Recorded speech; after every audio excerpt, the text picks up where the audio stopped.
The sound of horse hooves rang out, the horseshoes collided with the ground, creating a familiar clicking sound. The straight back of a man appeared, and just by looking at the clothes on his body, one could judge that he was a person with an unusual status. Appearing was Li Han with an irresistible handsomeness. He rode a horse, closed his eyes and let out a sigh. Next to him there was another person. He suddenly pointed forward to inform Li Han that he was almost there, so he also paid attention forward. In front of them was a magnificent castle in the middle of a rich green mountain forest. They were walking towards the best magic academy in the empire, Inrogard. An elderly man named Alrolong was next to Li Han. He was extremely moved, not thinking that a useless old knight like him would have the opportunity to help a young master like him. Alrolong kept admiring the fact that Li Han had become strong and was enrolled at Inrogard, but he was silent, just looking straight ahead. In Li Han's mind is helplessness because no matter what, he cannot escape school, even in this life. The schoolyard was filled with the chatter and laughter of graduating students, everyone holding bouquets of flowers and talking excitedly. At this time, Li Han of the real world was standing in the schoolyard holding flowers. Another friend ran to hug his neck. He smiled and congratulated him on graduating. He couldn't hide his joy because he had graduated, was liberated and survived before the professors and teachers in the school. Li Han recalls images of when he was a student in the past, when the professor wanted to invite him to join the climbing club but he found an excuse to refuse. Or when he appeared with a haggard face, the professor still gave him a thick stack of documents, making it impossible for a student like Li Han to refuse. Or long days in the lab with panda eyes, sadly scraping kimbap in boredom. Those horrifying memories flashed through his mind. The other friend still shivered and admired that horror but still lamented that having Li Han alone was excellent. He seemed indifferent. The two boys walked home together. Li Han denied that he was excellent because he thought that what he did was just his best effort, causing his friend to only laugh helplessly because he saw that he did not understand the meaning. Yours. His friend took off his graduation cap and asked him why he didn't choose to continue studying because he thought this school lifestyle was suitable for him. Li Han was scared of his friend's thoughts. He let out a breath and answered his friend attentively, making it clear that he would no longer go to school, because he had tried his best, he wouldn't care anymore. Li Han couldn't even tell from afar, "There's a truck coming." His face darkened. He made up his mind that from now on he would live for himself and never study again. The truck in the distance was getting closer and closer, and for some reason the driver's steering wheel was a little wobbly and uncontrollable. The driver's face changed color. He was panicked when the brake did not work and did not respond to his control. Li Han was about to cross the street when he was surprised by the car rushing towards him, and the driver in the car tried to shout a warning to him. The car's lights were bright, the horn was blaring and a giant truck was in front of him, but why was his whole body frozen motionless at this moment, only able to stand still in front of the dangerous vehicle? So whatever happens must happen. The unfortunate thing has happened. Now all the good knowledge has finally become a pile of waste paper. He thought it was the end, but he unexpectedly opened his eyes and saw tiny hands like those of a child. Only then did he realize that he had been reincarnated and remembered everything. The original memories of his previous life were still there, and now he was a child named Li Han Wardanis. The third son of the Wardanis clan, the empire's leading magic family. Li Han was surprised that he had reincarnated, but the strange thing was that he had reincarnated into another world, becoming a noble and the son of the family, noble clan. Li Han suddenly seemed to understand something, tears welling up in his eyes. He happily thought that God was merciful to him and rewarded him with relaxation after the hard work of studying at graduate school. But unfortunately you were wrong. The first rule of the Wardanis family is that the eldest son will inherit everything. Li Han was a bit worried about it because he was the third son. Obviously it would not be his turn to inherit the family. Li Han seemed to understand. He was a bit dissatisfied that except for the eldest son, everyone else had to decide their own future path. Time passed, the sound of wooden swords clashing against each other. Li Han was now a bit older. He and Alrolong practiced swordsmanship together. He was surprised that Li Han wanted to learn swordsmanship from him, and Li Han simply did it out of convenience and he had nothing to do. After all, his clan would support anything Li Han wanted to learn. The two of them practiced wooden swords while chatting. Alrolong asked Li Han if he wanted to follow the path of Kendo, but Li Han refused. He affirmed that he would become a magician because that was the most stable path. Alrolong calmed down a bit after hearing his steady answer, making Li Han feel a bit guilty because he thought his previous answer was a bit unambitious. But he didn't expect Alrolong to directly hug him and admire his intelligence. This made Li Han a bit surprised and looked at him with wide eyes. all along believes that noble children are mostly delusional, and few can make a realistic plan for the future like him. He didn't know that the child in front of him was a graduate student, so the reality was of course something that didn't need to be discussed. From the Knight Corps to the Adventurer Guild to even the royal family, a good magician will always be welcomed. And of course the place that can train those talented characters can only be the best magic academy in the Inrogard Empire. Returning to the reality of adult Li Han, he led the horse and looked at the academy castle, telling himself to endure a little more suffering for the upcoming study period. All thought that he was wondering in his heart and encouraged him that he would do well because the homeowner had also praised his talent. Li Han just laughed at those words of encouragement and denied it because the homeowner wouldn't even let him practice magic because it was dangerous for children. Hearing that, All could only be confused and affirm that what he just said was true, real. The two of them walked a short distance when All stopped. He could not continue because neither the escort nor the person could enter from here. Li Han did not bother too much to go first himself. Behind him at this moment came the sound of a carriage. It was a carriage with quite a large area, and it looked a bit ostentatious.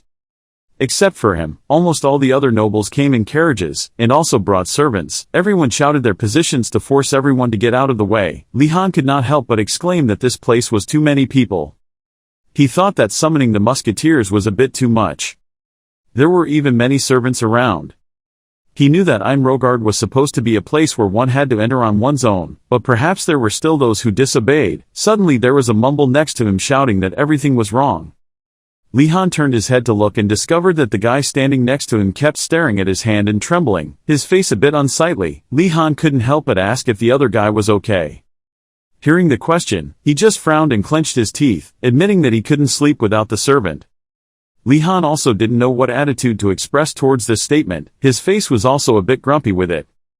The other guy didn't even know what he meant but just rushed at Li Han, saying that the servant was like his hands and feet, that not allowing him to bring the servant was the same as removing his hands and feet. Li Han's smile stiffened, his mouth in agreement, but in my heart I felt disdain. That idiot actually aggressively approached the person standing guard near the gate. He said he wanted to personally use his last name to protest against allowing slaves to study in the same school. Li Han did not stop him. He was only curious to see if the other person would answer. What did that idiot say? The person standing at the gate directly held his wand and cast a spell at the idiot standing in front of him. Immediately, the other guy suddenly became unconscious, repeating the words "I'm sorry" over and over again. Li Han was startled to realize that it was mind control magic. Li Han felt a bit confused. He didn't expect them to dare to use magic on the nobles without thinking. He wondered if those rumors were true.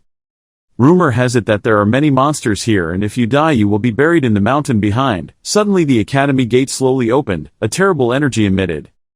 A mysterious voice came from behind the door, welcoming them to Inrogard, calling them unfriendly and stubborn.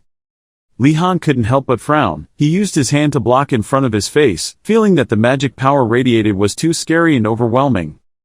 He recognized the person who spoke loudly as the rumored principal of the academy. Li Han quietly observed everyone around him. He realized that they were all frozen under this pressure. The principal's voice continued to resound. He thought he had warned him not to go alone. Then that terrible magic power once again emitted so strongly that everyone couldn't help but be on guard, scared.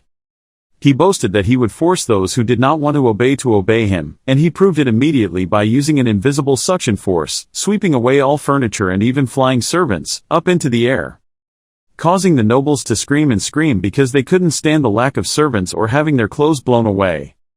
The old principal looked at the group of stupid nobles standing still in place and couldn't help but mock them for not moving but just standing there like idiots.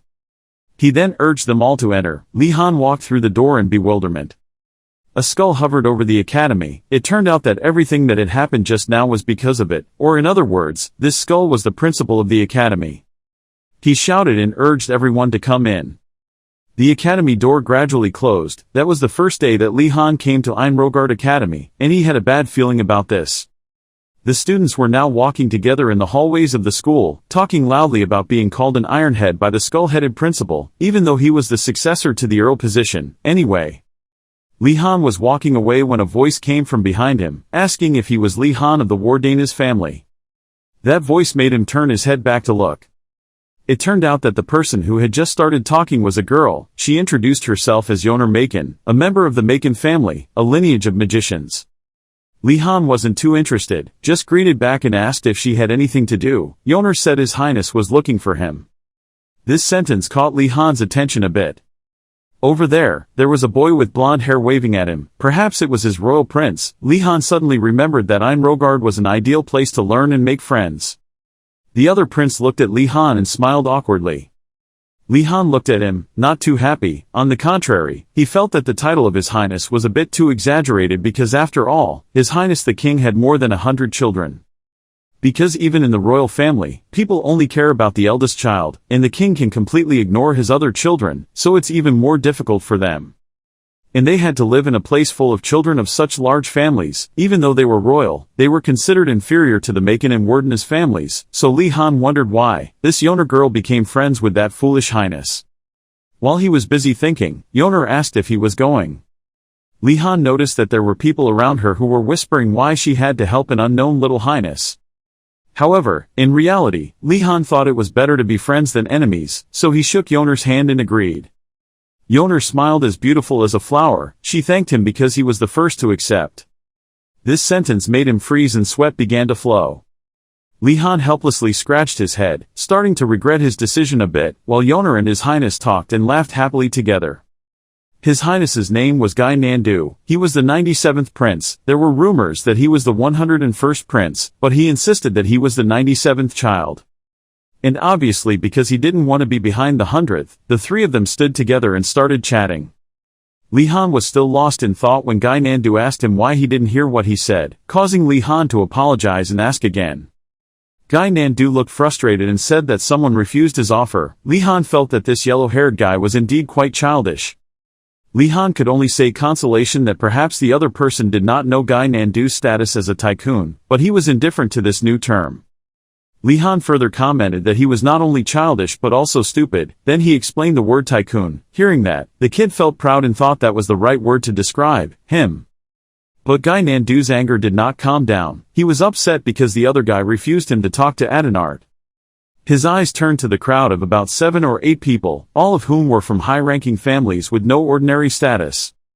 The Aldinart that Gynandu mentioned was the 44th princess, or somewhere close to it. Li Han felt that Aldinart had the aura of a noble as expected and that people would naturally associate with someone like her, not like Gynandu. Gynandu told Li Han to take care of Aldinart because he had a big body, but Li Han of course didn't care, not forgetting to sarcastically say that a tycoon would not bully others.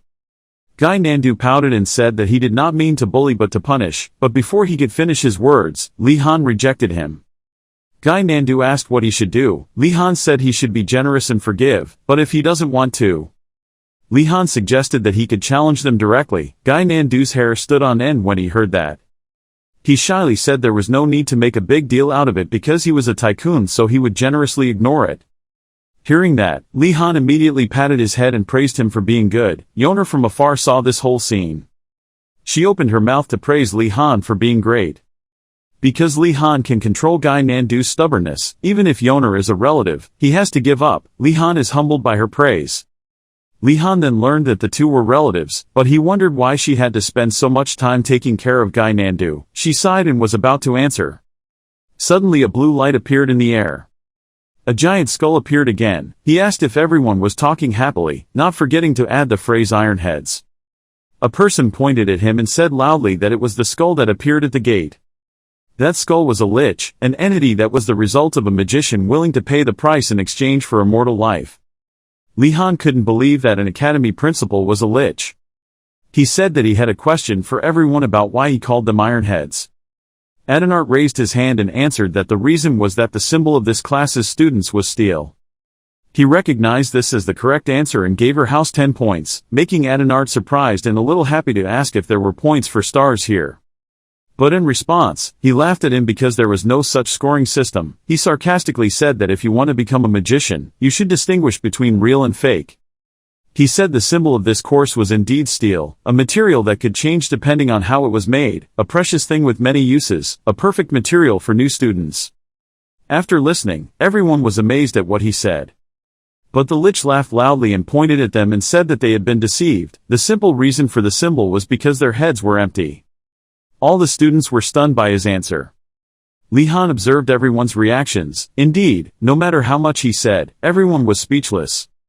You can guess that. It was because of the powerful energy emanating from that skull, suppressing all of them. But now that Li Han could move his shoulder joints, he wondered if it was because of the principal, or because he had gradually gotten used to it. The old principal admitted that he was a bit harsh on everyone who had just traveled a long way to get here. Then suddenly his eyes noticed Li Han. He wondered if he could move in such a dense place. Then he opened the big door, telling everyone to look at the door on the left. The other door slowly opened. Inside is a row of long dining tables prepared with sumptuous, neat dishes that look extremely attractive. The old principal told everyone to enjoy the party and relieve all the fatigue from the recent journey. Everyone was happy because they could finally eat delicious food. Only Li Han was a little cautious. Everyone's eyes were glued to the dishes on the table, looking longingly. Slices of white bread spread with butter and cheese. Delicious chicken marinated with oil, butter, spices and flour, cooked with wine to create a premium chicken dish. Scones topped with bechamel sauce. There is also fresh fish grilled on a charcoal stove in European style. Gynandu quickly pulled a plate of fish out in front of him, holding a knife and fork in his hand, ready to enjoy and happily invite everyone. But life is not like a dream. He has just touched the fork and knife to the fish. Immediately all the dishes disappeared, making everyone panic. The old man understood that the principal at this time appeared and laughed and mocked them for being idiots. When would they be able to wise up a bit? While Li Han observed the principal, he heard that when he became a lich, he would have to trade a few things. Pretty sure this principal's skeleton is missing quite a few things. His eyes looked more carefully and carefully. The principal produced a pile of tools, food and clothes, telling them that this academy was the birthplace of true magicians, and that the driving force for that development was hunger. The students saw things falling from nowhere like rain, and were startled, not knowing what it was. Yoner caught a cloak, which was their uniform. And Gynandu held rice balls and bread, which were their food. Gynandu felt that was too much. He shouted to protest, but unexpectedly the principal's eyes suddenly flashed. His reaction was exactly what he had been waiting for. He was extremely certain that they would not be able to swallow this dish, so they had to learn magic, then create their own delicacies, the clothes they wore, the wands they used. Common sense has been thrown away a long time ago, so let's learn how to use magic and replace it with things we like. The students' faces turned worse when they heard that. The principal emphasized that they should remember, because this is also the rule that governs this academy. A student blurted out, expressing his doubts, what would happen if they went out and got more things? The principal immediately pointed at him and praised his good question. According to this academy's regulations, first years will not be allowed to leave here. Furthermore, you are not allowed to ask about your seniors. After announcing the rules, the principal immediately asked the students to disperse. Before leaving, he did not forget to wish them luck, go forth and transform themselves into the greatest magicians. Li Han tiredly scratched his forehead. He thought to himself, every world has teachers like this. He's tired of seeing so many of them. He remembered that the professor's face just now, that crazy look in his eyes, was no different from his teacher in his previous life. While Li Han was still engrossed in his thoughts, Gynandu suddenly asked if he was also planning to go there. He was extremely dissatisfied that the principal dared to treat them like that. Li Han didn't pay attention to him. He was wondering, what if that skull was kinder than his old teacher? Gynandu looked at the poor quality food and clothes in his hands and continued to complain. How could they survive with such terrible things? Li Han didn't think so. He thought that this place not only provided food but also clothes. As expected, they were much better. Gynandu's face turned pale. He called his name in confusion. Talking a little about the Wardanis family, they are not very famous among the nobility. Very few people know them, because this family always uses magic research as a curtain to separate themselves from the bustling world outside. That's why, when it comes to them, there's nothing to say other than misunderstandings. Like right now, Gynandu looks at Li Han like he's looking at a monster. Even his servant doesn't even have to dress like that. I don't understand what his life is like. Gynandu sobbed and cried, telling Li Han to stop by his house if he had the chance. Even though he didn't know what was wrong with him, he still politely thanked him for the invitation. Li Han changed the subject, asking if Gynandu would come home with him now. Inrogard Academy accepts anyone to study, regardless of background, as long as they have talent, but to avoid unnecessary conflicts between teenagers, the dormitory has been divided into 4 areas, corresponds to the student's background. The first is the Tower of the Heroic Bic Long. Only the noble descendants of Bic Long can enter. This means, only for those with dragon blood. The second is the Tower of the Eternal Fire Phoenix, especially for those who have devoted everything to the sacred fire. It is a holy and pure place, reserved for clergy and apostles. The third is the Tower of the White Tiger God of Lightning, only for those who carry a rage that sweeps away everything. This is the tower where generations of knights reside. They are willing to walk on both paths, knights and magicians. Finally, there is the Tower of the Prophet Weinvu, the tower for those with endless patience. There are many types of people here. From commoners, servants, actors, beggars, merchants, to low-class nobles. And members of this house are often distinguished by their lowly origin. This is most evident when first entering the academy. However, there are exceptions to everything. For example, right now, two students are telling each other to look over there. He only saw Li Han looking intently at them. In his eyes, these students were the most potential business partners. The two people he looked at felt that although his eyes looked at them without disdain, they still made them angry. Goosebumps. Actually, Li Han was thinking about how to make friends with them. He thought that no business was rich. The core of business was real combat experience, so he needed to accumulate more. On the other side, there was suddenly a student who looked uncomfortable. He didn't understand why the academy accepted lowly people here. All the students present turned their eyes toward the source of the sound. It was a group of two men and a woman. Seeing everyone around them looking at them, the person standing in the middle even smiled and asked him why he said something wrong. Because he dared to insult Li Han's future business partner, he criticized with dissatisfaction. The inferior person here was him. He reminded them that when they stepped in here, they left everything behind. Li Han didn't understand why an arrogant person like him would forget this. He thought to himself, if you dare to insult your partner, you'll let him know. Hearing that, everyone around them immediately agreed. Everyone started talking about him. Some people knew that he belonged to the Wardanis family and praised him for being a great family. The other three were shocked by the students' reactions, confused. Li Han felt like the surrounding atmosphere was better, just waiting for him to come over and say hello. But his joy didn't last long. Suddenly two people were afraid and told around that the Wardanis family was very dangerous. Don't be foolish to look and come close. Li Han felt embarrassed, hearing rumors about his family, that the head of his family was an entire dragon. Some even said that his family was descended from ancient souls. He didn't understand why they overreacted like that. Yoner even laughed and teased, who said he was so famous. Li Han hesitantly asked her if he looked scary, but she didn't think so. She felt that Li Han looked like a true aristocrat. Until then, he had no idea how famous his family was. Li Han was still thinking about this. On the other side, Gynandu waved for them to come back. He was angry that they let the prince out. Yoner immediately smiled and apologized to him.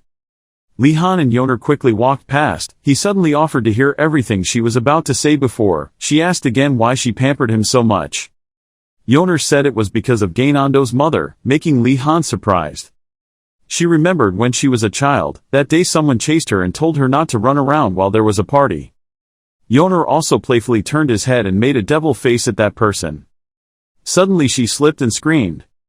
The glass of wine she was holding in her hand fell down, and the wine in the glass spilled all over the dress of a noble woman.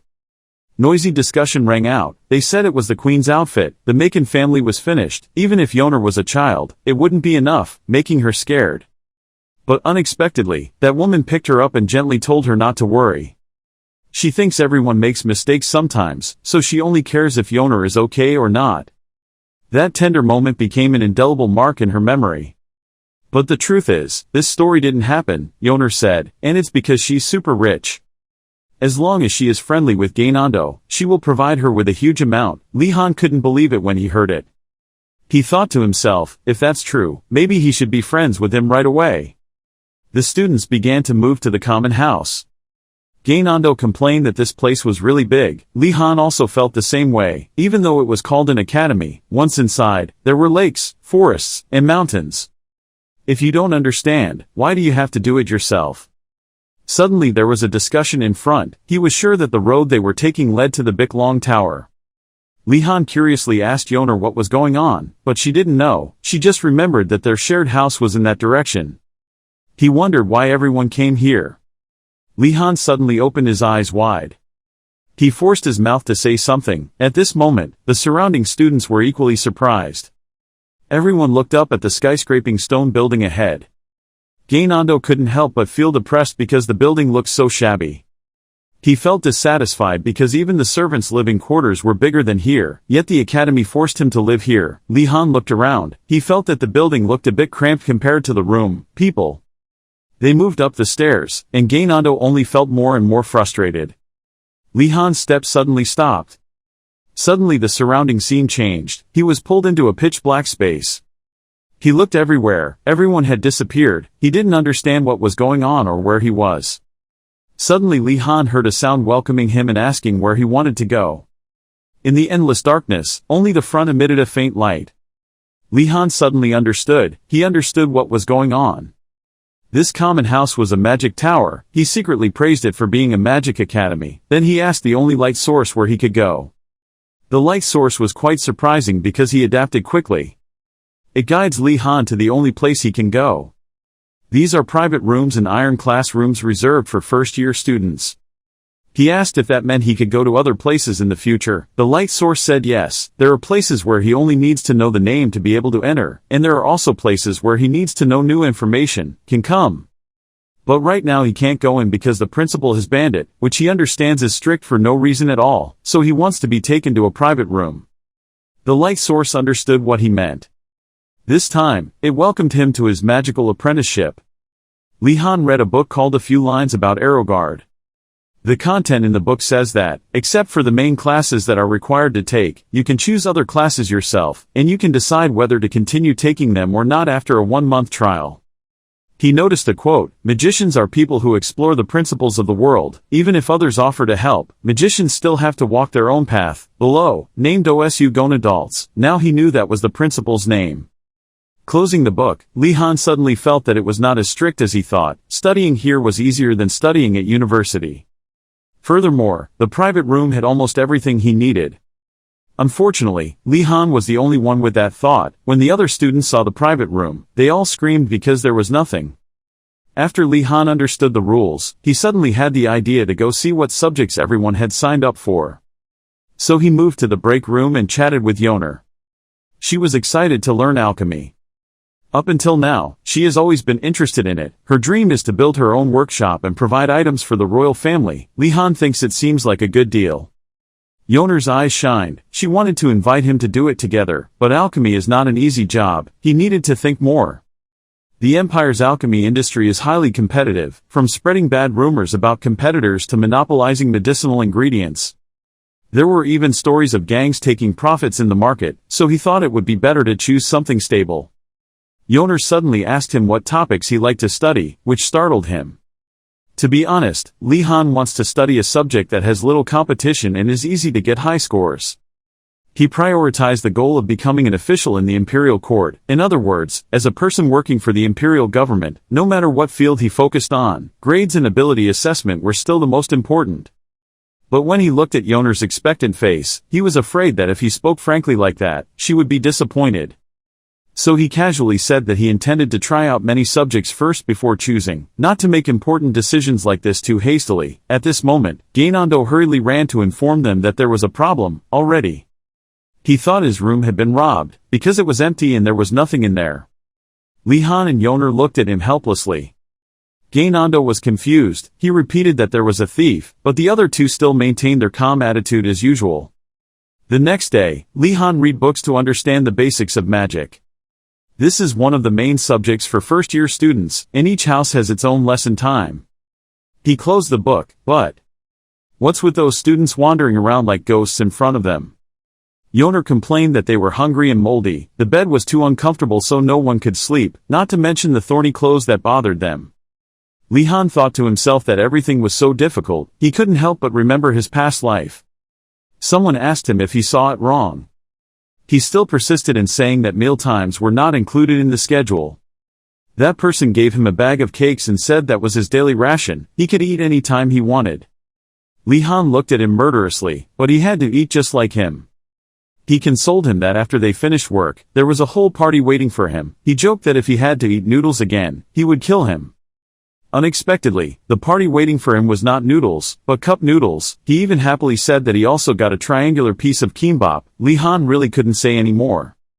Therefore, he felt that the situation here was indeed much better. The students moved to the front door of a large room. This must be their lecture hall. They pushed the door open and walked in. Some students breathed a sigh of relief because it was on the first floor. The two looked inside, then gasped in surprise. They shouted loudly, even swearing that this was indeed their lecture hall. But inside, a person with blue skin appeared. The corner of the mouth also has fangs sticking out like a wild beast. They called that person an ogre.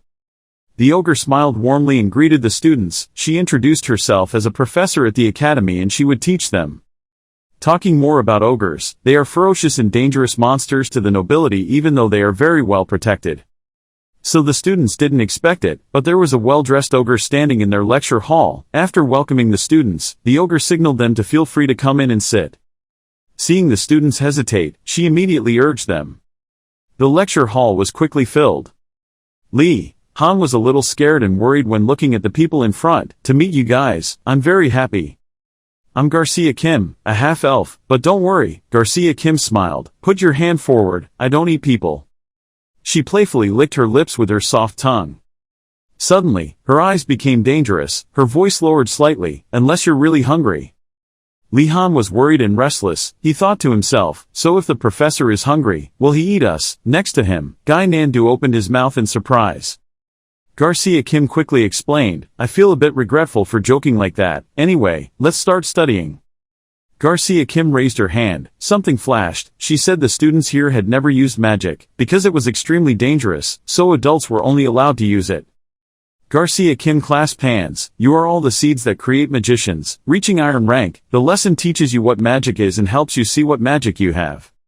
She continued, the journey to becoming a magician is very harsh and I hope I will be your compass. The students were relieved that the professors here were not all like the principal. She picked up the small stick like a chopstick. Okay, now let's start with the most basic thing. What is magic?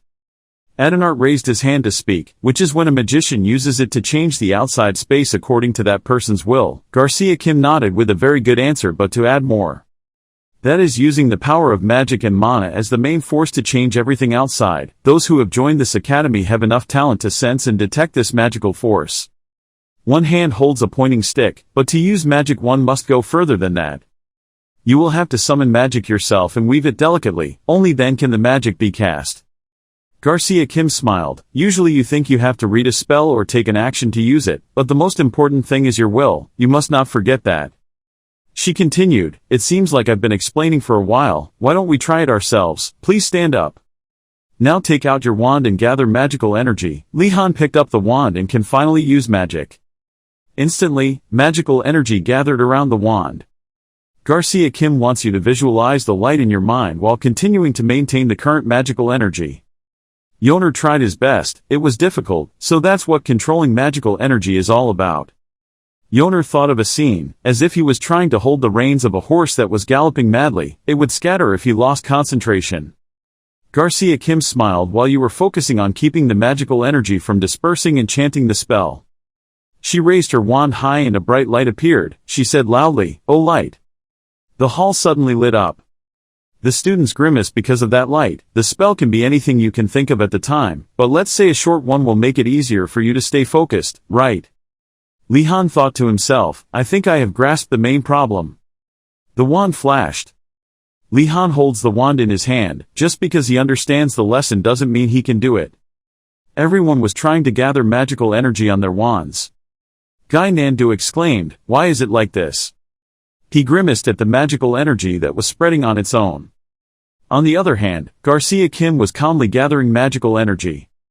Suddenly, Gynandu's whole body flew into the air. She spoke up, if you can't control it, the magic can become unstable and hurt others, but it's your responsibility as a professor to prevent that, so calm down and practice. Garcia Kim reassured, don't be afraid, if a trick still has magical energy, just try again. The second time, 1/3 of the students gave up, leaving only 2/3 of the students left. Gynandu helplessly collapsed face down on the table. Why not?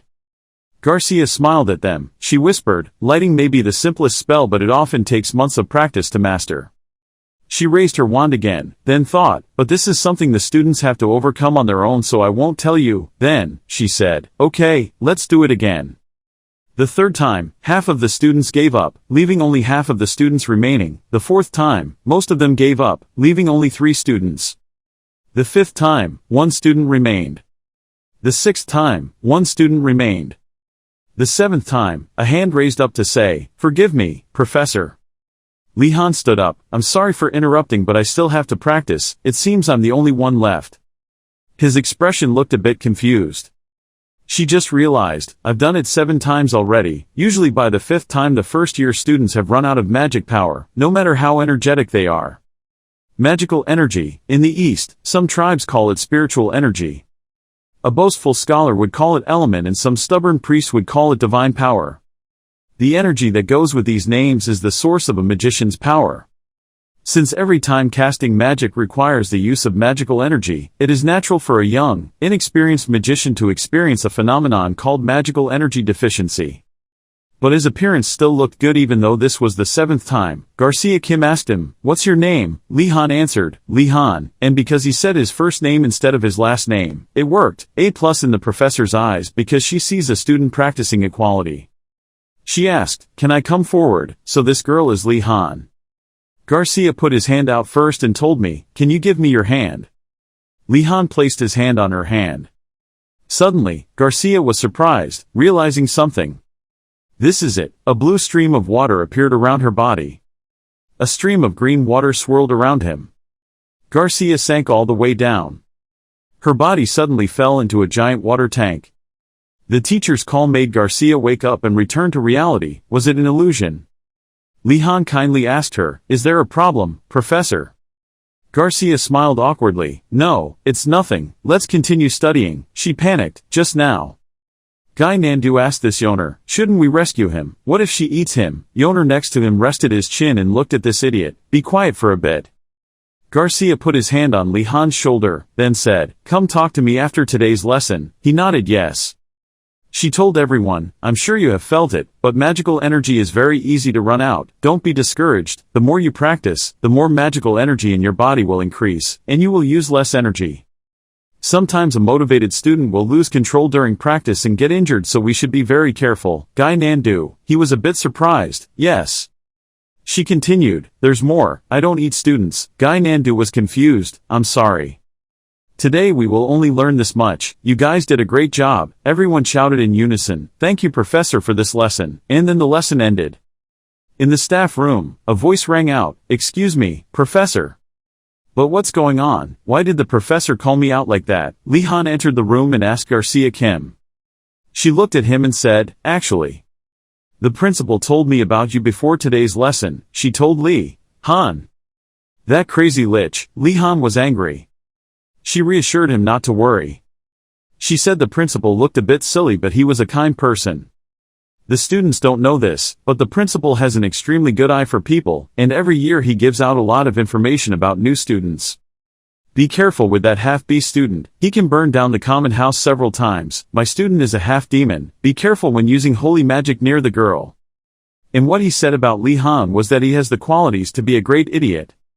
Garcia Kim thought to himself that he said he was a big idiot. You can take it literally, but Eastern people often have a saying.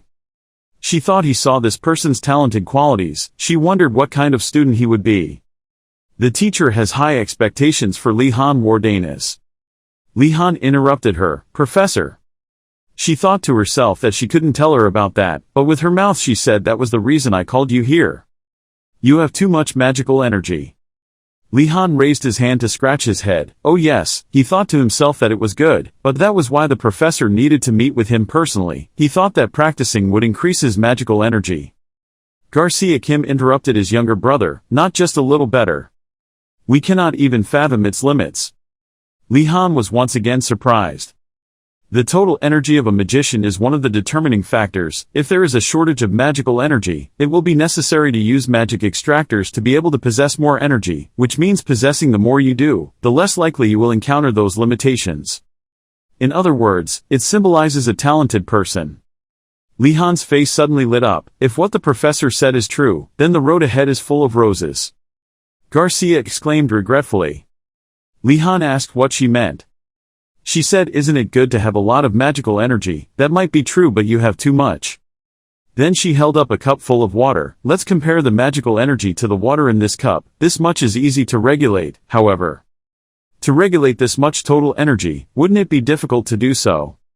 Li Han gasped. That meant The difficulty of controlling magical energy and the main principles of magic will be extremely high. Li Han held his head and struggled. Garcia picked up the bracelet and put it on Li Han's hand. He asked what this was. She explained that a bracelet can absorb magical energy. It will help you. Li Han smiled happily. So as long as you have this bracelet, it will be okay. Thank you, Professor. She immediately said it was a small problem, so why should I call you up? Li Han was speechless and didn't know what to say. He asked Garcia Kim for advice, and she leaned forward, thinking it would be helpful to use multiple spells to drain his magical energy.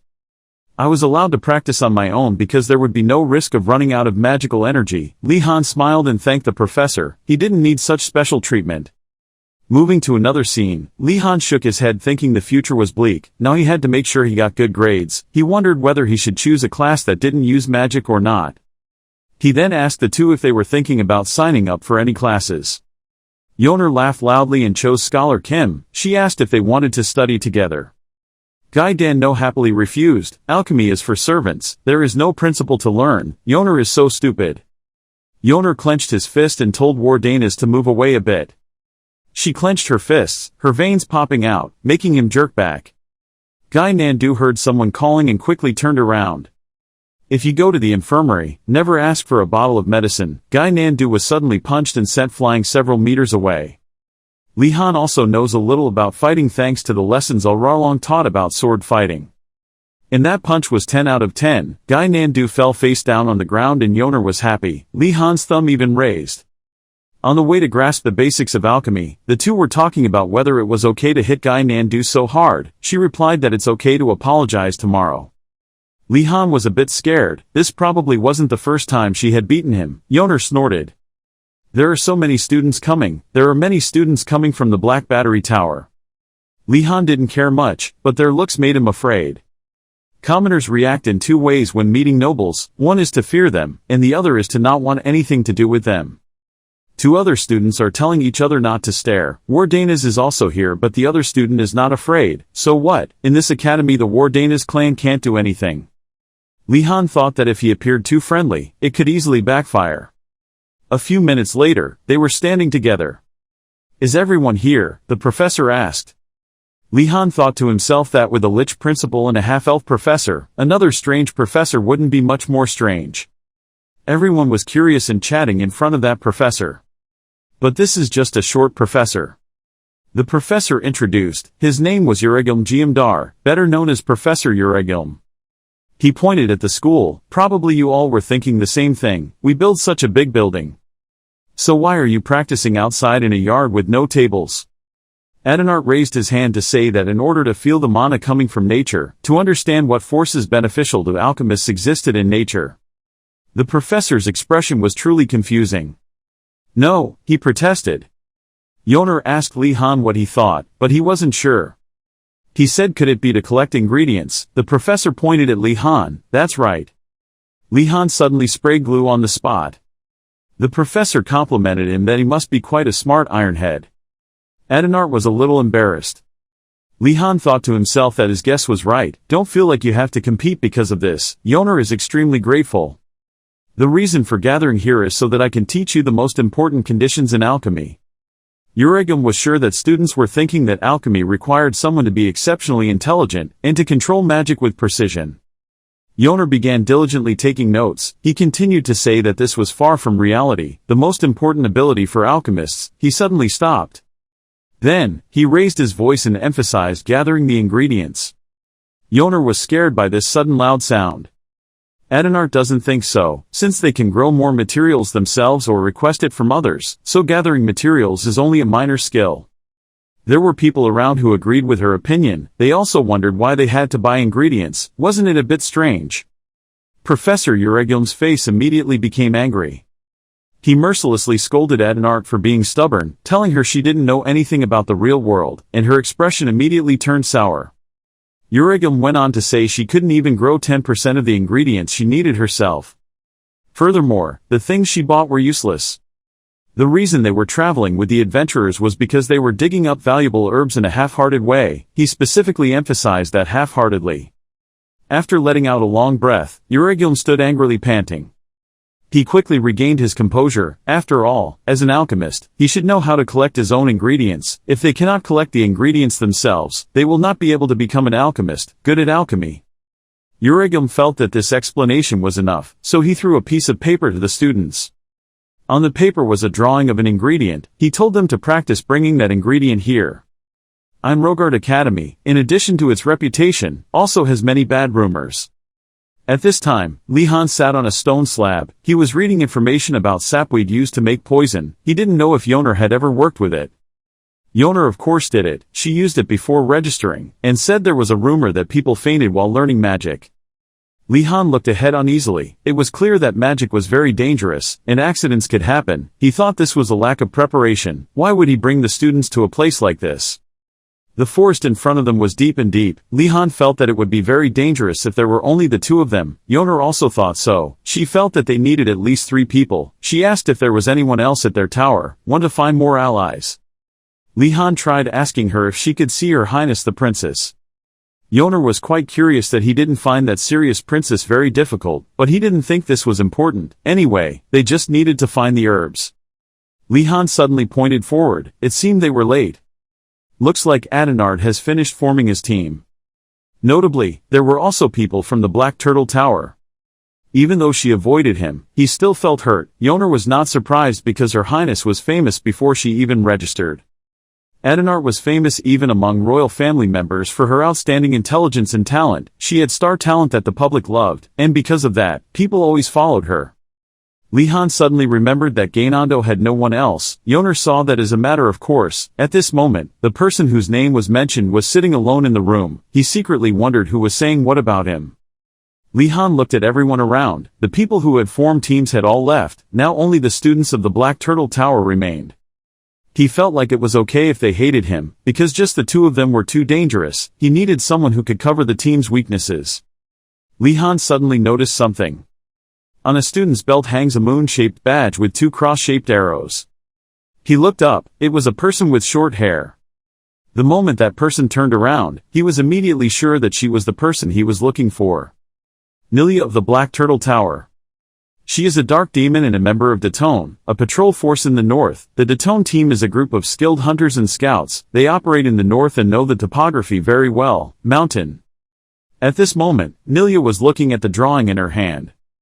Then she rolled it up. Even though this was the first time she heard about necrosis, she didn't find it difficult to find it all. Nilia was so confident because this forest was her playground. Although she was also surprised that there were so many skilled first-year students, it didn't matter, because now it was her stage. Suddenly, someone cleared their throat, attracting her attention. Li-Han and Yoner greeted her warmly, then the two introduced themselves. Nilia knew Yoner was a noble, but not knowing who Li-Han was, she rudely asked them what they wanted. Yoner suggested that they wanted to work together with her to go over the mountain, and when she heard that, she was startled. Nilia looked annoyed and wanted to know what their real purpose was. She clenched her fists, thinking that all nobles were the same. They had insulted her by calling her a barbarian. Even when she showed the most hospitality, they complained that they treated them poorly, so how could these two be an exception? Li-Han didn't know that Nilia's heart was stormy. He still tried to convince her that going alone was very dangerous. What should she do if a monster appeared? But Nilia didn't need his help. Li-Han immediately asked why. He guessed that she probably didn't think they would use her as bait or throw her away. She was startled when she heard it because she was guessed right in the heart. She stammered and said she just wanted to go on her own. Li-Han waved his hand and went into the forest on his own. He was sure that wasn't the reason. Not only did she not know what would happen in the forest, but she also had to collect the ingredients to bring back. He told Yoner that he believed she wouldn't be stupid enough to think she could do it herself, making her blush. Now Nilia just wants him to shut up. It's okay if she agrees to go with them. Li-Han immediately smiled and complimented her on her intelligence. He suggested then let's go. Yoner stood silently listening the whole time, just feeling stunned. She didn't know what the Wardanal family taught anymore. A moment later, something passed by as fast as the wind. Then, strong hands grabbed the branch. The owner of those hands is none other than Nilia. Li-Han and Yoner looked at her. She was using very fast speed to jump on the tree branches. Yoner exclaimed in admiration that Nilia was truly a skilled hunter. She was curious how he knew so well. Actually, it was because he saw that Nilia's muscles and calves were very developed. Furthermore, she had calluses on her palms, proving that she often used a bow, something only experienced hunters had. Okay. Nilia heard this and immediately stood still. An indescribable feeling suddenly arose in her heart. She wondered if it was just those clues. She felt there was something strange about Li Han. It seemed like he could read other people. But suddenly Li Han said it was just a joke. It was actually because he saw the Detone badge on her belt that he realized that this sudden turn caused Nilia to slip and almost fall. Li Han smiled happily and asked her if she heard. She immediately denied it. Yoner interjected and asked her to go together at the same speed. Nilia shyly wanted to know why. In Li Han's opinion, the only person who can distinguish the herbs here is Yoner. If she collapses, then they have to do it, because what he said was so reasonable that Nilia couldn't refute it. But she did not intend to let him go. She started to change the subject to what role he played. While Yoner searched for herbs, she led the way, and he did nothing. Li Han silently thought that Nilia would be very angry if he said this trip was free, so he decided to say that his role was to protect everyone. When she heard him say that, she looked at him closely and evaluated him. She guessed that based on his toned body, he seemed to come from a knight family, but the thing that made her wonder was why he was in the Blue Tower. Seeing that she misunderstood his origin, he immediately explained that he was from the Wardanis family, not a knight family. He thought about this dark demon girl starting the conversation, so this was a good opportunity to be friends. For some reason, when he introduced himself as being from the Wardanis family, it made her say, "What in such surprise?" She looked at him and then repeated Wardanis as if to confirm. But then it was surprising that she didn't know about his family, but the rest were from the Wardanis family. What was the problem? Li Han looked bewildered and turned to ask Yoner if there was something wrong with his family, only to see her sigh and say that most noble families have bad rumors, but his family was a rather extreme case, making him a little curious and asked about that rumor. She also answered, "That is, the head of the Wardanis family is a dragon. After the zombie rebellion incident, he used his breath to burn all the zombies into dry corpses. The Wardanis family's bloodline made a pact with an ancient spirit, so they received incredible magical abilities at the cost of losing their emotions. That's why, the Wardanis family was not merciful. The Wardanis magicians, who came to quell the rebellion, caused a city to disappear." After hearing this rumor, he gently scratched his head in confusion and exclaimed, "Oh my god, that's so scary. Is it the image that if something happens they will become monsters and wipe out everything, ingrained in everyone, right?" According to Yoner, every time a big incident happens, magicians always appear. Why is it only the Wardanis family? It's so unfair. Her friend clapped her hands to comfort him. "You're right, don't think about it, think too much." Nilia smiled slightly. She didn't know anything else. Then, looking at Li Han's current appearance, it seems that the rumor of losing his emotions is probably false. She reminded him to stop whining. They would start walking. He obediently replied, "Yes," and followed. With the skills of a black demon, she will swing through tree branches and serve as a guide for the two of them to follow. Suddenly she stopped as if she had found something. Then jumped down in front of Li Han and Yoner and said, "Wait."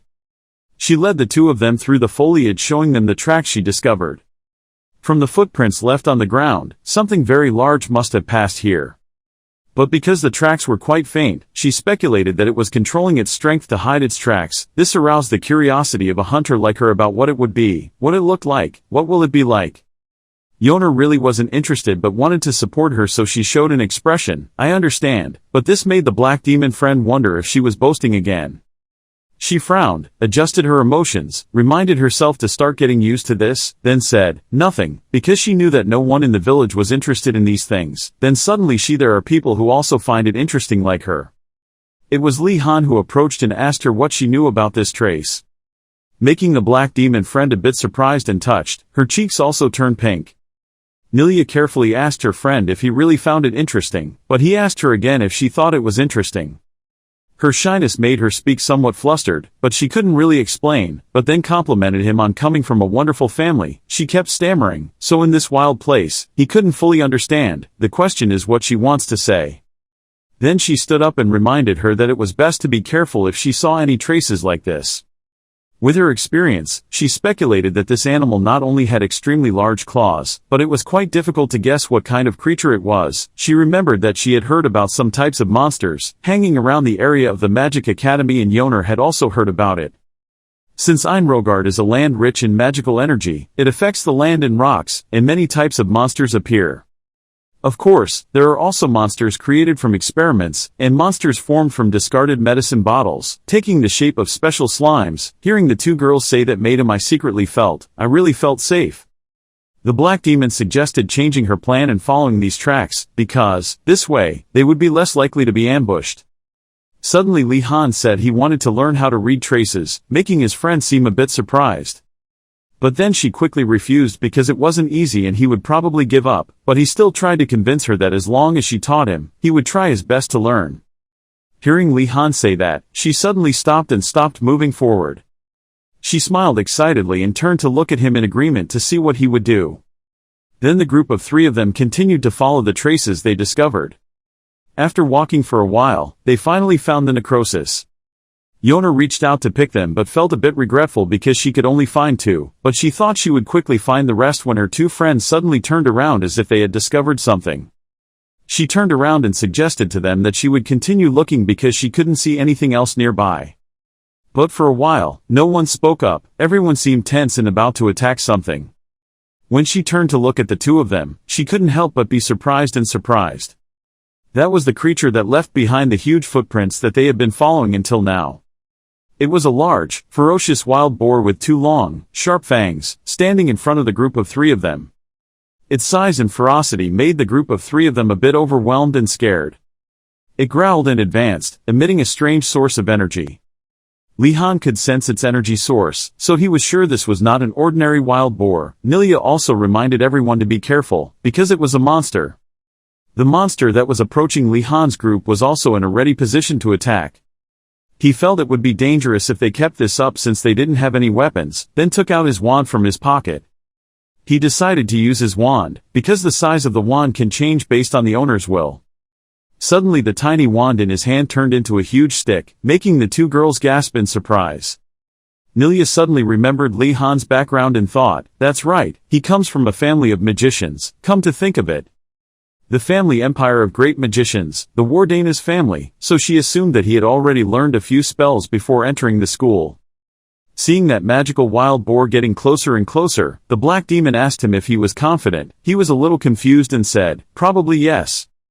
Then she turned with a steady look and reminded him that if he failed, catch its red head and run away, then she would distract it and lead it somewhere else.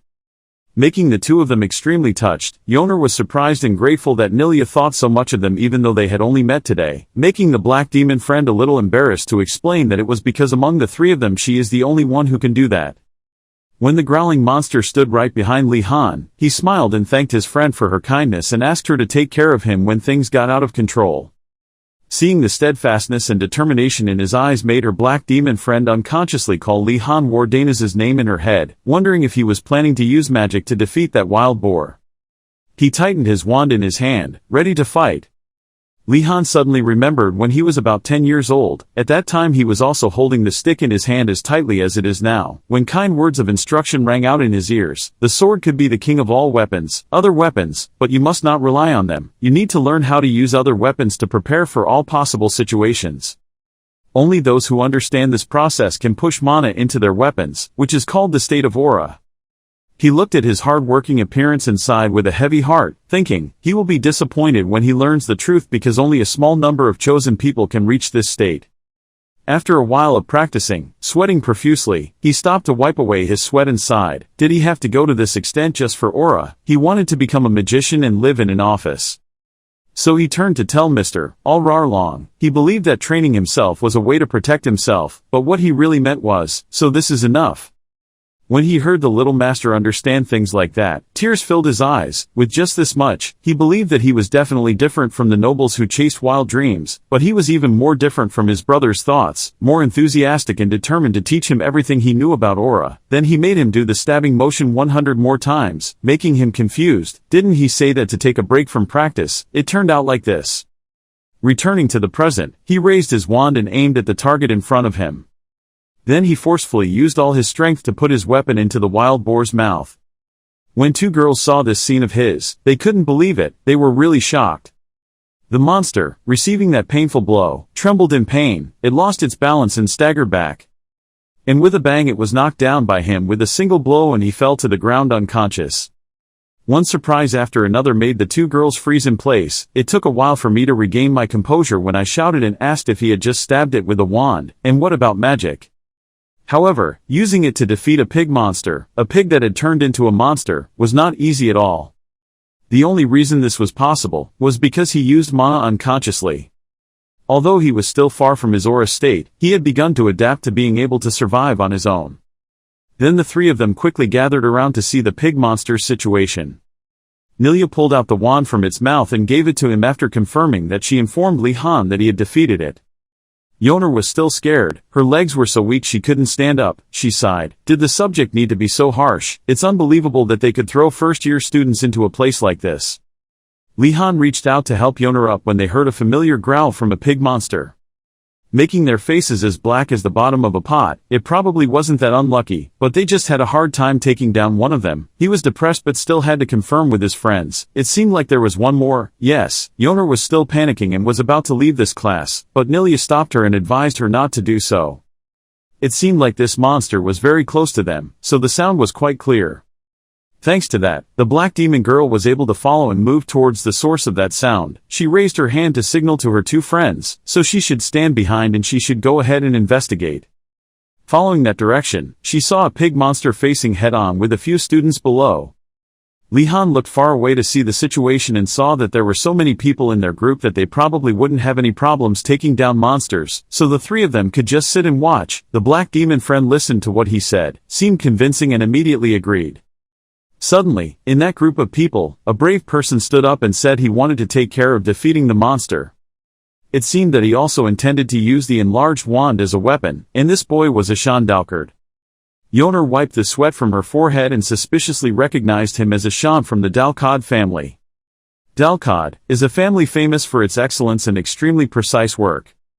The Wardanis family has assisted the Emperor as advisors for many generations, and the Dalkard family has assisted the Emperor as praetor and treasurer. Li Han thought that if this was Dalkard, he could be trustworthy, because looking at his standing posture, it looked like he had learned swordsmanship. Ashan pushed his glasses and confidently said he could 100% see the pig's movements. He thought that the monster would never escape his calculations. At that moment, it also ran in front of him and growled viciously, looking at him with cold eyes. With confidence in his ability to judge, he quickly rushed up and hit this monster with a stick. But not only was it not defeated, it also became angrier and crazier. It glared at him while he was still standing there stupidly, not believing that his calculations were wrong, so he didn't bother pay attention to that scary look. Just like that, the ferocious pig monster rushed towards him, knocking him unconscious and lying on the ground, looking pathetic. Next, it rushed towards the two female students of the group, intending to attack them, making them extremely frightened. They were so scared that they were about to burst into tears when suddenly there was a hand in front of them. It was Her Highness Aldinart who wanted to protect the two of them from that ferocious pig monster. Seeing that Nilia had finally come out, Yoner asked him what their group should do next. But he just quietly focused on observing and calculating. The ferocious pig monster is gradually approaching Her Royal Highness. Her eyes gradually became determined and she reminded herself to be perfect, just like she always does. She rushed up strongly and ran straight towards it, paying close attention to how it moved and attacked to receive the most accurate attack.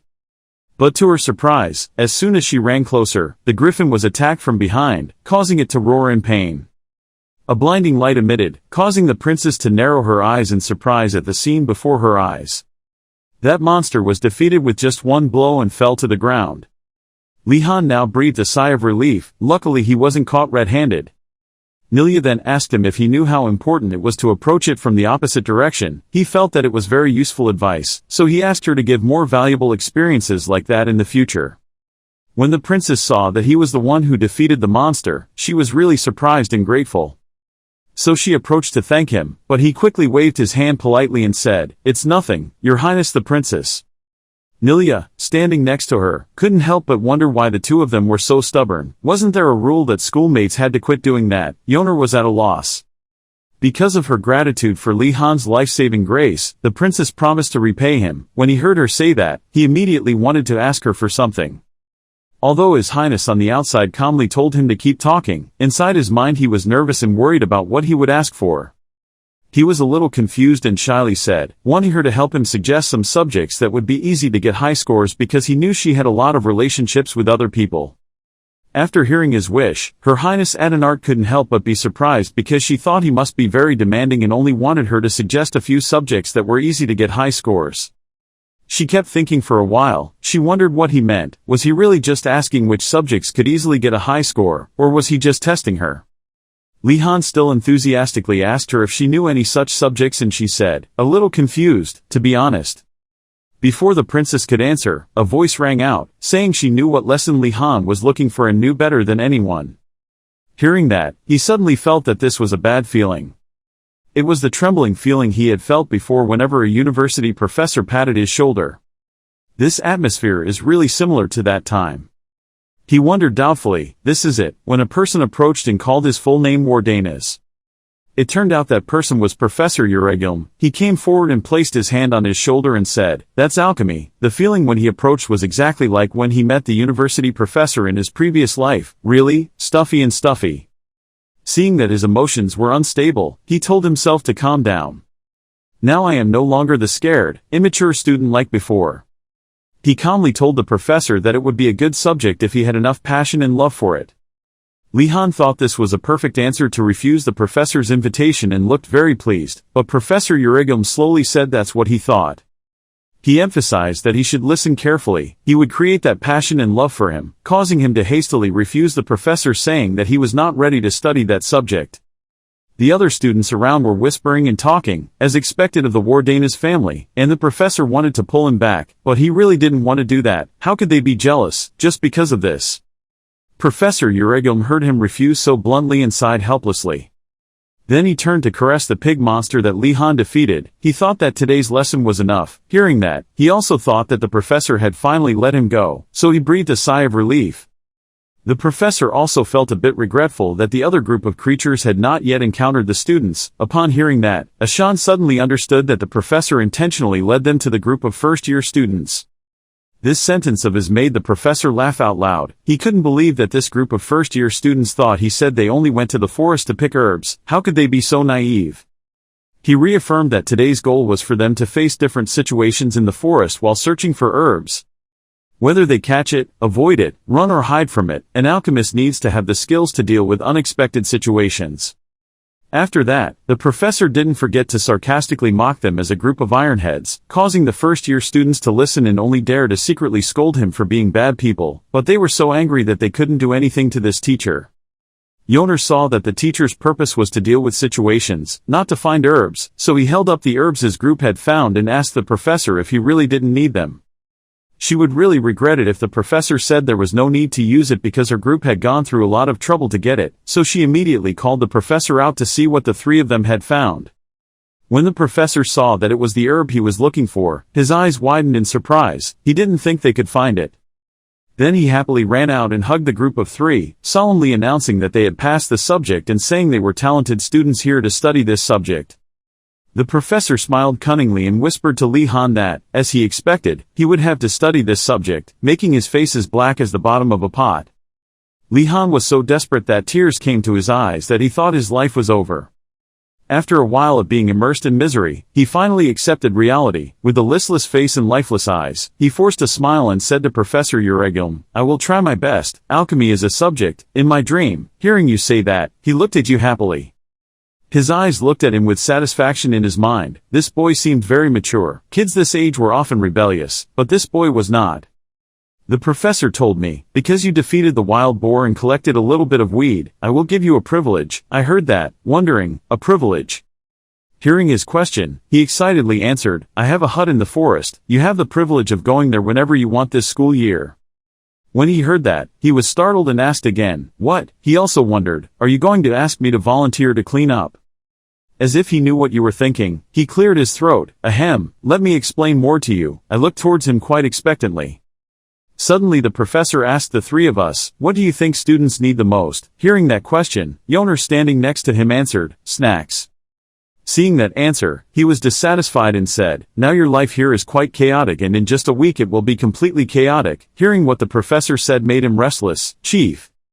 In his mind, he envisioned the menu he would eat as mushroom rice and bread and exclaimed, "That's right, who can stand this kind of limited menu?" He continued to think and remember one thing, and everyone in his tower was of royal origin.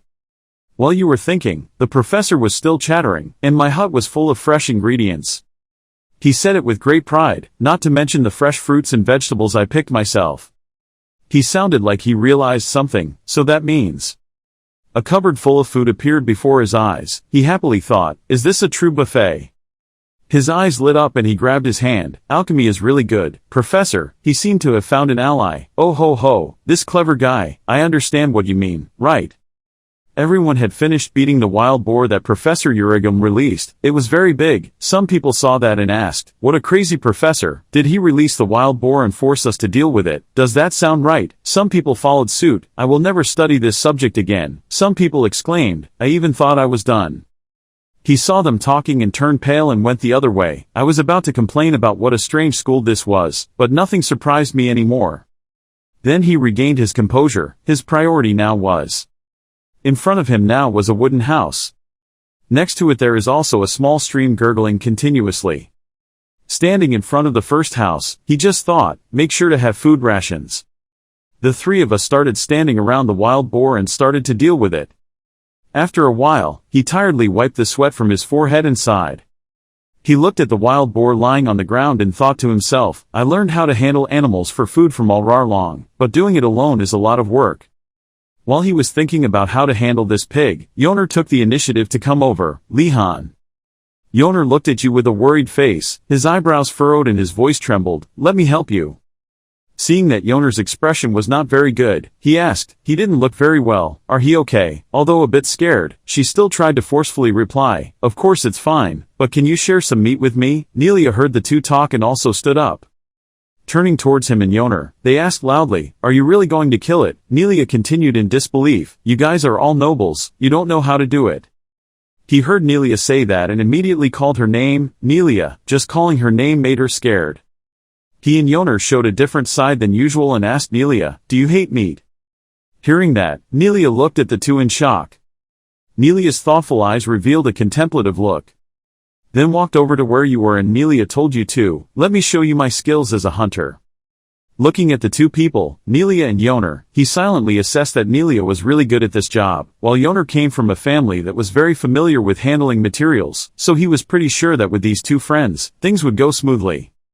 Right after that, Professor Urigum brought a large bag and told him, here are some tools. Seeing that bag, he quickly said, thank you, Professor. The wild boar was placed neatly on a large towel. The three of us each took a tool to share to deal with the wild boar. He told the other two, now let's begin. Suddenly Nelia noticed something. Nelia looked at him and silently assessed, he was better than I thought. Not only that, Nelia also asked himself, do they teach things like this in Wardanis' house? Now that everyone has divided the wild boar into parts, Yoner said, we will now skin it, cut the meat into pieces and hang them on each piece, doing it very precisely.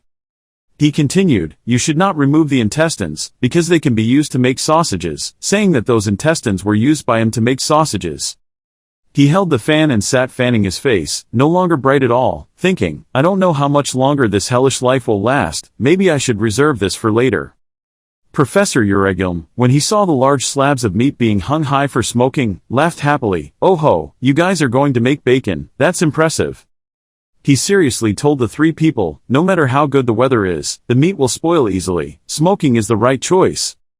Hearing his recognition, he immediately politely said, thank you Professor for your compliment. My heart also felt a little happier. Professor Urigum was quite impressed that the boy had only been learning alchemy for 3 days and could, to get to this point, but to smoke meat proficiently like this. Professor Urigum continued to think with satisfaction, the boy exceeded his expectations. Suddenly, his stomach made some gurgling sounds, causing everyone to pay attention and he was also startled. Hearing his recognition, he immediately politely said, thank you Professor for your compliment. My heart also felt a little happier. Professor Urigum was quite impressed that the boy had only been studying alchemy for 3 days and could still do it, to get to this point, but to smoke meat proficiently like this. Not letting everyone wait too long, he immediately started preparing the dish. He added a little seasoning to taste. Seeing him like that, the professor was not inferior and brought out a bag of food, surprising Yoner, leaving him with sparkling eyes. When he gave it to him, he began to prepare it and he looked at him in confusion. After a while, he had set up a table of extremely delicious food. Just looking at it made his stomach growl. He told everyone, "Let's eat." On the table there were also special spices from Urium jam. He happily sandwiched a large piece of meat into 2 halves of bread. Yoner and Nelia next to him also began to enjoy their meals with extremely satisfied faces. While eating, Yoner exclaimed to the professor, "His jam is super delicious." Hearing his praise, he couldn't close his mouth and smiled. He proudly said, "Just eat as much as you can while you can. Not always. Enjoy like this." Then he brought out a plate of meat that looked so delicious. The professor who was eating it had to speak up, even though he didn't know what magic he had cast on the meat. Its taste was truly divine. The 4 people eating and drinking together under the canopy of green trees nearby also found themselves immersed in nature. Happiness is simply like that. After finishing eating, I prepared 3 or 4 small bags to store food. Yoner came and sat next to him and asked him, "Bacon is fine, but what should you do about unprocessed meat?" Hearing that, he replied, "I'm too full so I can't eat any more." He and Yoner looked at the bacon in front of them and could only sigh. Nelia sitting at the table saw this and asked the 2 of us, "How about sharing it with our friends at the tower?" Since there was a way to deal with all this bacon, the 2 immediately exchanged looks. The 2 of them turned around at the same time. He looked at Nelia with a cheerful expression. "Do you mean we should sell meat?" Yoner chimed in next to him. "What a great idea." Nelia looked at the 2 of them in bewilderment, or asked again, "Huh, when did I say that?" He started discussing with Yoner, "All the students at Tan Long Tower are rich. It shouldn't be a problem." She immediately replied, "Yeah, they are all royalty so they don't want alms." Nelia listened to the other 2 and made her head dizzy. After a while of discussing, they decided to sell all this meat. Nelia looked at the 2 people and wondered, "Are all royals like this?" He started to discuss with Yoner, "All the students at Tan Long Tower are rich. It shouldn't be a problem." She immediately replied, "Yeah, they are all royalty so they don't want alms." Nelia listened to the other 2 and made her head dizzy. Nelia put her hands on the table and asked again, "Are you guys really going to sell meat for money?" Hearing Nelia ask that, he immediately asked, "Do you want to join?" Nelia straightly refused. "No way, I just want to share with my friend." Nelia was scared and hugged her meat bag tightly. "You laughed when you saw that. It's up to you, but you'll regret it." Yoner also contributed, "He's right. Friendship is temporary and the economic situation is new, is forever." Nelia retorted inaudibly, "Both of you shut up." After eating and drinking, the professor sat there watching the other 3 people laugh and floss their teeth. Looking at the 3 of them, he couldn't help but admire. All 3 of them were talented and enthusiastic, but they also looked like they were potentially destructive. He sat down under a tree and leaned back, looking at the sky. Looking at the tower in the distance, I thought to myself, I'm pretty sure there will be a future headache. Returning to the Tan Dragon Tower, this tower was built far from the main tower and always welcomes students with the scent of young leaves, but today is a bit unusual. A strange scent wafted into a student's sense of smell. Faced with this irresistible scent, he couldn't help but feel strange and wondered what this smell was. It turned out that the scent was coming from a steak that was being grilled and looked very delicious. In the distance, a student wearing an apron is demonstrating his steak-making skills. Walking towards the scent, he saw Li Han and Yoner grilling meat. He happily greeted and asked everyone if they hadn't eaten anything yet. Witnessing this, the entire group of students were stunned. A male student pointed at the 2 of them and asked what they were both doing, not to mention. Li Han looked towards the group of students and said that he and Yoner had prepared for everyone, come and sit down to eat. At that suggestion, the group of students looked happy like they were celebrating. Really? Hearing that he was about to eat meat to his heart's content, everyone's face couldn't help but feel hungry, but suddenly Li Han added. Li Han smiled and gently raised a finger and said that if he wanted to eat, each person would give him 1 silver coin. Each piece of meat gradually melted in their mouths. They ate and cried with joy, not remembering how long it had been since they had eaten meat and did not think they would receive such a wonderful gift. Seeing that the price was so reasonable and also being able to eat the most delicious seafood, the group of students couldn't stop praising it. However, people did not expect that Li Han and Yoner sold meat for 3 times the price outside, nor did Li Han think that their business would progress so well. The faces of the 2 of them immediately turned cunning. They thought it was reasonable to do so because no one could buy meat here, just buy and sell. At this time, Gynandu emerged from his head, his whole body limp, his hand holding his hungry stomach, constantly complaining about how noisy it was outside.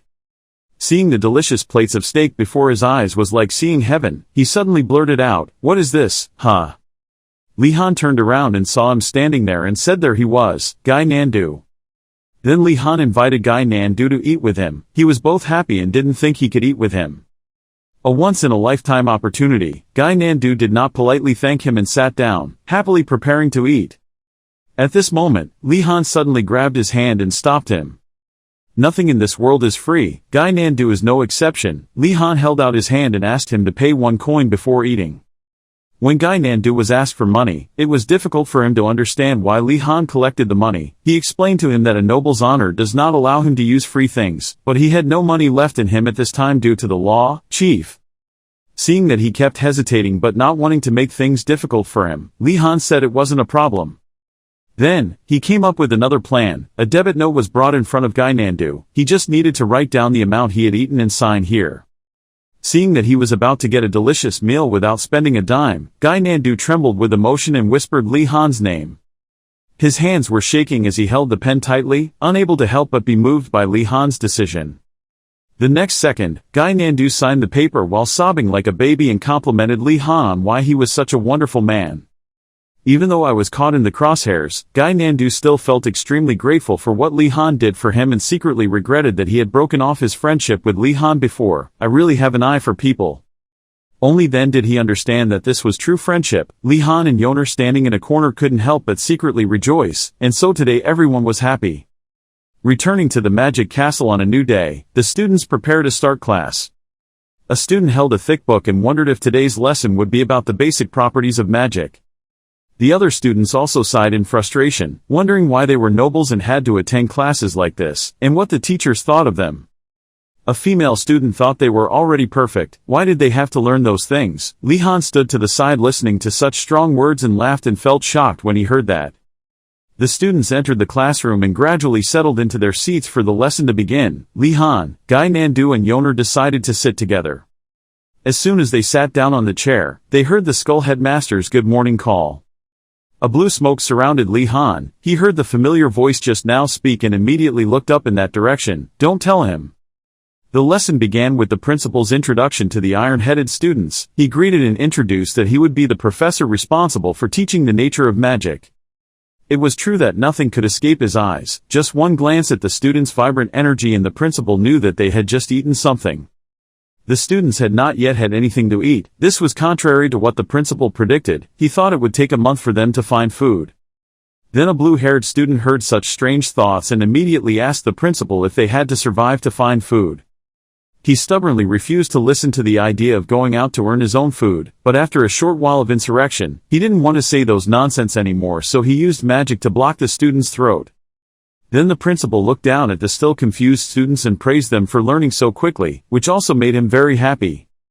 On the outside, he was so happy, but in his heart he was constantly worried about those iron heads. He noticed that every year the students enrolling, but the students from Thanglong Tower were always the slowest. The best is Wianvu Tower, followed by Bakho. The two best names appear in his mind. The principal realized that the reason why the students from Thanglong Tower were always the slowest was because the students there were all high-ranking nobles but had never done difficult things, so they always adapted the slowest. The principal took a look and then evaluated them to be able to reach this level. Very cool. And a certain student caught his eye and was considered the focus by the principal. In this game, it was obvious that the person he thought would lead this year was none other than Li Han. Face to face with the principal, Li Han told himself not to make eye contact with him, and the principal knew at first sight that Li Han was a different student.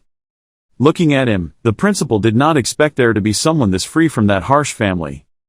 And as for the principal, he also believes that a free mind is the essence of a magician, and pushes his students to the limit for that reason. The blue-haired student from earlier was no longer stubborn and immediately cooperated with the principal to make the class go smoothly. He asked the principal what was important in this class. The principal also saw that it was a good question and immediately asked him for his opinion, but he wasn't sure so he didn't answer yet. A blue smoke emitted, he slowly answered, that is. He was gentle just a second ago but now suddenly angry, pointing at the students and screaming because he was scolded by the emperor when a graduate student from the academy went out to cause trouble. Hearing the principal burst out like that, the hair on the back of the neck of the students listening stood up in fear. He asked the students if they knew how much trouble their senior had caused. The principal recalled without anger. Because he was scolded countless times, he used these ironheads as a front to prove that he was a good teacher. He said that this lesson was just an excuse so that when their seniors became trash, there is also no penalty. After a while of enthusiastically explaining, he couldn't have been more detailed. He put his face close to the student and asked if he understood, and the student hesitantly replied. The principal continued to lecture. He said that magicians were capricious people. The student should not argue that they were not, because that would only make him more angry. After a while of chattering, the principal asked the students to open their books and read the first page. Who would have thought that the magic class would turn into a reading class, with all the students shouting in unison, "I won't cause trouble with magic." Still not satisfied with the principal's response, he asked to read more loudly. The students below also reluctantly shouted loudly that I did not cause trouble with magic. Even Li Han was surprised by the principal's extremely unique teaching style that he had no words for this. From inside the castle, the sound of students still shouting "I won't cause trouble with magic." Li Han didn't know if this method really penetrated the students' minds or not. After shouting a few useless lines, not knowing if the students could hear any of them, the principal hoped that today's lecture would touch their hearts, and next he needed 2 teaching assistants for the lesson. Hearing that, the students sitting below glanced back and forth to avoid it. Everyone remained silent and no one dared to speak up. Seeing everyone ignoring him, he knew this was a difficult task, but still. He saw that no one in the passive class was willing to accept it, so he immediately gave a warning that if no one volunteered, it would be more difficult. Li Han thought that this job would not be free but would have a reward, so he boldly raised his hand to volunteer to do it. Seeing that in the middle of a forest of cowardly ironheads, this student was so brave, the principal exclaimed in surprise. Then the principal put his face close to him, making Li Han startled, and said he also liked to stand out. Li Han had just been praised, but he also humbly said that he was honored to support the professor he respected. The principal thought the words he said were just like the wind and clouds, so he told him that he was no longer familiar with those empty words. After saying that, the principal turned around and said that opportunities only come to those who are ready to stand up and seize them. Li Han thought that perhaps he had discovered that he was doing it for his own benefit. Gynandu sitting next to him also thought why Li Han was so reckless and said, "Li Han, are you crazy?" He was now as green as a banana leaf, panicking and warning Li Han that who knew what that crazy principal would force him to do. But another student put his hand on his shoulder and reassured him that don't stop Li Han, Wardanis is not crazy, he died for us. Gynandu, still pale and sweating, asked again. He put his hands on his thighs and trembled, thinking that if that was the case, he should kill himself for the sake of justice, then immediately encouraged himself to move proactively. Gynandu kept urging himself to move and move his legs. He mustered all his courage and closed his eyes to volunteer. But Ashan was one step faster than Gynandu. He calmly stood up and raised his hand. Seeing another student volunteer, the principal recognized him as the stubborn name of the Dalkard family and that his family was always proficient in paperwork. Upon his recognition, Ashan politely thanked him. Li Han looked at the familiar figure and immediately remembered that it was Ashan. He wondered if he was also aiming for the same reward as him. Suddenly Ashan raised his hand to lift his glasses as if he meant something. It turned out that Ashan wanted to repay Li Han for saving him before. Li Han told Ashan that he did not need to go that far, but if he owed a favor, he must repay it. Ashan did not hesitate to say that the Dalkard family always did everything fairly. While they were loving each other, the principal appeared from behind and reminded him that he was happy to see the two of them close, but there was still work to do. He then put a bunch of safety rules in front of them and told them to look them over for the next lecture. Human power is limited, not cattle, but he asked both of them to copy it out by hand equal to the number of students here. Dusk had fallen, and both of them were still so busy copying that their hands were tired and their mouths were constantly complaining. Seeing that he was being exploited like that, Ashan couldn't believe it. He was angry and his whole body was on fire. He felt like it was a waste of time for the principal to make them do this unnecessary work when he could have just winked and finished.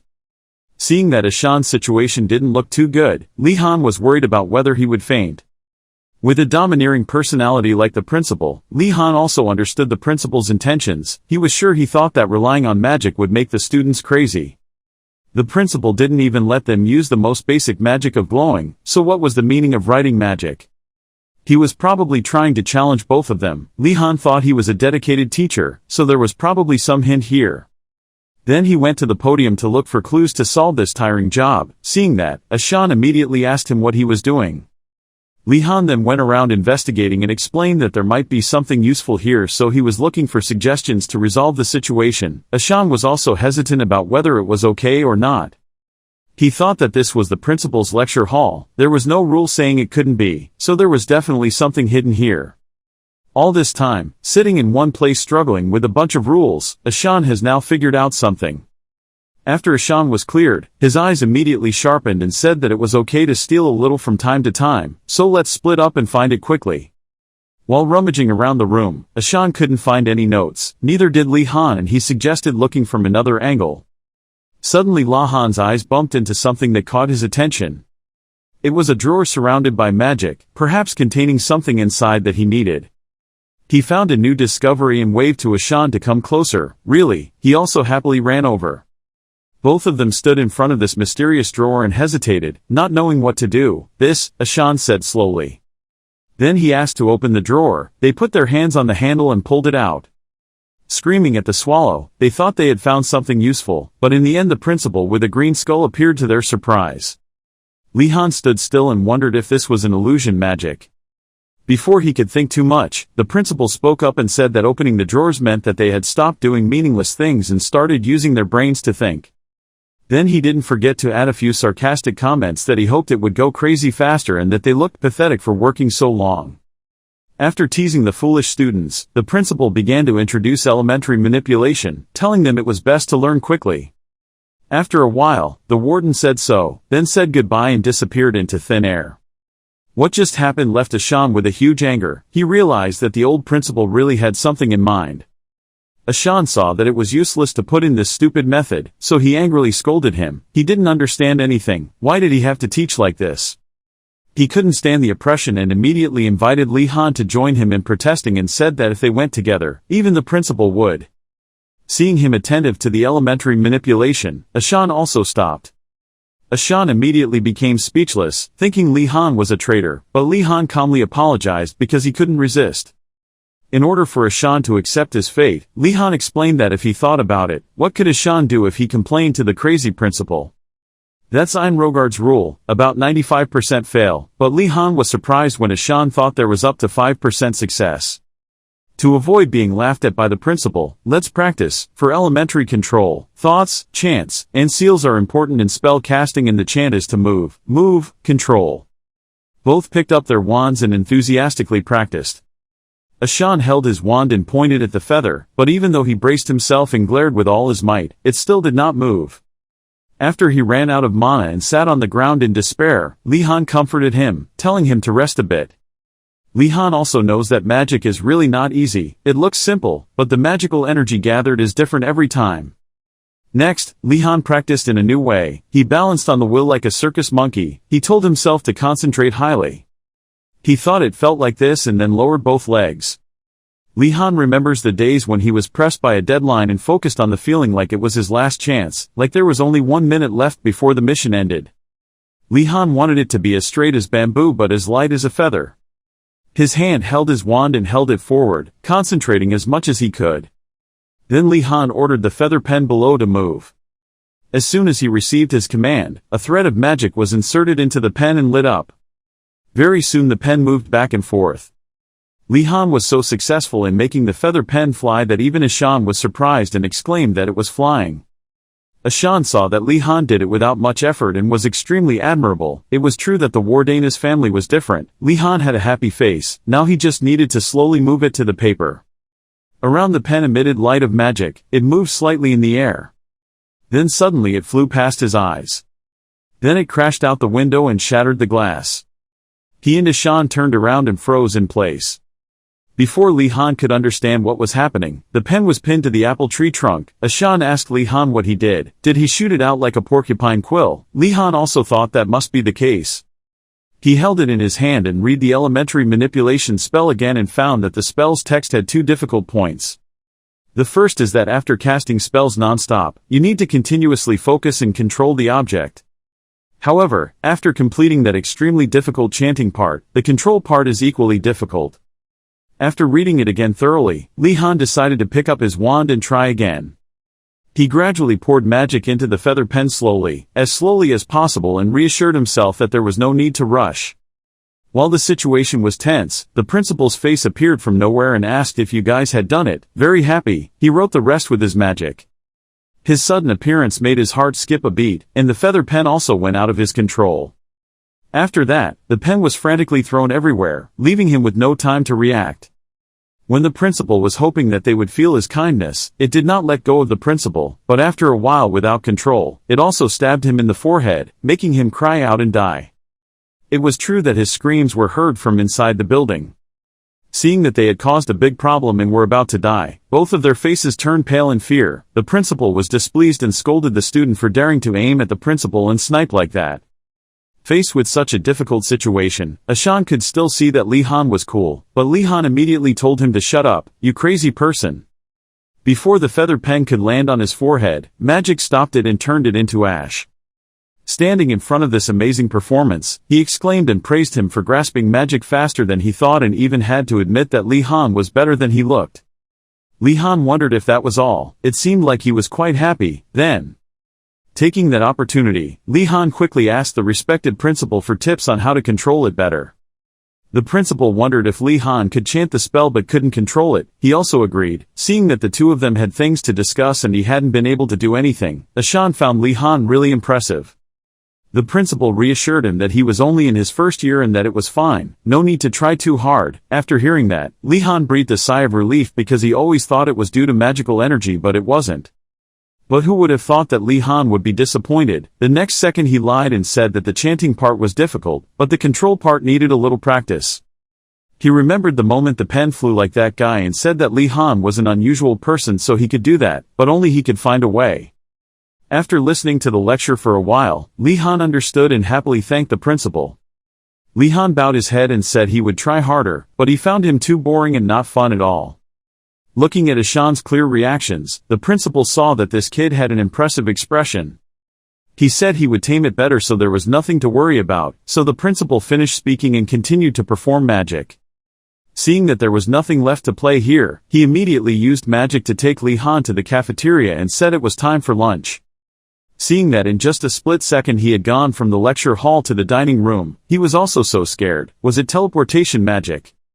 Not long after, he landed on the ground as fast as the wind.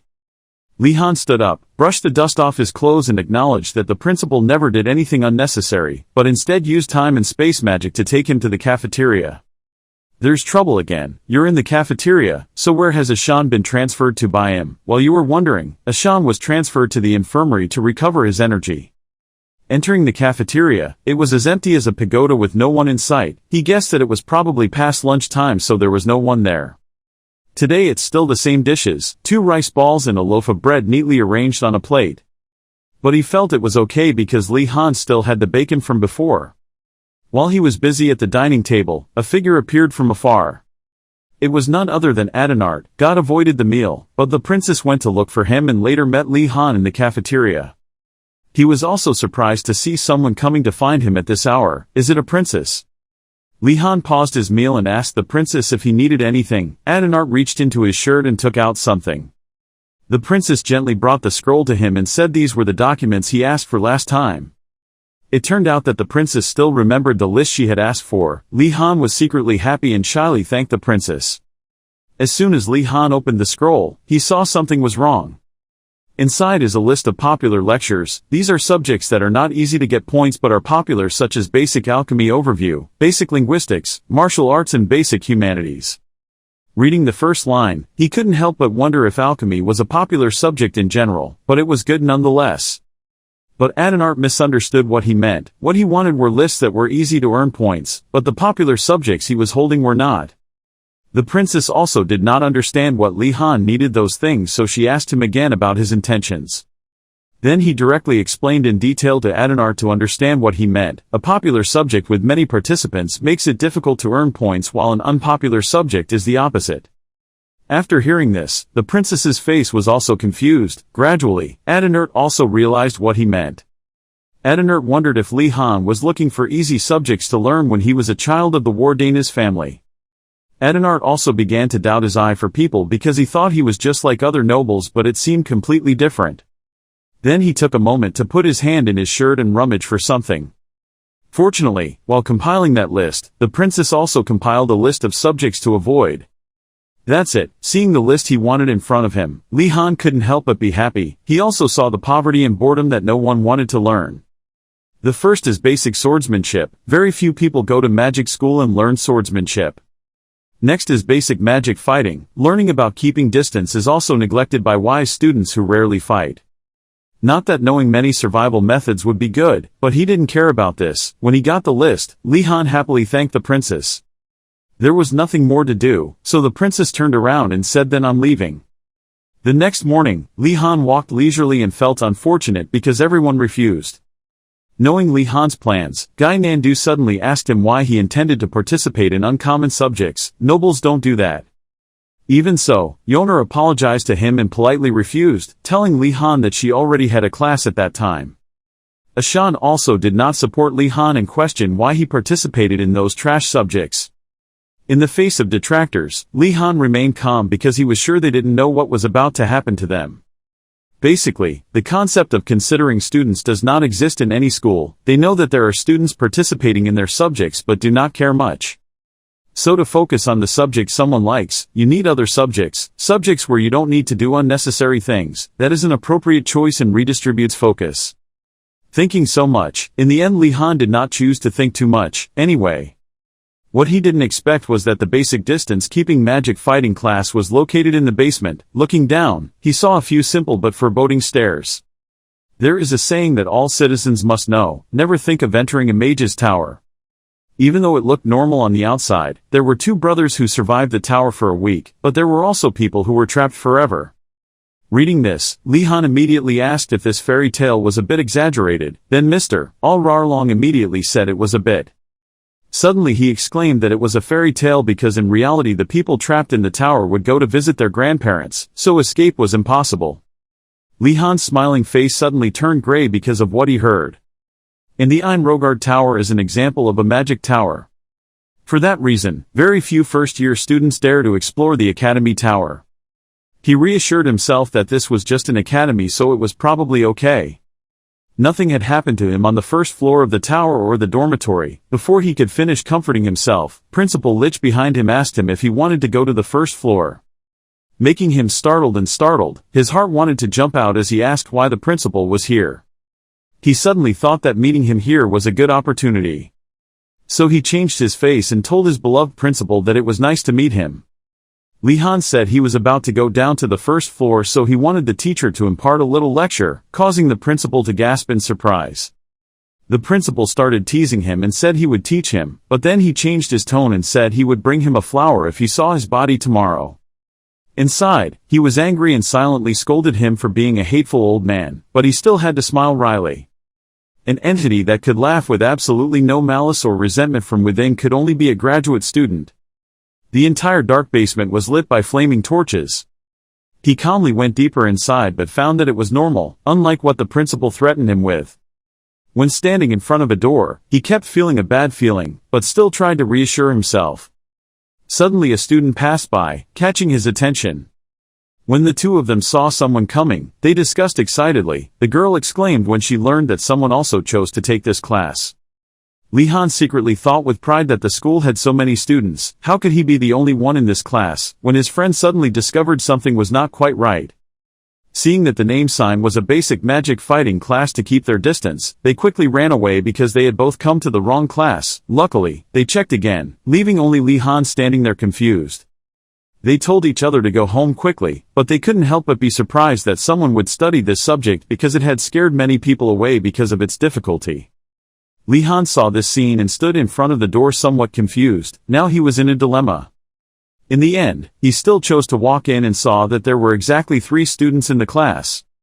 The pink-haired girl looked at him like an alien.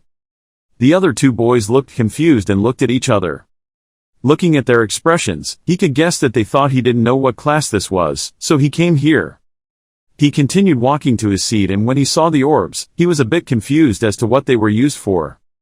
At this time, someone was already sitting in the corner reminding everyone that it was time to take their seats, making him startled.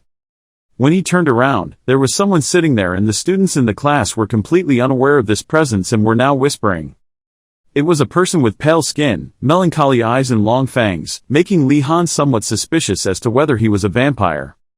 After settling down in class, the teacher introduced himself as Vodali Bagrek and would be the one in charge of basic magic fighting, keeping this distance. He held the ball and said he hoped everyone would help. Then introduced it as a crystal made from spirit stone, which is a stone or compatible with magical energy. When the stars are at a certain time, they will radiate a divine energy. The spirit stone is the material created from the process of absorbing that energy. Then the teacher asked the students to stand up and transfer energy into that sphere. He also stood up and did the same. When he touched the sphere, he wondered if he could do it. He once failed basic spells like lighting. As soon as he and his friends touched it, the ball was already floating, making everyone surprised. This made him a bit incredulous at how easy it was. Could it be that it wasn't a normal spirit star stone? He speculated that they were actually antiques. At first glance, he was pretty sure the professor had created them. Li Han remembered hearing that antiques were very expensive, but the girl behind him seemed to be having difficulty controlling the ball, making it suddenly soar high. She worriedly reminded everyone to be careful because it would break the ceiling. But suddenly the ball stopped. At this point, the professor spoke up and explained that the orb was connected to their will so they could control it, but he had placed a few restrictions so they wouldn't destroy the lecture hall. The pink-haired girl breathed a sigh of relief. She was lucky, otherwise she would have been lost. But before she finished speaking, the ball flew back and hit her straight, making her scream in pain. The teacher gently reminded them that those limitations did not exist in their place. The professor also carefully reminded them not to break the bridge, but her friend felt that she was the one who broke it first, not it. After that, the teacher ignored his friend and told everyone to continue letting the ball float, making him feel that this professor seemed a bit strange. The difficulty is increased when the teacher asks them to draw a circle. Li Han felt that even though it was an antique, it was still too difficult to do this because it didn't move the way he wanted. Suddenly a boy in class shouted happily and said he had drawn a circle. But the professor just coldly asked him to do it again. Hearing what the teacher said, he didn't think much and immediately agreed. Li Han seemed confused as to whether this was all he would do in this class. He saw that the teacher kept making the same request, telling them how long it would take them to draw a circle. But he just calmly replied that they needed to continue until they drew a complete circle. When the two boys heard that, their faces turned pale, so they made up an excuse to go to the bathroom to escape, but the teacher said that permission was not needed. So they tiptoed away from this place. The pink-haired girl saw them leaving and looked a little shaken. She looked at them and asked for help, wanting them to take her with them. Then her eyes began to become weak and lose sight, her face turned pale. She collapsed on the table and fainted, so they had a reasonable reason to take her with them because she couldn't study anymore. Li Han admired her friend's ability to play the role. He approached her, shook her a few times to see how her health was. The poor student's face wrinkled in discomfort. It seemed like she was exhausted from running out of mana. That fainting wasn't an act. It turned out Li Han thought wrong for her. He helped her stand up and asked the professor for permission to leave because she had used up all her mana. Before asking for permission, the professor just coldly told him to continue drawing circles when he recovered. Meeting such a difficult professor, he was speechless and thought he was the only one left to listen. After taking the purple-haired student to rest, Li Han returned to class and continued to practice drawing circles. While the professor was sitting reading a book, he asked him about the grading policy for this assignment. After that, the professor closed the book and told him to follow the rules. Points were graded according to rank and starting with the highest position depending on the number of students in the class. After listening to the explanation, Li Han also understood and had a certain grasp. At this moment, happiness was welling up in his heart as he did not expect that the way to earn points would be so easy. This class was truly a jackpot. For you, this is as easy as pie. Just stay until the end and you will get a high score for this test. This is truly an ideal class to give him what he has been looking for so long, like a jar of sweet honey for him to taste. Just drawing 3 simple circles, repeating this over and over again would bring high scores to Li Han. He would be very willing. Observing Li Han practicing so diligently, the professor also stood aside in contemplation. He thought about this simple, repetitive task, but he did it willingly. Thinking it's easy, every year the number of students participating in this class is like a wave. But after that they all ran back and forth, they receded as fast as the tide. So much so that last year the registration list was empty and the class didn't have any students. But as a professor, Volody doesn't care and still goes to the lecture hall and teaches lectures every year because the contract with the principal is not to admit a lot of students. Without any students to teach, the professor could only sit alone in the empty classroom and then quietly leave. Back to reality, anyway, things are different now. A student appeared and broke the professor's silence. That was Li Han. A mature, bright boy, everything from his behavior to his intonation showed that he came from a prestigious family. Volody didn't know about Li Han's abilities, but it wasn't difficult to recognize that he was special. The professor hoped that Li Han could stay here if so. The professor will have real students and this will be the first time he will be taught the next chapter. It was break time in the break room. The students were gathering together and chatting loudly. Li Han was now sitting on a chair, holding a glass of water and telling his friends around him to listen to him say something very important. After that, he happily bragged about the class where he didn't work but still ate and got good grades just by sitting, then told the other students not to miss such a good opportunity. Seeing Li Han introduce a real virtual listening class, Yoner was also confused, and Gynandu wanted to know more details about that subject. Li Han enthusiastically explained, just let the mana flow into the spirit stone and draw a circle. As simple as it sounded, Gynandu asked what happened next. But Li Han happily said that was all he needed to do. Other than that, just drawing a circle like that is easier than eating candy. Gynandu and Yoner couldn't help but ask questions about this strange subject. Inside the reading room, both of them were full of doubts about whether the professor was a fraud or not, but Li Han calmly said it didn't matter. He thought the important thing was that he got a high score, and his own benefit was the only thing he saw in front of him. Faced with the mindset that successful people always have their own path, they see that Li Han is truly a different person. Knowing that he had no right to say that, Yoner also saw that Li Han was a person who did not hesitate to use tricks for his own benefit. Li Han found himself trying his best to convince them, but they still didn't react, so he decided to eat this delicious piece of cake alone and said goodbye. Before Li Han could step out of the room, they were curious and wanted to know what that class was. When they both heard the name of the basic swordsmanship class, they were extremely shocked. Without any further hesitation, he walked to the place where the class was taking place. Li Han was standing in the courtyard in front of the southern main building, wondering if this place would be a training ground for basic swordsmanship. When he entered the training ground, he couldn't help but be surprised because the participants inside were as crowded as ants. But they were all students of the White Tiger Tower, which was new because they mainly came from a family of knights who were very good at swordsmanship and also very serious. But thinking about it, it was okay because fighting magic was his advantage. He would quickly learn swordsmanship as well. When other students saw Li Han coming from Tan Dragon Tower, they also started whispering. Moreover, those students also knew that he was from the Wardanis family, and even guessed that Li Han was here because he had learned something from their tutor and thought that he looked down on swordsmanship too much. Li Han knew they were very proud of their swordsmanship abilities, but now that he saw it with his own eyes, he realized that they were more aggressive than he thought. But who is afraid? He's not afraid. Li Han thinks it's not important, at most it's just teenagers. At this moment, among them, a big blue guy walked up to him majestically. It was none other than Durgu. He then asked Li Han about his Wardanis family background from Tan Long. Everyone said that he was an elf, but then Li Han did not hesitate and calmly stood in front of him.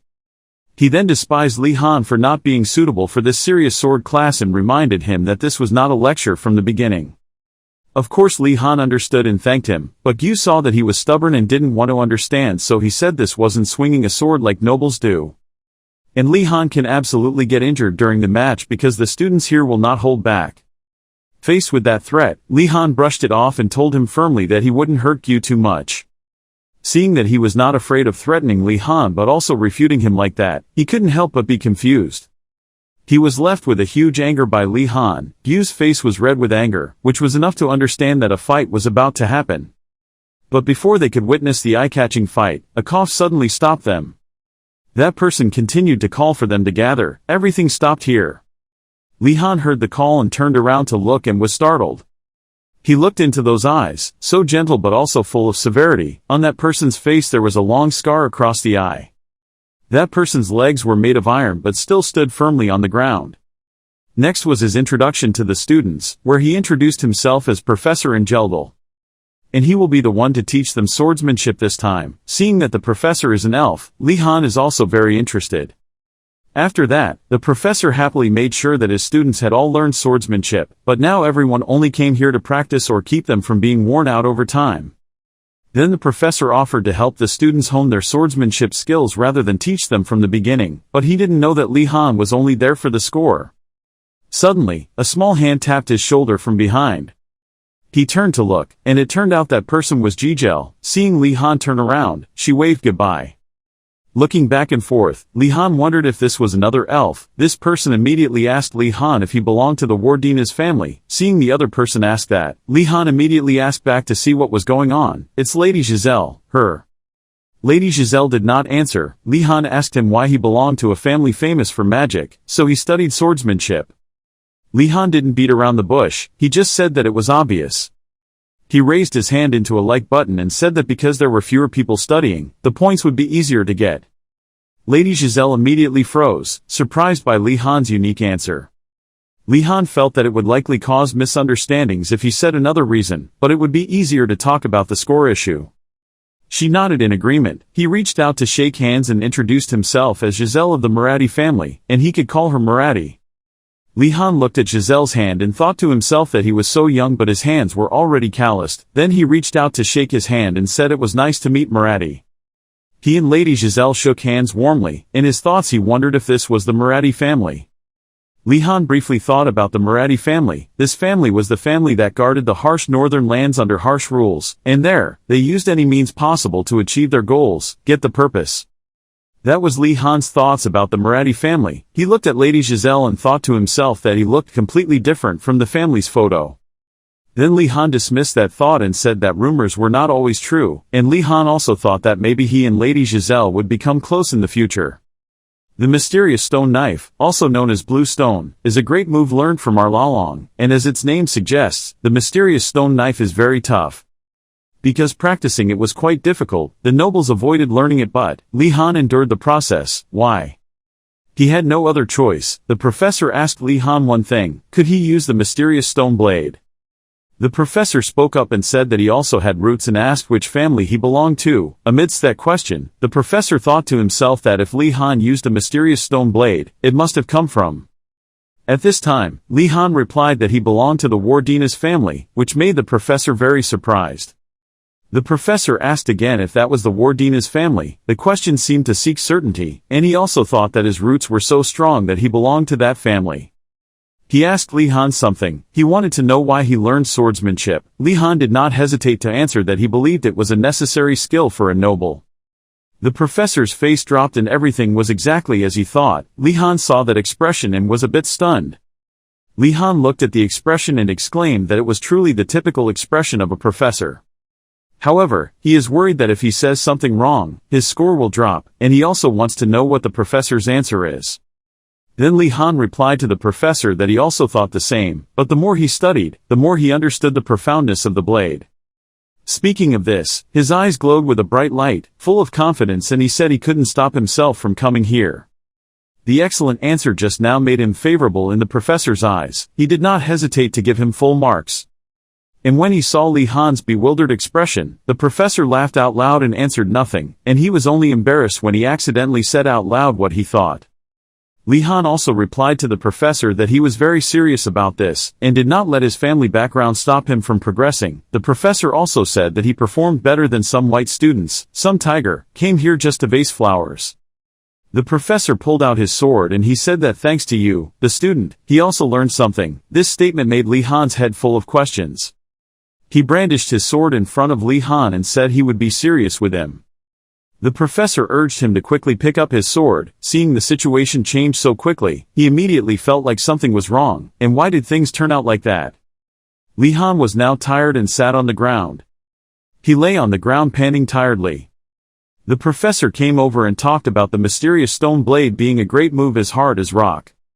He reached out his hand to help him stand up and kept explaining that the mysterious stone blade never wavered, no matter who knew what happened, and that was the nature of the mysterious stone blade.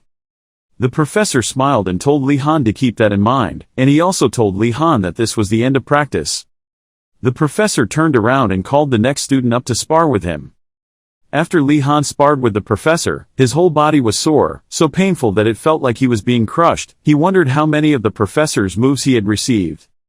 Thinking back at this moment, the professor was really good at watching for his carelessness and opening up to reveal his weakness and then attacked. Li Han tiredly complained to the sky that he kept getting beaten.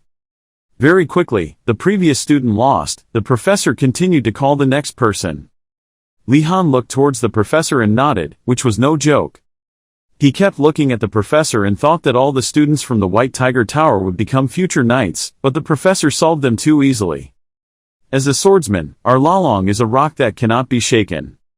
Engoldal is like flowing water, even though his arms and legs are fake. Li Han just sat there thinking.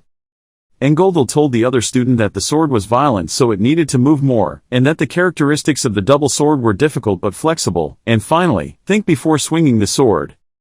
He still enthusiastically teaches his students that when using the Mountain Moon sword, they need to be faster and sharper, not to be cautious and rush forward with everything they have. Through some of Engoldal's enthusiastic gestures, Li Han confirmed that he was truly an excellent professor, as he recognized students' perspectives and gave them direct advice. At this point, Li Han immediately felt that he was probably the only one who felt that way.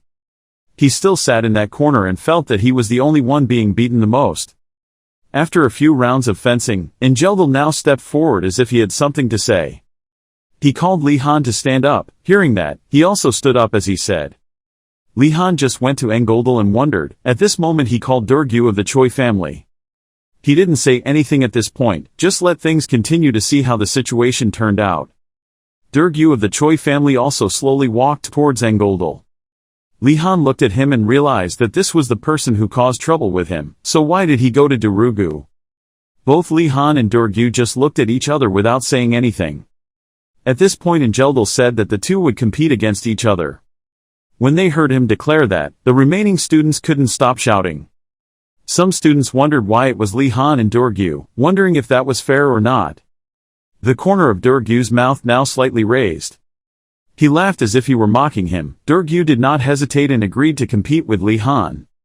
Engoldal gave each of them a wooden sword. He saw the arrogant and victorious look on his face. Li Han saw that he seemed very happy to know that Li Han was his opponent. He firmly held the sword and determined that everything had come to this and he had no intention of retreating. Li Han also said that he could have used this time to have fun and dance, but he did not do so, but instead chose to be beaten continuously, and study swordsmanship seriously. Li Han's face was also full of confidence and he thought that what he sacrificed was in exchange for this moment. The reason Professor Engeldal chose them. Simply because these are the two most elite individuals. Swordsmanship is not just theory, but also 100 times of practice and 1,000 times of actual combat. Only by going through all of that can one truly grasp swordsmanship. Only after going through all of that can one truly grasp swordsmanship. For a simple example, let's say there is a move that hits the opponent directly in the neck. But if you only know how to attack, victory is still very far away. Use theory as the core, then add fluency and customization. We will see what real swordsmanship is. These two students not only understand that rule, but also have the ability to use magic to enhance their swordsmanship. They have natural talent to become knights. At this time, Professor Engoldal spoke up and told Li Han and Durgu to return to their positions. Engeldal looked at him for a moment. He kept looking and thinking a few things about him, which was his swordsmanship ability, even though he didn't come from a knightly lineage. But the pressure he was under from his family must have been terrible, but he kept moving forward steadfastly.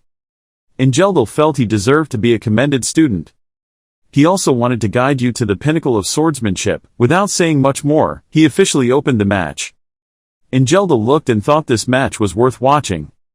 The Choi family's Peak Moon sword favors attack speed and tempo. On the other hand, Bluestone swordsmanship pays attention to the power of each attack.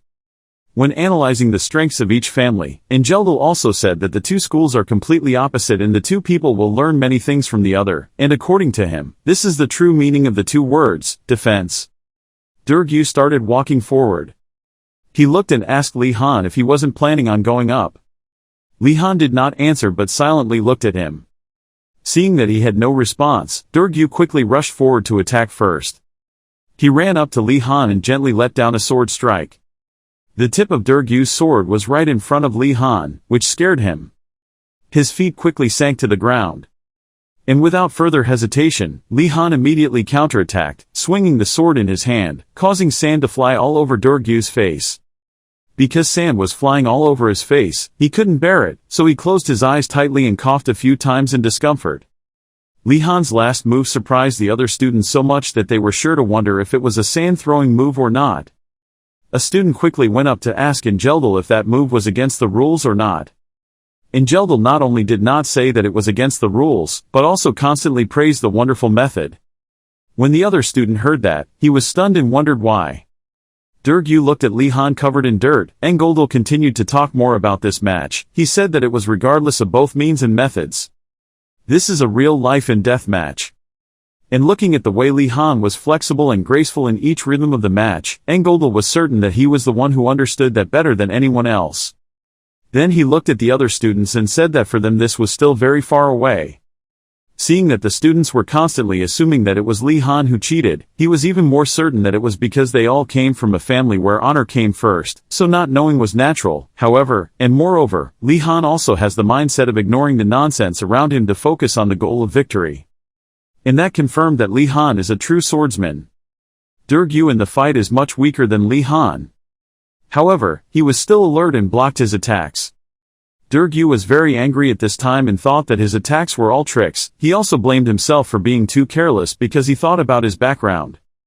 Seeing Durgu distracted, Li Han immediately felt proud. He thought this was a good opportunity because Durgu still couldn't think straight. Li Han did not hesitate any longer and stepped forward immediately. He must seize this opportunity. Li Han suddenly remembered when Ingeldal and Durgu fought. He quickly observed his skills.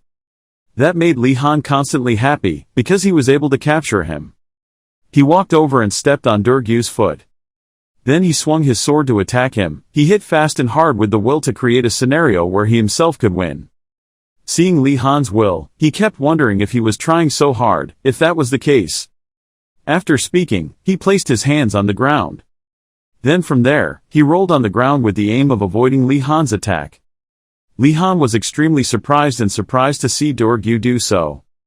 He immediately exclaimed that he was trying so hard. Durgu was almost at a disadvantage right now. He was extremely confused, but then he told himself that it was not the time to think wildly. Upon seeing the scene just now, Ingeldal once again praised the great battle.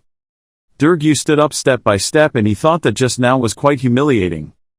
Then he rushed towards Li Han and said he would not forgive Li Han. Because it was so sudden and unexpected, Durgu's sword grazed Li Han's face. Next, Durgu continuously counterattacked. He used all his strength to fight back. Li Han did not hesitate. He prepared to respond to that attack. Professor Ingeldal was outside observing the battle and he said that Li Han and Durgu were better than he thought.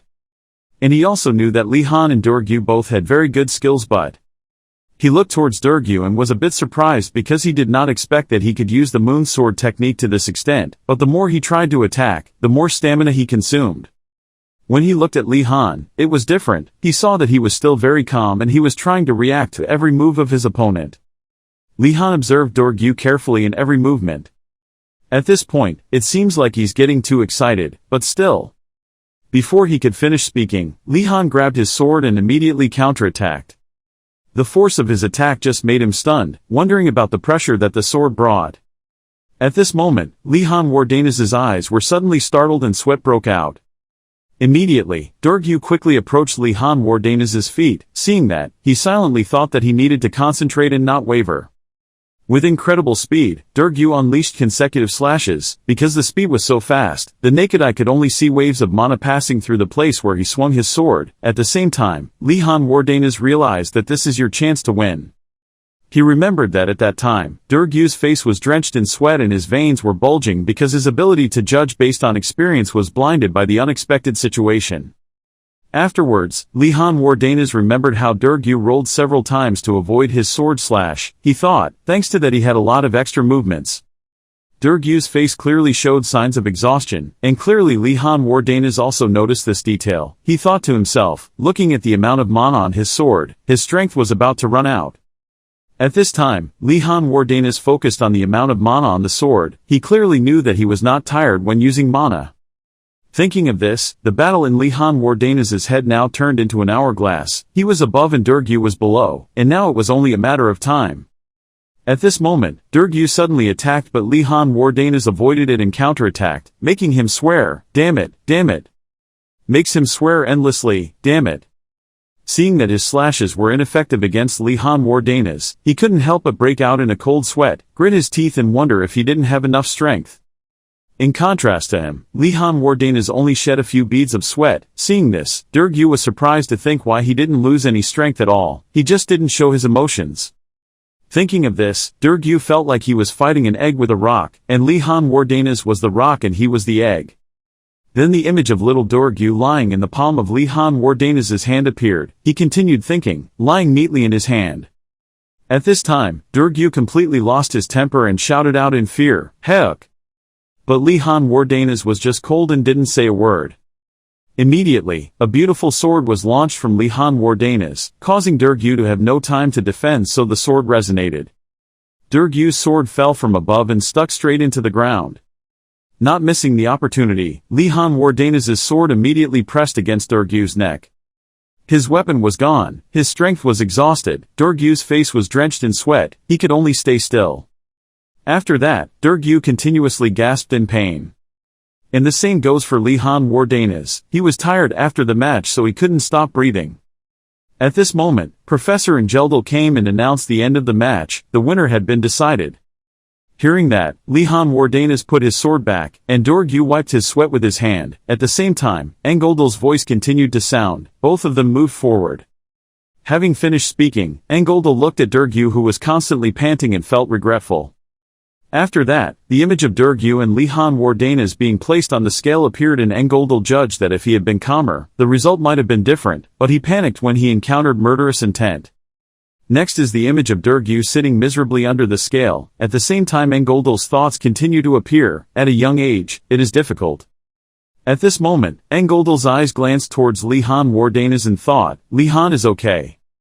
Under the shining sunset, before everyone's eyes, Wardanis proudly hung his cape on his shoulder. Angeldal saw this and whispered in recognition that everyone had to look at Wardanis with different eyes. Then, in front of the two of them Angeldal spoke calmly. He praised both of them for doing very well and began to say his real thoughts. First of all, winning or losing is not everything. Angeldal smiled and continued to win without being arrogant or discouraged, only then can progress be made.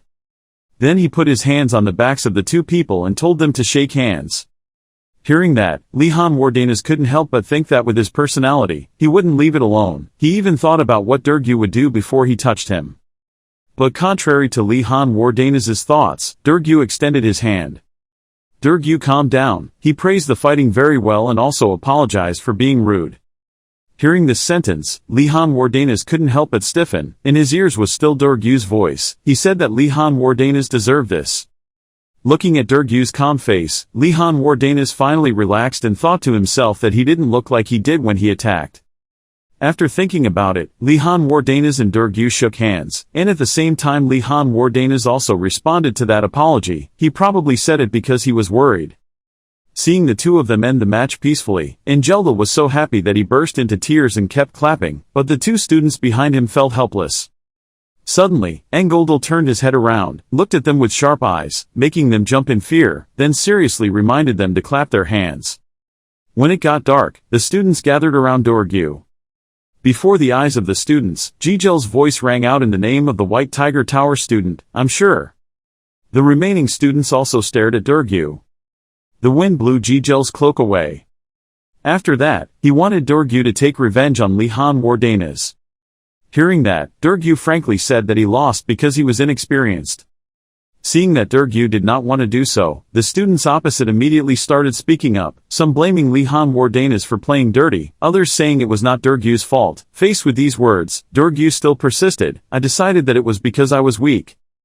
At this time, Jijel sighed helplessly, indifferently saying that it was not important now.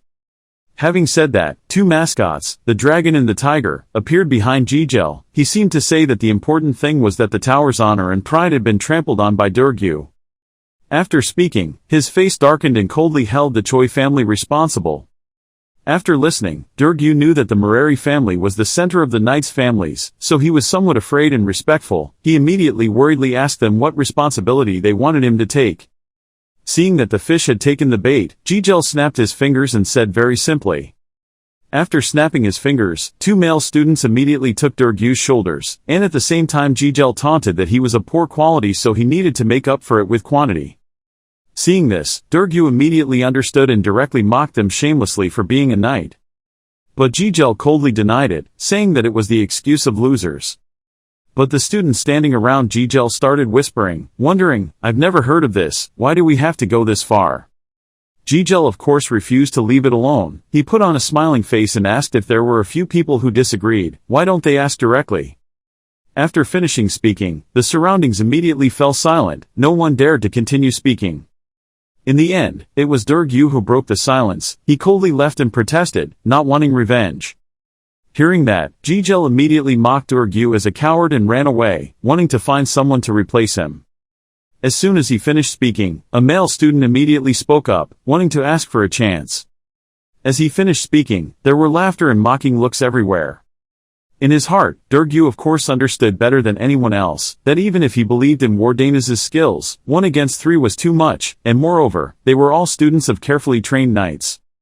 Thinking of this, Durgu clenched his fists, silently determined that he could not stay still. This was not the way of a knight. Even if the decision affected the future, he would still siding with Wardanis. A while later, a footprint appeared on the forest trail. Durgu ran quickly back to the previous position. When he arrived, Durgu shouted loudly, "Wardanis, you!" As he finished speaking, a ray of light flew straight towards him, just missing a little bit and it would have hit his head, but it hit the tree next to him. The light source just turned off, a stone fell to the ground. In front of Durgu was a male student lying down. In front of him were 2 other male students. Even though their faces were very scared, one of them still had a stubborn mouth and still shouted, "How dare you, bastard!" Li Han coldly called out. He used his stick to control the stones to fly in the air. His voice was extremely scary. He threatened them that if they wanted to die, they would come closer. After looking at the scene just now, Durgu opened his mouth in bewilderment, unable to help but wonder what the hell this was all about. A moment ago, the stick was placed on the ground, and someone called Wardanis' name. As students in the academy, each of them carried a stick in their hand. They came here with the intention of threatening, not wanting to let Li Han win the match, threatening that he would not participate again, which class is okay. Looking at this group of people, Li Han couldn't help but feel really annoying when they did that. He decided to chase them away first and think about it later. After thinking about it, his expression immediately changed, darkening his face and disdainfully asking them if they knew which family he came from. When the students saw this, they couldn't sit still but still shouted loudly, thinking that we were afraid. Having finished speaking, the 2 of them looked at each other in fear and looked at each other to encourage each other that it would be okay. At the same time, Li Han also guessed that perhaps they had someone to back them up. Seeing the proud faces of the 3 of them, Li Han unconsciously guessed who the mastermind was behind. It seemed like there was only one mastermind behind. Who do you think is left to clean up this mess? Thinking of this, Li Han couldn't help but breathe a sigh of relief, thinking helplessly that after all, they wouldn't have behaved like that. Li Han directly asked who ordered them to do it. Was he from a big family so he couldn't refuse? As soon as he said this, they were all surprised. At this time, a male student, although scared, still ordered him to shut up and reminded everyone not to be fooled. Immediately the 3 of them picked up their sticks and shouted loudly to surround him. Li Han's whole body was tense because he knew that 3 against 1 was a bit tense. Then he remembered that Al Rarlong had once reminded him that running away was the best way to deal with many situations. But Li Han is currently surrounded by 3 students. He is helpless, wondering how he can escape if his escape route is blocked. Suddenly his eyes glanced down, startled by realization. At Li Han's feet there were quite a few glowing stones. He silently judged that it would be possible to have these. Li Han remembered when he controlled the brush to fly and thought about the current conditions. The size of those 2 things was not much different. Without thinking much, Li Han immediately took action, raising a stick and giving the order to move. As expected, when the stones flew up and flew straight towards the students, one of them couldn't believe that he could use this type of magic. Was the Wardanis family really different from them? Seeing that this was a complete success, Li Han secretly sighed because it was a success, sure that they would be scared and run away, and he would take the opportunity to run away. The stone that Li Han controlled stopped in the air. He simultaneously shouted the words "Go away." Having said that, Li Han gently tapped the stick in his hand. A stone immediately flew straight into the head of one of them, creating a beautiful flight path. Before the surprised look of his accomplices, that guy fell face down on the ground, with a dark red bump on his head. Just like the rest of them, Li Han was also surprised. Immediately the other two guys in unison cursed him as a bastard. Why did he do that? And Li Han panicked because he didn't intend to do that. He probably needs to practice more. Even though they still dared to curse on the outside, they were actually scared. They were calculating whether they should continue to accompany him or not when they saw the rock attacking so strongly. They could see that Li Han was no different from a god of death burning with murderous intent. The rush must follow the rush. Li Han sighed because this did not go according to his plan but still had to continue. After thinking about it, Li Han showed a murderous look on his face, and his voice was like a demon king demanding his life, warning him that if he wanted to die, he should just rush forward. In his mind, he was thinking that he had to do it. Seeing this, the two students were naturally scared and helped each other run away, but their mouths were still very strong and threatened him. On this side, Durgu is no different from a bewildered golden deer wondering what he just watched. Li Han breathed softly and asked Durgu why he also came to beat him, making Durgu startled and stammered in refusal. A moment later, Li Han was surprised to learn that the bastard gazelle had made this threat. Sitting next to the burning fire, Durgu awkwardly said it wasn't Jigel. Hearing that, Li Han replied yes, so he said that. The image of everyone in Bakho Tower appeared in Durgu's mind. He began to recount the atmosphere in the tower, which was quite special. Everyone was happy and close to each other. But when he thought about the White Tiger Tower having its own order, Durgu couldn't help but feel scared. After that, Durgu sketched Jigel's face on the ground and said he looked like this. Li Han bewilderedly asked who this was. But as soon as he finished speaking, Li Han remembered the meeting and asked suspiciously if it was the guy from the other day. Li Han touched his chin and began to compose himself that he thought Jigel was a good person, acting differently from his appearance. Durgu sitting next to him could only stiffen his face, patiently explaining that being mean had nothing to do with it, nothing to do with appearance. But Li Han didn't pay any attention and continued to pretend to be silent. He thought that Jigel was performing his role. Li Han said to himself and realized that that was the reason Jigel was famous. In front of the adoration, Li Han Durgu's voice worriedly asked if he was listening. While Durgu was surprised that Jigel was a celebrity but he thought that he was a normal person, but Li Han did not pay attention to those words. He looked at his fists clenched and speculated that Jigel approaching him was there as a reason. At this time, Li Han felt that it was very strange that they came to beat him. Hearing that, Durgu picked up the drywood branch and explained that there were several reasons for that. Durgu explained that the first reason is that Li Han comes from the Wardanis family. He then said that if Jigel defeated Li Han, someone from a famous family, Jigel would have more say than the students from the year above. Hearing that, Li Han couldn't help but feel uncomfortable because in Durgu's opinion, he was a sacrifice of power for Jigel. Durgu agreed and felt worried about it. Having said that, the image of Li Han holding the sword emitted a bright aura. He felt that Li Han would continue to have a positive attitude in the future. Next, behind Li Han appeared people in the dark. According to Durgu, they were students in the tower who hated him. And in the end, Jigel is the one manipulating them with a sinister face. As Durgu said, he knows how to take advantage of that hateful attitude. The fire was still burning brightly. At this time Durgu sincerely advised Li Han that if he wanted to continue learning swordsmanship, he needed to be careful. After the conversation, Li Han returned to his house deep in the forest. Li Han remembered Durgu advising him to try to avoid the students of the White Tiger Tower because then Jigel wouldn't be able to do anything. He opened the door and exclaimed that this was good advice. Li Han's footsteps stopped in front of the door. Even though it was good advice, he couldn't follow it. Then suddenly veins appeared on his face. The first reason he couldn't follow was that it was difficult to find a good class according to his own standards. The second reason was that he felt angry at them for daring to do so, dragging you into politics. This is a matter of honor. In the common room, everyone in the room was doing their own work, only when Li Han's voice rang out, attracting their attention. His appearance at this time looked extremely miserable. He told everyone that he had just been attacked by students from White Tiger Tower. Then he whined and cried on the spot, frustratedly saying the reason he was beaten was just because he was a member of the Tan Long Tower. Inside he was curious about how everyone would react. Hearing that, all the students were surprised. Immediately a student slammed his hand on the table to vent his anger, shouting loudly that those white dragons were crazy. They didn't know who they were kidding. Then the blue-haired boy completely lost his temper, wanted to call everyone upstairs down, and despised when they didn't dare to tease Gynandu but instead teased Li Han. Hearing his name, Gynandu on the upper floor looked down and wondered why it was him. Seeing that, Li Han whispered in wonder because he seemed more excited than he thought.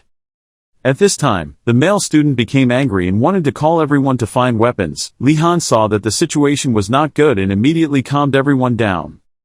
But they all refused in unison because they still owed him. But according to what everyone said, they were in debt here only because everyone had eaten the meat Li Han had hunted. If it weren't for him, they probably would have starved to death. Hearing that, Li Han did not dare to tell the truth that he was just lying. His guilt grew more and more. At this time, the blue-haired male student shouted loudly for everyone to gather. Then, the blue-haired male student asked everyone to pay attention and gather in 2 horizontal lines. After finishing, everyone excitedly shouted in unison, "Let's go destroy the White Tiger Towers." In Li Han's head, he imagined the battle between the dragon and the tiger, only to discover that he had messed everything up and had no idea that the Tan Dragon Tower hated the White Tiger so much. Continuing the image of the dragon and tiger as students representing the 2 towers, it turns out that we always hate those who are the most similar to us. At this time, the blue-haired male student and 2 other students were busy announcing that everyone should use everything to make weapons to go to the White Tiger Tower. At this moment, someone suddenly shouted loudly, telling everyone to wait. As soon as Ashan Dalkard finished speaking, everyone turned to look at her in surprise. Waiting for everyone to calm down, Ashan continued to speak. She wanted everyone to listen to her before leaving. The students began to scramble up holding sticks and sticks. The leader asked to find weapons to go to the White Tiger Tower. Suddenly Ashan came forward and shouted loudly for everyone to stop. Hearing Ashan's voice, the students suddenly stopped and looked at Ashan. Ashan frowned. She wanted everyone to listen to what she was about to say now. Ashan advised everyone not to act hastily when she mentioned that the tower was only for people from knight families. If they acted rashly it would mean they would lose. Li Han raised his hands to signal his agreement. He highly appreciated Ashan's reason. Ashan clearly expressed his determination to stay and wait and then attack. The students were convinced by her. They agreed with this idea and praised the Dalkard family. Li Han held his head helplessly when he saw them act like that. He even blamed himself for being stupid for expecting something from them. Afraid that they would take a risk, Li Han stood up and made it clear that he did not want them to take revenge. Li Han wanted to solve it himself without their help. It was his honor and dignity. The blonde guy was dissatisfied. He talked about Wardanis' dark history very cunningly and despicably, so those people were not easy to handle. Li Han listened to him and stood still. His cursing style did not bother, a bit scary. After scolding Wardanis, the blonde man gasped. Li Han couldn't sit still. He made it clear that they were children from a respectable family. Acting like them was shameful. Hearing this, the students scratched their heads and looked at each other shyly, seeing that they seemed to agree that Li Han wanted to get to the main point. Li Han's voice made the 3 students look at him in bewilderment.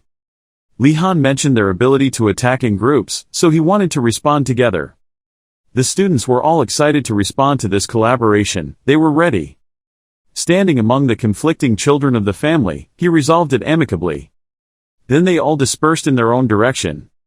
The students talked about the matter of the next class studying with the bastards, making it difficult for them to want petty revenge. He mentioned wanting to show them the masters of lighting magic and she happily agreed.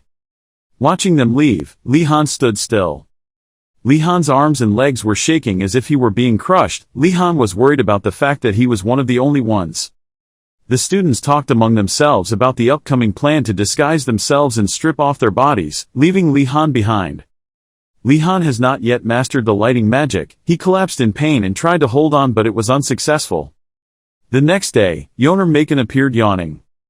Li Han's face was pale, his body tired, standing in a corner to greet Yoner Maken, making her scream loudly. She saw his eyes like a panda and couldn't help but be curious. When she asked him, Li Han said he was practicing magic. Yoner was told that he couldn't use magic, but she asked if he had permission yet. He tiredly put down his staff and said he had permission. Yoner Maken's head ached when she heard Li Han talk about how they had mastered lighting magic, but this was the first time she heard this. Suddenly Guy suddenly appeared, making Li Han and Yoner Maken wonder why he was here at this time. Gynandu looked away with suspicion when he heard Li Han greeting him. He secretly put his hand in his pocket, looking very suspicious. Gynandu brought out a delicious grilled sausage. His face was drooling with pleasure. Then, he sat by the fireplace, looking excitedly at the sausages, making Li Han look helpless, and Yoner sighed that he was regal. The smell of sausages makes Gynandu unable to help but drool. He is truly an eating soul. Li Han patted his shoulder, startling him and causing him to drop the sausage. Li Han hesitantly told him to eat freely without hiding it. Gynandu seemed to have been caught in the act. He hesitantly asked Li Han, "When were you here?" He learned that Li Han had been following him since he took the sausage. He was afraid of losing face. Gynandu tried to deny it. Suddenly Li Han cried out that the sausage was about to burn, causing Gynandu to panic and take the sausage. Li Han looked at Gynandu, who was crying because the sausage was burned. Li Han was speechless. The scene of everyone in a daze, complaining and holding their heads appeared before him. Li Han took a look at how bad everyone looked. Hunger caused the students to lose control and pick up their shoes to bite. Yoner mentioned that they did not fall into a worse situation because Li Han sold them food. Yoner feels that if it weren't for that, things would have been worse. The situation started to get tense. Li Han suggested taking action, but Yoner said they didn't have many rations left. Li Han sighed. He scolded Professor Uregilm because he did not let him take the ingredients from the trunk even though he tried to get them. Recalling that time, Li Han and Yoner were holding a loaf of rice paper when he was caught in battle. He said it was all for him to eat, and the matter of the two of them putting jam in their pockets was also discovered by him. Professor Uregilm said that you can only eat enough to fill your stomach, so why should you take extra portions? The two of them fell into deep thought. Li Han sighed that there was no way to steal them, but Yoner was thinking about whether there was any other way. The students quickly went into the classroom. They said hello to the professor, who was sitting in the room first. This is the ogre Professor Garcia Kim. She cares about her students so much that she can immediately feel the strange change between them. First, a week after joining the academy, the students became very hungry. They became out of control. Second, she sensed the tension between the towers. Because of their different backgrounds, the rivalry is fierce, but the tension between the Dragon Tower and the White Tiger is very intense. Garcia Kim asked the student to sit down when he saw that the student was conflicted. Garcia Kim knows that the more they compete with each other, the stronger they will become, which is also the principal's opinion. She just sighed. She couldn't agree with that. Garcia Kim gave a strange smile. She wanted everyone to be nice to each other, and she asked the students to sit down. The students became afraid when she checked the old lesson about lighting magic. Everyone was chanting Buddha's name, but it wasn't them. Li Han covered his yawn with his hand and volunteered to return the cards. He looked at the students next to him with a feeling of victory and defeat. He had to practice this time and not fall behind, even though he had just done it this morning. This time Li Han successfully took over the main character role of the class. Looking around the classroom, Li Han started to panic. He couldn't believe his eyes. The truth was inherently sinister, and now he understood about Wardanis. Li Han looked at Gynandu, disgruntled about his lighting magic problem, but Gynandu looked at him with a wry smile. Gynandu calmly said that he only knew how to do it in theory, but practice was not successful. Gynan was also confident that he would be able to do it soon because they were all nobles, leaving Li Han with no choice but to put his head on the table. Li Han collapsed in pain when he realized he had been deceived, and he even scolded these arrogant noble bastards. He cried in pain, knowing that he had worked hard in vain. Garcia saw Li Han volunteering and praised him endlessly. The first volunteer was Li Han from the Dragon Tower. The other person is a white-haired girl student who also comes from the Dragon Tower. Li Han turned around in surprise. He did not expect that it was a princess and had the opportunity to approach her. But the princess responded to him with cold eyes. Seeing that look, Li Han was embarrassed and afraid to show his face. He wondered if he had done something wrong. Suddenly Li Han was tapped on the head by a pair of hands. Ashan whispered to Li Han. She mentioned that the princess believed strange rumors about him. Li Han was curious about that rumor. Ashan said it was full of malice and insult. Ash angrily recounted that Li Han only cared about grades instead of knowledge. She expressed her displeasure and couldn't believe it. Li Han doubts life because according to him that is correct. Li Han thought it wasn't wrong and he had nothing to say about it. But looking at Ashan, she was furious, making him a bit concerned. Ashan boldly expressed her disappointment in the princess. She did not expect the princess to believe such an absurd rumor, but the princess remained silent. Li Han seemed to add fuel to the fire. He said it was the princess's right to believe it or not. Hearing him say that, Ashan doubted life and turned away to look at him, not afraid of an enemy who was as good at pointing out teammates as he was. Ashan was so angry that she clenched her fists. She growled and called his name. She thought of Li Han holding the white sheep and blessing him with peace, and she wondered how holy he was. Ashan thought that there were many descendants from great families, but no one was as perfect as him. The words duty and nobility were his motto.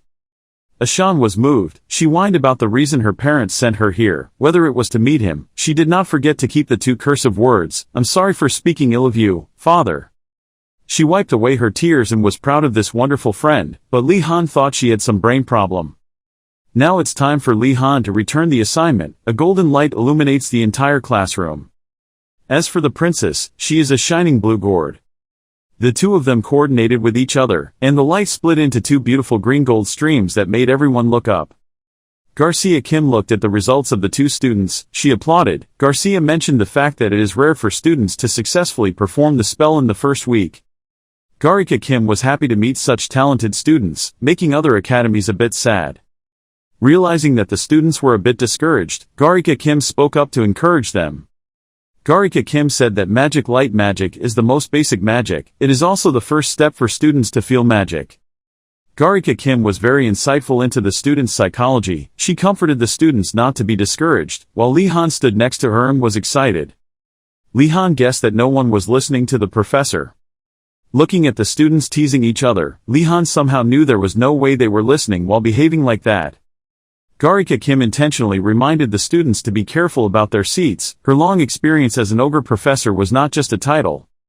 The students stood looking towards the professor. The student spoke with disdain for luminescent magic. The students above were competing to discuss their origins from the White Tiger Tower. To prove that he was right, the student mumbled the evidence. Garika Kim looked at the students helplessly. Garika Kim mentioned starting to learn elemental magic this semester, making the students excited and even repeating it to make sure. Murad was also extremely excited. She didn't expect to learn elemental magic. The other students also started to stir. Garika Kim reminds students in advance about luminescence and they will automatically know how to do it during the learning process.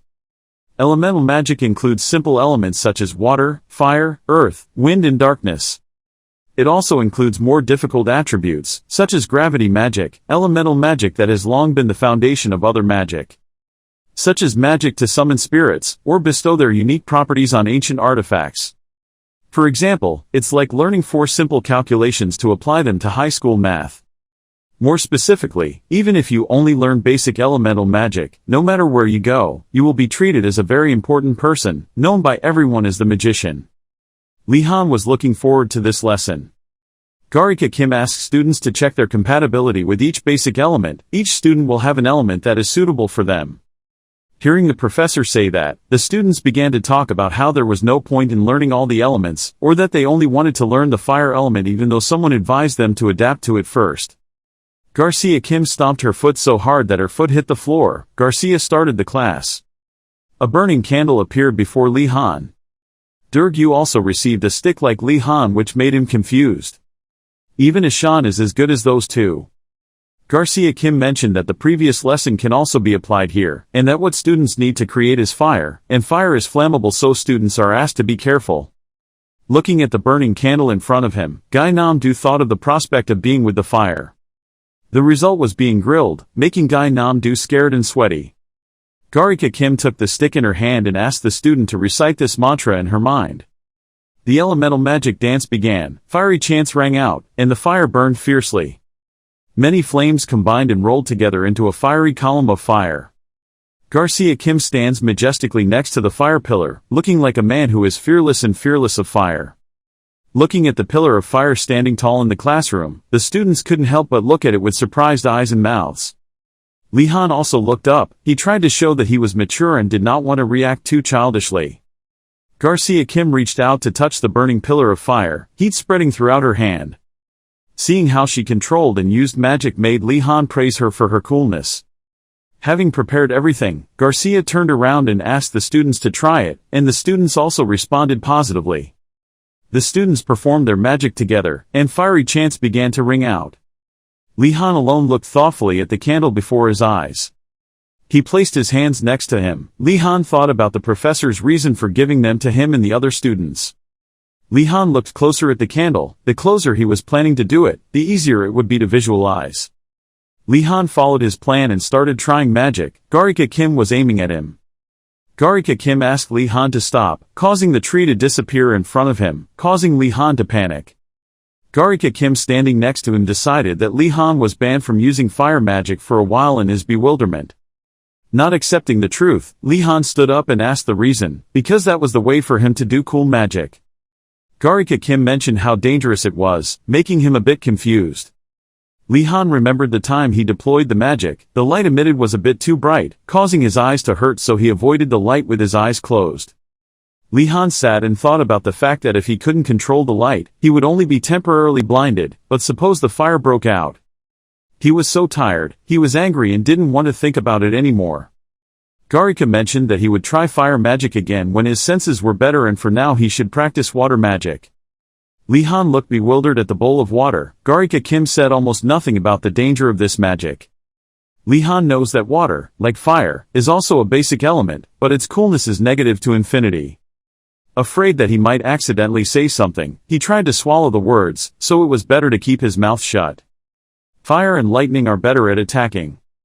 Earth and metal are better at defense. But the uses of water are quite obscure. He still can't figure out the specific problem. Suddenly Li Han thought about the use of drinking water wherever he wanted, even while studying.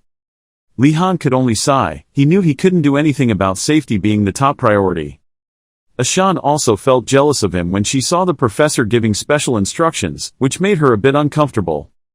After hearing this, Li Han was scared. His face turned pale. He begged her to shut up. He was really a man who wished for someone else.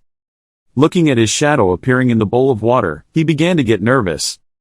Li Han pointed his wand at the bowl of water and recited the awakening spell. Li Han kept reciting the spell. He was about to lose his patience. He always wanted to learn fire magic, and this was the motivation that made the spell rise succeed this time. A large whirlpool appeared, many layers of water intertwined with each other. Ashan's eyes were open so much that she had to adjust her glasses to look at this masterpiece. Water magic with strange shapes. Li Han's appearance appears inside the water drop. He and Ashan looked at the stream of water condensing in the air.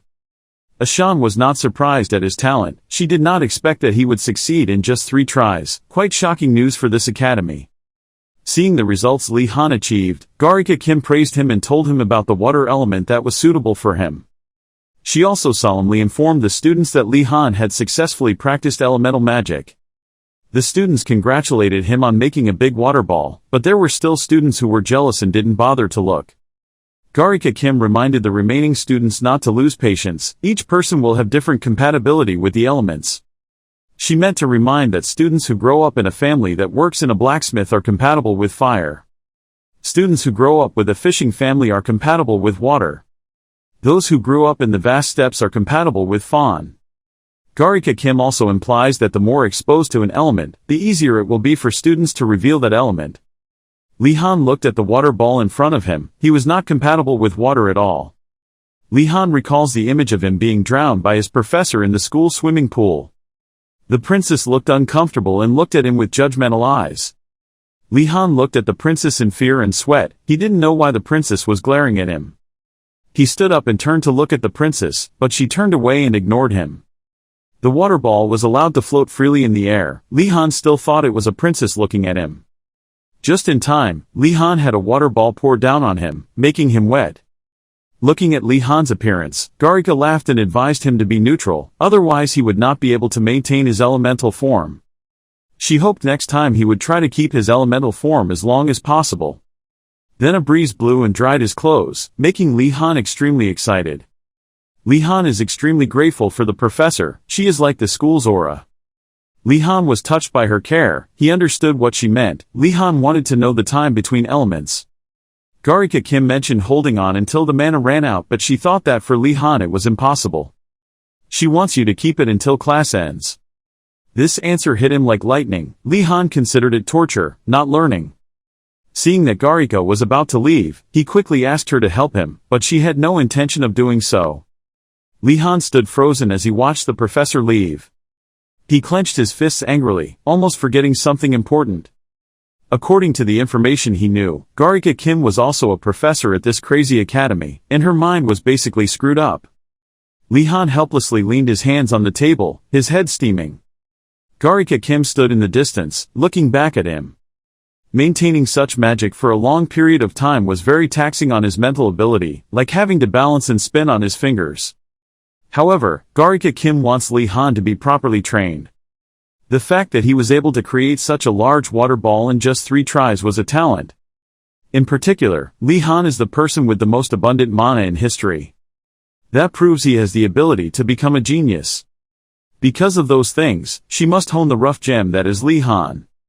Garika Kim placed hope on him to do well. On the contrary, Li Han was holding the element with a dissatisfied face. He scolded the professor at this academy. There was a misunderstanding between them. The students' goodbyes rang out. Under the high temperature, Li Han was trying hard to believe what he said. Li Han nervously told Professor Uregilm about his excessive behavior. But for Professor Uregilm, it was like a guitar that was heard in one ear and passed through another. Li Han whines to him about the princess being able to control the fire element. Yanera is compatible with the wind element. The special thing is always at the end of the chain. Gynandu almost burned the whole class, making Li Han a bit disappointed. Li Han hugged his chest in frustration when he could only use the water element during the entire lesson. Professor Uregilm stroked his beard. He mentioned that Professor Kim liked him, so he trained him that way. When Li Han heard it, he burst out laughing. Professor Uregilm did not expect that was the reason why he used his precious day off to garden. Li Han looked at Professor Uregilm and burst out laughing. Only silence. Successful people always have their own path. Professor Uregilm said he was a whiner. He was used to this. He also repeated that he was the one who volunteered and said he would do it, making Li Han bewildered. Some time ago, Li Han volunteered to help Professor Uregilm, making him touched. Professor Uregilm even laughed when he heard him say that eating food was considered payment. That time he pampered him so much that he could do whatever he wanted. Li Han was pushed forward to bring some more food, causing him to scold him for being clever. Watching him drop food on the ground reminded him not to neglect this kid. Professor Uregilm put some tea leaves into the wooden tube. His hand poured water, but his eyes and mind turned to Li Han. He found him a bit strange compared to before. Looking at him pulling out each carrot, Professor Uregilm knew a little about him coming from the Wardanis lineage. Professor Uregilm took a sip of tea. He mentioned whether he had any conflict with the White Tiger Tower. Hearing that, Li Han frankly said that the White Tiger Tower thing was quite annoying. Professor Uregilm was not surprised at all. He thought nothing had changed, and when Li Han heard it, he felt somewhat relieved. It really did scare this little heart. While Li Han was pulling out the carrot, he mentioned the issue of non-confrontational tower relationships in the academy being okay, and he also complained about being tired of studying law in the academy. Professor Uregilm burst out laughing when he heard that. He did not expect him to have this thought. He advised him to focus on practicing, which was more beneficial, according to the experience of his predecessors. The atmosphere suddenly became silent. Li Han mentioned that he accidentally fought with them. Now it's time for Li Han to deal with this old man. Li Han turned to look at him in fear. He hoped Professor Uregilm didn't look at him like that, because he didn't mean it. On the contrary, Professor Uregilm calmly sipped his tea. Professor Uregilm wondered why the conflict happened in the first week. Li Han recounted that because he chose the swordsmanship class, he was attacked by them. Professor Uregilm heard it and spit out the tea in his mouth. Seeing Professor Uregilm coughing, Li Han stood up and asked him with concern. Professor Uregilm turned on the drying mode to crisp up Li Han. His choice of swordsmanship was tantamount to violating their territory. According to pro tip, tigers are animals with a high habit of protecting their territory. Li Han dusted himself off, still adamant that he had the right to register for any subject he wanted. Seeing that he was so stubborn and talking so much, it was also a pity for this old body. Professor Uregilm had to ignore this problem. After all, it was already resolved. Professor Uregilm mentioned their skills. He didn't know about magic, but about swordsmanship. You should be careful. Li Han was happy because he still cared about him. He even accidentally said that he could fight his father alone, so he struggled a lot. The fatal words that made Professor Uregilm's face darken were truly revengeful. He couldn't swallow a sip of tea. Seeing him stand up, Li Han looked away wonderingly. Professor Uregilm is in a good mood today, so he will make him something to eat, which makes Li Han extremely grateful. Professor Uregilm took the food. He thought he should treat Li Han well. He was afraid that one day, Li Han would come back and hold his sword around his neck because of some matter. At that time, he would become the greatest swordsman in the empire. After that, Li Han sat obediently on the table and waited for him to bring out the food. Li Han excitedly enjoyed the delicious food. While cleaning up, Li Han suddenly remembered that he had work. Li Han looked at the house and objects in front, wondering if he was the only manager of that place. Professor Urigum wiped the bowl and mouth and explained to him that because they were useless, they should all be thrown away, which was something an alchemist must know. Li Han was startled when he did basic tasks, including dusting the entire cabin, cleaning the furnace to check ingredients, taking care of the fields, and checking fish traps. Seeing that he seemed hesitant, Professor Urigum was a little suspicious. Li Han smiled foolishly and agreed. Li Han cannot endure this life as a laborer, even though he knows these things are done by students. Li Han came up with the idea of planting some things in the empty space in the field. He asked Professor Urigum for advice. Professor Urigum welcomes you to do so. Li thought about steaming cabbage and leeks. He also agreed with him. Afraid that Li Han was cheating, Professor Urigum carefully reminded him about selling them, startling Li Han. Li Han looked away in surprise. He didn't know why Professor Urigum knew so well. He thought the upperclassmen did the same. Professor Urigum helplessly held his head. Professor Urigum said you were the first. Too tired of this reporter, he had to let him do whatever he wanted. Li Han also obeyed and did his part, leaving him alone to mutter and scold him for being a weird boy. Looking at Napa cabbage and onions stacked on top of each other, Li Han was wondering if there was anything to make from it. Li Han mentioned preparing Napa cabbage and leeks to him. When Li Han heard him say he could make jjigae, he was very surprised. Jjigae is a stew-like soup, usually cooked with meat, seafood and vegetables. In his mind, Li Han began to imagine jjigae. Due to its vast territory, there are countless different culinary cultures depending on the region. If the Wardanis family is in the west, their specialties are bread and cheese. The east is famous for rice, chili sauce noodles and soybeans, which are typical Korean dishes. Li Han sat next to him, wondering if he liked jjigae. Although Professor Urigum liked it, he didn't eat it often. Professor Urigum suddenly fell into deep thought. The reason Professor Urigum rarely eats it is because it is an oriental dish. There are people in the east that he hates, so it follows that he doesn't like jjigae. Li Han began to find out the underlying reason why he looked at things with hatred towards people. Professor Urigum has his own troubles. He mentions distant relatives living in the east, who complain a lot every time they meet. Professor Urigum changed the subject. He mentioned that he did not sell the regenerative medicine when it went on sale, which left him penniless, and also left the old man alone. Li Han shyly remained silent. Li Han stood up, holding a pile of bowls and chopsticks. Li Han agreed with him, but he did not expect Eastern people to be quite strict. Professor Urigum looked up at him. He wanted to know what he was doing on the weekend.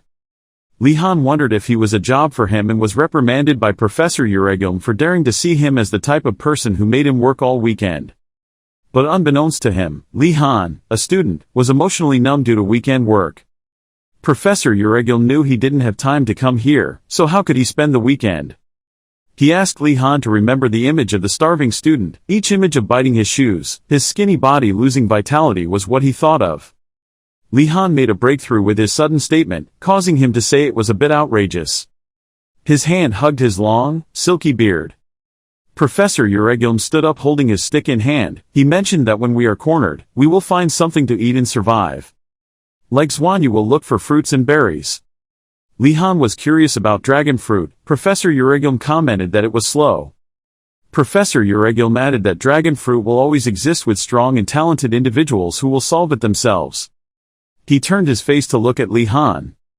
Li Han is a genius child. He thinks this year will be different. Li Han asked him about the current problem about the Vermilion Tower, which made him a bit surprised. Professor Urigum said they must be completely separated. These are not children who can be swayed by lust. The Vermilion Tower is a tower built by trainee priests, where they practice asceticism. Even in harsh conditions they still pray. Hearing that, Li Han was a little surprised at how admirable his faith was. If it were him, he probably wouldn't. Li Han decided to go hunting with his friends this weekend. He also confidently affirmed that if they caused trouble with him, it would mean he would let them know what a festival is. The professor held the broom and rushed back and forth across the ground. He continued to listen to Li Han say that he couldn't avoid it, but at least he wasn't the aggressor. Hearing that was enough, the professor turned around, closed his eyes and calmly said that there was a possibility that they would choose another way. Li Han immediately wondered about any other way the professor mentioned. Hearing that, he did not speak hastily but hesitated in thought. Thinking for so long, the professor only gave him a short, concise answer and ran away. With the Magic Academy campus, there is a steel wall surrounded by magic spells. But still, every year there are students who run away. Hearing the professor talk about students being able to escape through the academy with a wall surrounded by magic spells, he thought that if he thought about what could be gained from escaping, it would be obvious that the we will defend. With new clothes, new shoes, bread and jam, even butter and cheese, or all the other dozen or so daily necessities. The look of satisfaction on his face showed that there were plenty of reasons to run away. Seeing the proud look on his face, as if he had a plan in mind, the professor immediately shouted angrily, pointed at him, told him to remove that expression, and asked him if he had done any more stupid things, right? The professor had a serious face and didn't joke with him at all. He warned him to forget about it. The reason why the tigers were the first to try every year was because they were very simple-minded. Hearing the professor say that, he immediately turned around and asked if anyone had succeeded. It seemed his question had hit the professor's heart. He was startled. He closed his eyes again, his face darkened, thinking yes, but everything was so messed up that he wouldn't listen to me, as if he didn't want to explain this escape matter to him.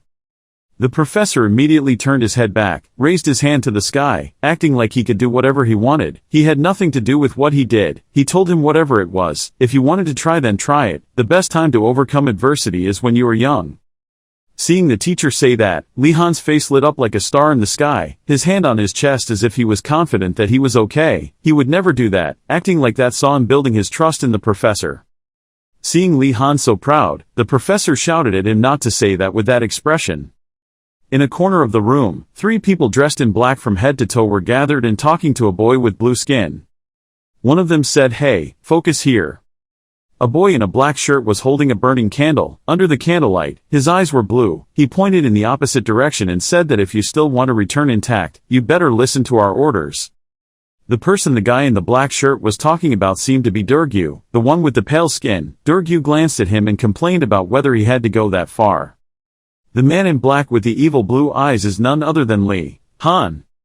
Seeing that Mr. Durgu's attitude had nothing to do with saying yes, Li Han immediately took off his hat, smiled and joked, "Is that not effective?" Gynandu next to him was startled and surprised by his appearance.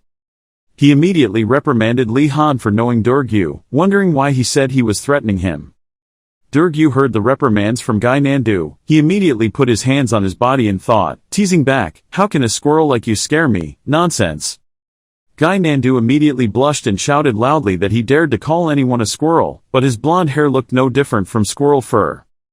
Li Han's hand needed the rope, advising Gynandu to calm down. Saying that, he pulled the string to tie the curtain, the light illuminating the dark room. The sunlight shining into the room made the people inside have to cover their eyes because it was too bright. Yoner is also wondering why we need to go so far. Seeing her ask that, Li Han turned to look at her with eyes as if he wanted to say something to her. He explained to Yoner but his eyes looked at Durgu, thinking that because the tigers would misunderstand if Durgu was friendly with us. Durgu was already treated like an outcast. Durgu's cheeks turned slightly red, asking Li Han again if he thought it was because of him. Yes, maybe they could have misunderstood.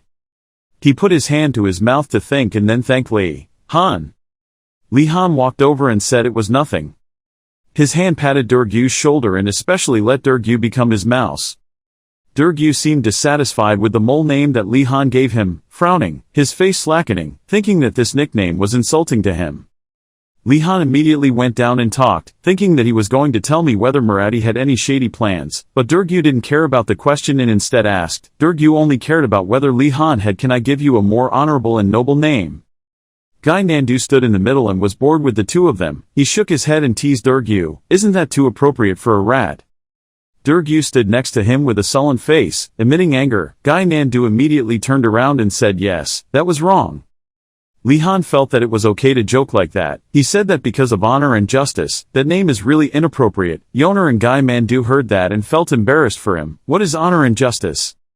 Li Han immediately pointed his finger and called out to Durgu, declaring that from this moment on he would be the flute player, a role to face injustice alone. Durgu was surprised when Li Han gave him a lesson to face injustice alone, a flute player. He was happy inside. This guy sounds cooler. He turned his hand to himself and said, "Okay, I'm the one playing the flute." Li Han and Durgu shook hands, expressing that they were looking forward to the future flute player, and Durgu was also happy and replied of course Li Han. Yoner thought to himself, what the hell did Li Han learn from his home, so? Li Han told everyone to get to the point. The reason we gathered early on the weekend morning was because... He hesitated for a long time and said it was because he wanted to make a plan to escape the academy. Gynandu and Yoner raised their hands and shouted happily, delicious, while Durgu next to him was surprised to say something. Durgu's face darkened and he seriously asked Li Han, are you serious? Li Han immediately thought he would be like that, so I prepared 10 ways to convince him. Li Han immediately made a plan for everyone. Durgu was first. Durgu said suddenly. Unexpectedly, Durgu thought, he also thought about escaping like that. Li Han asked, not understanding what was going on. In his mind, Durgu's refusal was wrong. Even though they come from a noble knight family, they are still nobles. The tiger family has never once had an empty stomach. A student's stomach growled with hunger. We can't continue like this. The student shouted loudly, we have to go hunting. If the guys in the green tower can do it, then we can do it too. They think that with a few spells, we can all defeat them. A student immediately spoke up, okay, calm down. A group of students stood proudly by the door, acting like they were here. Jigel raised his hand and said, it's fine to go, but think about it, you guys think hunting here is easy. The one that Wardanis hunted was a monster intentionally released by the alchemy professor. In the forest, if we want to hunt something like that, we have to go deep into the forest. Are you okay with that? The blue-haired boy immediately asked Jigel if there was any way. Giselle said firmly, yes. We will get out of the academy. Once again he assured his friends that we would not pay attention to that kind of meat anymore. Jigel's 2 student friends immediately became excited and asked if that was true. The blue-haired boy wondered if this was possible. She lifted her hair to her ear and confidently said she had a plan. While talking to his 2 friends, like his brother and sister, he turned around and asked if anyone wanted to follow. I also didn't want to find a way out alone. Everyone heard that. The students there shouted math oh Marathi is the best. Suddenly he, but one click, made 3 of her close friends spray with glue. Then make suggestions. She will be the one to give instructions, and if you guys do something useless and ruin the plan, I won't let it go, she said with her eyes wide open, looking so scary. So many kilos of darkness surrounded her. After that, he and the group went home to rest, sending good night wishes to those who remained. What she said was heard by Durgu. The next morning at the academy, someone's voice inside asked something, but it echoed outside. Li Han heard Durgu come back to tell the story. His eyes lit up, he stroked his chin as if he had some kind of opportunity. If he listened to him then I could go too. Seeing his friend showing such a resentful attitude, Durgu next to him spoke up to remind Li Han. The 2 of them felt helpless with his thoughts and seemingly incomprehensible expression. Durgu is worried, seriously, after what happened to Giselle, how can you still say that? Hearing that, Li Han couldn't hear a word of it. He waved his hands and laughed loudly, advising his friend that no one would pay attention to such small things. He shyly said I guess so, right? Yoner and Gynandu next to him shook their heads sadly. As he walked, he thought that this was trouble. On the outside, he was worried, but on the inside he was also a little worried when he heard the news from Durgu. At first he thought he planned to take the time to explore the exit, because it was obvious that based on the professor's personalities, escaping would be very difficult. But Marathi announced that he had a way out, making him really worried about what Professor Uragulm said. He looked at Gynandu and thought that Marathi was not as innocent as Gynandu. He was smart and cold enough to take advantage of the students in the same tower right from the beginning of the semester. He certainly had reason to be confident that he could escape. Li Han walked out of everyone's sight. Everyone behind him folded their arms and leaned against the wall, not knowing what he was thinking. Then he uttered one sentence, no way. He suggested Durgu, follow Marathi and find out what it was. Durgu shouted in surprise, what?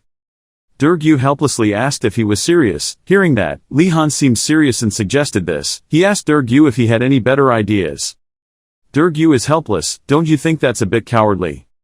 The other 2 people crossed their arms in frustration and shook their heads without saying a word. Li Han didn't care about the cowardly plan and advised Durgu not to worry about it. Li Han turned around and asked, now we are facing each other. Durgu next to him confirmed that he was right. He continued to speak the truth. There is a very famous saying, know the enemy and know yourself. 100 battles will win. Durgu next to him only knows how to follow. He immediately placed his hand on Durgu's shoulder. Unexpectedly, Li Han not only gave up but also acted like a shining light, thinking that finding out how Marathi escaped was just a tactic. Durgu had beads of sweat on his neck, worried if it was because of his face. For some reason, even he felt it was right, the light shone on his face. I had to accept it. He closed his eyes and followed Li Han's words. I guess this can also be considered a strategy. Once again Li Han placed both hands on his shoulders. I knew he would understand, as if he put all his trust and determination in Durgu to do this despicable thing. Seeing that he had agreed with his plan to escape, he turned to Durgu and said, "Okay, from now on you will monitor Marathi. Meet me when you know his escape plan." He's such an excellent warrior, and a proud spy, whether Li Han is praising or criticizing him. He pushed Durgu out, as if urging him to do his duty. He said the signal, the mission began. His eyes sparkled, flattering Durgu. He would do well, right? Durgu breathed a sigh of relief. Then he clenched his fist to show his determination to complete the task. Well, just leave it to me. After saying that, Li Han immediately held the doorknob and closed it. He breathed a sigh of relief, saying that Durgu's part was over. I need to rethink my escape plan again. He turned around and saw Gynandu and Yoner behind him. He was surprised and wondered when these two people had become close. The two frowned, wanting to say something but stopped. They said, "You," and said nothing more. Learned brainwashing magic before entering the academy, right? Li Han confidently answered, of course not. Li Han didn't listen to those two people's nonsense anymore. He turned and left. At this time, all four had fully appeared, including Yoner and Nelia. There's also Durgu, and Gynandu. Seeing that everyone was gathered, Li Han spoke up, thanking everyone for attending the first escape planning meeting. Nelia suddenly became afraid. No matter how she escaped, she had to stop trying suddenly because do you know what this mission does? She approached and angrily scolded Li Han. Do you want to escape from the academy? You are crazy. She thought you were just hunting. Seeing Nelia's anger, he immediately explained not to worry, because he had a plan. Hearing that, she kept quiet and listened to what Li Han said. She thought that if it was Li Han, then from the Wardanis family, he would be completely different from everyone else. She immediately asked him what the plan was, and he quickly answered. A meme picture of Gynandu appeared. He didn't know where he got that picture from. He pointed at the picture and thought that the guy in the picture had a way to escape. He just needed to follow and imitate it.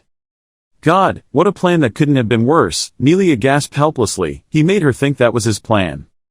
Nelia didn't know what to say. She closed her eyes and called Li Han's name. Seeing that, Yoner immediately told her that this plan could not succeed without Nelia. Seeing that, Li Han immediately walked forward to say something.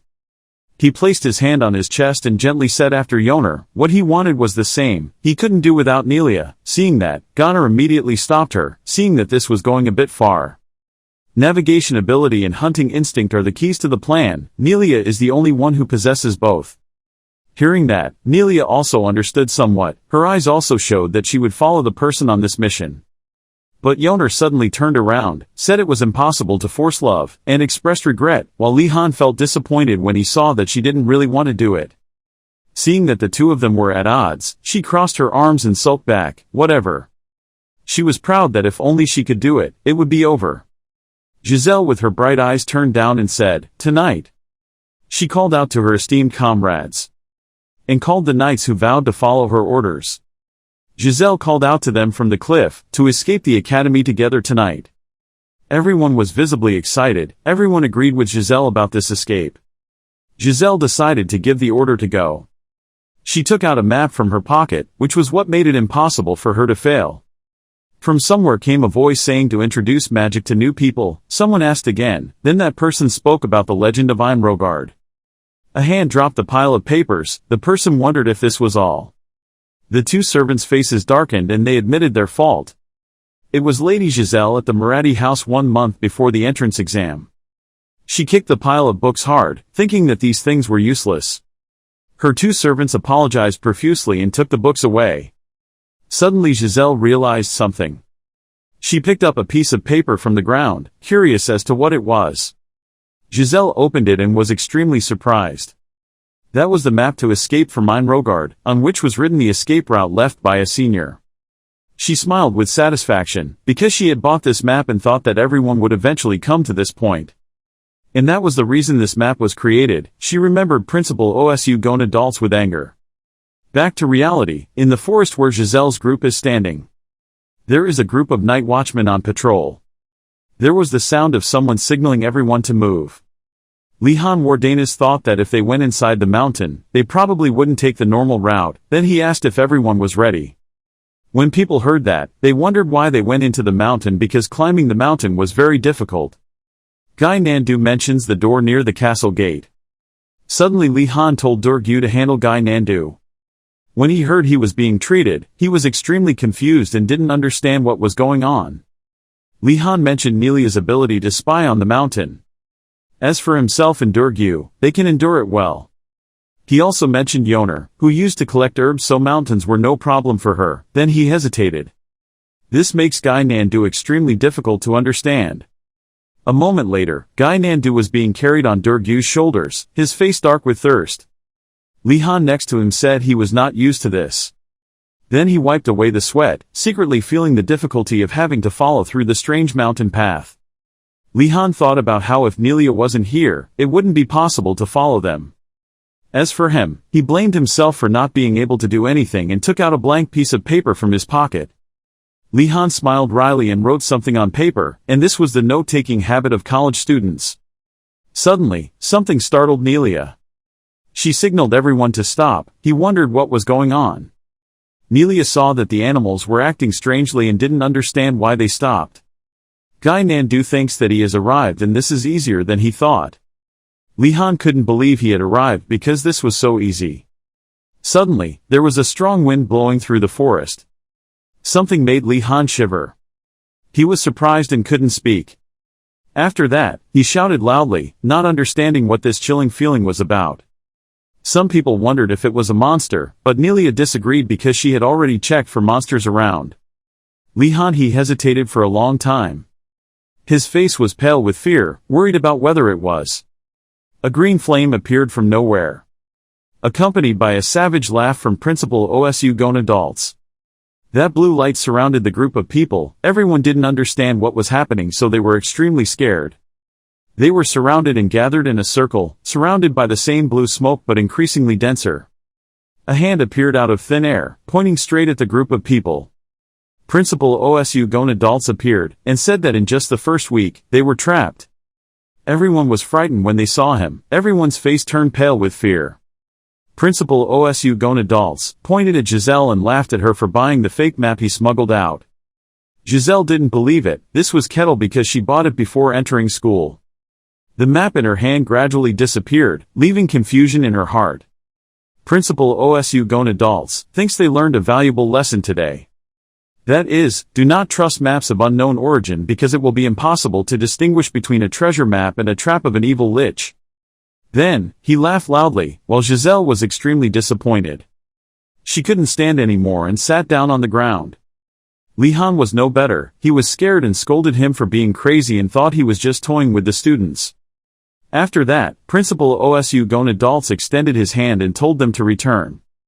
From his mouth, thicker smoke came out. He created pursuers for his students to walk back and forth while avoiding their attacks. Principal Osu Gon adults allows them to use any means, even defeating them and returning alive. But if they are caught, they will be considered guilty. Then, he exhaled the last breath of smoke, then closed his mouth. He joked, winking, and advised the students that if they were not arrested, they would be considered innocent. The students panicked and ran away while screaming. Those three skeletons just looked after those people without chasing them. Nelia was trembling, behind the bushes witnessing everything. Nelia then turned around in fear and said loudly, "What are you doing? Run away." Seeing that Nelia was about to run away, he immediately grabbed Nelia's hand. Signal for silence, then lower your voice to reassure. Calm down, Nelia. She was still shaking all over, her face pale, saying, "How can we calm down? We could die if we get caught." He hid there, constantly reassuring her that it would be okay, but those words of reassurance didn't seem to make Nelia feel any better. He continued to say, "I don't think they discovered us. Even if they did, at most, they could only lock us in a room and use physical punishment." While Nelia listened to you talk, those skeletons kept looking for their whereabouts. When she heard this, Nelia was extremely scared. There was no blood left on her face. She trembled and asked about physical punishment. A series of tortured images appeared in Nelia's head. Li-Han heard that and said, her imagination was terrifying. After saying that, he went nearby to observe the skeletons. At Nelia's side, Yoner came out to reassure them. Those skeletons kept walking in the place of the three of us. Seeing this scene, he wondered in his mind, why should we leave here now? While he was thinking about finding a way to leave, suddenly someone shouted, let's go in groups, we will take them down if we are chased. Hearing that, he couldn't help but turn his head to look in the direction of the sound. Those skeletons heard the sound and rushed up to attack the three people. They were still standing there talking loudly. If you keep running, you won't get anything, just confront them. Among them were two guys who were extremely eager to fight. One of them said, for honor. The blue-haired guy also replied, for martial spirit. He looked at them and thought in boredom, why did they keep shouting about honor and martial arts? Suddenly, someone behind him called him, Li-Han. Durgu walked over and patted his shoulder and told him, I see, we only have one way out. He looked at two people, a man and a woman, in the distance, leaning back to fight together, and he thought to himself, we have to put aside the differences between the families and cooperate if we want to escape. Li-Han nodded. He praised, excellent reasoning Durgu, okay. His eyes glowed excitedly and told him, we will cooperate with these guys, by running away while they buy time. The other three people were quite excited and shouted, okay. Durgu looked at that scene and looked at the three of them with a dark face and worry. He looked into the distance and said to the people here, we will have to open a bloody path through the point where they have the least number of troops, but the tigers are really buying time, but... Li-Han hid behind the tree. He glanced at it. Why were there no gaps at all? Suddenly he noticed that above his head the principal was emitting an aura and said loudly to everyone, don't say no. Seeing more and more skeletons, he wondered, is he still summoning more? He looked at the principal's actions and was extremely angry. With his own mouth he told us to escape, so I thought he was planning to test the students, something like that, but in the first place he didn't want to let us go. Li-Han secretly cried in his heart, no, he's the one who thinks this is enough for us. He still hid right there, watching for a while, and then the three people were being carried away by the soldiers. Seeing that scene, he suddenly thought of an idea. Should he just surrender, just watch the group run around and be caught? Suddenly, I realized something. Wait, something was wrong. Seeing the soldiers keep going in one direction, Li-Han thought to himself, the soldiers didn't pay any attention to this direction, but why? Then I looked up at the principal above who was engrossed in summoning. He didn't know we were here, the principal of Inrogard. He had a plan but was still a little scared. Wait, but just in case, he encouraged himself, it was just possible. He stood proudly, above the principal still hovering there. Li-Han confirmed that the principal was really not here. It was the same when people first discovered it. He continued to ask the question in his mind, if it was just a clone or an illusion of the principal, we just need to run back to the White Tigers and be done with it. Li-Han turned back and told them, you guys have thought of a way to escape. They were happy, excited, shouting, really? After that, he said loudly, just move forward, let's go. In the end, they all followed Li-Han. 30 minutes later they went deep into this forest. Nelia then turned back to report that the inspection had been completed and there were no traces of monsters detected. When Li-Han heard that, he immediately raised his wand. Oh light emitted from the wand. The light he had just created illuminated the entire cave. Yoner stood up to dry his coat, while Yoner turned around and asked, those bones couldn't have come all the way here, right? Hearing that, Nelia immediately shook her head to reassure her friend, it will be okay, I don't see any signs, they are after us. He sat nearby and heard Nelia say that and immediately said, the problem is how long it will take them to be summoned. He said with a rather dazed expression, maybe I should have just cut my way through them. Li-Han closed his eyes, holding the cloth bag in his hand, slowly speaking to Durgu that it was impossible to overcome what was clearly a difficult problem to solve. After saying that, he took out a string of sausages and smiled, but for now, just eat it. The blonde friend next to you saw that and agreed. Nelia planned to drink some water to ease her dry throat, but unfortunately she was done talking. Nelia immediately complained, I'm out of water. He saw that Nelia was out of water and immediately cast a spell, causing waves to rise and a small stream of water to appear. Nelia was surprised. She exclaimed, water magic. She had only heard rumors about it. It was better than she thought. Immediately after that, Nelia picked up the water bottle and thought to herself, it must be very interesting. It will also help me on my hunts, if I know how to use it. Yoner sat shaking, holding his bag. Could someone light a fire? It was too cold, Nelia saw. Seeing that, Nelia immediately used magic, and a blazing fire immediately appeared. Yoner immediately praised, "Wow, that's really great." Nelia heard that and Nelia just laughed. "Thank God it worked the first time I tried it, before it was super unstable."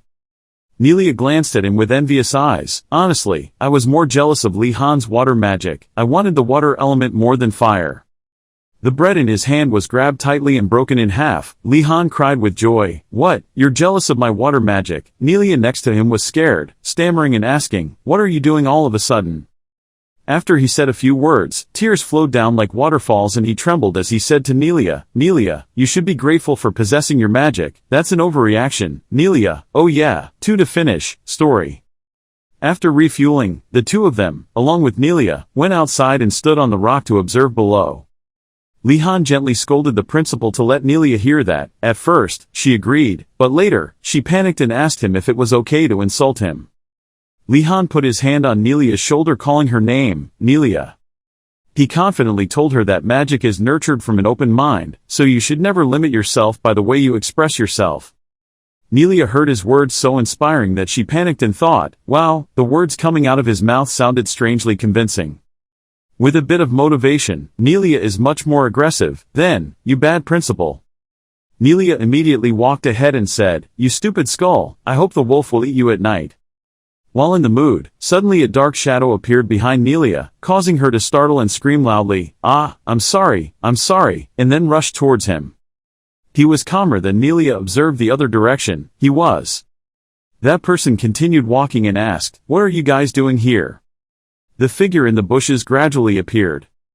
It turned out that this acquaintance or young man must have been lucky to escape from the principal's hands. When Nelia saw the two of them, she was somewhat less afraid. A moment later, Li Han's hand carefully lifted the curtain. He stood in front of the cave where a group of 4 people including Nelia, Gynandu, Durgu and Yoner were sitting, holding out his hand to invite Lady Giselle's group to enter. Seeing that they were still wary, Li Han continued to invite them to rest a bit. Inside the cave, Gynandu chewed his food while whispering to his green friend next to him, "We don't even have anything to eat, why is he?" Durgu heard his friend say that and immediately nodded, remind Gynandu to be quiet. Durgu closed his eyes and thought about the situation. Li Han had the right to ignore the people who had just arrived here, because of what they had done to Li Han. At this time Durgu looked at Li Han thoughtfully helping the group of people who had just arrived and commented, but instead he treated them kindly like this. Durgu finds Li Han admirable, and also a person who truly respects honor. Lady Giselle's eyes were now fixed on the two Yoner and Durgu sitting in front of her. She was thinking in her heart, why are those bastards belong here, don't tell me. They also found the map. In Giselle's mind, she couldn't imagine that they could follow her. Looking at her reflection inside the cup, Giselle worried about what to do next, now that she received help like this. She hesitated and wondered what she should do, when a subconscious voice rang out, "Don't forget Giselle."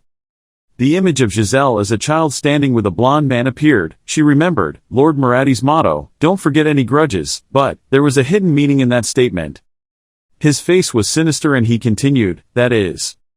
Maradi pointed to the idea, "Kindness is only rewarded when you remember it." Giselle quickly revealed a mischievous smile. She decided to first build trust with Li Han. Giselle took the initiative to smile and talk to him. "Li Han, what's the matter?" The words had not yet ended when suddenly there was a thud, and Giselle's pale teammate in the group collapsed. Gynandu cried out in panic, What? Durgu also said in panic, "Why did he suddenly collapse?" The horned teammate rubbed the back of his green teammate who had just collapsed and said, "Probably because he was so tired." Suddenly, just a split second later, 2 guys standing nearby froze with their mouths watering. They quickly collapsed in front of Lady Giselle. She couldn't believe it and exclaimed, "What the hell is going on?" Right after that, she quickly looked towards Li Han questioningly, "Don't tell me." Li Han's face showed a sinister look, which also seemed to explain the strange thing that had just happened. He poured down the watery cup and told Giselle. Unfortunately he realized it too late. Giselle rubbed her head and drowsily said, "Poison her drink." At this time, her face had turned 7 points gray, but her mouth was still filled with hatred as she muttered, "You won't be able to escape, Wardanis." After speaking, Giselle quickly collapsed due to the effects of that drug. Li Han's face bloomed. He clasped his hands together and clapped happily, saying, "It's done, so the preparations are complete." After speaking, he raised his hand to rub Giselle's blonde hair, feeling a bit shaken. It seems a bit too much, but if someone hates me for no reason, I should give them a reason, right? At this time, two people, Gynandu and Durgu, partly understood the problem. They shouted in panic, "What is it, Lihan? Did you put poison in the water? I also drink it." Yoner and Nelia chuckled and explained, "Don't worry, they're just sleeping, and we didn't poison the water." Gynandu suddenly exclaimed, "You guys also know that." Lihan waved his hand to explain when he heard that. "It was because your expressions were too obvious." Looking at the person sleeping on the ground, Lihan reassured himself that he wouldn't do anything like this just for personal reasons. This was necessary. Lihan bent down and said to his teammates, "Everyone calm down, we have to leave them near the wanted people." Durgu saw that Lihan had begun to carry Giselle on his shoulders and couldn't believe it and asked him if it was true or not. Lihan asked Durgu if he knew Muraddi's personality, right, making Durgu's face turn pale. However, Durgu continued to grumble, "But where did you guys find the medicine?" Yoner replied, "That." The scene appears when Lihan and Yoner are walking in the forest and she exclaims, "Oh, look, that's rosemary." It is a type of herb with long and large leaves that turn in many directions. Lihan found it strange and asked Yoner about this plant. She explained that it was a plant that has a sleepy effect when crushed and mixed with water. Lihan suggested taking a little for when needed. Yoner put her hand on her chin and thought again. She didn't think she would use that type of rosemary plant like this. Giselle's teammates are still sleeping and haven't woken up yet. Suddenly a blue light appeared. A group of people came and carried them away, successfully capturing them. Lihan and his teammates stood on the cliff watching. He assured everyone, "Okay, they will disperse soon. Come on, now we should finish the remaining work." Yoner asked confusedly, "What work?" Lihan replied, "Scouting the surrounding area. We can't go back once we've come this far." He thought to himself, if there really is a way to escape, at any cost. While thinking, Durgu called out, "Let's go together, Lihan." Just like that, the whole group walked along the forest path together. Suddenly, Gynandu's footsteps hit a stone slab. Gynandu shouted, startling Yoner and turned to look. Seeing him slipping down, she panicked and shouted, "Gynandu." Lihan turned back to ask Gynandu if he was okay, but at this moment Gynandu was very miserable, tired and complaining of hunger and pain.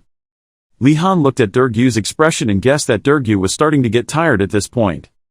Nelia looked towards the distant tree and asked her teammates to light up the light, because their group had gone far but not being captured meant they were safe. Nelia added that she finds people get exhausted more easily than usual when in the dark. Lihan worriedly looked at Gynandu collapsed in front of him, hesitantly called out, Then he quickly waved his hand high. A beam of light appeared, lighting up the entire area. Seeing the scene clearly, Yoner and Lihan's moods also became more comfortable. Lihan breathed a sigh of relief. Lihan continued his journey, walking quickly. Suddenly, from somewhere, a voice rang out telling him to turn off the light because it was making it difficult for that person to sleep. Nelia and Durgu cried out in panic, "What is that?" But at this time, all they got in response was silence. Lihan looked up at the huge tree that was making the sound. "I was the one asking the question here."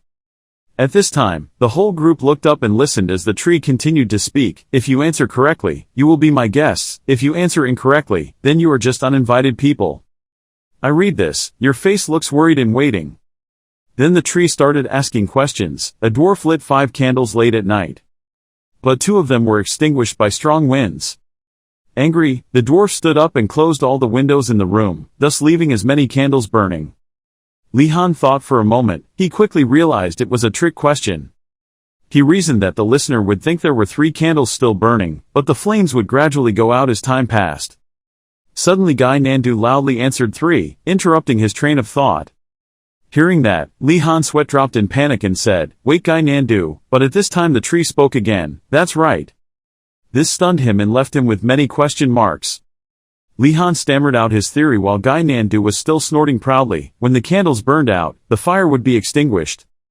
The tree theorized that it was common sense to use enchanted candles so they wouldn't burn out in such puzzles. Lihan immediately snorted and cursed after hearing this. The magical world was filled with smoke. The tree continued to say, from now on Lihan's group would be the tree's guests, but the tree didn't want it to end just like that. The tree offered to give one more riddle. The person who could answer would receive its gift. Lihan was excited when he heard about the gift, declaring himself ready. Hearing the tree begin to say the second riddle, Gynandu patted his chest proudly and said, "This time let me answer." Yoner also excitedly exclaimed, "I tried to." The second question asked, there was a giant man in the morning. But by noon he had shrunk again. In the afternoon he grew again. And in the evening he completely disappeared again. Ask who that man is. After hearing the whole group, they were a bit confused. Nelia closed her eyes and thought, who could it be? Yoner replied, I don't know either. At this time, Lihan pointed to his chest, preparing to give an answer. Lihan replied that it was a shadow. The tree quickly agreed with the answer and said it was correct, causing his teammates to gasp in admiration. Gynandu asked why Lihan knew. In his mind, he thought about Gynandu's question. The truth was that he had heard that sentence quite a few times in his previous life. That is the answer that Oedipus, king of Thebes, gave correctly. Although each time the story is told, a few details will change, but the answer people give to the Sphinx always remains the same. Lihan put his hand on his chin and thought that the puzzles were always the same no matter where he was or what. The tree praised him. What a bright student. Suddenly something happened that made him freeze. Huge blue lights flew towards the group with a welcome here. Immediately afterwards, sparkling yellow butterflies appeared and flew around the group. Yoner excitedly exclaimed, wow, these are all miscellaneous things. The tree branch was wrapped around a wooden bucket and then brought in front of Lihan.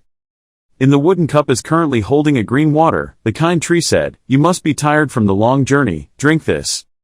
Lihan took the wooden cup of water and said thank you, but his expression showed concern. He clicked his tongue, it smelled like vegetable juice. He reluctantly took a sip. Lihan exclaimed, this thing, it feels like all the fatigue in my body has just been relieved. It's like a cool glass of water. After just coming back from jogging on a hot summer day, Lihan's face now showed a feeling of comfort and satisfaction. Gynandu opened his mouth in uncontrollable enjoyment, took the wooden cup and shyly said to Yoner, the smell was so strange. Yoner also replied, is it okay to drink it? The tree said to Lihan, it's a drink extracted from plants around here, do you like it? Lihan clenched his fists excitedly and complimented it on how great it was and offered to drink more. The tree quickly used a branch to bring another wooden cup. Lihan stretched out his hand to take it. But at this time the tree quickly retreated and asked about his identity. He introduced himself as Lihan. The tree asked Lihan, what was the family name? Lihan replied, Wardanis. The tree exclaimed in shock, what? He helplessly smiled bitterly because even the tree heard about it. The tree immediately said sorry, it was just because of the rumors about his family. When Lihan heard that, his eyes widened in curiosity. The tree continued, but based on the way he said his name first instead of his family's name, it surmised he would become a great magician. But what are you guys doing here so late at night? Hearing this, Gynandu couldn't help but spit out water, and Lihan trembled. He placed his hand on his chest. Confidently declaring that they were just going for a night walk, Yoner stood behind him and reminded him to wipe his saliva away first.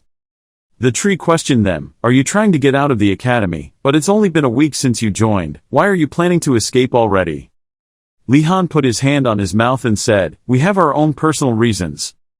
Dear spirit, can you give us some advice? At this time, Durgu was complaining to Nelia about the taste of that blue water, and Nelia was playing with butterflies.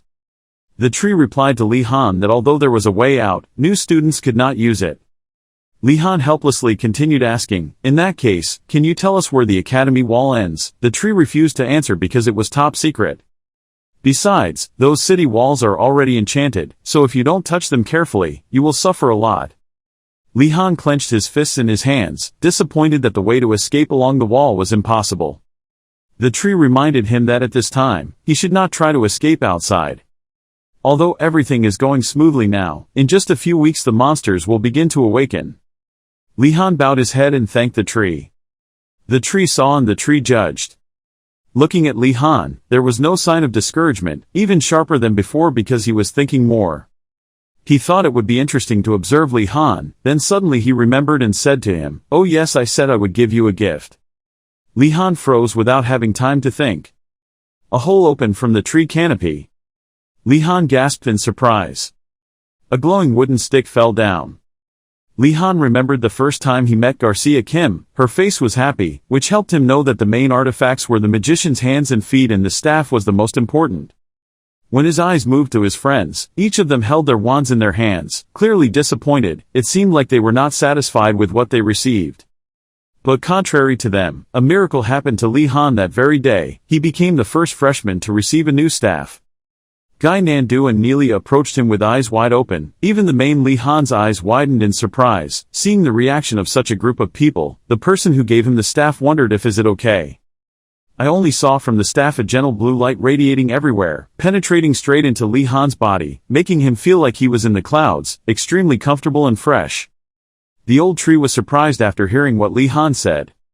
It looked at him a little more, but what it saw was just a curious Li Han looking at the staff, not knowing when it had grown more leaves. In its heart, it was happy to know that he was an unusual person, fully met its expectations. From the staff, streams of blue power appeared more and more densely, and the foliage from before had also disappeared. The tree understood what had just happened. It was happy just now, but now it is full of regret for Li Han because he committed some mistake that displeased the soul residing in the staff.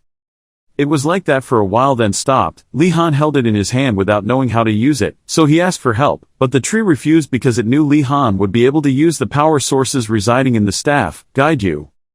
His face was sad and unhappy as he stared at the staff. Seeing Li Han like that, the staff only knew how to comfort and encourage him to naturally learn how to use it over time. Seeing him still so sad, he could only smile and say nothing, because he believed that with his natural talent, Li Han would succeed. Contrary to the gloomy appearance on his face, in Li Han's mind was the image of a man laughing maniacally. The words of the success tree reminded him of the lunatic of the Wardanis family, the man he met centuries ago, and everything was as Li Han expected from Wardanis' blood. The next morning, the group of friends gathered in front of the tree, watching the group of people wandering around exploring, some teasing flowers to catch butterflies, others studying plants. The old tree realized it was time for them to return. The tree said goodbye to them and then controlled the winds to take everyone out of the forest. Gynandu cowardly cried and screamed in fear. The two girls in the group also raised their voices in surprise. Even Li Han was very surprised when he was moved like that. Li Han panicked and didn't know how to get out of this place. It reminded him not to use magic around these buildings because his magic was too strong. The force awakened the surrounding trees. As he finished speaking, Li Han's group was thrown out of the forest. They all fell face down on the ground. Only Durgu successfully landed with the posture of a hero. Gynandu struggled to sit up, her bruised face groaning. The two girls Nelia and Yoner behind her were also bruised, their clothes dirty. Suddenly the voice of the old tree appeared again, reminding Li Han to remember the question he had asked. That reminder surprised him. Before saying goodbye to his friends, he left Li Han one last word, implying that the previous question was the answer for the future. After hearing it, he staggered to his feet and looked towards the forest. Going a little further away from the soul's territory, something strange appeared. The zombies that surrounded the forest completely disappeared. It happened like a dream. Li Han and the others walked and talked and soon they went down the mountain. After an exciting expedition, Li Han was exhausted and dragged his tired body to bed. At this moment, outside the hallway, someone was running very quickly. As he ran, that person called Li Han's name. When he arrived in front of his room, there was another pounding on the door, causing Li Han, who was relaxing on the bed, to suddenly wake up. Li Han's lifeless face opened the door. Even though his hair was messy and his eyes were dark like a panda's, Li Han looked at the person in front of him wondering what was going on. The person who came was Ashan Dalkard. Her face was panicked, but she still knew how to apologize for her rudeness. He panicked and remembered the principal smiling happily, then summarized the current situation outside where there was an event organized by him. Hearing that, Li Han's face was so surprised that he woke up from sleep. His words made Li Han wake up. He remembered the time when he and his friends tried to escape from school. From that memory, he had a guess that he was trying to follow the students who were plotting to escape. After thinking about it, Li Han's face became more serious, because he thought he should act more seriously in situations like this. Li Han was friendly and told his classmates that he would wake everyone up and go there later. Outside the schoolyard was extremely bustling with a bustling stream of people, banners hanging everywhere, colorful confetti everywhere. This place had the perfect atmosphere of a festival. Li Han's friends and him also arrived. Li Han felt it wasn't like an attempt to follow after the escape, but actually felt like a festival. He thought as he turned to talk and laugh happily with the girl who was offering cake. Holding the half-bitten piece of cake, Li Han continued to wonder what people were plotting, thinking of a certain situation where he mumbled the word yes continuously. There was a loud noise on the stage, causing the students to pay attention. 3 women appeared, and the principal also clapped happily. His head was wearing an orange birthday hat, his face was cheerful, his hands were clapping continuously, attracting everyone's attention. He continued to encourage everyone to clap. The figures on the stage became clearer. The principal introduced those people as monks from all over the empire visiting the academy. Li Han stood below and applauded enthusiastically. In his heart he was evaluating the principal's party. The eldest of the monks stood up, with a friendly face, to thank Headmaster Osu Gynandu on behalf of the group, who also thanked her for devoting her time to the academy even though she was busy enough in school, teaching young students here. When he heard her praise, he looked embarrassed like a young girl. The principal smiled lightly. He was so happy that he felt like he had fallen in love with the monks. Suddenly he thought of something. His eyes lit up, his pupils turned into golden coins. He asked her if she could convey a message to His Majesty the Emperor to ask for some funding for the project of discovering ancient magic. Standing in front of that light that was brighter than a car's headlights, she panicked. Because it was not her right to do so, she awkwardly refused, and the person behind her also covered her face and turned away. Li Han knew what he wanted to do as soon as he saw it, the scene of a bald man talking to someone flatteringly. He saw that the scene now was the same as then. No matter what, everyone will also act in the same way to ensure budget. Medred stood back to the side, trying to break this awkward atmosphere, trying to express his goodwill when meeting the students, while the principal was frustrated. After saying that, Medred introduced his companions. The three of them were all servants representing different churches, very pleased to have the opportunity to introduce religion today. Li Han, as soon as I heard it, I knew they were not ordinary monks. The more Li Han looked at them, the more strange they became. They all had a large amount of mana, a green power surrounded them. Li Han was immersed in the difference between their mana and the other monks, not paying attention to the principal who had appeared with interest, looking in the same direction as him. The principal's words brought Li Han out of his thoughts. He looked startled and wondered when the principal had appeared there. He didn't care and just raised his hand twice. It seemed he also knew what he was thinking, giving Li Han the answer that the monk's mana was so special that it was called divine power. Li Han finally understood what his strange feeling was, but the principal noticed him and asked if he could probe for mana. As expected, it was his question that made Li Han speechless and look away with fear on his face. Unable to hide it anymore, Li Han took the initiative to say that he felt he had many shortcomings, but after listening, the principal just sighed and encouraged Li Han not to be like that. He should confidently show off his talent. Looking at his attitude, the principal knew he guessed right. He wondered why Li Han hid it because it was very rare and not many people had it. But Li Han didn't understand what he wanted and looked terrified. He just looked at the monk who didn't know when he got off the stage, and was giving bread to two students nearby. After listening, the principal was not too surprised because Li Han was from the Wardanis family. He sighed. Hearing what he said, Li Han wondered. He explained that because people like him were not interested in faith, they were too wise to believe in gods. He remembered his father's words that his divine power was just a product of fanatical faith, including the rumors about his family. Li Han was even more certain that his family hated monks.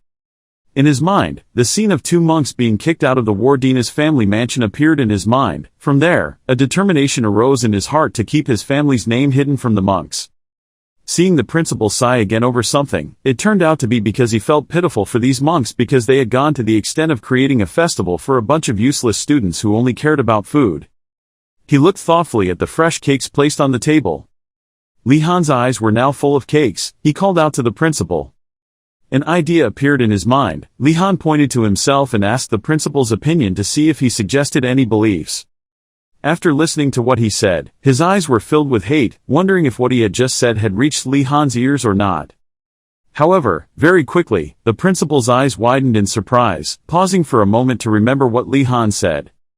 Faith, I was planning to join a multi-faith organization. He didn't believe it and asked again, only to see Li Han looking at the principal seriously.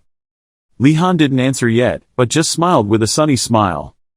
His hands trembled as he looked at the smiling Li Han in front of him. He was quite impressed even though some time had passed. In the principal's mind, an evil Li Han looked down at the group of students offering him food, wondering if he was going to join the group and take everything or what.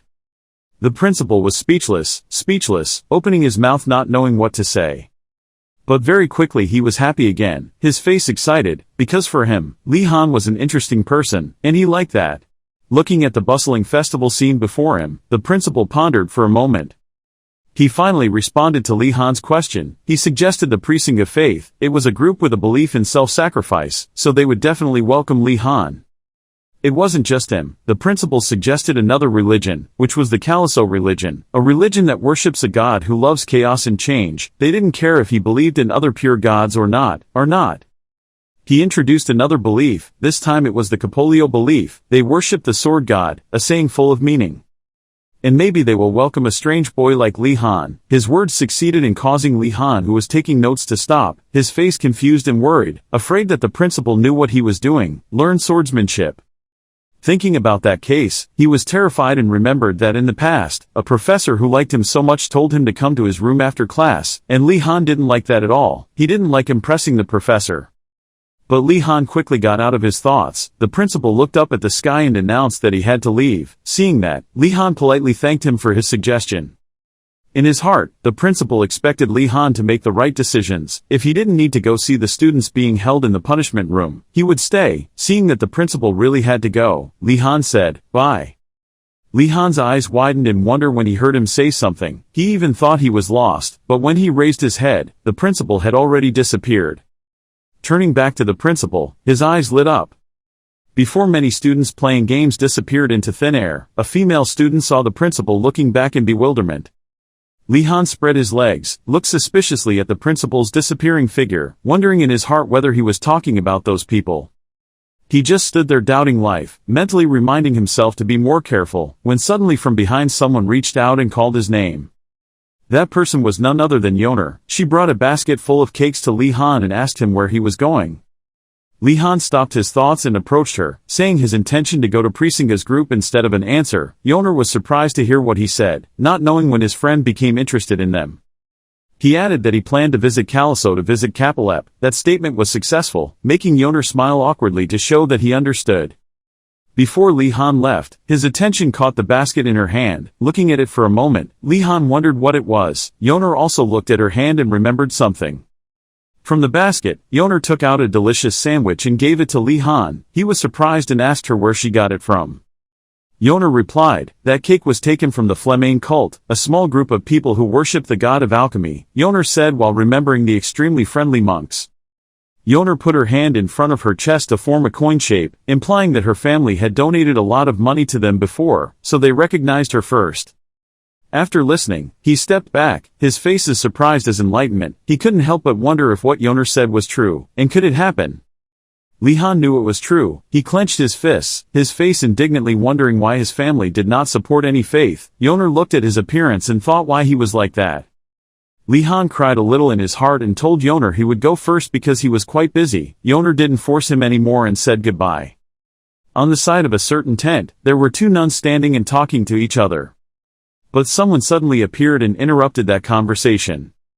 The person who had just arrived was none other than Li Han. He smiled amicably, clearly showing his intention to learn about the god Presinga.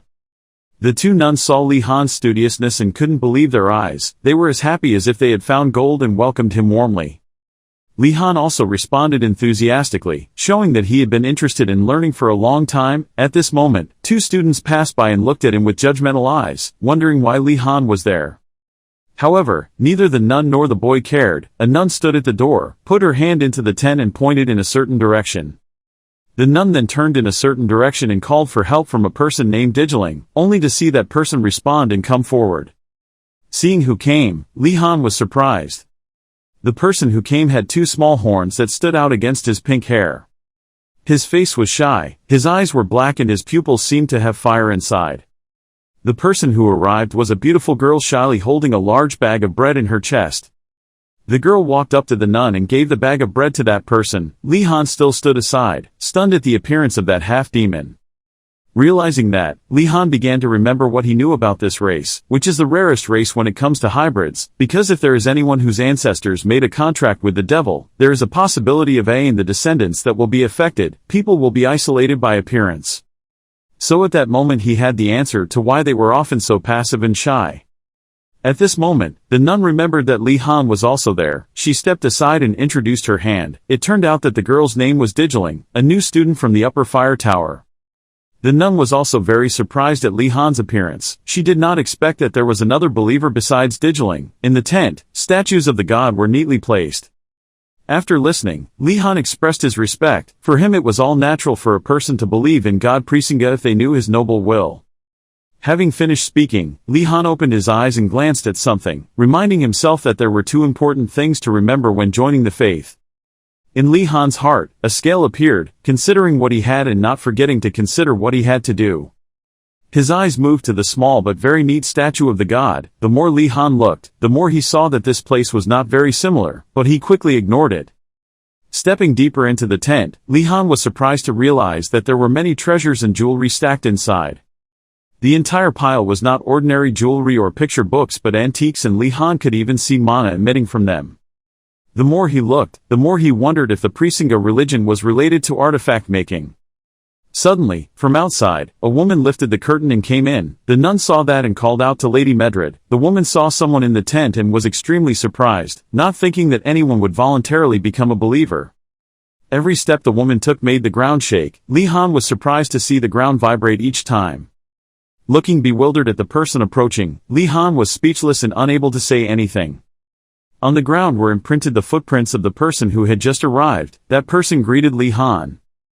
Finally, Medred stepped forward and gently greeted and introduced herself. Li Han's face was filled with embarrassment as he greeted her, while he was still surprised to see that Lady Medred's small body could leave traces on the ground. Looking at Mr. Medred's surprised face, she immediately guessed what he was thinking. She looked down at the shoes at her feet. It was not just an ordinary pair of shoes but an antique. She closed her eyes and stretched out her hands to reveal two strange bracelets on her wrists, which were also an artifact and could increase the weight of the wearer several times. Looking at the artifacts on Mrs. Medred's hands and feet, Li Han wondered why. Mrs. Medred did not answer immediately but put her hands to the sides with a satisfied expression. Everything she did was for Mr. Presinga. Li Han looked at the scene in front of him speechless, his head full of question marks. He didn't understand the reason, so he asked again. They told him that it was the god Presinga who bore the pain of the world alone. Surrounding the god Presinga are countless chains, so as believers they must share that pain through wearing enchanted artifacts. After hearing that reason, Li Han sadly put his hand on his forehead and rubbed it a few times. At this moment, he deeply wondered why he believed the principal's words and came here. From his reaction, Medred noticed his deep unwillingness. She understood, like many others, that Li Han did not want to go on this path because it was very arduous. As soon as he finished speaking, Li Han immediately turned around and left to take advantage while the request was still valid. Inside the tent, Mrs. Medred took out a box and looked at it, sighing regretfully. That box was the gift she had prepared for him. She regretfully thought that even if it was an antique, not many people would want to carry that thing. It was an ancient artifact that absorbed mana. Her words were so successful that Li Han was stunned. When Li Han heard the words absorbing mana, his eyes widened in disbelief and he asked what charm was in his heart. Li Han remembered his conversation with Garcia Kim about the problem of him containing too much mana in this small body, so the curse on the artifact was really useful to him.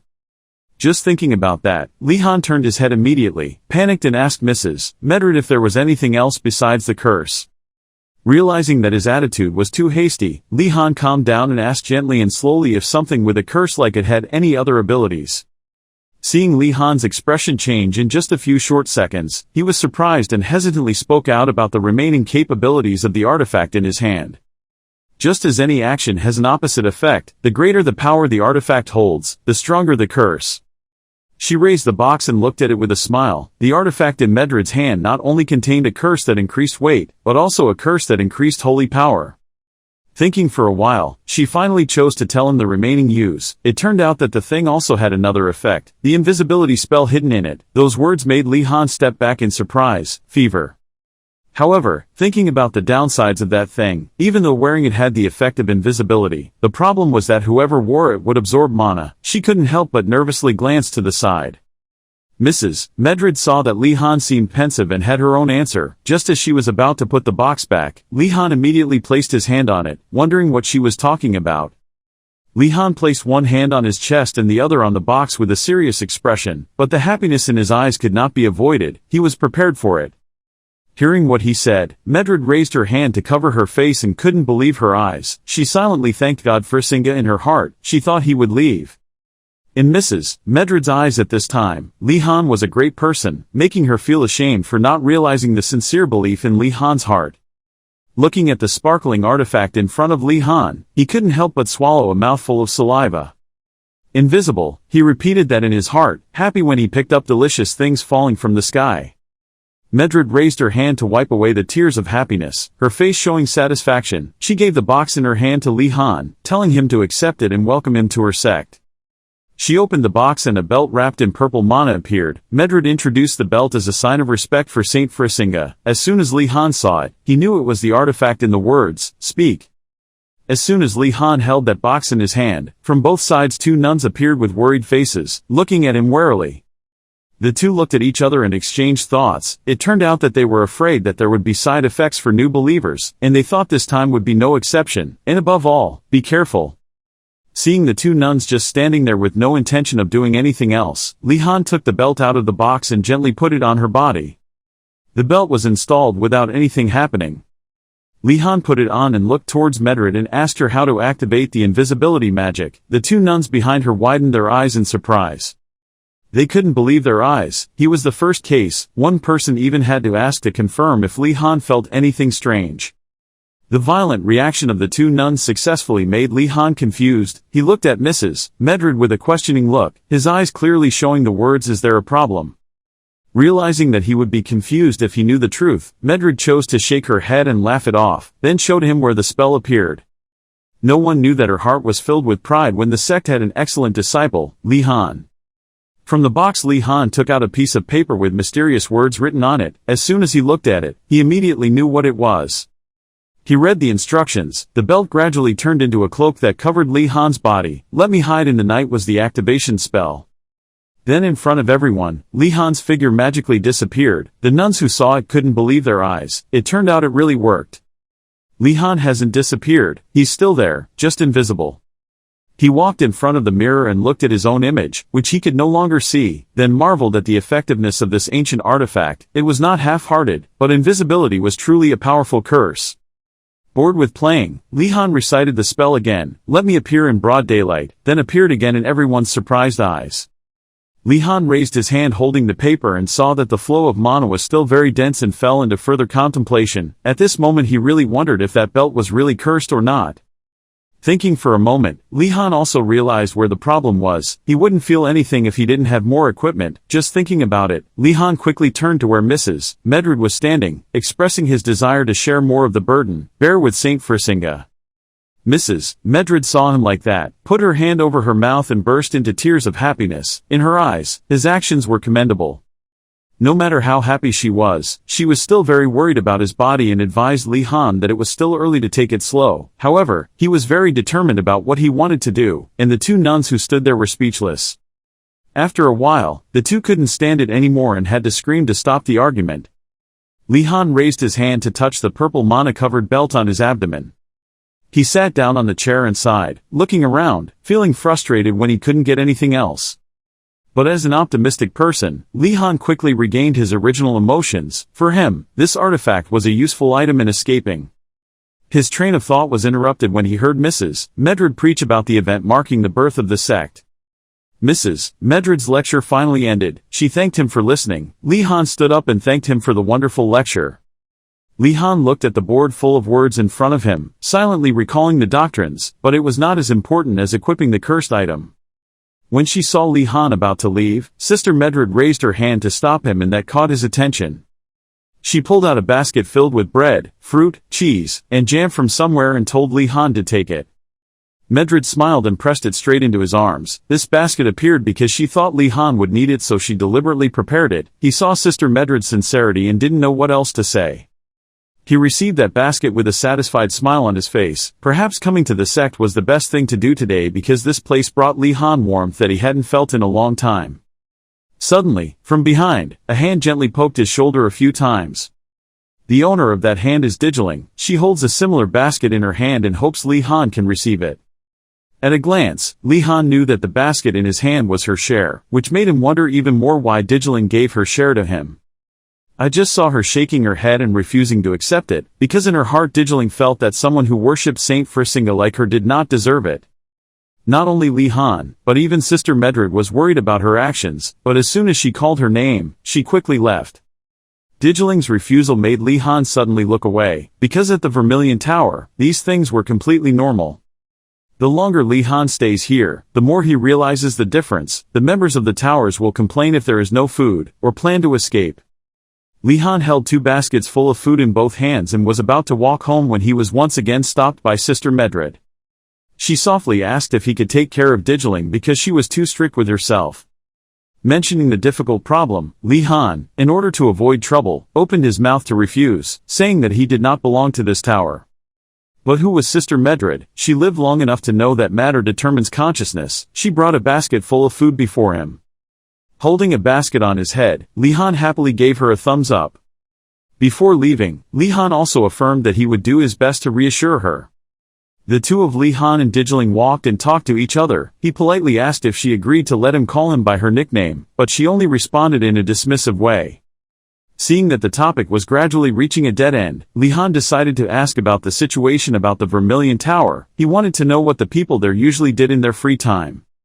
After hearing Mr. Digiling's question, her face turned red with embarrassment, because the actions we did were simply praying in the room from morning to night. Praying in the room is not all. According to Digiling, there are also people who go to the forest to pray at night.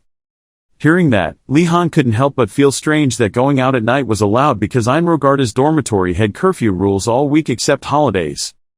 Hearing that, Digiling shook her head, because the tower where she lived had special status, so those actions were allowed. Li Han stared at her with a slightly embarrassed face. He realized that monks did not have to follow the same rules as him. An idea gradually flashed in Li Han's mind after those words. He planned to wear monk's clothes and go out at night. Thanks to that outfit, he could go out longer. Li Han with a bright, handsome face asked Digiling if he could own a monk's outfit. But this time, unlike last time, Digiling was no longer happy and glanced at him appraisingly. She looked at Li Han for a moment and then walked forward. As she walked, she told him that the monk's habit did not weaken the curse on Li Han. After hearing it, he was startled. Seeing that she misunderstood him, Li Han quickly chased after him, not forgetting to explain his actions because he just wanted to understand more about Saint Frisinga. She looked at him and sighed, promising to prepare an outfit for Li Han next time. Achieving his own goals, Li Han happily placed his hand on her shoulder, filled with evil thoughts. When the monk's robe arrived, the first step of the plan was completed. The two of them walked side by side on the deserted road. Li Han, no matter how happy he was, did not forget his duty and opened his mouth to ask her if the food was delicious and full. I only saw Digiling shaking her head a few times, closing her eyes with satisfaction. She was quite satisfied with everything. Even though she said so, Li Han was still worried and couldn't help but say frankly what Sister Medred had asked her to do. Her face became visibly quiet after those words. Afraid that Digiling would think too much, Li Han continued to express Sister Medred's concern for her. Afraid that she was more worried, Li Han proactively asked what to do now. Li Han wished Digiling could eat with him to avoid worrying Sister Medred. She did not say yes directly but also did not refuse, just asked if it was now or what. Li Han's footsteps stopped for a moment but very quickly the decision was made. Because to repay the person who gave him a basket full of food like this, Li Han no longer hesitated. But no one knew that he had an evil thought in his mind. With just one meal with Digiling, he could become the grandmother she met during the holidays, the one who gave her a lot of food. At this time in the professor's meeting room, there was someone drinking tea. That person was none other than Professor Uregilm. He took a sip of tea and raised his head with satisfaction. It seemed like the tea had gotten better since Li Han arrived. At the head of the meeting room was the principal preaching something. Professor Uregilm sat below wondering why they were sitting here at this hour. Garcia Kim sitting next to him answered instead that the reason they were here was because of the horse archery training. That answer caught Uregilm's attention. Seeing that he had no reaction, Garcia Kim put down the teacup in her hand and turned to ask the remaining professors if they had assigned the syllabus yet. Professor Uregilm heard her words and wondered, because Professor Vendozal was originally assigned to teach it. Garcia Kim sat next to her and was surprised, because she didn't know that at all. And according to the reason for her disbelief, Professor Vendozal had previously failed to find the unicorn. Speaking of which, she seemed to remember that she had not heard anything about Professor Vendozal for a long time. The principal, who had always been silent, spoke up to reassure everyone not to worry. The reason for his confidence is because the principal already has a backup plan. That very statement from the principal made all the professors present in the room unable to believe their ears. However, everyone's joy did not last long. The atmosphere was once again visibly tense. Garcia Kim was impressed that the principal was able to solve the problem in such a short time. A professor, others are also surprised in situations like this. They finally understood why he became principal. Unlike the other two, Professor Urigum only paid attention to who the new professor was, because this lecture was a mandatory part, so someone very good could do it. The principal was just waiting to hear about it so he could introduce the new professor's true identity. That new professor is Loi Bo, Zed. The principal recalled what he knew about that person. Garcia Kim, after hearing the name, clapped her hands happily, because taking that outfit from the name already seemed good, and she was sure that person would do very well. Another professor also agreed with her opinion, because Loi was a famous explorer, having discovered most of the wilderness in the empire, but only Professor Urigum was silent. What have you said so far? In the midst of that joyful atmosphere, Urigum suddenly banged the table and stood up. His face was worried, his voice became a bit louder. Urgulum didn't understand why the principal had to choose her. After just a moment of momentum, he lay down on the table, trembling, and Garcia Kim sat next to him, confused. Finally, with his pale face and trembling voice, he said that person was his aunt. As if being called back to her own painful memories, Urigum remembered the time she nagged herself about a long-lasting explosion of old fossils. From then on, in his eyes, Loi seemed to be an extreme person, at times asked him if he hated the Eastern Dwarves. But the principal didn't care much about that issue. His purpose in inviting her back was because he wanted to hire the best professors to teach. Other things weren't important. The announcement was over. The meeting was time. Dissolve. A small bird flew and landed on someone's hand. The bird chirps a few times at the woman, and she smiles, as if she understands what it wants to convey. She smiled evilly, wondering if it was time for class. Then from behind a huge bird appeared. Down in the yard, groups and groups of students poured in like a flood. Down in the yard, a student stretched comfortably and satisfied because this was the last hour of class. Suddenly, a girl came running from behind. She ran and expressed her confusion. In the basic horse riding training course, the two happily imagined themselves riding majestically on horses. The blue-haired boy was still preaching about horseback riding being a basic skill for royalty. The girl next to him also nodded vigorously. Li Han standing behind saw everyone's interest and remained silent. He looked at the peaceful surroundings and became happier. Because it was so peaceful, nothing would happen. This content is too familiar to students. This lesson needs to be improved. But Li Han did not, never knew that in the sky a huge bird was flying. A huge figure rushed straight down from the sky. Its figure appeared more clearly. It was a large and aggressive bird. It spread its wings and let out a loud cry. That sound made the students present panic. One student even discovered it and was confused. That bird rushed straight towards the crowd of people standing at breakneck speed. Seeing it coming, a female student wondered, what was that thing? Someone warned the bird was flying, asking everyone to get out of the way. But it was all too late. That huge bird appeared out of nowhere. It aimed straight at where Gynandu was standing, but his legs seemed to lose strength. He couldn't move. He could only look in fear at what was coming. Only when it was very close, his HP bar seemed to be filled. He turned around and ran forward with all his strength, while the bird behind him opened its mouth wide and its eyes sparkled. In the end, the fate of young boy Gynandu did not change. He was taken away by sharp claws. Just like that, the bird with the trophy in hand flew straight without mercy. Gynandu was carried away by it and flew up in fear, screaming loudly for help from his friends. When his friends saw their friend being caught, they were also scared and frightened, but they couldn't do anything. They just stood there. Seeing that the situation was becoming more and more chaotic, Li Han, as the calmest person here, asked everyone to calmly bow down and not move because they would be in danger if they attracted its attention. Listening to his words, everyone sat down, holding their heads, not moving. Remembering what he had just done, he sighed. It was true that even things like this could not make Li Han panic. That monster appeared again. Every time it flew by a strong wind blew. That wind caused Li Han to raise his hand to shield himself. Li Han looked up at the sky, starting to wonder where that bird flew from. Suddenly, behind him, a voice shouted to find the principal. That voice caught his attention. The person screaming was a girl. She stood up angrily, pointed her finger and shouted loudly, why would a top academy like this let something like this happen? In this situation, where would the security come from? She was still desperately pulling at her shirt hoping she could calm down. When she saw her friend stopping her, she angrily asked her to let her go, but her friend was just worried that this was not the right time, but she continued to argue that this was a serious mistake by the Academy. That friend's worry was completely justified. The bird appeared before the two of them at some unknown time.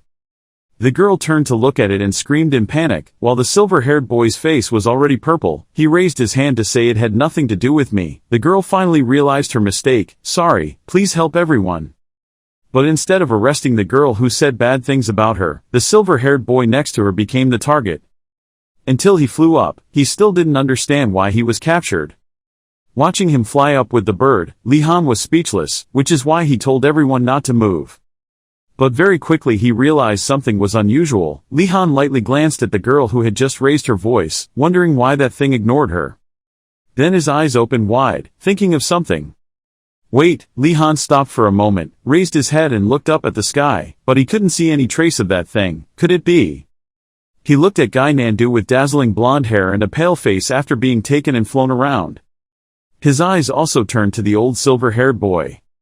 Li Han finally understood why. It was because of their hair color. He quickly reminded everyone to cover their hair with their coats, because that bird would catch people with light hair color.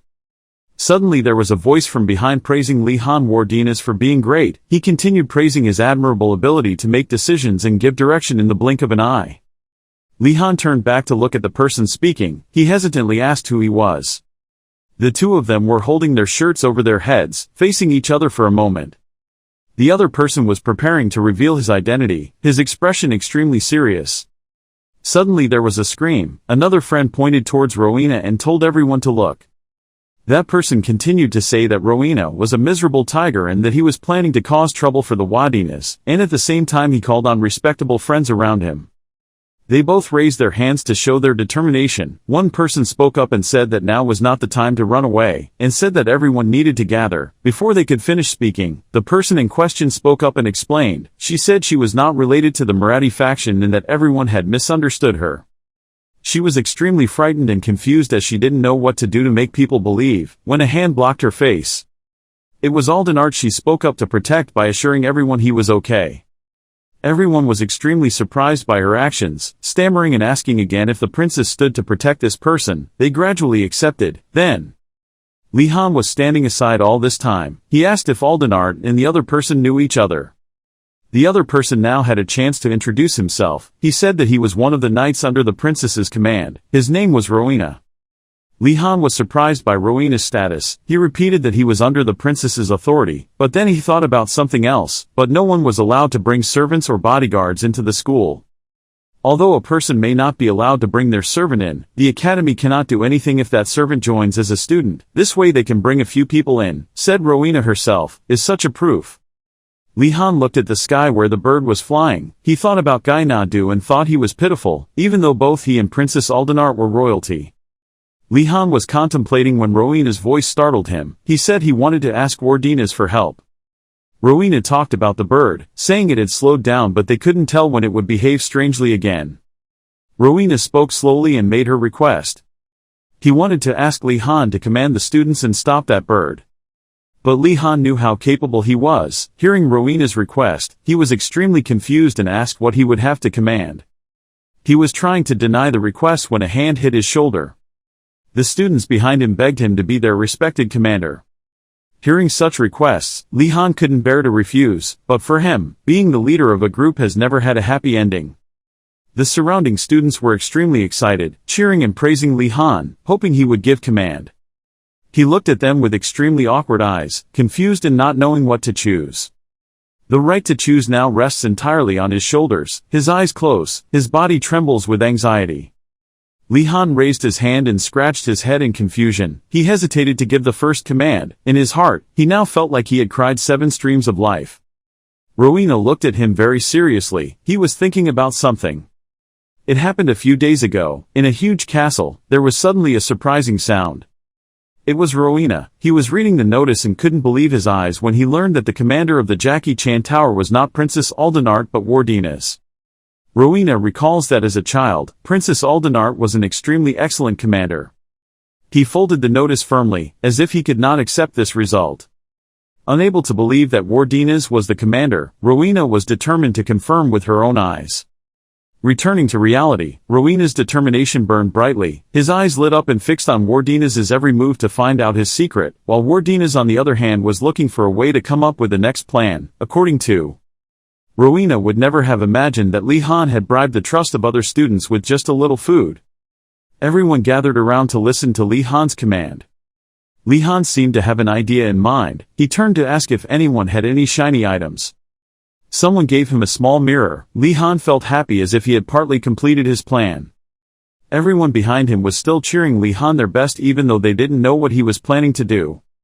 Then he held up the mirror to lure the bird. He challenged it to fly over because he knew it liked shiny objects.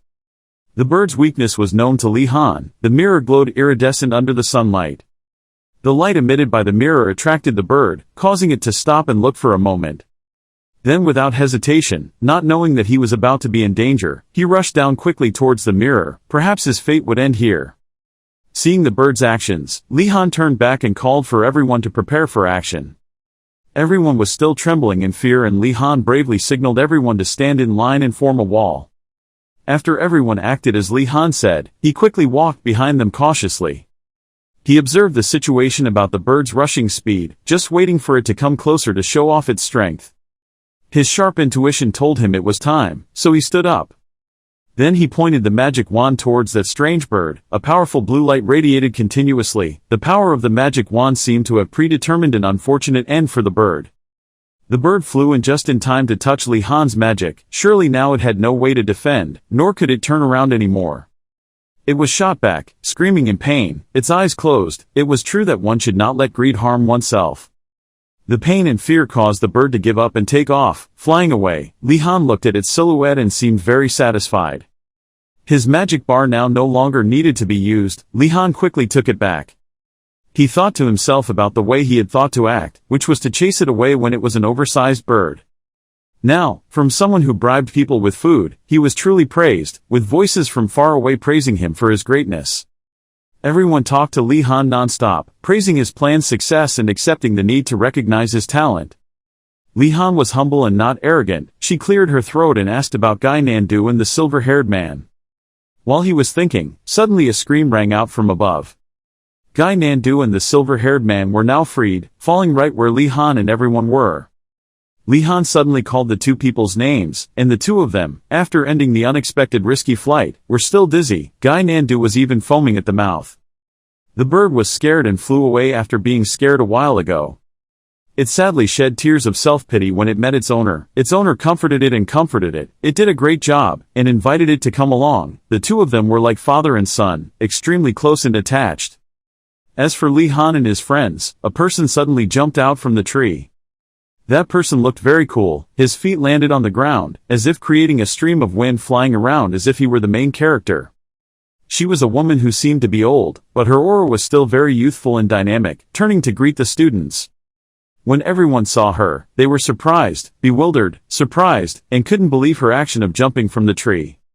Li Han was thinking in his head right now. He thought that the strange and random things were all because of her. After thinking and observing her for a while, he thought she looked like a relative of Professor Uregilm. While Li Han was still thinking, she slowly walked towards him. She put her hand on Li Han's shoulder, not knowing what she intended to do, but her actions seemed very shady. Then she complimented Li Han that he had potential. Although it was a compliment, her face and voice were very scary, as if she were scaring him. Her actions made Li Han imagine Professor Uregilm placing her hand on his shoulder. He was sweating. His state seemed a bit unstable. He thought that image was déjà vu. Everyone looked at the strange woman and whispered to each other asking if she was a professor. Li Han's curiosity could not be restrained. He blurted out asking her if she was related to Professor Uregilm. She happily pointed to herself and admitted that she was Professor Uregilm's aunt. Li Han had his questions answered but was still very surprised because he guessed correctly. Li Han pondered something in his mind. He thought he couldn't stand out in the eyes of his professors like this. At the same time, a hand reached out to him from behind. After everyone knew the identity of that woman, they tried even harder to favor Li Han. Some people said that he was Professor Uregilm's best student and even flattered him even more by saying that the Professor Uregilm is very fond of you. While everyone was still saying beautiful things about him, Li Han shyly advised everyone not to say such things about him. Professor Uregilm's aunt had been standing there listening to everything. She seemed interested, raising her hand to rub her chin in thought. Li Han looked at her actions. He thought it was too late to stop her affection for him. Li Han replied helplessly. Perhaps now he had to change his tactics. Having come to this point forced him to create a good image for himself. Suddenly the troublemaking bird from earlier had returned. The woman suddenly clapped her hands as if to attract everyone's attention. Then she introduced herself as Zed. Her identity seemed very interesting. It turned out that Zed was in charge of today's class because Professor Bendozal, who was assigned to teach, disappeared while searching for the unicorn. The students were all extremely shocked, their eyes widening and their mouths widening at this information.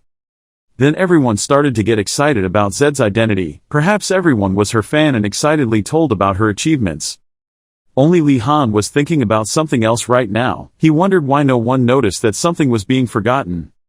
The bird that just now seemed so big and ferocious was now gentle and obediently standing with Zed. It was Thunderbird, and Zed asked everyone if anyone could guess why she came to it. Loidu is introduced as possessing a giant body and ferocious behavior different from normal birds, and also has special abilities such as controlling lightning and whirlwinds. It is an extremely scary animal. Li Han saw Thunderbird's background and didn't understand why Zed could bring such a monster. Perhaps the Empire should take a more serious look at this school, while Gynandu looked dumbfounded because he knew I just got caught by a Thunderbird. The other students began to speculate about the lesson's content after seeing the Thunderbird. They were talking that maybe they would learn to ride the Thunderbird or something related to it. Zed heard all the students' words and burst out laughing. She affirmed that everyone was wrong because even if they were given another 10 years, they still wouldn't be good enough to ride the Thunderbird. Then she pointed at Li Han with the hope that he would also ask the same question as her friends. Li Han hesitated to give his argument. He thought Zed brought Loidu to see how the students reacted when facing a dangerous monster. Another student heard that and objected, saying that there was no class called Escaping Monsters, so Li Han's inferences were impossible. When Zed heard Li Han's answer, she was extremely satisfied, because it was the correct answer, and she thought that there must be a reason why Professor Uregilm liked Li Han so much. He was completely shocked. Practice. Zed continued that students will not be able to know when danger will come, so they need to train in advance to defend themselves. Then she continued to reassure everyone not to worry because the class still only focuses on learning to ride. Hearing that, some people breathed a sigh of relief, while others were filled with excitement. Zed prepared to go to the stables and the students could follow. She also personally assigned Li Han to lead the team, which was a very responsible job. Zed also hoped that Li Han would help her in the teaching process. He could not refuse but could only sadly obey, wondering why things always happened to him like that. Zed took the lead, followed by Li Han and the other students. They were walking to the stables.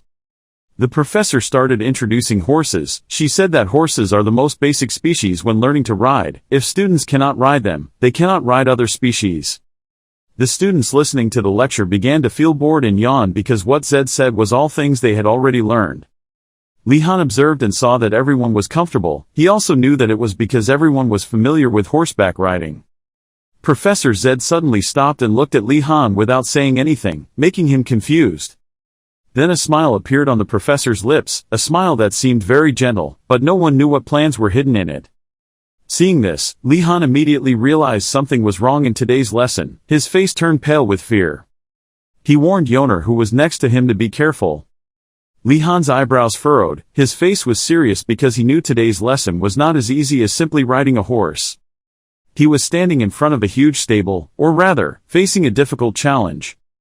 Everyone walked inside and Professor Zed began introducing the Inrogard stable. The students began to admire its sparkle. The horses here were all good breeds and they could not believe that they would be able to ride horses like that. This was like a paradise for the students to experience. Zed understood the students' psychology, so he asked about starting to ride. Everyone excitedly agreed. Then the professor pulled out a box with wooden sticks to draw lots. Zed thought that everyone needed skills to have a good horse, so he invited everyone to start drawing lots. The wooden bars are gradually pulled out, the results are gradually revealed. Who will be the luckiest person? Ranked first was Gynandu. He smiled and was satisfied with his results. When everyone saw Gynandu standing first, they were not convinced. They thought he didn't even know how to distinguish rice from rice, but Gynandu didn't pay attention to the gossip. Gynandu started with the process of choosing his horse. He went through the horses he didn't like to get to the one he thought was the best.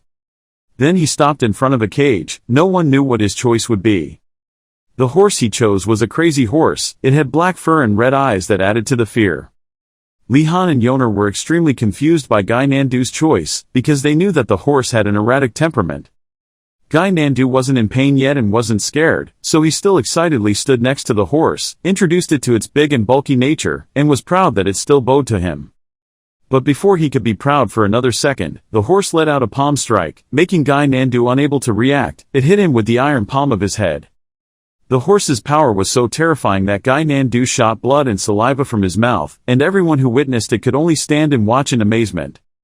He fell down in a pile of blood, like a tragic murder. Everyone around him screamed. Everyone gathered around to ask about him, but Gynandu was half awake and half unconscious and didn't understand what was happening to him.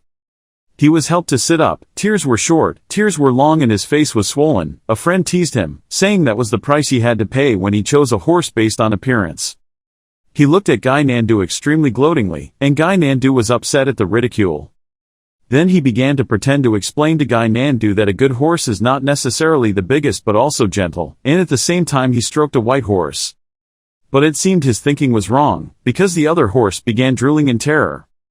It started to go crazy, hitting the opponent's head with a strong force, causing him to scream in pain. A black guy saw it and started to brag. He mocked the stupid blue dragons, and said that Gynandu and the other guy were incapable of taming horses. But before he could finish his sentence, this guy was also given a painful nudge by his horse. It was like a stick hitting him on the back, an expensive lesson for people who like to brag. People were constantly attacked by horses, so they felt uncomfortable. They asked each other and didn't know why every horse was grumpy and incomprehensible. Li-Han looked up at the horses and thought for a moment, as if he realized something. A horse kicks its legs hard on the ground, gaining momentum to prepare for something. It roared, reaching forward. Its fierce face made a girl in front extremely frightened. The horses seemed to have eaten crazy medicine. Gynandu and Li-Han looked around and could only question their brutality. Then a crisp laugh rang out from behind Li-Han, startling him. That was Zed's laughter. She stood up and told everyone that she would learn how to ride a horse. And the professor started raising his finger pointing to the number 1 to signal the students' first assignment. The lesson is that Zed wants the students to become close to all the horses in the stable. In contrast to Professor Zed's cheerful appearance, the students couldn't believe they had to actually do it. The professor saw that everyone was panicking and gave advice to complete the task of taking good care of the horses, so maybe they would open up. But it's easier said than done. Zed continued to ask to befriend at least one of the horses. Li-Han now looked at the horses and knew that they were not normal horses. He thought that Zed was definitely planning something when giving this mission. He also found a way to deal with it, is to find the most obedient horse first. Zed suddenly raised his hand as if preparing to do something. She slapped her hand down on Li-Han's arm and signaled him to follow her, not knowing what else he would face. Li-Han couldn't help but agree. He could only obediently obey even though inside he was a dark sky full of anxiety. The professor took Li-Han to a stable and slowly opened it. Seeing the horse inside, Li-Han was surprised by its beautiful appearance. The horse appeared with white fur, a quite solid body, and the light shining towards it seemed to make it even more sparkling.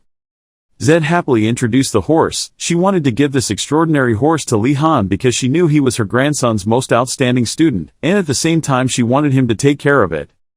The other students seeing this all expressed jealousy because they thought he was favored, but Li-Han was afraid. Zed heard the other students' assessments and burst out laughing at their naivety. Then she continued to talk about the reason she chose this horse for Li-Han. It was a good horse, but it was the wildest and most difficult to tame. Zed gently fed it and commented that taming it was even more difficult than taming a monster. Li-Han could only helplessly hold his head. The professor said that this could be a difficult task for a first-year student like Li-Han. Her words made him think that he would have help. But Zed highly appreciated him, saying that he could tame the Thunderbird himself, so taming the horse would be easy. Hearing that, Li-Han could only cry inside. He thought this was the reason why he should stand out in front of professors. The door of a house slowly opens, seemingly preparing to welcome guests. From inside the house, Professor Urigilm looked out and smiled, his face slightly worried, asking why his aunt came here. That aunt was Professor Zed. She raised her hand to greet her, her lips curled into a bright smile. As a superior, she did not forget to remind Urigilm to say hello first, and she mentioned something. Professor Urigilm shyly raised his hand and scratched his head, starting to feel awkward in politely greeting him. Before he could finish his sentence, Zed quickly went into the house to check the house. Urigum couldn't stop him, so he sadly invited her in. Then Professor Urigum turned around with a serious face and looked at the person who had been with Zed. That was Li Han. Faced with Urigum's questioning, Li Han could only stammer because Professor Choidar told him to bring Zed. Entering the house, Zed saw a pile of dust flying. She waved her hand and complained about her nephew's house cleaning and said that was the reason why he was single. Urigum faced his aunt's words without knowing it. What can I say other than slapping my hands on my face helplessly? Professor Zed constantly complains about Urigum's way of life. She advises him to find a girlfriend and stop living so carelessly, and he is trying to invite her to lunch to distract him. Li Han was now like a savior helping Urigum escape the nagging words. He asked him about eating and his face looked like he was waiting for his answer.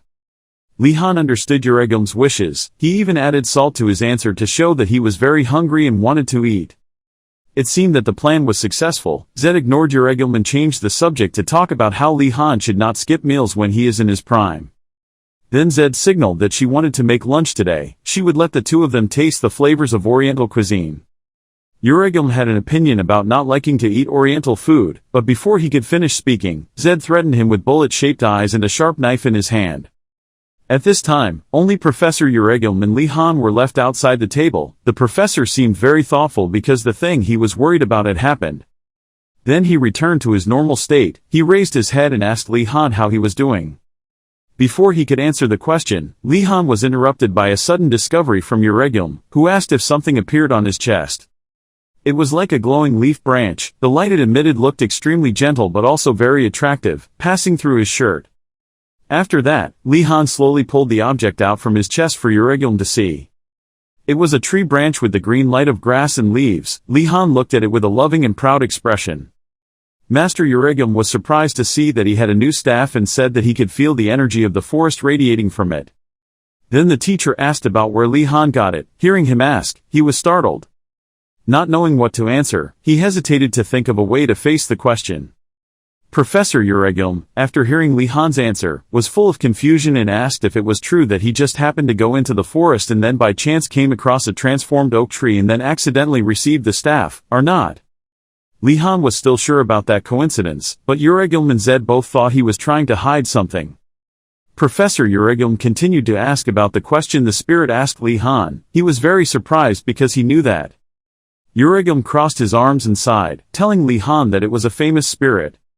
He continued to comment on the tree that Li Han encountered. It was an unusual tree but could not help but recognize its vision and amount of knowledge. Hearing that, he excitedly raised his staff and asked about its specialness. He held the staff that was emitting green light very carefully and thought it had some supernatural ability. Constantly appearing in Li Han's mind were the powers that the staff could create, such as becoming invincible when held in his hand, possessing soul magic, or a cheating ability that used large amounts of his mana. Zed's bowl of fragrant food was finished. She took it and placed it on the table. Then she quickly confirmed Li Han's question about the staff's abilities. Li Han was extremely excited when he heard the answer he wanted. But before the fun could be over, Zed threw a bucket of cold water on his head. It turned out that its ability was just to help him become a talented farmer. His face changed color, thinking of himself holding a staff to work in the garden but speechless. Urigum continued to say that it was all he could hope for. It could help him grow a tree quickly. Li Han felt completely devastated after hearing that. He continued to ask him if this was not good. What else could he say? So he hesitantly answered. Zed asked about his intention to grow trees. Li Han replied that he would grow something edible. Hearing that, Zed quickly offered to help him. Then she suggested that after lunch he would follow her to plant trees. At this time, the two of them were standing in front of an empty land. Zed was pointing at something as if introducing, and Li Han was listening attentively. Zed began imparting plant knowledge to Li Han about the most important plant varieties being similar varieties like potatoes and yams. She also told him about her experience when planting trees, that she should show gratitude when harvesting them, and he was also very obedient. Then he started working. He told himself that he had to be more active. He carefully planted a seedling in the ground, while thinking about Urigum and Zed's words about the staff. After planting a sprout, Zed called him over to her. He quickly followed her call. As soon as Li Han stood up, the sprout seemed to move, emitting a gentle blue light. Then it seemed to gain more strength, growing bigger and becoming a taller tree. Bright sunlight shone into the academy building. In one room of the building, there were a few students with pale, weak faces who looked lifeless, whispering for food because they were so hungry. Suddenly one of them cried out when he saw light coming from the door. From where the light came from, Li Han was walking in, holding a basket full of food, waving to everyone to announce his return.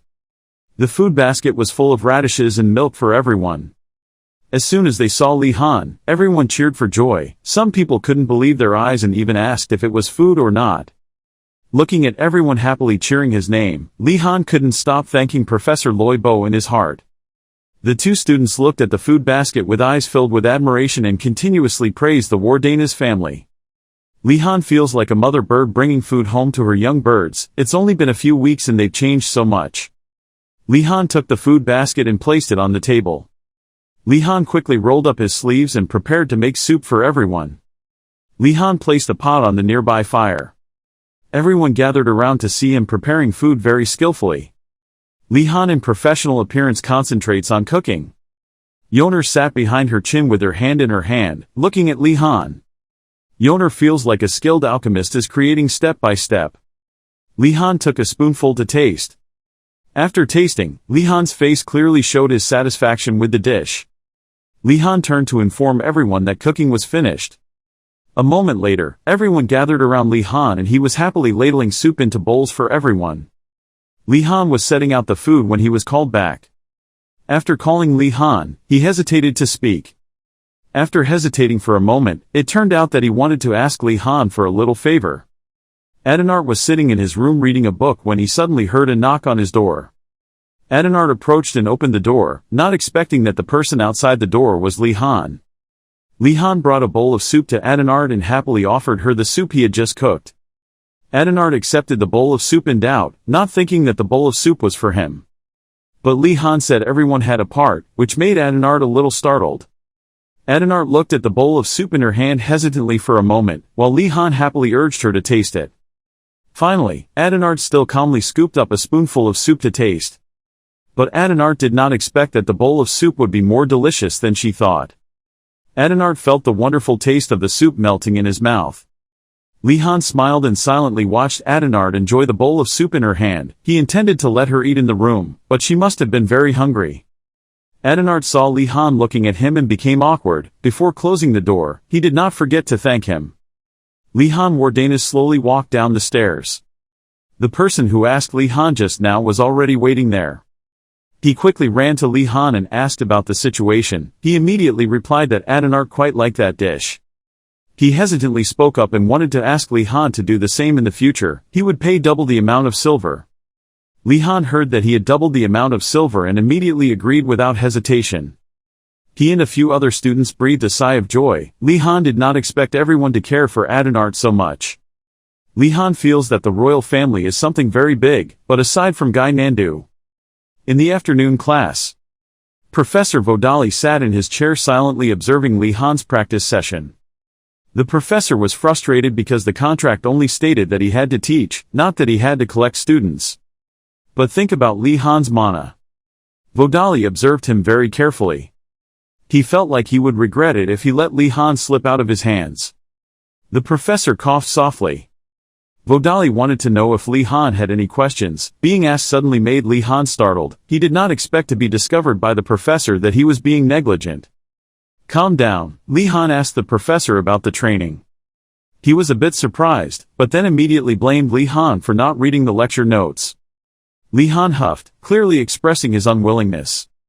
Li Han did not give up. He wondered what this training had to do with fighting.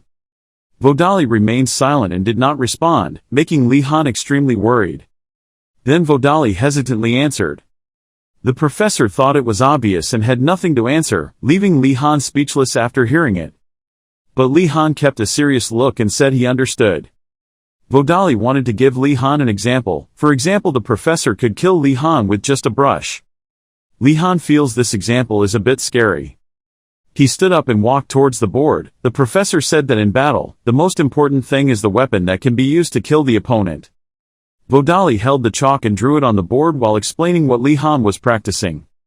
Vodali explains that the power the magic missile emits depends on the user. A magician with a flaw in his magical background would have a hard time doing that. He continued to explain that on the battlefield, there are countless things such as sound, fire, or atmosphere that are enough to create enormous pressure. But with a magician with a solid foundation, even placed in the harshest of circumstances, the professor suddenly waved his hand forward. Around him there were crackling lights, everything was in darkness. That's when Vodali felt the magical energies. Suddenly a stream of power passed through Li Han's body. That terrible stream of power impacted throughout the room. Li Han raised his hand to block that terrible thing in front of him. When he couldn't feel that power anymore, he turned back to look. At this moment, there was only a cloud of smoke rising from the corner of the room. Li Han was surprised, couldn't believe that nothing was destroyed. He thought that the professor had created 2 explosions. While Li Han wasn't paying attention, the professor had already approached behind him. Vodali put his hand on Li Han's shoulder and said he could do things like this. After that, he turned around and left. Li Han couldn't help but admire the professor's strength. The professor asked Li Han again if he understood what he explained. Li Han still tried to smile and say thank you to the professor. Professor Vodali walked slowly forward. Looking at the professor's back, after witnessing his lecture, he also recognized the content of the lecture. Now Li Han also has a different view of Professor Vodali, thinking he teaches half-heartedly, but it turns out he always contains meaningful things. Standing in front of such an admirable person, Li Han knew that it would be a pity to only take grades from the professor, so he immediately asked him to help him learn other things. The professor was also surprised when the student learned to learn today and turned to look at Li Han. He continued to brag to the professor about how he had recently successfully activated the primary control spell, but unfortunately was unable to control it. Hearing that a first-year student had such impressive achievements, the professor thought that Li Han must have a very abundant amount of mana. He had also received such comments from many people. With just a few words, the professor immediately realized the problem. Li Han thought he could definitely help him in this matter. He thought that maybe the professor could even come up with a reasonable solution and kept looking forward to the method he would teach him. The next second the professor stretched out his hand, preparing to do something. Without saying a word, he just grabbed Li Han's hand to his surprise. Next, his mouth chanted a spell that drained mana. The surrounding space became darker. From the professor's hand emitted a purple magical energy that spread throughout the room, looking very strange. Faced with his strange actions, Li Han was bewildered, not knowing what the professor would do in the next second. Mana Drain is a powerful and vicious spell that can absorb the target's mana. He was startled, not understanding why a professor would use such a dangerous spell on a student. Li Han struggled to snatch his hand back. However, before Li Han's fierce resistance, the professor coldly reminded him to stand still. The professor's eyes saw something so unusual that it startled him. The scene before his eyes made the professor unexpected. The amount of mana was more abundant than a tsunami, ready to swallow him whole. Suddenly, the professor's whole body shook. Then, perhaps out of shock, he just fell to the ground, leaving Li Han standing confused, not knowing what to do. While he was still healing, the professor lay in a heap, causing Li Han to sit down and ask him, wanting to wake him up. Then, the professor suddenly raised his hand in front of his face. Luckily, the professor was still safe. He wasn't unconscious but his face was still pale. When he calmed down, the professor explained that he wanted to reduce the amount of mana he had to make it easier to control, but failed because it was too much. Normally, when a person possesses more mana than they can handle, they will be unable to control it and will even faint like the situation he was in just now. Even Li Han did not expect that an Inrogard professor would not be sure of his limits. He was also surprised by the terrible amount of mana he possessed. He wondered exactly how much mana was needed to make the professor unconscious. Seeing him use such a powerful spell without being harmed, Li Han thought there was no other way, but surprisingly he still had another way. Seeing that there was still a light of hope, Li Han was very happy to look at him with sparkling eyes. Then he asked him, "Has the thing you used magic to control ever come flying towards you?" Thinking back to the last time he used a feather pen, there really wasn't any, so he replied that there wasn't any. He also found the key to your condition, which is instinct. Then, the professor pointed towards him who was surrounded by a huge source of mana and said that, although it seemed difficult to control, as long as the magician's will and the connecting object could control them according to their nature, power. Suddenly he remembered the moment when the stone he threw at those people was also his will, but it was over so he let it go. After identifying the key, the professor reminded him that in order to use his instincts, he had to practice controlling objects. Li Han also obediently agreed. Li Han admired him very much, and felt it was not a waste to wait for this answer, if he gradually formed the formulas. Suddenly the professor came to the chest and took out some planets, then asked Li Han if he was ready. You froze, not knowing what he would ask you to do with it. The practice professor kept it hot. He aimed at your chin, and told you to try to protect yourself with elementary control magic. He hadn't even figured out what was going on when he started. Li Han shouted wait. Without giving him much to say, the first ball flew towards him and Li Han promptly dodged it. Unexpectedly, the professor's temper was so hasty that he just said it and did it, making him sweat. Next, countless controlled balls rushed towards Li Han, attacking mercilessly, making him unhappy. The planets are still floating in the air. Human strength was limited, he was exhausted and put his hands on the ground. After struggling for a while with the obnoxious planets, Li Han finally succeeded. The professor recognized that he had the ability to control. Li Han could only thank him. Poor Li Han now realizes that it was an incredibly stupid mistake to believe this school's professor. Suddenly, the professor reached out his hand to help him up, making Li Han feel a little comforted.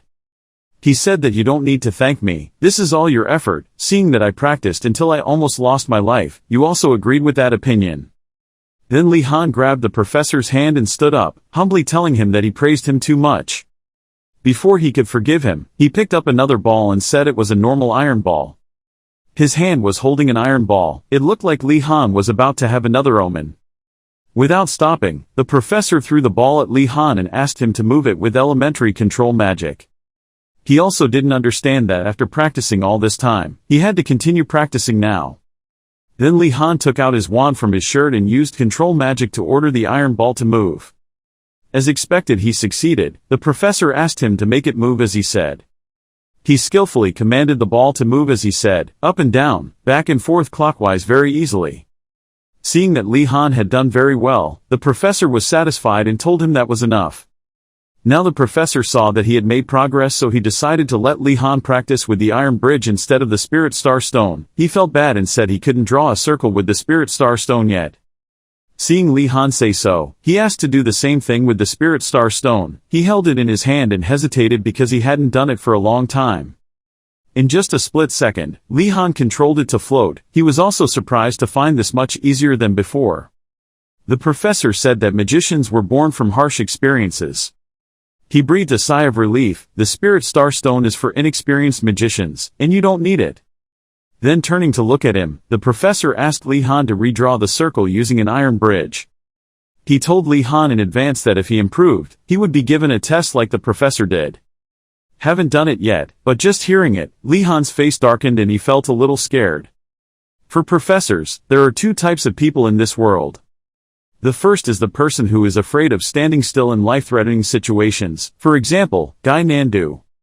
Second are those who react fiercely and wisely, and Li Han is the second type of person, therefore. The professor soon realized that he was a qualified person to become a combat magician.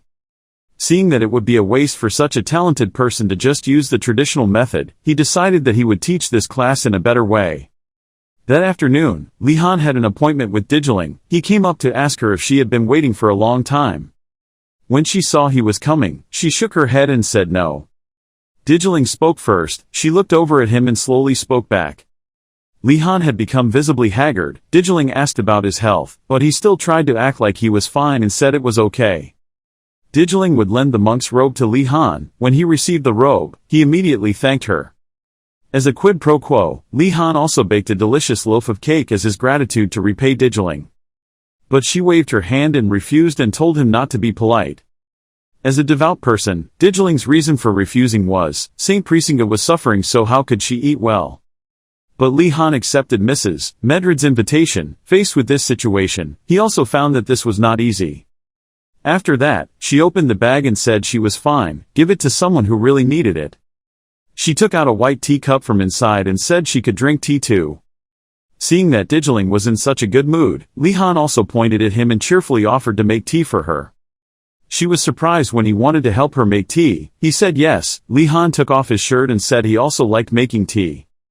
He had heard that monks like to enjoy cool cups of green tea or cups of unsweetened coffee.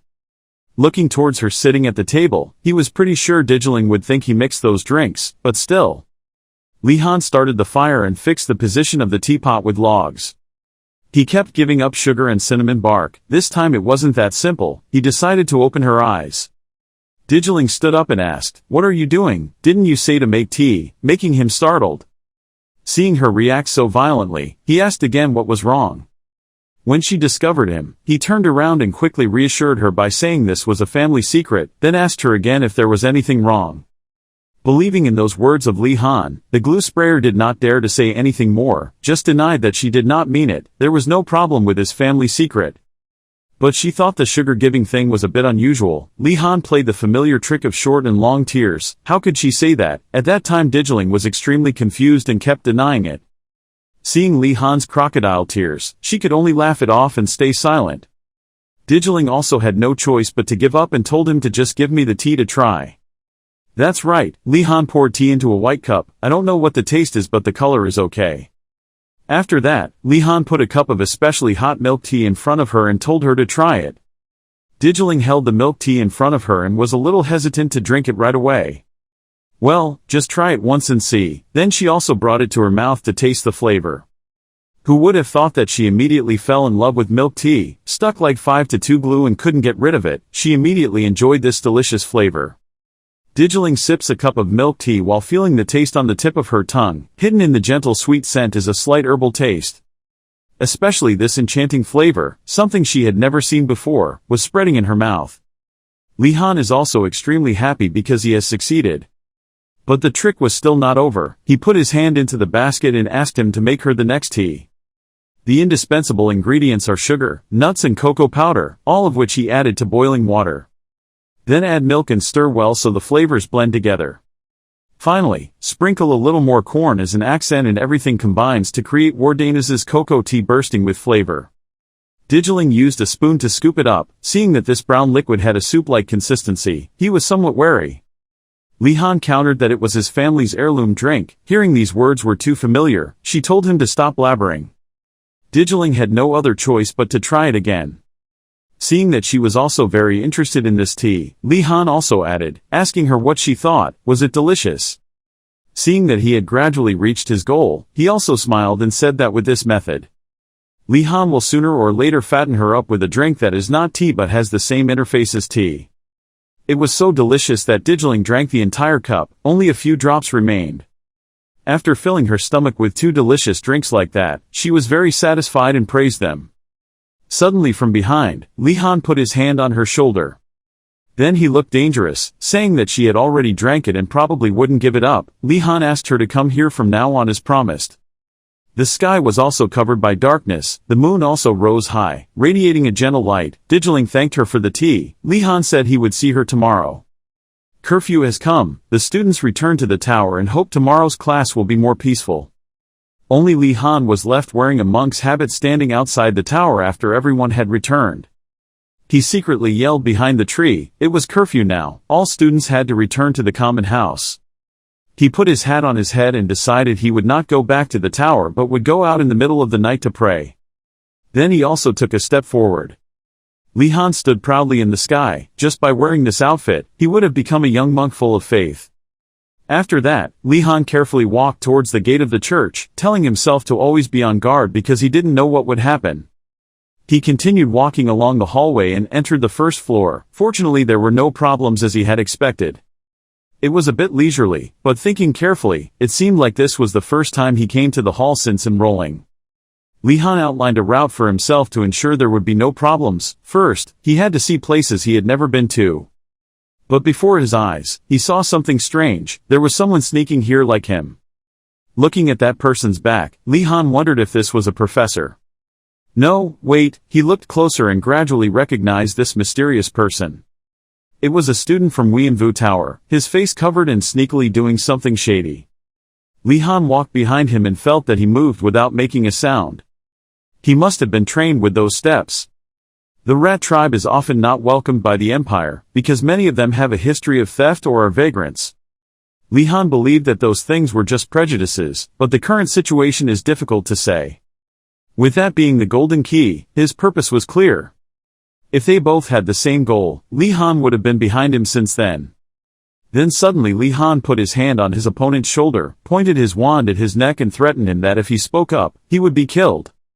That friend from the rat tribe was scared and stiff, not daring to say anything. Seeing this, Li Han smiled kindly and suggested that cooperation would be a good idea. The friend who was scared by Li Han howled in fear. Because his friend thought he was a professor, he was also a student like himself. Li Han also politely apologized. Li Han started a conversation and told his friend to introduce himself. He also hesitated to say his name, looking hesitant.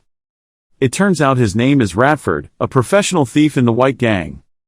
In class, no student intentionally caused trouble, but he still felt like he was shunned by everyone. Without anyone to play with, his resentment became more and more pent up. Therefore, he always yearned to be recognized by his peers in the tower, so he began to look for an essential place to organize, after a thorough investigation. Finally found the most likely door. And even used his talent to make his own door key. Even Li Han has to admit that he is so talented. Radford spent all his free time creating it. Then the friend began to inquire about Li Han's identity. He guessed that he came from the White Tiger Tower through his clothes and actions. Li Han slightly hesitantly smiled and introduced himself by name and said he came from the Dragon Tower. Hearing that, Radford's eyes widened in surprise when he heard about Li Han's family. Because it was a famous high-ranking noble family, seeing the other person's surprise, Li Han reassured him that there was no need to be so surprised. Li Han kindly invited him to work with him, because two is better than one. Radford still didn't believe it. How could he even ask again since he was a high-ranking noble after all? Li Han added again, "So what do you think I'm doing?" Radford was still half convinced and half asked if he was serious. Li Han continued to tell them both to go because there wasn't much time left. Walking to the door, Li Han asked if this door was open, but Radford said he couldn't open it because it was protected by magic. He thoughtfully looked at the door while Li Han stood looking, which was as expected because the usual method was not enough. Seeing the symbol on the door, he immediately signaled to stop. His face was surprised by that symbol. Tell Radford to step aside for a bit. He is also a bit confused because he doesn't know what Li Han is doing. Li Han took out another key. I don't understand why just putting the key in the door makes the atmosphere so tense for both of them. Li Han held the door handle and opened it with force. Li Han was happy when he opened it, but Radford was still confused because he didn't know what was going on. Radford asked Li Han where he got that key from, and he calmly replied that he stole it from the principal's drawer. Because Li Han didn't tell Asan before. But he found it along with a message from the principal. And just keep it just in case you don't expect to use it here. But Li Han did not relax himself because more importantly, he could smell the trap. The two slowly walked in. Inside the downward passage has been opened. Li Han told him to let's go when Radford suddenly startled. Radford felt something strange and pressed his ear to the floor. Because he heard noises below, there might be someone. Li Han sweated, wondering what was going on. Because he asked himself where the supplies outside came from. It turned out that they transported things underground, and if they moved things after curfew, no students would find out. Li Han is certain that the essential needs are here. Radford is not sure about that. Look at the stairs ahead. Each step slowly goes down. Radford felt that as soon as he walked a little, it was already dark. And intend to light some candles for light. Suddenly Li Han grabbed his wrist, startling Radford. He explained that it was stupid because that was what the principal was hiding. Nothing was easy. He felt somewhat right because he had forgotten to think about it. Ask yourself who Li Han is, and it seems like he is used to those situations. Li Han still turned his back and walked forward. Radford was on the side pondering something. He remembered the legends surrounding Li Han, how it was impossible to call him by the wrong name, or that even princes and princesses had to hold their breath in front of him. Even Li Han can tame the Thunderbird with just one spell. And Radford himself was surprised when all the rumors were true. As we walked in thought, we suddenly arrived at our destination. The two took turns hiding behind the wall and snooping. And seeing the iron bar-like doors in front, I assumed that this entire floor was a storage room. Then Li Han signaled him to be careful when entering. Suddenly the two saw a bright yellow light being lit. That trick shot out, lighting up every lamp in the room, making Li Han and Radford startled. Li Han was sweating nervously. Why was this thing here? All the lights suddenly lit up. He carefully and gently stepped forward. As he was walking, he heard someone's footsteps. He stopped, concentrated, listened and felt someone coming. From a distance, Li Han saw a person wearing a shirt approaching. That silhouette made him wonder if it was the warehouse keeper. That person must have been the warehouse manager. He raised his hand covered with tape and pointed while taking inventory. The atmosphere at this time was really tense. Seeing someone coming to check the goods, Li Han was worried about ruining the plan, while Radford next to him covered his mouth, afraid of making a sound. Li Han immediately turned back to order Radford to order. He didn't think everything would be so detailed. Suddenly the warehouse keeper appeared behind Li Han. He asked who he was. That's it, Li Han can't escape like this. His face turned purple and he was scared. The two were discovered, and when Li Han turned around, trying to calm himself down and keep a cool head to cleverly answer the question, he even tried to use the light to cover his eyes. But he was suddenly startled to look at his face. His eyes were covered with bandages, including his nose and mouth. There are stories that tell that losing one sense will enhance the abilities of the other senses. But even so, it doesn't make sense for this warehouse keeper to find them. They didn't make a sound, and he wouldn't be able to distinguish the two of them from anything else around. So how could he know there was someone in the warehouse? There was something in his eyes. He kept staring at the two of them. In his eyes, the silhouettes of two people, Li Han and Radford, appeared, but he could only see the shadows, not the detailed characteristics. Suddenly, Li Han's shadow emitted an extremely strong blue light. That flow of power made him now feel like he was standing in the middle of ocean water with fierce waves. He was surprised and suddenly realized something. Then he approached, placed his hand on his chest and bowed to Li Han. He mentioned Mana and called him master. Perhaps he mistakenly thought Li Han was his master, so he immediately apologized for his rudeness. He agreed and said he would return to work immediately. Li Han was bewildered and wondered why he left so easily. Furthermore, he thought that he was his master. Which master was that? Then in his mind he immediately thought of the principal of the academy. He was probably his master. Not only that, he also said something about the amount of mana. It seemed like he could identify other people through mana. Radford behind him was scared and grabbed his sleeve, sweating profusely, not knowing what had just happened. Take place. However, he didn't think it would be that easy. There must be something hidden. He didn't turn to comfort Radford, but just put his hand on his shoulder and told him it was safe for now. Let's keep moving. It's a pity, but we can't take this place away. If the quantity is counted, then things should just be left as they are. Li Han looked inside and suggested we should find the entrance to those things. Radford was surprised. Suddenly he froze. Radford felt something. Radford reported to Li Han that he heard a lot of things moving in one direction, and signaled him to follow him. When we reached two directions, Radford immediately told us to turn right. As he ran, Li Han immediately praised his ability to find his way. Seeing that, Radford was happy and thanked him. While the situation was boiling, Li Han still asked Radford why he was talking to him so solemnly. Radford waved his hand and told Li Han not to pay attention to that.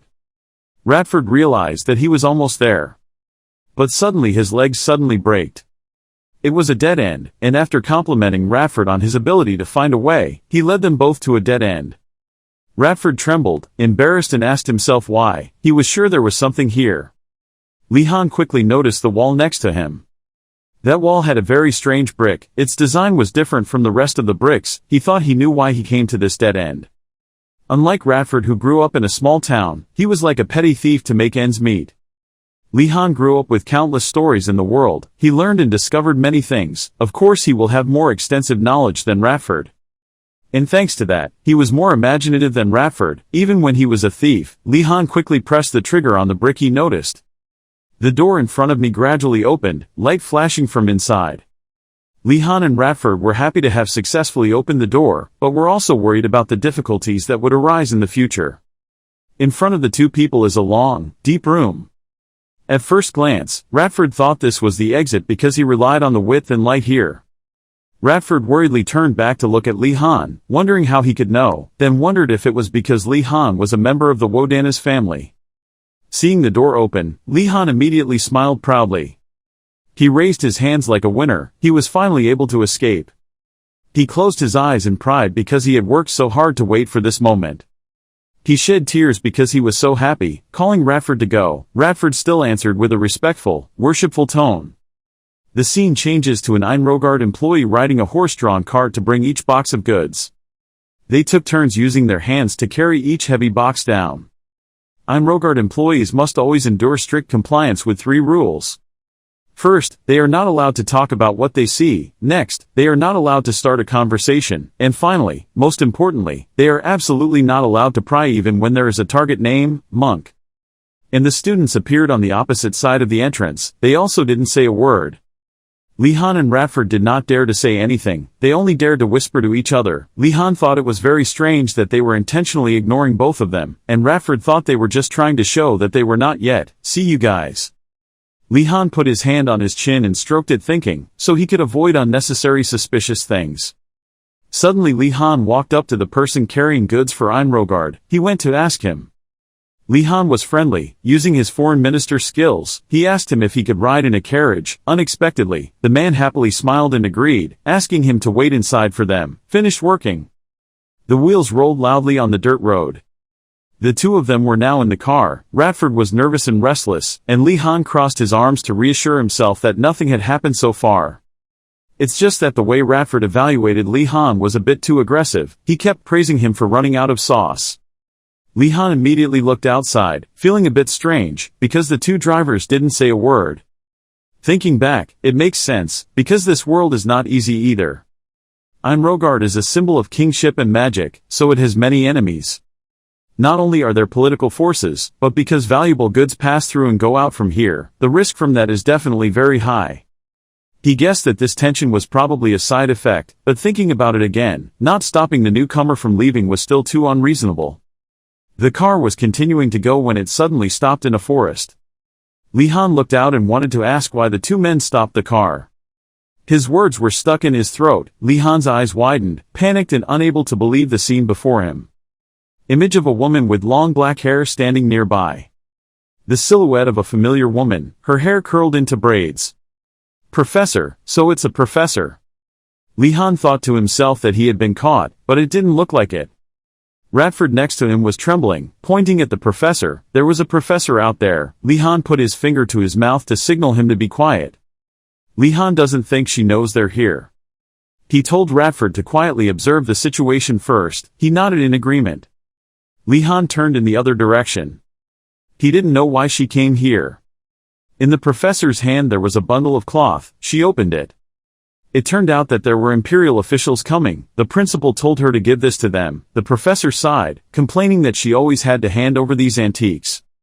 She looked at the students. Everyone was trembling. Garcia Kim thought to herself, even though I just smiled, they always looked scared.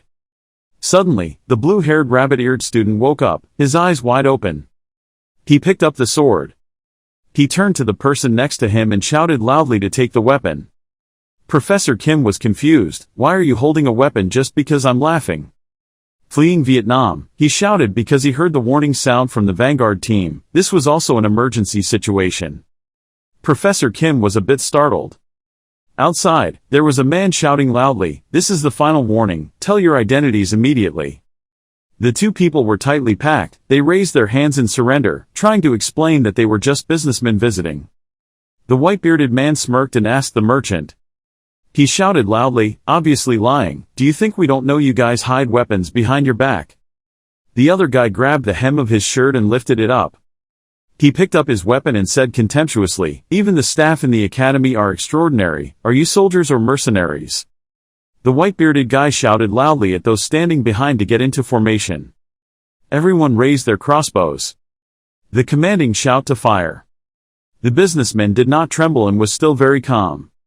He held 2 knives and sickles in his hands. "How stupid, do you think we came here without preparing anything?" The people on the other side were scared. They weren't ordinary thieves. They shouted loudly asking who you were. He is still very calm. Shout out loud, now you're helping the magicians bring this empire to the brink of collapse. The merchant asked them to put down their weapons and surrender. Together we will save this empire from destruction. The guy with brown hair and beard was scared. Oh my god, my ancestors. It turned out that they were anti-magic, those who rejected magic and brought chaos. The merchant holding the weapon said I had finished warning him. They rushed forward and shouted, "I will execute you with glory." A yellow stick appeared. Divine level wall. Suddenly, the anti-magic group fell backwards.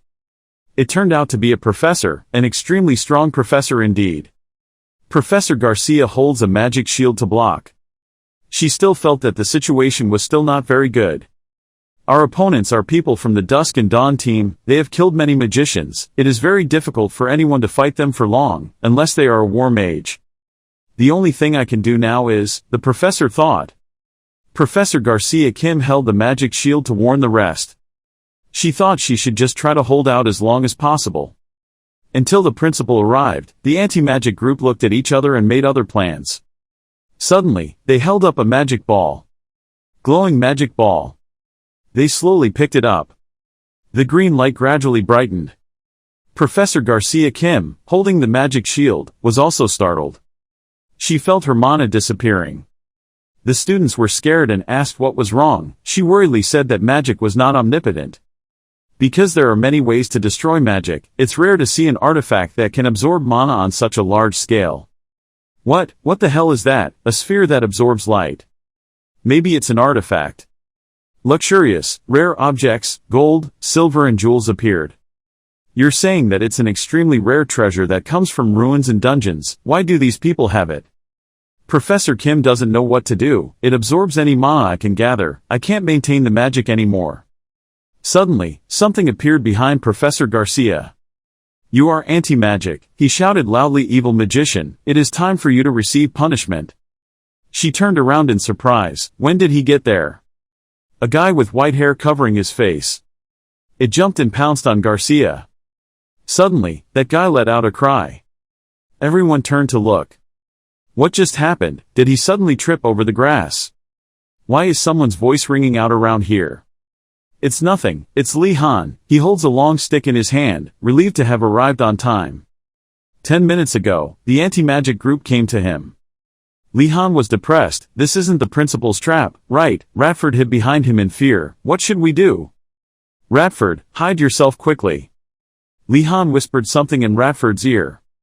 Radford asked again, what about you? Li Han replied, I have my plan, don't worry.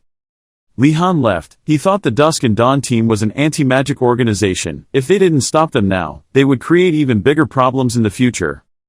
Li Han used magic to hide in the dark and pass through the carriages. At Professor Garcia Kim's place, there is no one around. Suddenly, Li Han appeared brightly, startling the professor. Why are you here? She tried to find out where he was. Li Han told the professor to calm down. And please give me instructions. She took the magic shield. Okay, now is not the time to talk. Everyone hold on to their weapons, because we have requested reinforcements from the school. They will be here soon. Until then, Li Han, I need you. Each crossbow shot out.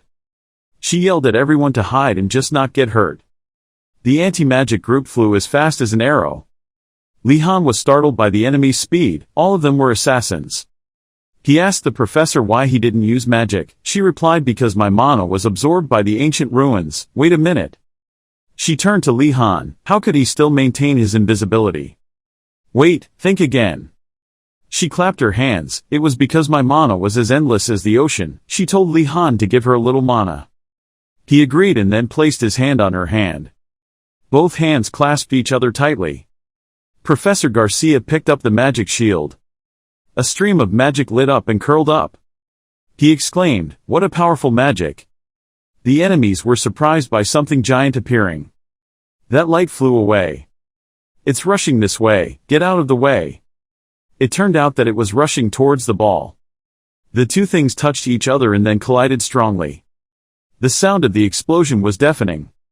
The crimson light blends with the bright yellow color. Garcia Kim is proud. I did it, my mana is coming back. She will take care of the other places. She picked up her magic shield and cast a spell. Loi Lang is real, a bear appeared. The anti-magic group rushed together and ran away. Li Han was surprised. He thought that even though it was dim, it seemed like his mana was still flowing somewhere else. The previously cracked sphere suddenly became active. Li Han looked towards it, surprised. He told the professor that the relic was still active. Suddenly the enemies pounced on her. Everyone attacked together, quickly making the magician unable to attack. Garcia Kim gritted his damn teeth. They approached while I was attacking the relic. Li Han grabbed his wand. He swung straight at the enemy. Immediately, the enemy fell. His teammates wondered if he had fallen even though there was nothing around. One of them reassured everyone to calm down. There was definitely someone around here using invisibility magic. Then the other guy betrayed Li Han invisibly, making him unable to react in time. He wondered how they could react so quickly to an enemy they couldn't see. Furthermore, the magical energy emitted from that guy was different from the rest. Li Han cannot let him approach the professor. He grabbed his hood. Then Li Han appeared in the light. The enemy sneered, not expecting that the guy who did these clever tricks was just a kid. We will teach you a lesson for daring to get in someone else's way. Li Han did not stand still. He despised them. Do you think I am a fool? He ran over. Li Han shouted loudly, why should I fight with you guys? It turned out that Li Han was walking towards the relic. The enemies were shouting to capture him and not let him get the relic. He found it too dangerous to fight them head-on, so he hid in the shadows. The leader said I would deal with him. You guys go over there and attack that magician. Li Han reassured himself to stay calm and do things carefully. He took out a ball from his shirt. He threw them out and disappeared. The ball flew into the face of one of the enemies. Be careful, he uses invisible weapons. The enemies are alert. He doesn't have fighting skills. Don't let your guard down just because he's a brat. He ran over. He felt this was completely different from his classes. It felt like his brain was on fire. But you have to concentrate. If you relax even a little, your life will be in danger. I'll shoot out iron balls, retrieve them, and repeat. He kept saying in his head, shoot the iron balls, retrieve them, and then repeat, shoot the iron balls, retrieve them. Suddenly, something liquid flowed down on the ground. Li Han's nose dripped something. Li Han raised his hand. It flowed down his hand. Li Han is trying to escape from two strangers who are chasing right behind him. He still couldn't recover from the shock of having a nosebleed. He was worried if he had run out of mana. But then Li Han realized it wasn't because he was still invisible. He turned to look at the stranger behind him and thought he was too focused. After that, Li Han continued to run away, but he also realized that this could not continue any longer. Suddenly, the bright yellow ball that was the ancient artifact was activated in midair. Li Han ran and threw more iron balls to limit their movement. The stranger noticed that the ball had flown in front of him. He also gradually noticed the presence of Li Han running away in front of him. That stranger didn't hesitate and cut the ball he launched in half. Suddenly he felt a faint scent appear in front of him. He realized that this was the scent of Li Han's blood, so he ordered his accomplices to follow the scent of blood to the artifact. They obeyed and chased after the scent of Li Han's blood, towards the ancient artifact, and he looked in that direction and silently exclaimed how dangerous it was. Li Han picked up a sword from the ground. While they were still looking around looking for Li Han, he had to attack them first. Li Han's downward slash seriously injured one of them. The stranger with two curls of hair witnessed his teammate fall and realized that this wound was caused by a sword. He guessed that the opponent had changed weapons. He ordered his teammates to throw some glowing powder around the artifact because Li Han might be somewhere around here. His teammate quickly threw that handful of powder into the air. Li Han immediately avoided them, but the tip of the hook accidentally touched the powder. He could see his cheeks were covered in glowing powder. Li Han was angry. He didn't want to give up destroying the artifact. Suddenly he realized something. One of them noticed Li Han's trick, so he shouted to announce it. The stranger with two curls of hair reassured his accomplices to stay calm to cope. He thought that if he followed the scent, before he could finish his sentence, he would realize something. That guy was angry when he realized that the smell of rice had been mixed. He got angry and reminded his teammates not to be distracted by Li Han. He was definitely still nearby. Suddenly his teammates were attacked from behind. They fell to the ground, leaving the stranger alone. He complimented Li Han for being so decisive, but he was not happy at all but extremely angry. Li Han's footsteps gently landed on the ground. The stranger was upset that they were being cornered, yet Li Han chose to hide among the wounded. He pulled down the cloth covering his face. He felt interesting that it had been a long time since he had met someone like Li Han. He bent down to pick up his teammate's sword from the ground. Then introduced himself as Ga Ra-se. Ga Ra-se radiated murderous aura. He informed Li Han that he would seriously play with him from now on. Ga Ra-se said that Li Han should not think that if he hid his scent with ridiculous spells, he would not notice. He immediately attacked Li Han. This surprised him because he didn't think Ga Ra-se could recognize him. Ga Ra-se was victorious because he could clearly hear Li Han's trembling breathing, so even if he was invisible, it was useless. Not stopping there, he swung his sword and was about to rush towards Li Han. He reminded him not to think that only the smell of blood would expose him, but thanks to his stupidity in reducing the number of people, he could clearly hear his voice, "You more. Ga Ra-se wants to end this right now." Suddenly, an illusion of swords appeared from nowhere. More and more swords gathered in a circle around Ga Ra-se. He then directed them towards Li Han. He quickly jumped back to avoid them. His feet stopped. In front of him suddenly something rushed hard and hit the ground. Li Han panicked because if he was one step slower, he would be in big trouble. At this time, Ga Ra-se was still trying to attack Li Han. He secretly thought that his swordsmanship level was far beyond his own. He couldn't believe that for an opponent who couldn't see him, all he could do was block the attack. Ga Ra-se approached Li Han and firmly raised her sword. His sword showed many red lines as if it was gaining strength. Li Han had difficulty blocking this attack from Ga Ra-se. He winced at this terrible power from the sword. Li Han was weaker, so he fell backwards hard. His face turned pale because he was in real danger right now. His hand holding the sword was still shaking from blocking the attack earlier. Li Han realized that Ga Ra-se was now in the aura state that Al Rarlong had mentioned. Ga Ra-se approached Li Han thanks to his frightened breathing. He pointed the sharp blade at his neck, making him jump. Ga Ra-se was curious about what Li Han's scared face looked like right now. Li Han was determined not to let himself die like this. He remembered the moment he fought with Ga Ra-se earlier. He remembered hearing that trained swordsmen could transfer mana into their swords.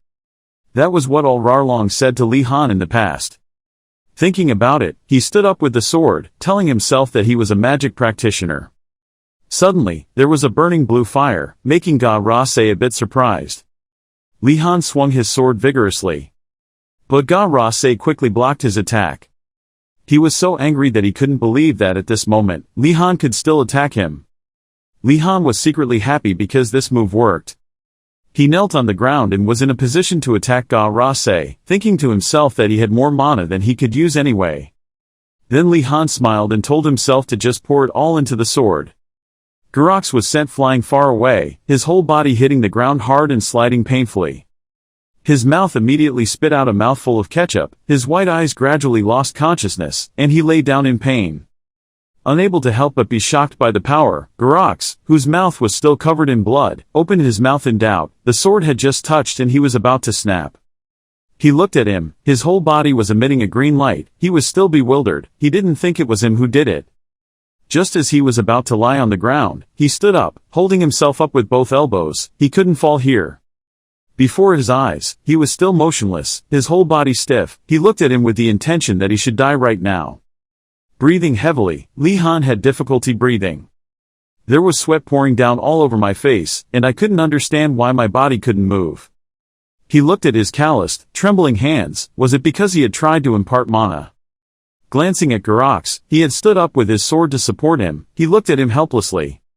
Gyrox rushed forward, his steps quickly rising from the ground. He now raised the knife to the back of his head, his whole body screaming loudly from above, "Die!" He had no time to react, he could only watch him act casually. He rushed over, his face looking a bit tired as he looked at him. Li Han himself was trembling, he held his chest in pain, his red face looked at him angrily. As soon as he got close, his mouth spat out a mouthful of red ketchup, his face gradually turning red. He shielded himself with both hands, and his body fell to his feet, collapsing unconscious. A moment later, he recovered, slowly looked at him, holding his sword and slowly approaching him. Gyrox, who was strong just now, was now lying still, with ketchup flowing out of his mouth, turning a patch of grass red. Li Han breathed evenly, unable to help but be surprised by the person lying in front of him. Faced with a mischievous person, he had some doubts. His mana-mixing attack was successful, he paid his respects. Immediately letting go of the danger, he breathed a sigh of relief and lay down. He was alive. However, he immediately looked the other way, his face pale and difficult, but before that, the professor was there. In the distance, Garcia Kim rushed forward. She called his name loudly, reaching out her hand in panic. He looked at her in surprise, thinking how she could escape when she was surrounded, while she worriedly asked if he was okay. The professor with a worried face kept asking him questions, eagerly examining him. But when he looked behind him, the bodies of the besiegers were all lying around, all had lost the ability to fight, and even had their heads severed from their necks. Garcia Kim worriedly reached out to check his wound. He lay there smiling, feeling like he was worrying in vain. He cried and lay still while she treated him. Garcia smiled and looked at him with tolerant eyes. She closed her eyes to comfort him. He didn't need to worry anymore. In the distance, a small green figure is about to rush in. The most reliable reinforcement army is about to arrive. From afar, a skull surrounded by green gas rushed forward, its mouth wide open. The skull was Principal Asugona Dalt's. He didn't laugh when he saw it. He didn't expect that one day he would feel happy when he saw that skull. When he finished thinking, he kept closing his eyes, slowly relaxing, tiredly resting. Li Han slept on Garcia's lap, letting her stroke his hair and pat his head. Now he can rest. The cleanup team quickly cleaned up the scene, and horse carts carrying heavily piled bodies took turns working. A quiet voice rang out, apologizing to Professor Kim. The principal hovered in the air, feeling guilty. He had put her in danger. He should have predicted this. Garcia sat on the carriage, resting in the distance, rubbing his hands and smiling. It's okay, Principal. Who would have thought that the Dusk and Dawn team would appear? This statement touched the principal, Professor Kim, his eyes filled with tears of emotion. Suddenly a voice, not at all good, rang out, attracting the two people's attention. Vodali next to him closed his eyes and protested, as the Academy's principal, you should consider all possibilities. He immediately snorted and remained silent. Garcia sat far away and covered his mouth in surprise. Then he looked over and asked who was behind the teacher, looking at his legs being put on the handle. Garax, he replied coldly. He is a person who holds a high position in the Dawn team, and is extremely skilled in combat, nicknamed the Assassin Mage, according to the information he knows. The principal was angry, and as soon as he saw that he was still breathing, he wanted to send him off for a while. The principal glanced down, angrily said anyway. Before his eyes was the scene, surrounded by thick green bridges, scattered haphazardly. Seeing the spheres, Asugona immediately realized that this was not the fighting style of a mercenary. He calmly approached and observed this thing. Asugona was surprised when he thought about the boy lying in the treatment compartment and was suspicious. He was still lying unconscious. The principal couldn't help but be surprised at what his family had raised. Garcia panicked. Thanks to his response, everything was resolved. The principal looked at her with eyes open and closed. Not only that, hearing this sentence made her startled and bewildered. Asugona felt suspicious that a rookie could use magic in combat, so he concluded that he was very skilled in attack magic. Looking at the mercenaries, he could see that they weren't just using magic against the two of them.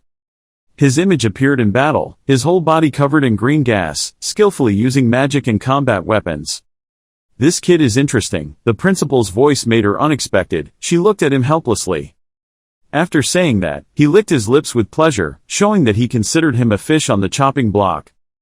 I want him, he shouted, his hand made of transparent gas still rubbing his chin. This is a direct disciple. The teaching method especially focuses on passing on everything to a single person. Asugona pouted, wanting to correct him using traditional methods but was immediately rejected by Garcia. If he did so, His Majesty would not leave it alone. He immediately rubbed his forehead with a headache. There was no other way. After all, he was the one who made the rules. Still not giving up, he would wait when it was his turn. He lay on the car as if his body could hear it, moaning without protesting. That night, he saw a nightmare. Asugona emitted blue smoke from his mouth, slowly emitting. From there, 4 identical skeletons appeared. Clean up the area, and pay appropriate compensation to the mercenaries and skeletons who obeyed the order. He looked around, observing carefully. Don't forget to bring this ancient relic back with you. Look towards a round lump with a strange seal in the middle. Glancing over, Asugona noticed Professor Volody doing something with the beaten guys lying on the ground. He approached and immediately asked what he was doing. Professor Volody. The professor turned to pay attention. He quickly said he was investigating the strange postures. This also caught Asugona's attention. It was indeed very strange. He quickly assumed it was Li Han's doing, his eyes sure. Looking at the poses, he became even more worried about the strange magic, thinking that Li Han had reached a new level, a level that even he did not know about. But very quickly his rough arms turned blue and he was sweating profusely, that is. Garcia quickly covered his face and shyly said it was because he punched them. The sky was almost dark, at the academy where Li Han studied. He was lying on the bed, seemingly having no intention of waking up yet. After a long, good sleep, he felt extremely comfortable. He wasn't sure if the situation was okay, but it was all in his head. Gradually opening his eyes, he looked to the side, carefully looking at where this is. Asugona's huge face caught his eyes staring and asking, "Are you awake?" Li Han sat up startled, not understanding why the principal was here, and couldn't say anything. He could only keep silent in his head. He looked sideways, careful because it was in a strange place. Garcia noticed his worry and immediately comforted him, saying it's okay, Li Han. She calmly explained and praised him. He must have been very shocked by the ambush. This made her feel that he had done very well. Hearing what I needed to know, he immediately understood the problem. Realizing in his memory that after he fainted, Asugona came to comfort him and closed his eyes. He looked a little angry and said, "You did very well, but you were sweating, yes." Garcia happily complimented him, but thought that maybe everything would go easily because he helped the principal a lot, so. Very quickly, he threw water, thinking that he should still be punished for trying to escape from school. He was silently crying on the side, so angry, you know. Li Han hugged his face in despair, thinking that if it wasn't for them, maybe he would have been. Garcia next to him consoled him, "Sorry, Li Han, because you tried to help me." Asugona approached and wondered if a first-year student could get through the underground warehouse, and this question caught his attention. He immediately mentioned that he had picked up the keys scattered around. He laughed, knowing right away that it was a trap. Seriously speaking, it couldn't keep up with the warehouse guards. Their eyes became even sharper. Li Han crossed his arms and looked away, saying he didn't know what the teacher was talking about, but Asugona above immediately exposed him for pretending to be stupid. "I see, well, how sad." Of course, he seriously reminded him that he would not use that path again. Li Han held his hands and cried. Asugona looked out the window. His eyes seemed to want to say something. It was almost dark outside. He thought for a long time. He quickly told him, "Listen carefully, Li Han of Wardanis." These words directly caught his attention. His eyes sharpened. Then he turned back and told him that he sincerely thanked the team for their courage against the dusk and dawn, to protect everyone as well as the professor. He stroked his chin and sincerely thanked him, his eyes clearly expressing his intention. To show his heart, he turned his palm towards him, the gentle light radiating from his hand. From his hand appeared a sword. He told him he would give him the famous sword Sao Morning. He carefully placed the sword in both hands, neatly radiating majesty. He was silent for a moment, thankful, but noticed something when he looked closely. His eyes lit up, as if he detected something wrong. Li Han realized that this was their sword, and more importantly, the teacher was willing to give it to him. Asugona was on his cool side, using a finger to tell him to be quiet. Also, he held out his hand to show you. A talisman-like envelope appeared before his eyes. "Please accept this item." On the leather amulet, the three words "right" appear clearly. When he received it, he immediately let out an emotional cry, carefully holding it with both hands. His eyes darkened, realizing that this was the talisman's right to go out, and he shouted in panic. His eyes appeared. In his mind was the image of himself when he received the right to go out before his friends. "And as soon as you meet the card is like a passport. Stay away, I have the right to go out there." And as soon as he went outside, the sight of the air delighted him. His eyes lit up, a ray of light flashed with joy and hope. He knelt down and bowed his head sincerely, thanking the professor. He pledged to be loyal to him for life. He stood next to him and was sweating. "Okay." Then he immediately asked about his health, but Li Han happily hugged the amulet, saying he's fine now. As if realizing his time had come, he happily wanted him to go and be punished. He heard it, his eyes seemed to be incredulous, and he remained silent without saying a word.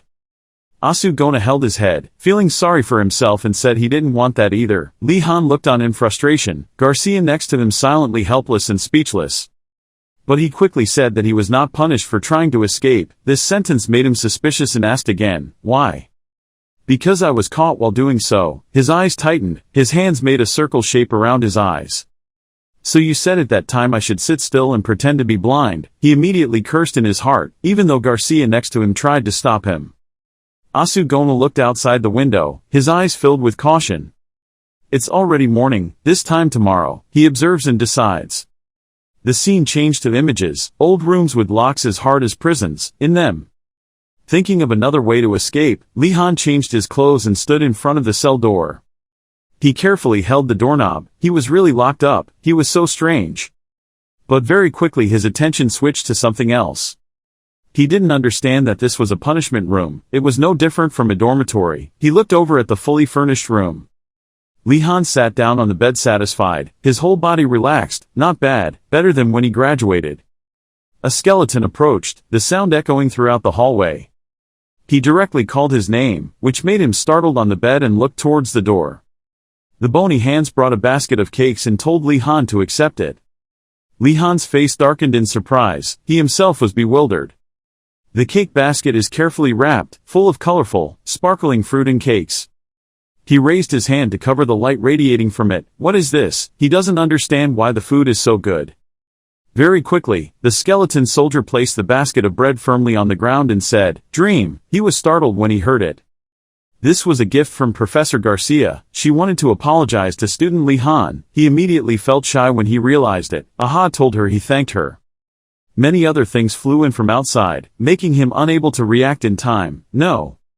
The last apple flew over his head. Li Han's whole body was now filled with 2 pieces of bread. He sat helplessly on the ground.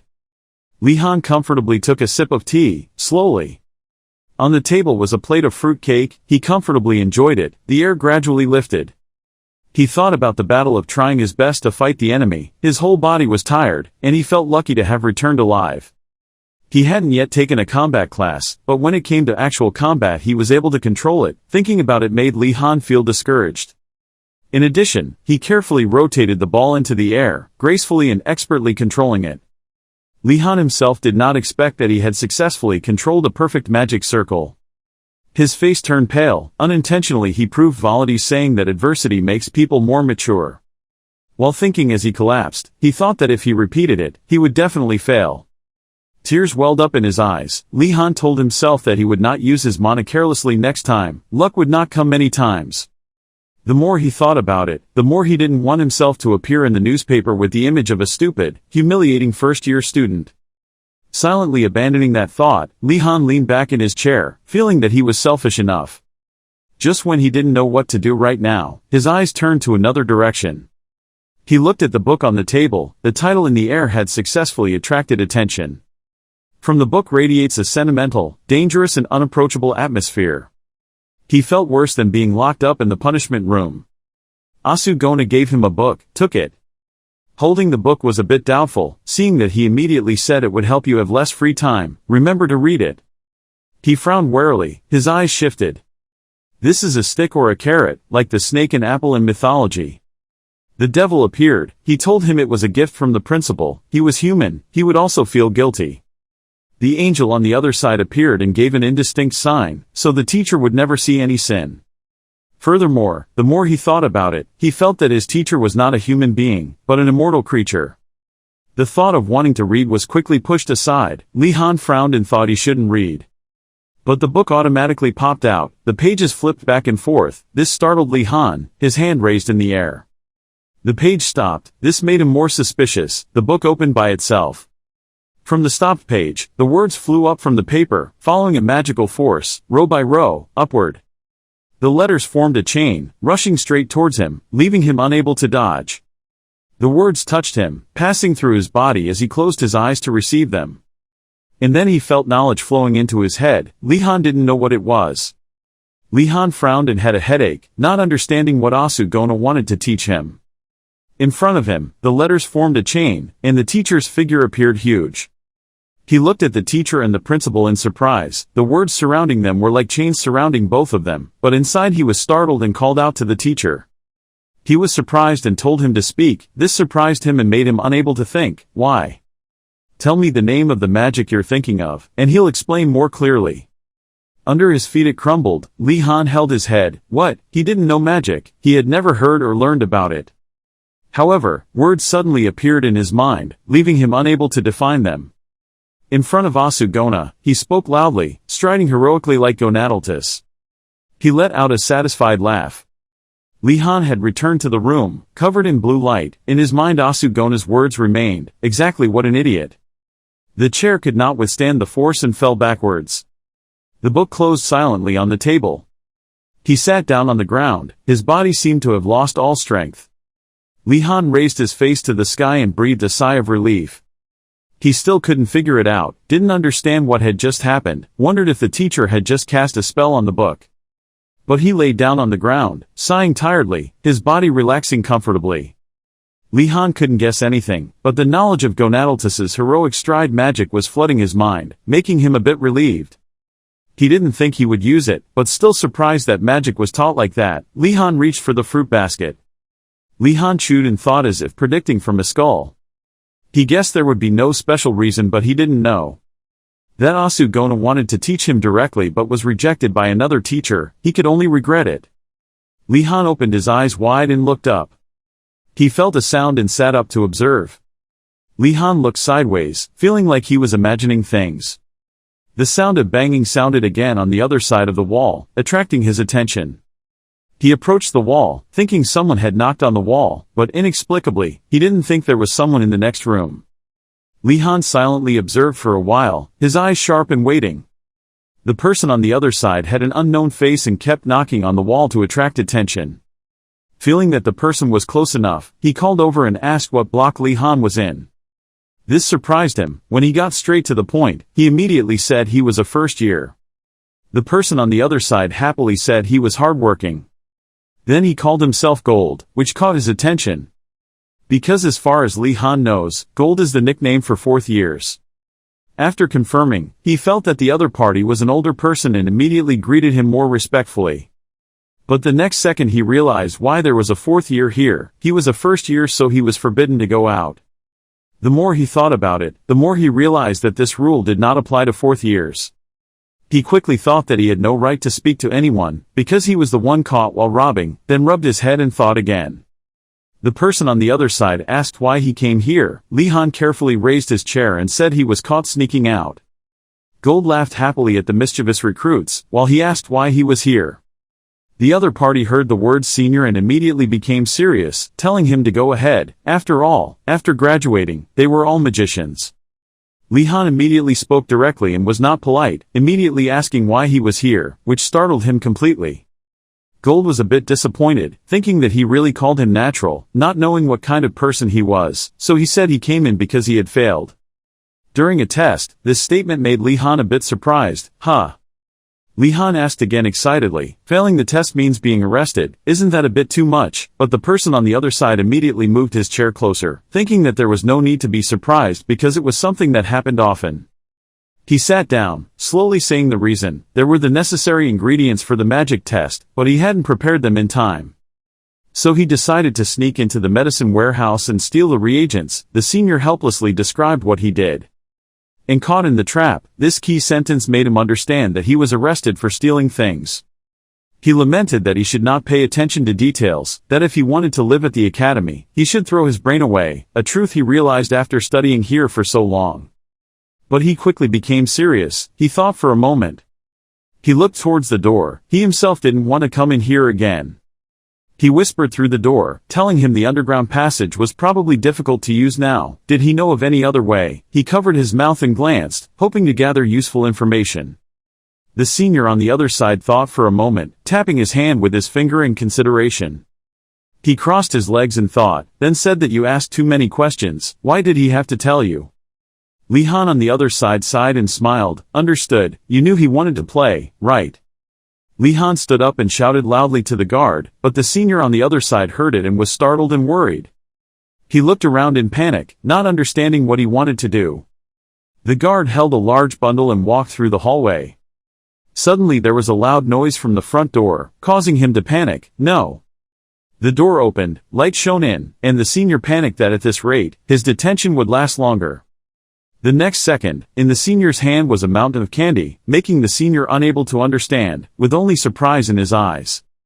The senior was still bewildered, holding the candy in his hand and sitting still. This is the food from the next room, eat it.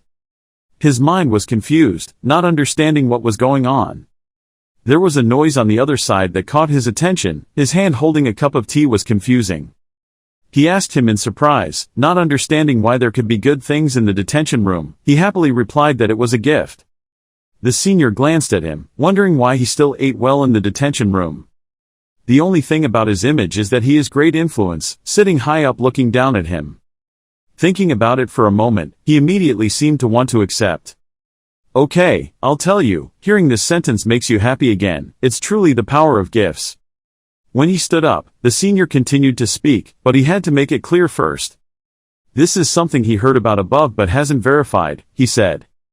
He sat down on the chair, realizing that the information was uncertain, but he will make a decision when he hears it all. He can't help but knit his hands together to concentrate, because this is a situation that does not allow him to choose. The next day, Li Han and Yanera went for a walk in the forest. She followed to listen to the lecture from the previous day. Her face was a bit embarrassed, but he was extremely focused on the notebook. She found Li Han really scary. Even though he went through a big incident, he still did his homework. Always scary, he still seriously studied today's weather.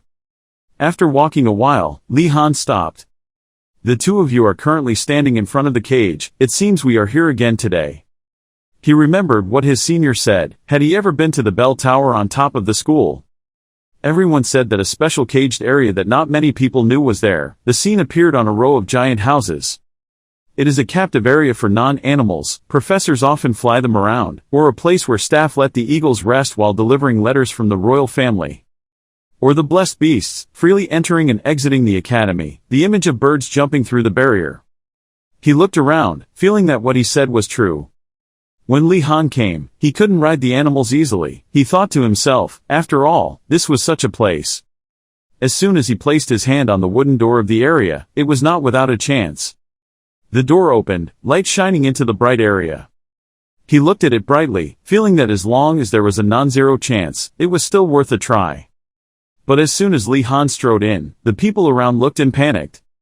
One of them, recognizing him as a member of the Wardanis family, the other person whose head was loved by a horse, was also surprised to hear. Not only were the people panicking and not understanding why he came, but even the horses had a grudge against him. He glanced at someone but he quickly looked away. Li Han spoke up saying they should stop the habit of judging others by their family. Yanera next to him also had no opinion. But she only sympathized. They reacted like that because of rumors about him. Suddenly a pair of hands reached out and called him back. Hey! It's Radford. Li Han is surprised that he's here. But he bowed again and said good morning to Mr. Wardanis, which startled Li Han. He bent down frantically, asking him to talk like before. But Radford thought that he could not be rude to Li Han, and felt comfortable talking like this. This statement made the people around him whisper more. Li Han trembled. He was sure this time he misunderstood more. Yanera next to him could also clearly see his painful expression. You give Radford permission to speak without bowing, and besides, he has something to say, right? Radford immediately said yes, Mr. Wardanis. Radford immediately recounted how when he escaped, he observed everything while hiding behind wooden crates. Not long after, the principal and professors came to the rescue. At that time, he took the opportunity to search the trunks on the cart when the merchant was not paying attention. Radford did it in a way that no one noticed. After that, he immediately took out a small chest and placed it in front of Li Han. The chest inside was filled with medicine. I found things that seemed useful. The tone was somewhat cheerful. Yoner and he thought to themselves that because we had to hide it in our clothes, I could only take small things. These bottles of medicinal herbs looked very expensive. I really couldn't believe that I could get them all in that situation. The two of them looked quite surprised at the person in front of them. He immediately patted his shoulder and praised Radford for thousands of likes. He was so awesome. He was truly the king of thieves. Radford stood there for 5 seconds, as if dumbfounded, not knowing if he was praising or criticizing, but also said thank you. He and Yoner sat down on a nearby chair and carefully looked at each bottle of medicinal herbs. Confused, he asked what kind of medicinal bottles these were. She sat next to her thinking this smelled of alcohol. Could it be alcohol? Hearing the word alcohol, he immediately shouted something alcohol. He startled her and laughed. There's more alcohol than alcohol, don't worry. To understand all this, we need to do more research, he lamented. Thank you, Radford. You stood up, took the box and left. He bowed his head to greet you. It was my honor to give it to you. You sounded a bit panicked and told Radford not to say that. The silhouette of someone's footsteps ran towards the three of them. Nelia beamed and ran to everyone, "We're here." But her response was your inattention. "Oh yes, do you want to take care of the horse with me?" This attractive offer is a great honor to Radford, while Nelia stood there looking on sadly. It seems that the scene that appeared in Nelia's mind was more terrible than in reality. Li-Han smiled brightly. He helped a lot. Yoner said that Radford was more talented than Nelia, which made Radford shy. "I'm his only friend, the most you two need." Oh, what she just thought about was so scary. Suddenly he felt like someone was looking at him. He suddenly didn't understand why Nelia was slumped on the ground. He called out to Nelia, "When did she come?" while she seemed frozen in place. "It seems you have found a new friend. If so perhaps," she slowly stood up, her knees shaking slightly. As soon as she finished speaking, she flew away. "You don't need me anymore." Just like that he looked at her in bewilderment. He shouted loudly at Nelia, and Yoner didn't understand what she was saying. Nelia scratched her head and smiled brightly as if I had misunderstood.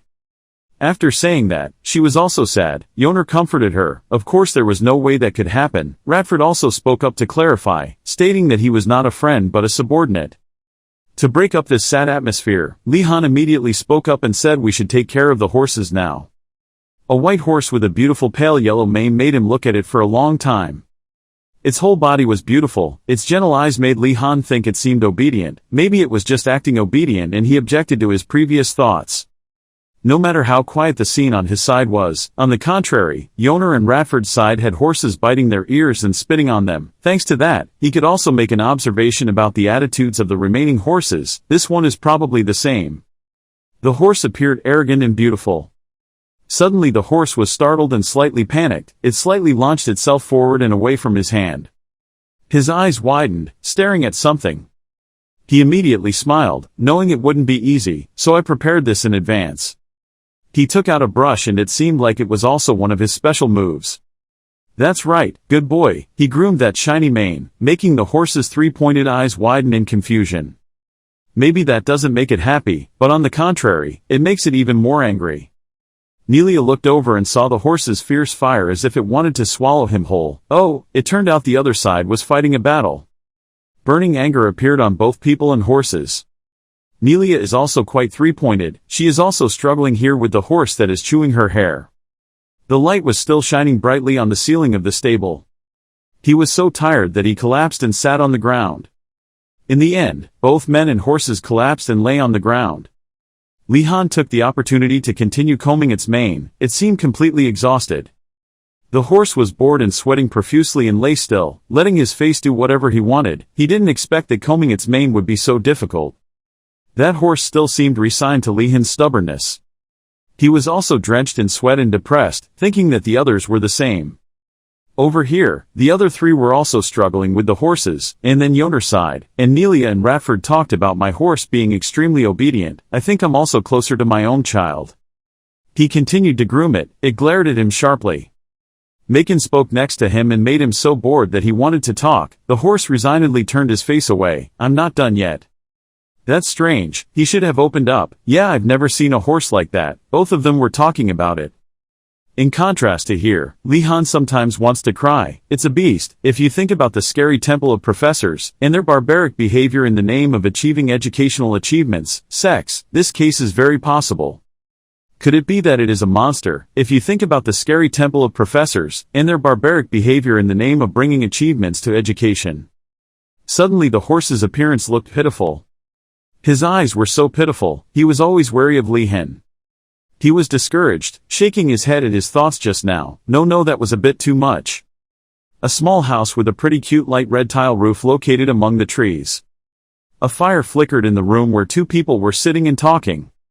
Uregilm and the other professor were sitting and talking to each other. The students seemed to be working very hard in the stables. The teacher raised her glass to drink even though I only chose the hot-tempered horses, but they would open their hearts if they saw the effort of the new students. The teacher smiled sinisterly again, but if they hit the horses, it wouldn't be easy to live. That professor still kept talking. Put down the cup. Teacher, is Wardanis okay? He's hard-working. He'll be fine. Is that so? The teacher across the table served more tea for the other teacher. Even though a griffin was a bit difficult to handle, with hard work, intelligence and luck it would soon be tamed. This statement made the teacher surprised and stunned. The pouring water had spilled out and I still didn't know it. The teacher yelled so loudly. Why did he lose his concentration? She swung the glass of water and poured it all out. As soon as she said Griffin, the teacher asked again. The teacher quickly covered her mouth, knowing she accidentally said something she shouldn't have said. There's no way, you heard wrong, the teacher denied it. The teacher banged on the table and said the truth, really. Turning a griffin into a star horse, it turns out that hidden inside that horse is the soul of a fierce eagle. In Griffin, there is a monster with the head and wings of an eagle, and the body of a lion. Because they are stubborn and picky, not just anyone can become their master. Although there are slight differences between the habits and habitats of each region, they all share one common characteristic. But the person with the lion's body did not agree with that, because he thought that they would not be suitable for a newly tamed person and blamed her for losing her memory. He kept cursing and trying to explain to her that his disciple was injured, so he had to take a day off, and why she made him do those crazy things. Being scolded like that, who wouldn't be upset? But she decided to retort that how dare he scold the elder, and received the answer that because of the rules that need to be followed, how can a griffin turn into a horse? The two of them kept arguing back and forth, but no one was willing to lose. She thought that if his strength was limited by him, it would look safe, but he absolutely refused to accept that idea because she thought all eagles were as stupid as him. Slimes, huh?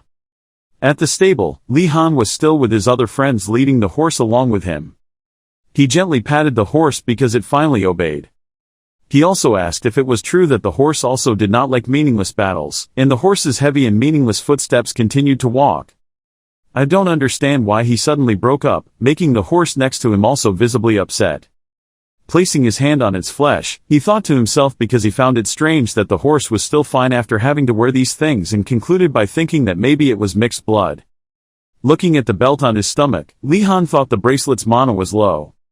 He thought more because he had to find a way to absorb more. In the middle of walking, he heard the sound of someone stopping behind. Because he was tired from the long journey, the horse stopped and he guessed that he needed to rest a bit.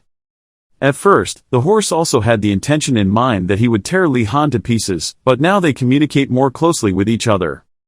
He held out his hand and gave the horse 3 sugar cubes and told him to eat. The white horse did not want to admit that it was gradually listening to the boy. In the white horse's head, he thought that the 3 sugar cubes would be given to the griffin with the compliment that the sugar cubes were so sweet because that food had never appeared in the wild. But the mind still struggles because it cannot do so. The ancient wild blood is reminding him of his dignity, so he cannot fall so easily. Over here, he still thought to himself even though he was closer to it. He wondered, but how to increase the mana absorption rate? The white horse on this side still bared its teeth and grumbled. Seeing that, he asked if he was tired. In the morning, in the class on understanding real alchemy, a group of 4 friends stood together because they were not allowed to listen to lectures outside today. Because this place is located in the Tweejok building, separate from the main building. 2 of the group's representatives poked their heads in to take a look out of curiosity. Seeing the warm and comfortable space inside, I felt a little uneasy. The blue-haired guy, he suggested, reminding his friend not to be fooled because the teacher might have hidden a monster in the classroom. The red-haired leader of the group suggested splitting up because each person needed to be in case a monster appeared, and a brown-haired guy suggested to his friend that he would protect her. Li Han on this side looks like he's at the end of his rope. A new friend came out from behind and said not to worry. Ashan Dalkard, standing between Yoner and Nelia, she covered her face with her hands and said, because we won't lose to them. Li Han raised his hand to signal to stop. While chatting, Professor Urigum walked in and interrupted the conversation, telling his students to take their seats. They immediately obeyed and responded properly. The blue-haired male student, feeling a bit strange, asked the teacher if we weren't studying outdoors today. Because the last time the teacher told him to collect the ingredients, he was annoyed and asked if he was going to make the medicine outside too. Knowing what the students were thinking, he gently reassured them, but don't worry because it won't be like outdoor lessons. And proudly say that classes will be very safe. Having been deceived many times, this time in the eyes of the students, Professor Urigum was only lying. At the beginning of class, he took out a jar and wanted students to directly pour water into the cauldron. Professor Urigum explained that alchemy is a complex art, so there must be no redundant steps. If a person disregards basic knowledge, he will not become a great alchemist. He forced each student to open their books because they would soon learn and practice the mana recovery medicine. Seen in the book are some confusing words. Li Han thinks this will be difficult. Professor Urigelm said, at first glance, alchemy seems easier than other magic. Most people think that they just need to follow the written formula. But after trying it, no one will dare to do that again. Alchemy is like cooking extremely complicated dishes, all at once. It is necessary to prepare fresh ingredients from many places. Remembering the ingredients and cooking order are just the basics to get the timing right. Finally, you must know how to stir the cauldron delicately. If he couldn't manage everything, it wouldn't be strange. Professor Urigelm panicked as he looked at his students rubbing their eyes in a haze of smoke. When he heard that, he laughed because of the new students and felt it was not easy. Suddenly he stopped and felt surprised. When I saw Li Han sitting below attentively listening to what I said just now. Having received it all, he cracked his knuckles to get to work. Started cutting onions. The hourglass next to it was still running. Pick up 2 handfuls of onions. He slowly dropped it into the pot of boiling water. Seeing such quick operations made Professor Urigelm surprised because the clock had not yet finished running and the deeds had already been completed. He was surprised and recognized how good he was. He looked like a trained alchemist. Urigelm gritted his teeth because he could not accept this existence. He sat back and smiled, giving the ideas of geniuses. Li Han over here, you just listen to what the teacher says. He knew that must be what the teacher was thinking.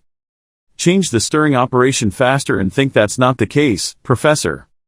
Recalling the lessons when he was young, he had to endure a lot of scolding. He could only stand there sadly remembering. Professor Urigelm put a tablespoon in his mouth and tasted them. After eating, he felt mana filling his body, very refreshing. The professor praised Li Han for doing a very good job. He himself didn't believe that your body contains so much mana that you couldn't receive mana recovery anymore.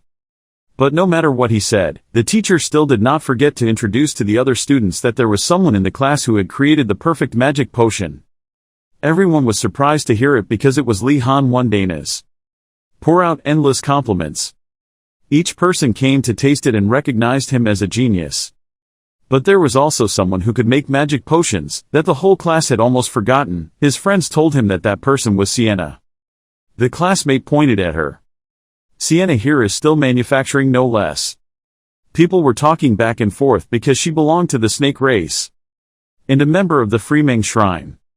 The friend further told Li Han that Yoner previously explained that there is a religion that worships alchemy. Every member is a talented alchemist, so Sienna is clearly also very talented. She immediately turned to look at him. Then Sienna approached and started a conversation. At first, she hesitantly asked him if he was from the Wardanis family, and happy to meet him, she introduced herself as Sienna. He was also very happy to meet her and told her that she didn't need to use honorifics. Seeing her talent, he felt a bit self-conscious because he couldn't prepare magic medicine better than her. The two shook hands as friends, but when they touched him, he still felt something cold. Sienna also did not expect to meet a talented believer like him, and wondered if he had been taught by his family. Li Han hesitated and seemed hesitant to answer. Just as he hesitated, the teacher called them both back to their seats, cutting off the conversation. Professor Urigelm added that all are the same type of magic medicine but the results are different, so there's no need to overdo it. Then firmly clench your fists because everything is just the beginning. Because there are many more complicated and strange things, and alchemy is welcoming. Li Han stood in a corner here wondering why all the professors wanted to kill the desire to learn. He wrote on the homework board that he would bring a low-level teamwork potion next week, and he would check it himself. Don't forget to bring back the ingredients and instructions. Nelia said to Yoner. She felt strange because she thought the professor would force them to find out for themselves. Yoner pulled out the cupboard and said, he's a professor, he still has to teach those things. Yoner bent down and pulled out the drawer to get the elixir, but she seemed a bit worried. She turned to Nelia and said that she was missing an ingredient, and that wasn't enough to make it, and so was Nelia over here. Yoner saw that and raised his hand to suggest to the professor where he could get the spirit flower herb. He frowned in surprise, but said that because of those things, you had to find them yourself. After hearing that, both Yoner and Nelia were immediately disappointed. The teacher immediately told them that the items in the drawer were basic and the primrose flowers had to be out there. Pointed out and told everyone to find it for themselves. A feeling of disappointment filled the class, because he asked if you guys still remembered the first class. That golden morning sunlight shone on the academy. There was Li Han and his friend Digiling sitting and talking to each other. She took the cup of tea and tasted it. Li Han introduced it as Wardanis' special tea. When she drank it, she felt the tea was a bit thick but delicious. At that moment, a group of friends approached the two of them. He himself couldn't believe that we could meet each other here. Sienna looked happy and said, "I'm looking for you." He suddenly asked Sienna what was going on. She simply answered it was alchemy homework. She spoke up and discussed wanting to gather ingredients together to make magic medicine. But in that group there was still one person who was quite timid. Li Han stood up and looked at her from the perspective of a student from the Phoenix Tower. Everyone was scared when Li Han looked at him with those eyes. Because he found it strange that the student from the last tower asked to join his group. Li Han saw that the idea was good, seeing that Sienna immediately asked him to invite more students from Thang Long Tower, but there was a face from Fnaxi that was silently observing, which was Digiling. Seeing that Li Han seemed hesitant, everyone gradually said goodbye to each other and went first. As we walked, everyone talked together. Just looking at his eyes almost gave me a heart attack. Digiling, she questioned him asking if he was close to Sienna or not, but the two were just alchemy classmates. Hearing this, she seemed dumbfounded. He then gently reassured her that it was nothing. Li Han further advised her not to interrupt in the middle like that, it would only increase her curiosity, but she herself felt that talking behind her back was not polite. Because Digiling felt like he was saying bad things about her, Li Han still didn't understand what it meant to say bad things about her. He thought he was more curious now, but she wasn't easy to pry. She raised her face to look at him. Then I saw Li Han carrying out a stone statue. Kneeling down, hands clasped. Digiling wondered what he was doing. Then he suddenly replied, "Because talking behind your back is not good, but if you say something when praying, nothing is wrong." She intended to gently touch her hand and, well, he didn't want to listen to her while he was praying. Digiling, she shook her head in defeat, but he felt like that wasn't enough. Li Han prayed that he almost died because he was ambushed by White Tower students, and almost didn't survive. Hearing such a vow, Digiling heard it and stood still. The boy on this side continued to talk. If Sienna had conspired when the group entered the mountain together, then even he couldn't imagine it. And he was sure the gods would watch. While praying, Li Han still did not forget to look at her. Suddenly she spoke up and said she didn't do this to accuse anyone. After hearing this, he immediately brightened up happily.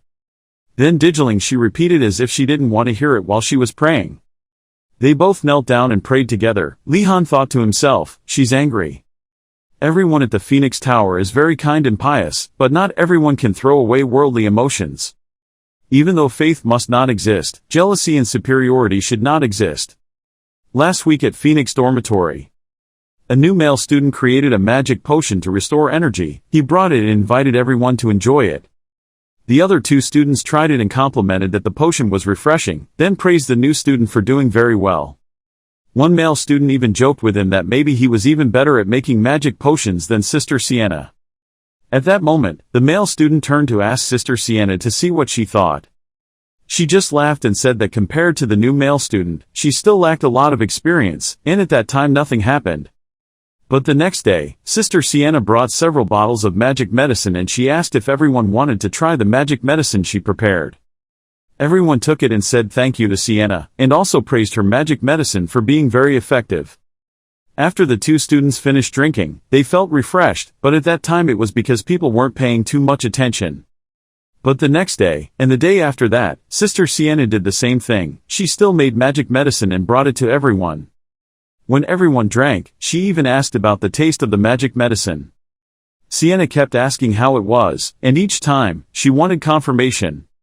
When everyone realized something was wrong, when the male student said Sister Sienna was the best, she stopped. Thinking about this, Li Han suddenly darkened his face. He relaxed his face again, then told Digiling that Sister Sienna had a competitive spirit. Digiling countered that things don't seem to stop there. Some time later, Sienna accidentally met the little boy and he warmly spoke to Sister Sienna. He complimented her on how wonderful the magic potion she brewed was, but Sister Sienna just walked by without saying anything. That made the student stunned and softly called out, "Sister Sienna." Digiling stood in a corner, also stunned by her unusual actions. Returning to the present, Digiling explained to Li Han that Sister Sienna was deliberately ignoring the male student. When he heard that, he immediately exclaimed that she was so vindictive. Li Han thought that if it was just such a small thing that would make her react like that. Thinking of this, he remembered the compliments he had received.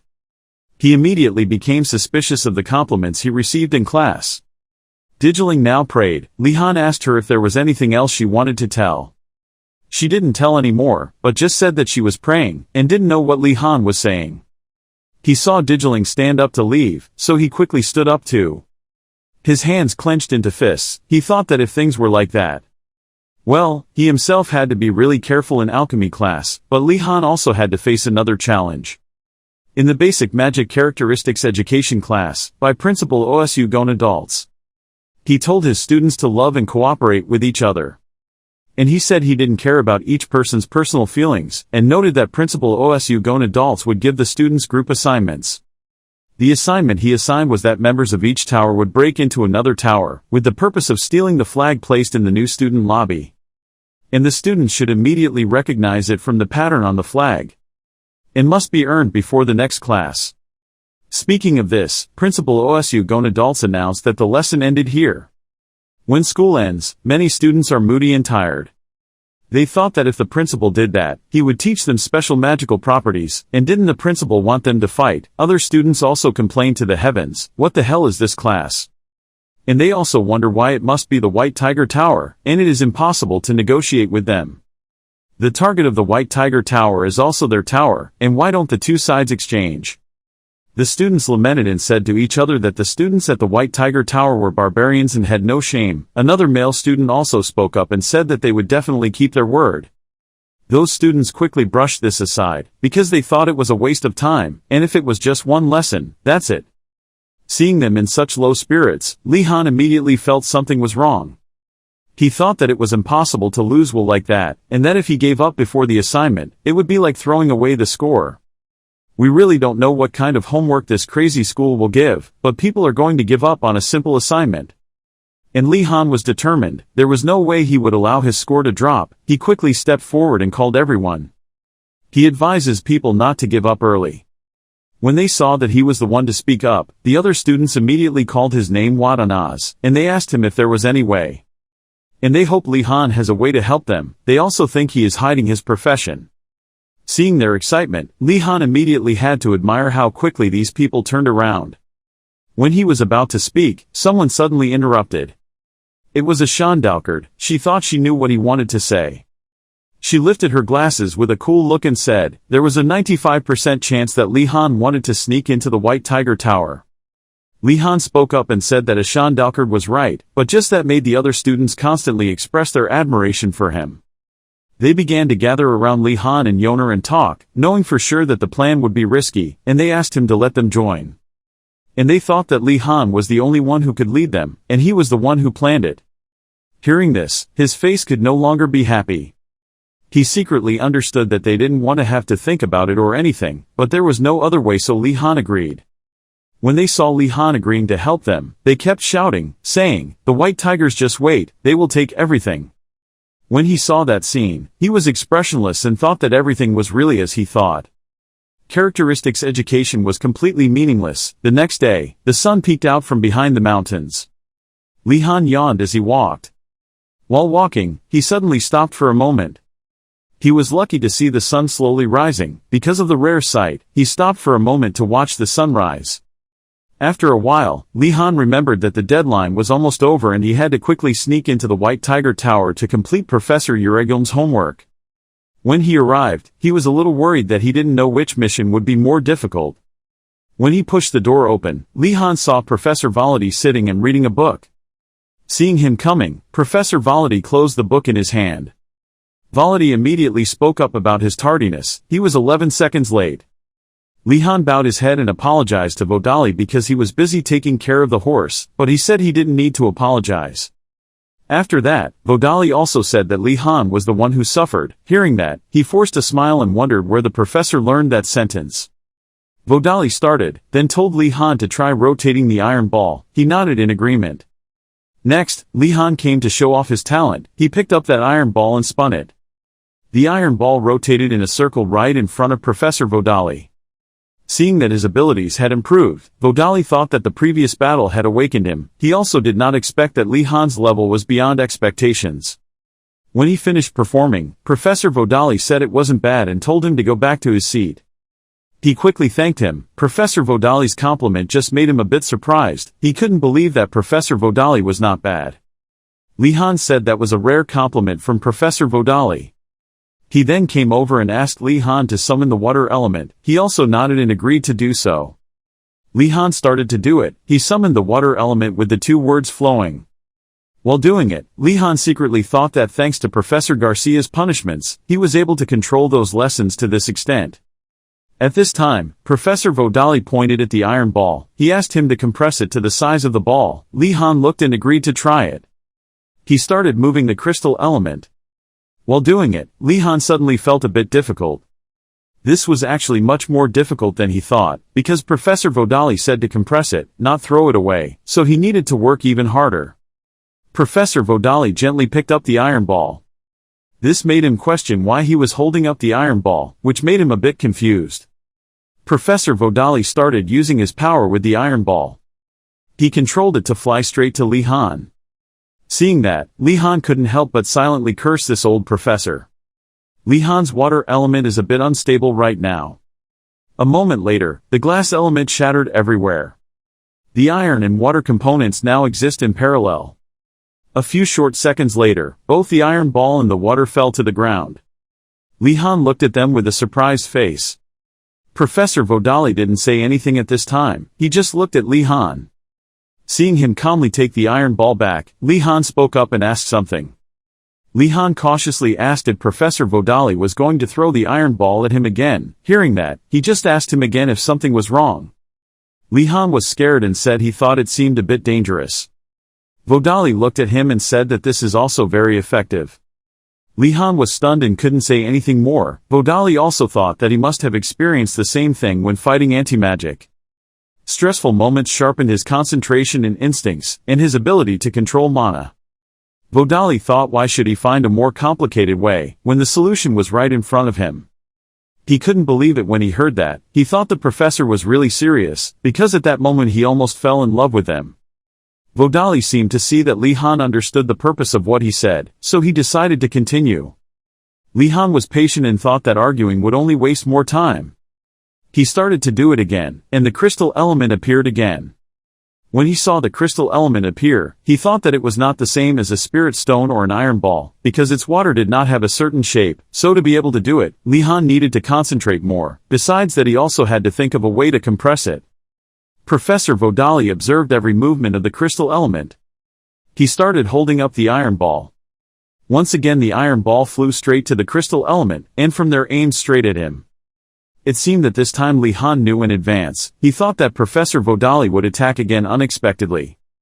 But Li Han did not know that the iron ball was right behind him. Very quickly, the iron ball rushed to attack Li Han's back. Only then did he realize that the iron ball was also attacking the back. Professor Vodali took back the iron ball in his hand and witnessed Li Han's pain. Because for better results, Vodali constantly reminded him that he needed to concentrate more. Li Han's whole body was soaked. He looked straight at the professor as if he was sure of one thing: a class with a lot of homework was better than this place. Scene changed to a class on basic magic recognition.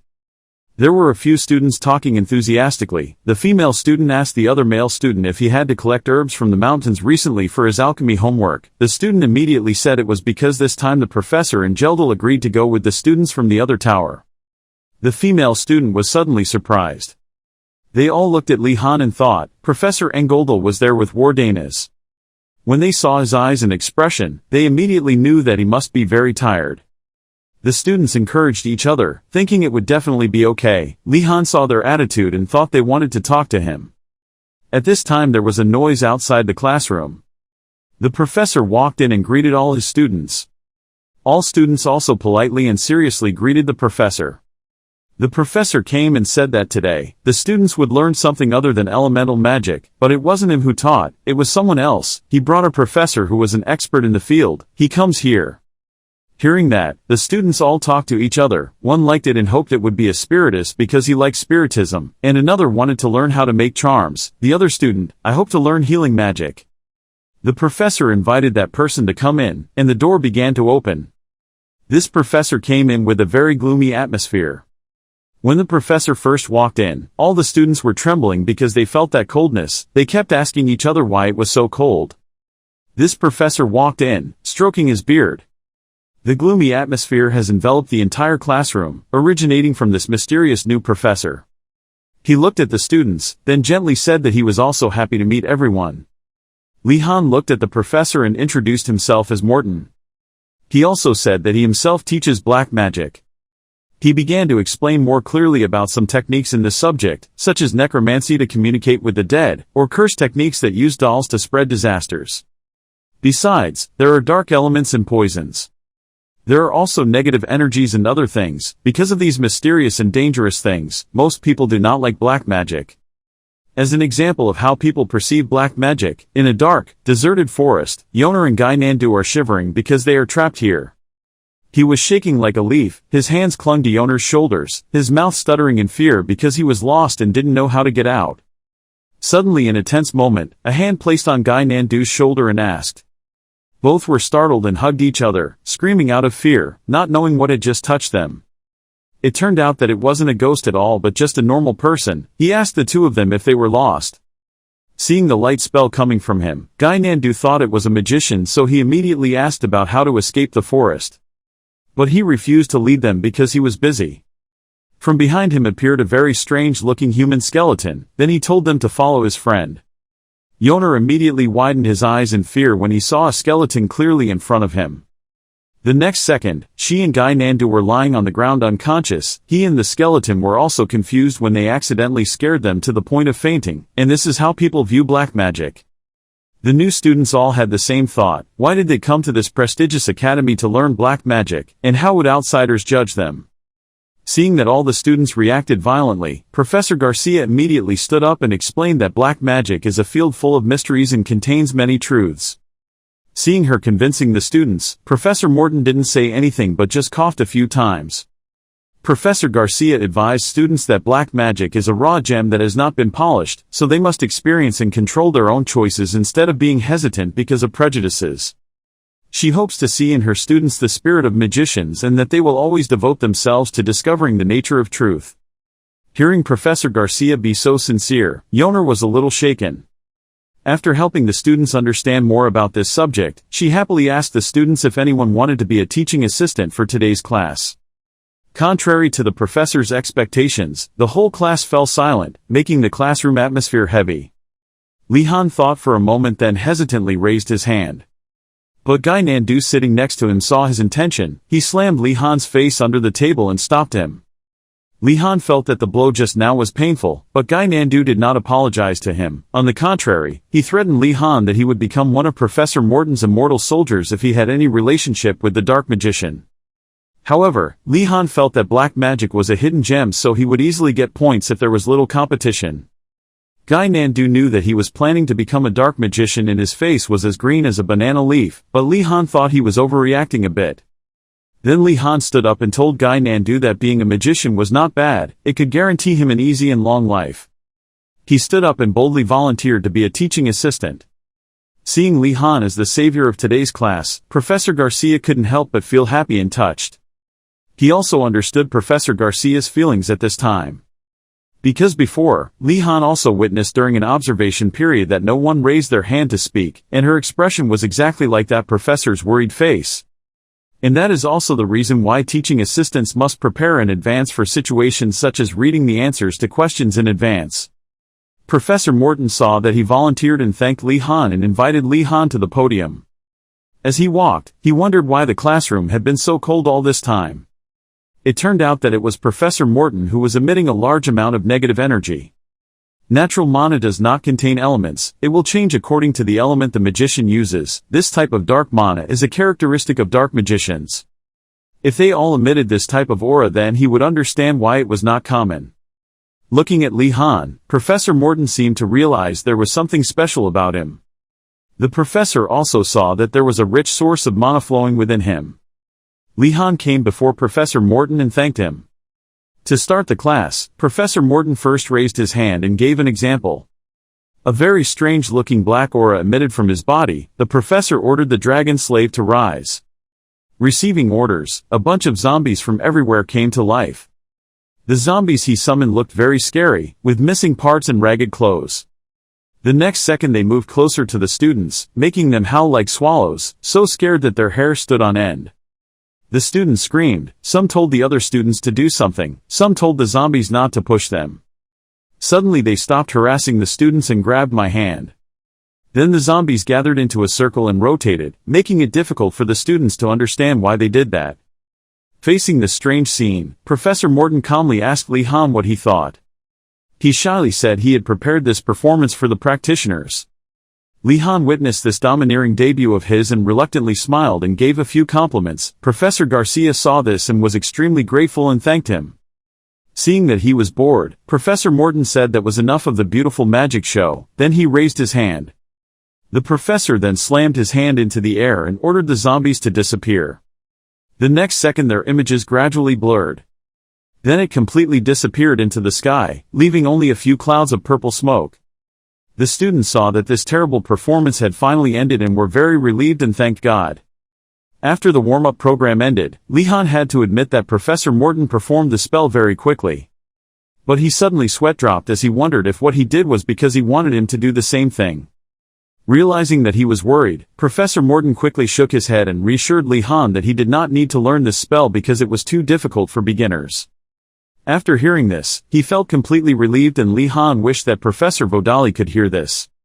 Continuing, he told Li Han he could try changing mana into negative energy. He quickly obeyed and put his hand into his shirt to take out his chopsticks. Then from inside his shirt, Li Han took out the wand and prepared to try it. Professor Garcia was standing to the side and silently observing his performance. She smiled and thought that even if it was Li Han, this would not be easy. Because even magicians have to experiment and make countless mistakes to be able to visualize negative energy, it is a very vague and macroscopic thing. If one thinks about cold, it becomes the element of ice. If one thinks about darkness, it becomes the dark element, because the topic of negative energy is so vague that it is difficult to grasp. Professor Garcia decided that while Li Han was trying, she would look at the other students. Suddenly, right behind her, there was a purple aura spreading in the air. She was startled and turned her head around to see that stream of air coming from Li Han's place. Looking from behind him, Professor Garcia still couldn't believe what was happening. Just a second ago, she thought Li Han was also struggling with this, but now she didn't expect that he was doing it in a very calm way. Li Han did it. He slowly changed his mana into negative energy, from his wand creating a purple aura in his hand. The other students who witnessed this also marveled at the strength of Li Han, who had experienced two worlds. That is, he has a very diverse imagination. Li Han only needs to think of complex mathematical concepts, such as hyperbolic geometry or complex numbers. Just the first time a first-year student like Li Han was able to master this task, Professor Morton was also very surprised. Amused by his performance, Professor Morton immediately praised him and asked him to do it again. Without hesitation, Li Han quickly raised his wand, and performed again to the surprise of Professor Garcia. At this moment, she couldn't help but be confused. She didn't expect Li Han to be so good. She was worried that he wouldn't be very good if he had this kind of talent. Because Professor Garcia is afraid that he will change his love for black magic, that is the hunch of a professor who is afraid that his multi-talented student will be taken away by his colleagues. While her heart was filled with anxiety and telling herself not to doubt Li Han, she suddenly stopped for a moment. Looking at Li Han, he was still continuing to convert mana into streams of negative energy that spread throughout the room. Li Han slowly asked Professor Morton when he should start. Seeing that Professor Morton was not moving, he glanced over at him, but unexpectedly saw a strange scene. His eyes were now bloodshot, his face was gloomy, observing his performance in an attitude that couldn't have been more serious. His eyes showed red veins, then told Li Han that he should continue according to his ability, keep summoning until exhausted. Seeing Professor Morton looking at him intently as if he wanted to eat him alive, Li Han couldn't help but feel nervous. He thought he must be crazy. But in Professor Garcia's eyes at this moment, she did not expect Professor Morton to be so happy.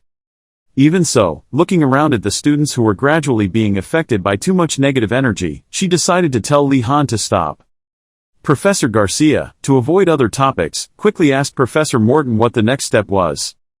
He refused again, saying it would be more interesting to observe Li Han to see if he could summon more negative energy. She continued to convince him that they could check later. Even though she was distracted by her, Professor Morton still refused to give up. He turned back to say something more. But without letting Professor Morton say more, she turned serious and pressed her face close to him and told him to move on to the next step. While he was sighing, Li Han wondered what he should do with this amount of mana. Then Professor Morton picked up his wand and told him to wave his wand and say the following spell. He pointed his wand at where Li Han was standing and chanted the paralysis spell.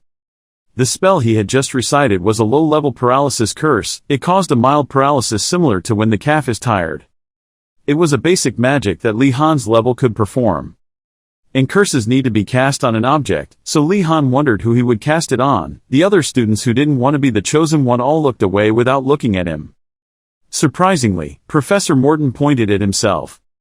He calmly said that the person who would be cursed was none other than himself, of course. Hearing that the person he was going to curse was a professor, Li Han couldn't help but be surprised. When the other students saw that they had escaped a disaster, they breathed a sigh of relief. Li Han did want to use magic on a certain professor, but seeing that he might blow in the wind and fall, he was a bit hesitant. He still didn't believe it and asked Professor Morton if he could really do that. He firmly confirmed and asked him to do it quickly. Thinking back, Li Han realized that he was worrying too much. He was just a new student. Why should he worry about the professor? If so, then he wouldn't beat around the bush anymore. Li Han took his wand and began casting paralysis on Professor Morton. He still stood very calmly and did not resist or show any fear. That was because the level of a new student was nothing to him. Once Li Han saw that he could easily block it, he would understand how profound the black magic was. Everything was within Professor Morton's calculations. Li Han would beg him to teach him after failing to cast a paralysis spell, and he would of course agree. Professor Morton thought that things would probably happen like that, and his heart was filled with anticipation and joy. While he wondered if Li Han would come looking for him after this class, he was trying to concentrate on gathering his mana. He controlled a large amount of black gas to gather in one place. However, Professor Garcia was also panicked because he seemed to have gathered too much unnecessary mana. After collecting a large amount of mana, Li Han pointed his wand forward and cast a paralysis spell on him. Then the air rushed towards Professor Morton and penetrated his body. In just a split second, Professor Morton was overwhelmed by Li Han's terrible strength, causing him to freeze for 5 seconds, his face turning pale. Suddenly Professor Morton's whole body became wobbly. Then, to the horror of all the students watching, then he couldn't resist anymore and fell to the ground. Li Han saw that and quickly ran back. Li Han quickly sat down next to him and repeatedly called the professor and asked about his condition. This was completely beyond Professor Morton's expectations. He had no defense, so when Li Han took a hit, he couldn't bear it and lay there pretending to be half dead. At this time, when Li Han fell into a difficult situation, he could not accept the image of himself being sent to prison for assassinating a professor. But fortunately, he was able to sit up on his hands and knees. Seeing that Professor Morton was able to sit up stably made him still a little worried and surprised. He stared at Professor Morton to observe his situation. He just looked down, remained silent without saying a word. Suddenly Professor Morton stood up as if nothing had happened and laughed and asked everyone if they had seen it. That was a low-level paralysis spell. He not only scolded him but also praised Li Han for doing a great job. Seeing that he was now out of danger, he breathed a sigh of relief knowing that the professor was only pretending to warm up the class. Professor Garcia has been quietly standing in a corner observing all this time. Even though he was fine, she still found something strange. Perhaps she thought it wasn't an act just now because the huge amount of mana had just hit Professor Morton while he was completely defenseless. For now, Professor Garcia decided to ask about Professor Morton's health first. He turned around and replied of course not. But Professor Morton only pretended that he was fine, but deep inside there were tears. His mouth said no but his hands kept shaking. At this moment she also understood that Professor Morton was not pretending to fall. Professor Garcia also couldn't help but panic when he had to accept the fact that he really fell under Li Han's curse. Professor Morton mentioned that Li Han had a talent for learning black magic, but Li Han was not interested, so in order not to offend him, he thanked him. Professor Morton deliberately reminded Li Han that he was very talented with cold eyes, making Li Han skeptical. He even thought it was ironic. Li Han fell into deep contemplation, worrying about how bad he was doing. He was gradually psychologically manipulated. Li Han looked depressed, thinking that if he was good from the beginning, he wouldn't need to be a first-year student. Professor Garcia Kim talked about the diversity of the Black Magic Tower. The students listened attentively as she talked about how to learn low-level curse magic without difficulty and its benefits in the future. It sounded very convincing. Professor Garcia also explained more about curses, not only to threaten but also to defend himself. In the background, Professor Morton clapped Li Han's hand and told him to return to his seat. She also suggested that if she wanted to deal with a type of magic, she would learn that magic, but Professor Morton suggested that she should carefully study various types of magic, and she also agreed. Li Han quickly took his seat, all eyes focused on him. Garcia Kim picked up his magic wand. The performance was about to begin. She watched the whole class begin to prepare. Professor Morton silently looked at her expression, so he let the young people run wild. Garcia Kim touched the magic stick to the floor, a blue aura surrounded them and Garcia Kim teleported simultaneously. The matrix is formed, the students are also in the matrix, a blue color covers the entire classroom. The power and light were so strong that the students closed their eyes and stopped. Meanwhile, Li Han struggled to open his eyes to observe and feel this magic. Suddenly Li Han fell onto the empty ground, still surrounded by that green air. Before Li Han realized it, he did not expect to appear in this strange place. Then both Ashan and Yoner were also present, feeling wild and worried at this moment. Yoner didn't understand what was going on. A moment later the students were also here. According to information, this was the training ground. They guessed it was teleportation that brought them here. Jigel and his friend were startled by Garcia Kim's voice. Garcia Kim predicted that the students would be surprised. Garcia Kim mentioned the reason because she wanted the students to practice together, so she teleported the whole class to this place. Since it was already here, she hoped the students would start practicing. Hearing that, the students were extremely excited to learn magic and have a spacious room. It was true that she understood the students' psychology. Li Han looked around. Li Han noticed the atmosphere in which the students began to actively practice compared to the beginning of the class. He couldn't help but admire how great Professor Garcia was. Then Professor Garcia Kim clapped his hands and asked the students to pair up to practice. A moment later the sound of a collision rang out. Li Han went to the battlefield holding a stick, hoping that his opponent would take care of him, but that was just an early game ritual to respect his opponent. Over there, Gynandu, like Li Han, hopes to be taken care of. The two people stood facing each other. The atmosphere was very tense. The rules of the match were very simple. They will attack in turns. Gynandu's first turn and Li Han's second turn will then switch. The purpose of this battle is not only to attack but also to allow us to experience being hit by a curse. Gynandu held his wand tightly in his hand and aimed tightly. Gynandu first converted mana into negative energy. A stream of negative energy gathered at the tip of the wand. Li Han also noticed that Gynandu could also move faster than him. Li Han mentioned the problem of Gynandu always having trouble with other elements, where it burns. He thought about the case of Gynandu being gifted with dark magic. He was more gifted with the dark side. But Li Han thought of another way. This magic was simple, but it was unreasonable, making him shiver a bit. Seeing that the two students had finished preparing, Professor Morton started the match. Witnessing Gynandu with his own eyes made Professor Morton confused, but he found a student with great talent. Gynandu began to perform the magic. Spiritual energy gathered to fill the stick. Gynandu shouted loudly, paralyzing the last step to complete this magic. Li Han was embraced by Gynandu's magic, making him unable to resist. Now Li Han felt the feeling of being controlled by magic. Successfully locking Li Han, Gynandu happily celebrated his success. Li Han also congratulated him. Gynandu wanted to know where Li Han was paralyzed because Li Han looked normal, which made him very curious. Li Han honestly felt all over his body and said that he didn't feel any numbness anywhere. Receiving the answer made Gynandu hesitate. He thought it was because there was a problem with his spell or because he chanted it wrong. Li Han thought it was because he was too cautious when chanting the spell, so he told him to try to exaggerate, but Gynandu was still a little skeptical. But then he did it. Be numb, idiot. Seeing that the two students were having difficulty, Garcia Kim quickly stood up to solve the problem. She wanted the students to slow down and listen to what she had to say. Garcia Kim hugged Gynan tightly. She said that because Li Han had too much mana, the magic was ineffective, but he succeeded. Hearing that, Gynandu was excited and thanked her for explaining, then she left because a student called her. Holding the magic stick in front of him, Gynandu fell into deep contemplation and began to doubt that he was not suitable for black magic. Gynandu laughed out loud. He knew he had no intention of learning it, so he let it go. He wanted Li-Han to start using the dark magic. After all, it was his turn. Seeing that he was okay, Li-Han happily acted. He came here. Li-Han began to feel that he needed to focus on controlling without using too much mana. The dark gas billowing on the tip of the magic wand was a powerful and magical purple color. Li-Han recited the incantation with 2 numb words, then turned towards Gynandu decisively. Professor Morton had to open his eyes wide to look at Li-Han. He did not expect him to read the spell so briefly, making him a bit surprised.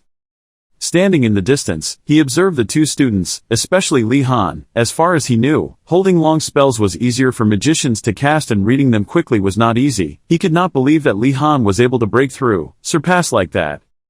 Gynandu stood still, receiving the full flow of black magic into his body. The stream of darkness was getting closer and closer to the temple. Gynandu looked at the stream of darkness that was getting bigger and bigger. The dark demon formed a giant monster surrounded by cold air, its long arms embracing Gynandu full of demonic energy. Gynandu was scared to death, his face turned pale. He kept screaming when he saw this scene.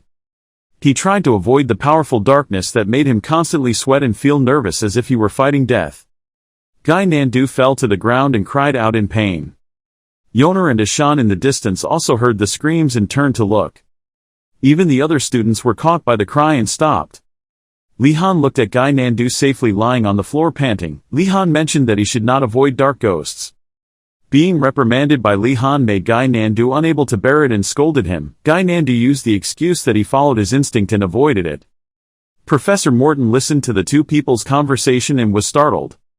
Professor Morton did not expect Gynandu to dodge so smoothly, but only by instinct. He truly knew how to enlighten this old body. He remembered the image when Gynandu converted energy. He commented that he converted good elements very quickly. In addition, it accurately senses dark mana and dodges very smoothly. Looking at Gynandu in a fiery state preparing a defensive attack attracted Morton's attention. He was curious about his name. Going from one surprise to another made Professor Morton tremble. This corpse is hard to stand. This kind of talent is hard to find. Professor Morton commented that Gynandu is a genius that comes only once every 10 years, and that aura is indissoluble and very domineering. Under the golden sunlight, the black magic class ended. No major incidents happened. The noise still echoed. Everyone cursed each other and everyone enjoyed this fun lesson, as crazy as it sounds. Garcia clapped his hands to attract the students' attention. She asked the students how they felt about the class and gave Professor Morton, today's teaching assistant, a round of applause. The students responded and smiled with excitement. She immediately started the main topic. Are you guys interested in black magic yet? The question was like a knife piercing the heart. A moment ago, he was happy and now fell silent, startling and completely helpless Garcia. To break the silence, she suggested that Morton say something, and he nodded in agreement. As soon as he raised his voice with joy about black magic, he believed everyone had seen the appeal of black magic. Some students also showed interest in it. The words immediately made the students stand still, surprised. They immediately chatted and asked if the other person liked it. Gynandu next to them still smiled happily. He smiled sarcastically with his hands behind his head. This professor was really funny, saying no one was interested in black magic. Just when he was still happily laughing and telling boring professor jokes, the professor invited him back to his office for a drink. This startled him, making him pale and panicked. He cried helplessly. Why did it have to be him? His friends seemed to have caught gold, competing with each other to wish him a happy trip. Without waiting long, he immediately mentioned someone else. Pointing at him, Li-Han stood behind with white hair, his face seemingly predicting the outcome. If it's just to earn points, black magic is not a bad choice, he quickly agreed. Yes, Professor. Behind him, a figure stepped forward, causing Gynandu to look back. The group of friends behind him rushed to hug him, grumbling that it was his fault that Li-Han was arrested. They wanted him to go quickly and begged to come alone, which made him cry without making a sound. Gynandu blushed to the point of crying. He would definitely drag him along. His friends still forced him to withdraw his offer, causing both sides to quarrel. Garcia helplessly hoped they would stop arguing. The scene immediately changes to the image of the feet touching a dark place. The magician's office is like a research institute. The professors who work here are all strange people, with tired faces from working for days without sleep, red eyes looking at the series of symbols on the paper. This is where students become the subject of endless research. The image of listless and tired professors is a trademark in this field. It sounds very strange, but it is true to what I described. Li Han had heard it a lot at home. He was helpless at the way it worked. It sounded like a master's training school. When I was a child, I didn't think that hell existed. Standing in front of the entrance, he realized that today was different. He was a first-year student, so the meeting was simply an interview. Gynandu next to him kept trembling close to him, her eyes filled with tears. In front of the two of them is Professor Morton's workplace, which is dark and gray. At a glance, he knew what this place was researching: wooden crates with dangerous nails nailed to the outside. There are scattered bones in front of the gate, and there are graves outside the stairs, giving a feeling of gloom. Gynandu's voice rang out, trembling weakly. He didn't understand what they both did wrong to be called out, his eyes wet with tears, and Li Han standing by helplessly. Maybe it wasn't because he did something wrong.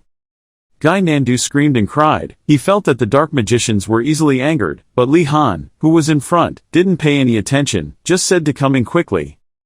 Li Han knocked lightly on the black door to call the professor. The door opened automatically, giving Gynandu goosebumps. He turned pale and looked inside. The door opened, but there was no one on the other side, surprising Gynandu and Li Han. Seeing the above scene, he trembled even more intensely, making Li Han helpless and calm down.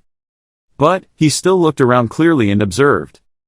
The space was vast and the smoke covered them, so they couldn't see clearly. They relied on the dim light to see the road. Where is the professor? He searched suspiciously. On the other side, the professor and a person with wings were talking to each other. Feeling someone coming, the professor immediately raised his head, and the children had arrived. Very quickly, he ordered someone with wings to quickly bring the kids here, but was immediately interrupted by the principal's words forbidding him from approaching new students. He glanced again, wondering why he didn't do it secretly. Direct on the other side was startled and reminded him that the professor himself had just been released from prison not long ago. Morton immediately objected that it was not a prison but a detention room. Again, chased Direct away. Anyway, he received the news and told him to leave quickly. As soon as he left, Morton used his wand to spin around a few times. Through the look and the glowing tip of the wand, a stream of air flew towards the two of them. Opening his eyes, Li Han was surprised by a flash of light.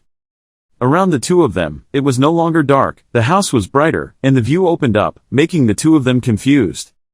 The inside of the tower was more normal than he thought. Li Han looked around in surprise and found himself facing him. The interior of the tower is almost made from bones, with a white color from the tables to the chairs. For magicians who control skeletons, bone is the most popular material. Of course, they will receive many discriminatory looks from colleagues, such as that he is strange. While the two were still looking at the tower, Gynandu saw the professor sitting on the other side. Morton sat at the table, looking at the two people happily greeting. In front were two chairs reserved for the two of them. Both of them quickly greeted him. The teacher didn't say much and just told him to sit down. Li Han turned around to look at Gynandu and breathed a sigh of relief, not having the heart to remind him that the table and chairs he was sitting on were made from bones. The teacher smiled gently and happily asked both of them why he called them here. Gynandu quickly answered, wanting to quickly finish and get out of here. He said he had done wrong, and Morton said they were both gifted with black magic. At the same time, he was quickly suppressed when he said what he said. As soon as the other person said it, everyone was startled and confused. The professor slammed his hand on the table. As soon as I said it was a reason, Gynandu immediately denied it was anything. On the contrary, he thought he hadn't heard wrong. He lowered his head and covered his face, not believing that he was a talented black magician. His eyes were filled with doubt and suspicion. Gynandu whispered to Li Han that they had unique talents, but he told him not to say they were unique. He silently said that he was not interested but had talent. His dark face looked down. The next moment, I was excited, my face lifted up proudly. What should I do? The surroundings immediately sparkled brighter. But Li Han originally thought he would be angry or refuse, but this time he complied. The professor held out his hand. Inside were black-coated candies shaped like skulls, looking extremely dangerous. Morton immediately mentioned that they both had a talent for black magic, so he wanted to call in for advice, and black magic was also extremely interesting. Gynandu, holding the candy in his hand, was bewildered. Li Han, next to him, was stunned. He had heard these words somewhere. The above statement reminded him of the professors who teach top majors who are often very complacent. They want to learn from me. With their qualifications, they don't pay attention to those who don't have potential. So what about the professors who teach extra subjects? They looked at each other nervously from behind. Professors in our field are already at the bottom of society. The atmosphere around them calms down. So we can only go up, one person said frantically. Li Han sat still and looked at the candies. He could sympathize with the desperation of the professors in less educated fields. Leaving the Dark Tower, Li Han went first. Gynandu had a smiling face and happily sang. He didn't expect that he was a sought-after talent. Li Han next to him heard it and immediately glanced at it, but didn't care because he had other things to worry about. In the hands of the two people was a white bone wrapped with a gold string tied with a bow, carefully and meticulously. Gynandu asked and looked at the professor. What is this, Professor? Morton didn't say. He just hoped he would keep it. This is the gift the teacher gave you. As he spoke, his face turned red and his hand snorted shyly. Li Han raised his hand and wanted the professor to tell him what this was, so Gynandu pulled him away. The bone in his hand emitted purple smoke, making him a bit suspicious. The professor didn't say what it was. He held it in his hand and couldn't help but think what kind of bone it was, and he immediately started sweating profusely. Or it's like the principal's book, the bone makes you think of him. To understand clearly, Li Han immediately thought of the story of the couple, who became friends by giving an ancient relic, a kind of surprise gift between the couple. Just thinking about it made him cover his mouth. Gynandu called him several times before getting his attention back. But just as he was about to listen, Gynandu scratched his head, afraid to speak. Then he told him not to tell Maken somewhere. His face turned red with embarrassment. As soon as he looked, he realized the meaning in the sentence. Hearing this, he remembered the incident where Gynandu said alchemy was for girls and accidentally said that Yanara learned it was useless, so he guessed that he was afraid that people would tease him for saying that. Li Han immediately agreed, asking him to also keep it a secret because they were friends. But Li Han is not easy. He will tell because she is also a friend. Students ran continuously, sweat dripping down. The other group was no less, running until exhausted. Ingeldal shouted loudly for everyone to keep running. Don't stop. The group of people lined up and ran one after another. The teacher did not forget to remind the students not to forget to inhale mana through breathing. The main goal is to raise physical strength to the highest level through regulating mana. The students immediately began to concentrate when they heard it. There are countless ways to utilize mana, including circulating mana throughout the body to increase endurance and strengthen. However, this period is very difficult for them. Students try to run and control their breathing well. Li Han ran up to the teacher and called out loudly. He just caught up with the teacher's speed and wanted to ask a question, and Ingeldal immediately answered comfortably. He had something to climb a mountain and wanted to ask his teacher's advice. The scene changed to the mountains. The teacher was surprised by his words, but still listened quietly. Then he shook his head seriously and advised him to give up that idea, not forgetting to shake his head to indicate. Li Han was surprised and asked again how dangerous that place was. There are not only monsters but also many other dangers, even the professors don't know, he said as he ran. The teacher turned around and said with a black face, rushing in arbitrarily was not a smart choice, and he was really serious and said that only idiots would enter. He helplessly said that it was an exercise to go up the mountain to find ingredients, not that he wanted to enter. Hearing the answer made Ingeldal blush and feel shy. It turned out to be another professor's assignment. If that were the case, it would be different. He glanced at the teacher and the students behind him running after the two exhausted people. The teacher had to change the subject. He looked like he wasn't tired, guessing that he had succeeded in adjusting his mana. Li Han looked at his hand, but didn't quite say anything. His mouth was still breathing heavily. It was like he was releasing mana. Hearing it immediately made the teacher spray. To be able to release mana out and throughout the body, the important thing is the ability to control it accurately. But Li Han chose to release excess mana in all directions. When the teacher heard it, he rubbed his chin in thought. Ingeldal thought he heard she did the same thing before when she played against the Sunset and Dawn team. Usually, Li Han would faint from lack of mana after that because it was no different from burning all his mana. But, under Li Han's feet was a blue, turbulent flow. He also possesses an infinite source of mana. This will be a useful method for him. Li Han stood on the wave looking forward. His eyes were now sparkling, shining with the light before his eyes. Engoldal told him the teacher would not forbid that method, making him a bit serious. However, in this class, the teacher wanted him to learn how to circulate mana. He agreed and felt that there were probably many dangers that he had not yet anticipated. And the professor hopes you have a lot of mana, so you should try to complete the mana rotation. Suddenly realizing the meaning in the professor's words, he realized the professor still wanted to say something. The professor turned around, making him not have time to figure out, wait. Engeldal said he would increase his training. His face was completely happy. He told him to run 10 more laps while talking and laughing. This sentence was like lightning hitting his ears. He was startled and frightened. Li-Han bowed and trembled, wondering why the professors were here. They were all like that. Li-Han's face turned pale. He smiled reluctantly, crying helplessly in his heart. One side is happy, the other side is like a dark cloud. My professor really likes this idea. But in the end, he still had to bow and thank the professor. When the professor heard him thank him, he was extremely happy. Then he stopped wiping the sweat he was wiping when the professor said to Li-Han, by the way. He told him, I will go with you to the mountain to collect ingredients. He said in surprise, huh, the teacher just said it's okay if it's homework. Professor Engoldal heard Li-Han say that and just smiled and said, that's true, I just like to walk. You looked at him confused but then replied, yes. After talking about that, Professor Engoldal asked Li-Han, now we finish the running part, right? Li-Han replied while running, yes. He looked at him and said to himself, if it was just exercise then nothing would happen. However, it is still a very dangerous place. Evening at Professor Uregilm's small hut. Yoner was reading a letter from Professor Uregilm, saying that he had to go out and forbade her to steal things from this hut. After reading the letter, Yoner could only gasp. Yoner then turned back to ask Li-Han, that's why you called me here. Yoner happily said, because there are many alchemy tools here. Li-Han immediately confirmed that it was correct. Li-Han opened the box he had just picked up and said to Yoner, I also want to check the effects of the potion we had last time.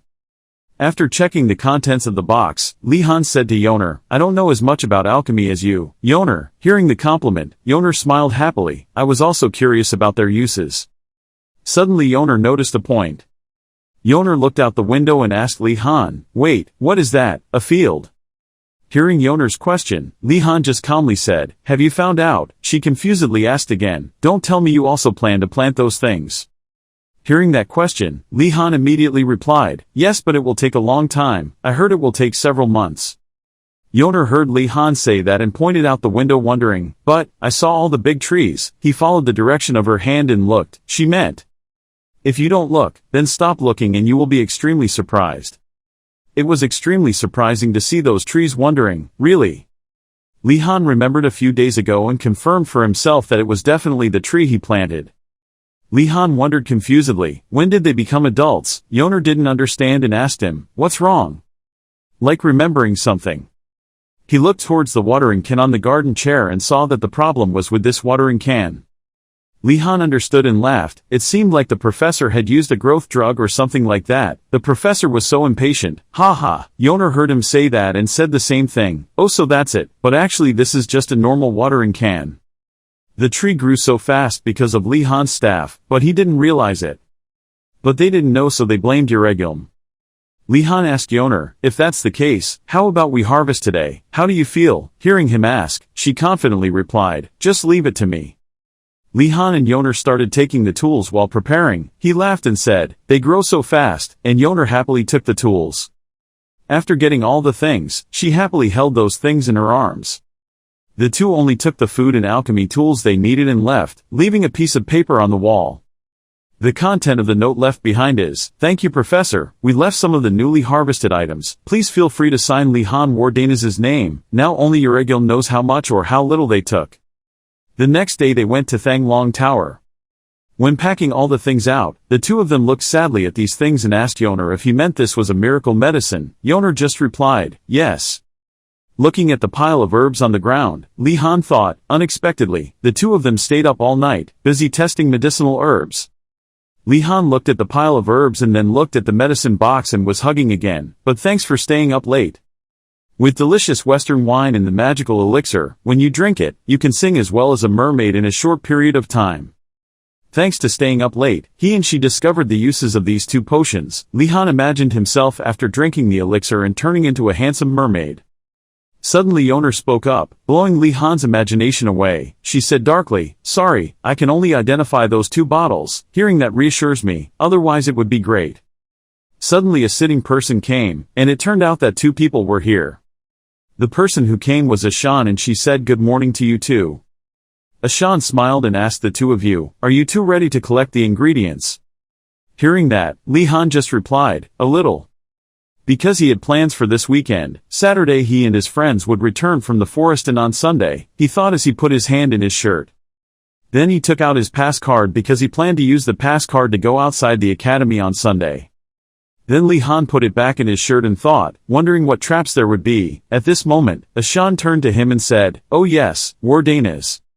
She asked, "Do you want to walk around the black market before we go to the forest?" Li Han was surprised by the question. "Huh?" Asked again, "What market?" Ashan said. He led Li Han and Yoner into the market. When he got to the black market, he suddenly asked, "Do you have this too? What kind of academy has a black market?" Yoner next to him was also so surprised that he woke up. Li Han looked around, but seeing people buying and selling very enthusiastically, looking closely, we can see that it looks more like a farmer's market than a black market. The three of them started walking around the black market. Suddenly Li Han noticed a stall owner introducing, betting a loaf of bread for a loaf of bread just to find the king card. Radford was sitting and spreading cards. Radford explains the rules of the game. All you need to do is find the king card among these three cards. Whoever guesses correctly will get 2 loaves of bread instead of 1. Just as he finished summarizing the rules of the game, the players began to guess, and suddenly Radford realized that Li Han was among the crowd watching. Radford stood up in panic and said loudly, "Ah, Mr. Wardanis." The people sitting there saw Li Han and ran away in fear. When he saw everyone like that, he stood still and thought, "Don't avoid me like you're avoiding evil." Standing still for a moment, he regained his original appearance and asked Ratform, "What are you doing?" Radford answered frankly, "I'm collecting bread." Li Han wondered, seeing bread. Radford explained, "Yes, bread is used as currency here." Radford explains, 5 loaves of bread can be exchanged for a brush, and by collecting 10 brushes you can exchange it for a matchbox-sized lump of sugar. Students from Tan Long Tower can eat thanks to Li Han, but other towers do not have the same. They have to make a very miserable living. Yoner noticed a stall, bent down to observe and asked the stall owner, "Can I see the goods?" The stall owner immediately replied, "Yes, of course," but then the stall owner recognized Li Han and was startled and shouted, "Ah, Wardanis." He just laughed and wondered, I should go look around a bit. Li Han noticed a stall with quite a few weapons and some food. He didn't expect there to be so many useful items, but quite a bit of food. Why was there even fake food? Li Han looked at another stall to continue evaluating. There were quite a few daily necessities. Li Han went to a booth and put his hand on it. There was something that caught Li Han's mind, but the thing that surprised him the most. Li Han stood and observed many auras radiating on both sides of the booth where he was standing.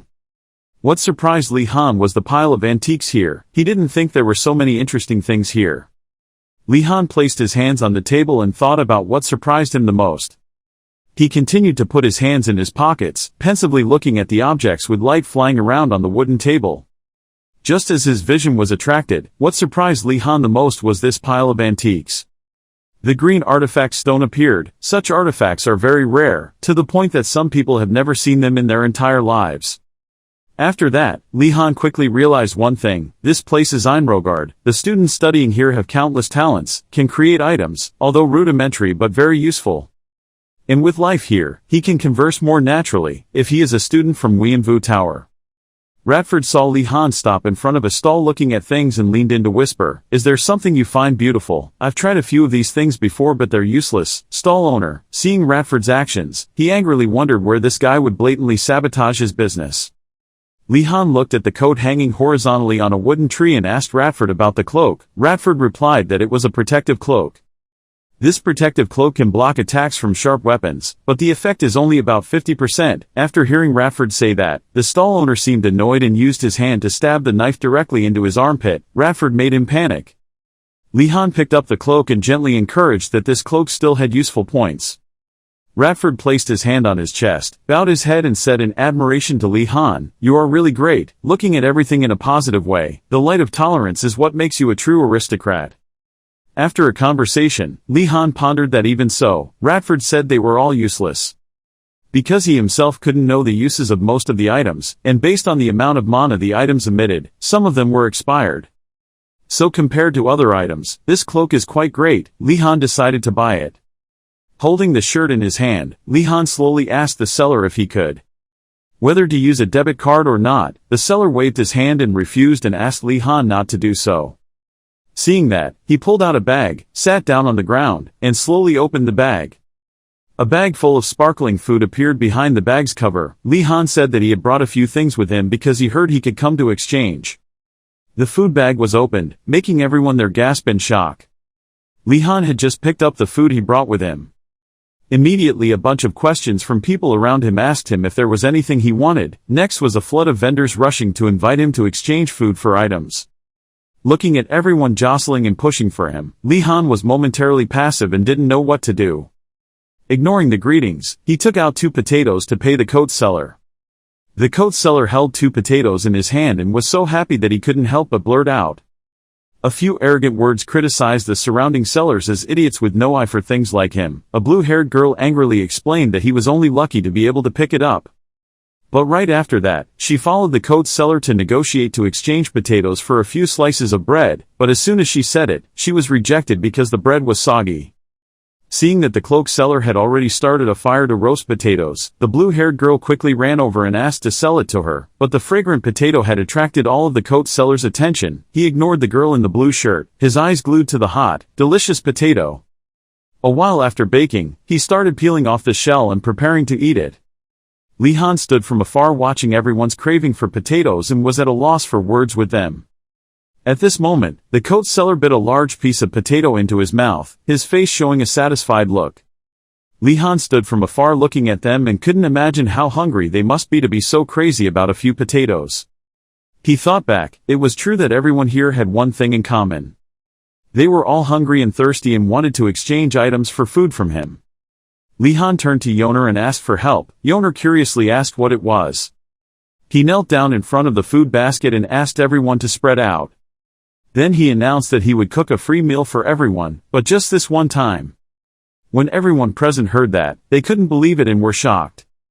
A pink-haired girl asked Li Han, "Are you going to cook? Are we really going to eat?" Li Han confirmed to them that that was the case. He turned his head to the right and called out Yoner's name. At this moment, a thought also appeared in his mind that they had been hungry for a long time. Yoner seemed to understand and agreed, saying that it was all because they wanted to attract customers. Li Han took out the vegetables in the basket and placed them on the table. The carrots and onions were cut into bite-sized pieces. He showed off his skillful cooking skills, flipping the pan to make the food fly, looking very professional. The blue-haired girl and the white-haired boy looked at the delicious pan of food and wanted to drool. A pot of vegetable soup was quickly prepared by Li Han's skillful hands in just a moment. He scooped out the bowl and exclaimed, "The tomato soup was finished." Holding a bowl of soup in their hands, the blue-haired girl and the white-haired boy couldn't believe their eyes anymore. Their faces were so happy they cried. The white-haired boy raised the bowl and began to taste the soup. Then everyone present also ate the soup enthusiastically. Li Han and Yoner stood watching them enjoy the food. Yoner smiled and said, "They ate well." Li Han sighed and replied, "They must have been very hungry." After speaking, he closed his eyes, a little guilty, reassuring himself that he had done well, even though he was at fault for taking advantage of them, but it's all just a precaution in case something unexpected happens. In the near future, Li Han's group will have to work together in the mountains. Improving relationships with Wei and Kui students is very important. If he could win their favor this way, it would be worth it. At this time, on Li Han's shoulder was a bag full of antiques from those students. He seemed a bit shy because he felt there were too many things. Yoner and Radford stood looking at the bag of things Wei and Vu students gave to Li Han and showed an interested expression. Looking back at his bag, Li Han also saw that he had received something beyond his expectations. One pair of shoes with the function of reducing footsteps. And a bracelet that lights up when someone is looking. Li Han was pleased to see what he had. Radford and Yoner also offered to help him carry it, but at this time Li Han realized a problem, that these artifacts were created by students of higher classes. But why did they create these artifacts? These artifacts are all used to steal things or move around secretly. If they created these things when they were allowed to leave the academy, then it means that while they were thinking, movement came from the bag. Li Han turned around to look, and Yoner was confused and asked what was going on. He honestly answered that something was moving inside the bag. Suddenly, a hand bone stuck out from his pocket, reaching almost to Li Han's head. He looked back and was so scared that his face turned gray, confused about this strange object. When Yoner saw that, he panicked and asked, "What is that?" Radford looked at the protruding hand bone and cried out, not to mention those students repaying kindness with resentment. Suddenly another bone jumped out from his chest. Yoner and Radford cried out in panic, "Mr. Li Han, please reassure them that you are okay."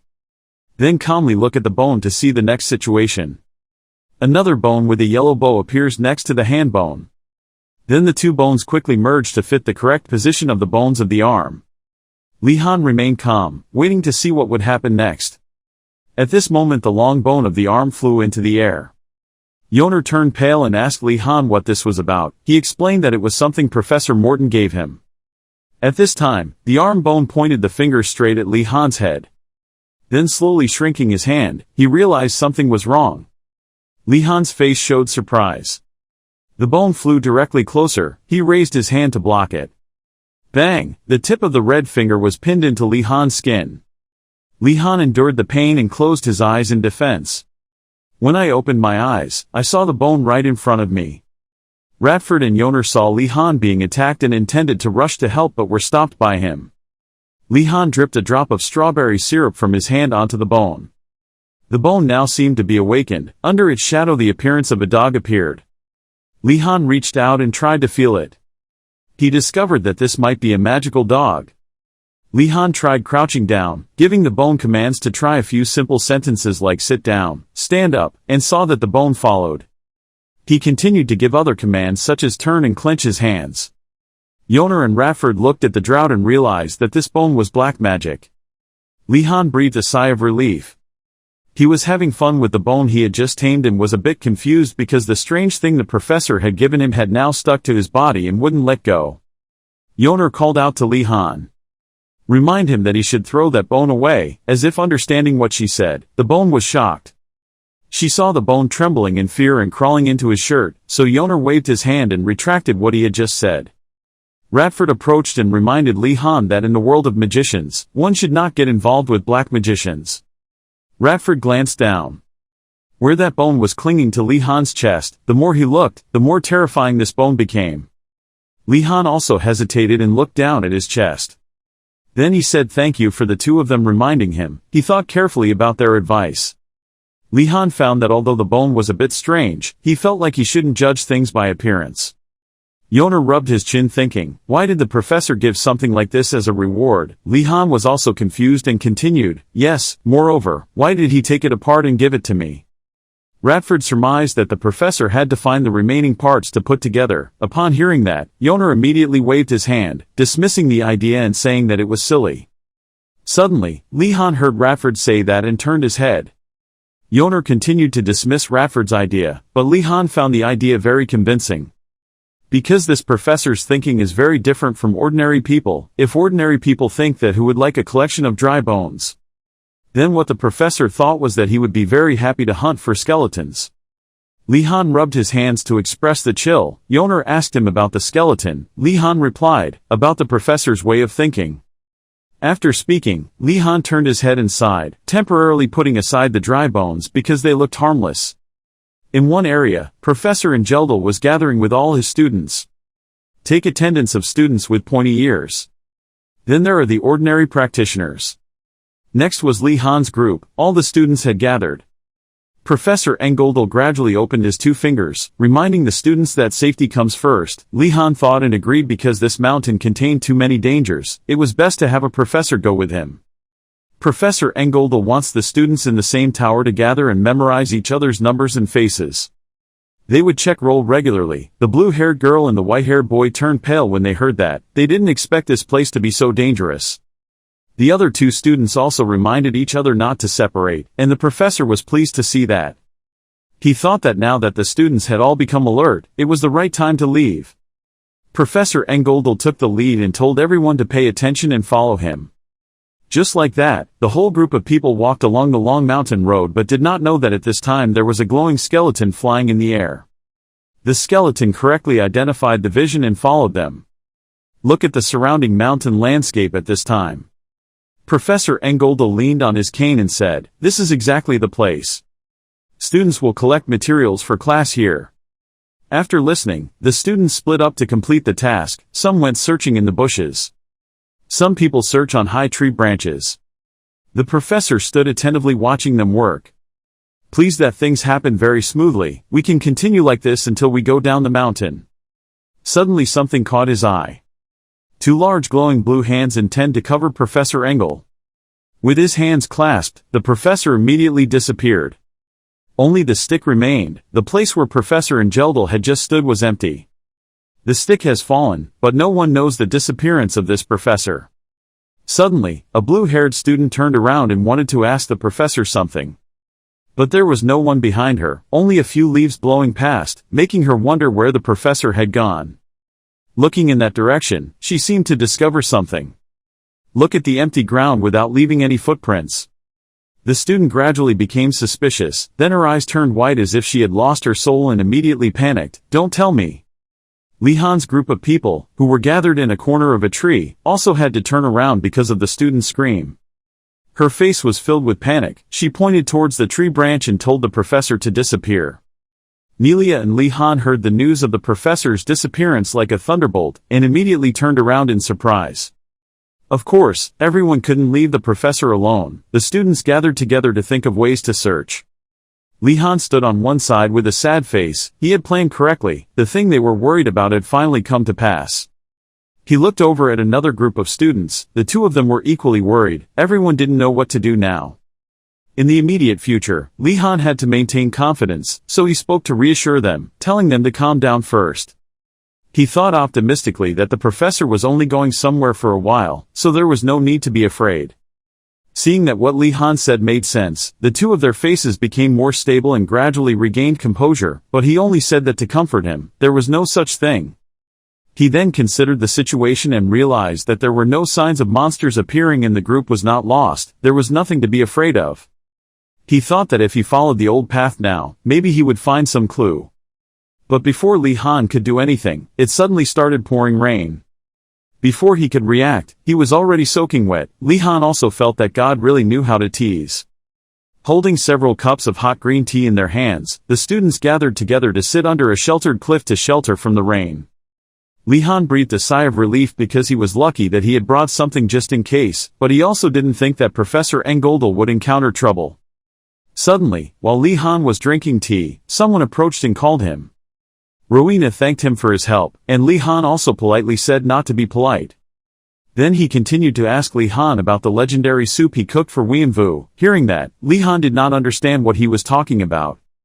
He faltered and said it was nothing, told him to wait a bit and then left. Li Han remembered the tomato soup he once cooked, but surely it wouldn't be exaggerated to that extent, right? Li Han looked towards Aldinart. It turned out that Rowena was going to inquire for the princess. He reported that it was just a rumor. The princess understood that and told Rowena to tell Li Han that she also wanted to help. Li Han agreed on the outside but wondered why the princess didn't say it herself. Looking at Yoner and seeing her shivering from the cold, Li Han asked if Aldinart could create a campfire. He went to ask the princess again. Moving towards Aldinart, he spoke to His Highness. Understanding what he wanted to say, the princess immediately stood up and put down the blanket. Aldinart then took a staff, closed his eyes and summoned two orbs, one red and one yellow. The next second, the red ball emitted a stream of air and flew towards the pile of firewood that had been gathered in one place. Miraculously, the princess turned that red ball into the firewood, emitting sparks. Just like that, a flickering campfire was created. After completing the work, the princess retrieved the two orbs. Li Han also realized that this campfire was created by the princess using the method of calling spirits. Witnessing this scene also opened everyone's eyes. The gray-haired boy was surprised that even though he had not been taught, Aldinart still learned on his own, and the girl next to him could not help but admire the princess. Only Li Han stood aside and compared this reaction to when Professor Morton summoned Dry Bones. It was completely different. The professor had already lost before even fighting. The students gathered around the campfire to warm up. Everyone saw how pleasant the scene was at this time. Even though it was dark, the rain still continued to pour and showed no signs of stopping. Looking high above, among the green foliage covering the sky, the moon appears truly noble and perfect. Amidst the fairyland scene, the moon is full and shines like shimmering lanterns. In such a quiet space, something appeared to attract Yoner's attention. She looked at the cup of green tea and saw ripples of water and immediately wondered why this happened. Suddenly, a rumbling sound came from somewhere around them, making everyone wonder what the sound was. Li-Han heard that noise continuously and immediately understood that something big was moving. He was startled and quickly stood up, realizing that danger was approaching as the noise became louder and louder. A giant monster standing behind some distant trees appeared. Li-Han and Yoner turned around and were stunned when faced with something that threatened to send them off to visit their grandparents tonight. What we thought was the moon turns out to be the monster's giant glowing eye. The two of them were standing rooted to the spot, their bodies as stiff as rocks. They were probably constantly chanting Buddha's name for their lives. As for Vermilion Bird and Bakho, it doesn't seem to be any better. It was pouring rain and inside the cave where they were taking shelter. They were experiencing the same thing. A monster of overwhelming size appeared before them. Li-Han was now face to face with the stone giant in front of him. Suddenly, there was the voice of a guy with a hair tie behind him telling everyone not to act rashly. It seems he is quite knowledgeable about this monster. According to him, the golem's behavior is very principled. If you don't touch it, they won't do anything. Unlike wild monsters, golems are artificial monsters created by magicians, who create them by placing magic cores into sculptures made of materials of their choice. When their cores are broken in battle or separated after being destroyed, it is possible for them to combine with other miscellaneous objects. All the soil, rocks and other things gathered together in one place. From then on, the golem did not listen to its master's orders, and the monster came closer and closer to them. Luckily, the destroyed golem still followed the original principles, but Li-Han also had his stick in hand, preparing for a life or death battle with it. Facing a moment where everything was hanging by a thread, Li-Han still maintained his composure and observed golem's every move and action. But Li-Han feared that maybe his orders were to kill all the new students. Maybe what he said was right. He raised his hand high, ready to attack them. At this time, it was still raining non-stop and as if there was about to be a fierce battle about to take place. The golem stone monster put down its claw and began to cut a line into the ground. He looked up at the group of new students as if to imply something. Yoner and Nelia began to look at the giant stone monster in panic, wondering if that was a line to separate them from entering that area. What the golem stone monster was planning, don't let them get past it. Wardanis stood nearby and suggested to them, what if we try to step through? His bravery surprised everyone because that bold thought made him cool. When he was determined to go confirm what would happen if he crossed the golem line, his friend was worried about his safety and stopped him. But actually, Li-Han Wardanis would not risk his life to try such a dangerous thing. He began to reach into the pocket of his robe and took out a piece of forearm bone. It was the one Professor Morton had given him last time. He looked at it with trust and hoped it would help him fight, risk crossing the golem line. The new students looked at Wardanis's bone as something strange and expressed doubts about its abilities. Wardanis explained that it was just a summoning item and that the reason he had it was a bit unusual. Wardanis dropped the summon and ordered it to move forward and then turn back. It boldly used its bone claws to walk up to the golem's mark, even though the stone monster was glaring at it. The first paws began to encroach on the line on the ground, entering the other side of the monster. The violation of its territory made the golem so angry that it attacked first, stepping on the bone so hard that it seemed like it was a footstep that could emit fire. A large hole appeared on the ground due to the kick just now. On the ground was the part of golem's fingernail that had deliberately encroached on the line. Everything had become a pile of crushed bones.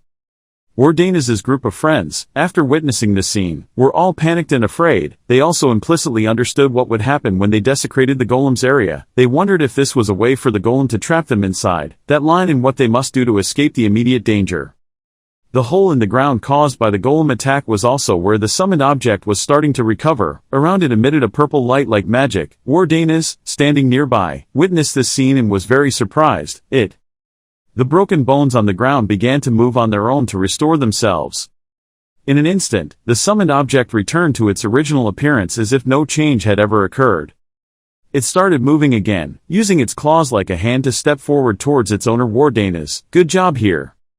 Standing behind Wardanis, Rowena witnessed that scene, showing surprise. He wondered if the summoned object could recover that quickly. The forced expression on his face could not hide the worry. He thought to himself that summoning it would take a lot of time and mana. He didn't expect this creature to be able to do it so quickly and unimaginably. The new students were arguing among themselves and they started arguing. But this was not the time for them to pay attention to who was right and who was wrong. The guy with the hair tie quickly came over and advised them to calm down. However, when he was angry, the students not only did not care about what he said but also wanted to push him away. Yoner and Nelia began to be confused by the chaos right before their eyes. Nelia wanted to stop their quarrel. She suggested to Wardanis. Wardanis didn't seem to mind. He was thinking about something for a long time. Nelia grabbed Wardanis' sleeve even more and called out his name. Why did he keep thinking about it? Only then did he pay attention to her call and turned around. Oh sorry, Wardanis seemed embarrassed by his previous concentration, causing Nelia to show a questioning attitude. Wardanis said, it seems like I just found a clue to get out of this situation in front of Nelia's surprised eyes. The new students were constantly surprised and happy when they heard this. They were extremely excited and admired Mr. Wardanis' intelligence. Mr. Wardanis saved us. Before the excited eyes of his friends, they were waiting for an expected answer from Wardanis. Wardanis hesitantly spoke out his thoughts. Perhaps all of this is a trap prepared by the professors. That's what Wardanis is suspecting about the strange situations that just happened. Everyone was stiff with glue. Their eyes were in an A-shaped shape and their mouths were O-shaped, looking at Wardanis with so much confusion that they were stunned. The scene changes to a place other than the forest, where Professor Engoldel is bound by blue fire rings on both his arms and legs. His whole body was surrounded by the power of the fire and the rings of bones around him. He angrily stared at the people in front of him. Please let me go now. Just as Wardanis had suspected, there are Eurogilm professors and Principal OSU Gon adults here. How could you kidnap a fellow professor? Professor Engoldel said with anger. Principal OSU Gon adults faced Engoldel. He tried to calm the professor and explain the reason for his kidnapping. Principal OSU Gon adult's face was more excited than ever. He explained to the professor that if a trustworthy swordmaster like him was near the children, the students would not be able to grow up. Hearing the principal's sentence, Engeldel seemed speechless because of this old man's eccentric thoughts. Are you serious? One day you will understand what I mean. That's how the principal tried to convince the professor. Faced with this strange argument, Professor Engoldel had to reluctantly bow his head and agree.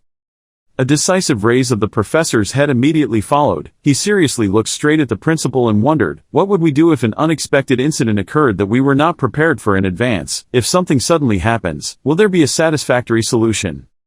This question seemed to be beyond the interest of Professor Eurogilm and Principal OSU Gon adults. They looked at each other with wonder. Wasn't the answer too obvious? Don't the students have to handle it themselves? Don't they have to overcome it on their own? This was the answer from the two professors and principal. The two people's answers made Professor Engoldel no longer know how logic worked. They just gave an answer as if they wanted to slap the reality of Professor Engoldel and the students. That's exactly what magicians think, Engoldel thought, but for him the student's safety comes first. So although he agreed, he suggested that if things got out of control, he would stand up and defend them. Protect your students. The principal agreed to this proposal. Then he released Professor Engoldel. He finally breathed a sigh of relief because he was free. Perhaps Professor Engoldel has also gradually accepted this and found new joy in watching his students being abused to grow up, but he refused to admit that excitement. Professor Engoldel stood up and warmed up after being tied to the principal's pole for a while, and asked what they had prepared for the students in the forest. Professor Eurogilm brought out a cup of hot tea and answered the question with satisfaction. It wasn't much, just something stronger than a bowl enhanced by magic potion, haha. He explained that although that thing was a little harder to tame than a bull, nothing unexpected would happen. Hearing that, Engoldel felt more secure. Continuing his words, Professor Engoldel joked that a bull would be better than a golem or something and smiled complacently. In a place where the rain is still pouring down in the forest, where the students are still in a situation where they are locked in a line and cannot escape, the students began to discuss with each other about the professor's conspiracy theory. They wondered how Mr. Engoldel had disappeared. Perhaps he had revealed this plan to Professor Eurogilm. That's what the students thought. The blue-haired male student started to cry and his friend also gritted his teeth in anger. He was so mean. The professor scolded him. Nelia turned to ask Wardanis, so what are you planning to do now? The plan hasn't changed too much. Perhaps he has found a way to overcome this trap. Pointing at the golem rock monster standing and staring at the students, its eye in the middle of its forehead shining like a lamp, Wardanis began to guide his classmates through the first steps of thinking of a way to eliminate it. Turning to the expressions of his friends, they were all sad and helpless. Perhaps eliminating the golem was a bit too much for them. Not letting the whole team lose their fighting spirit, Wardanis started shouting loudly to get everyone to focus and cheer up. Because this was a pre-prepared trap, there was definitely a way to overcome it.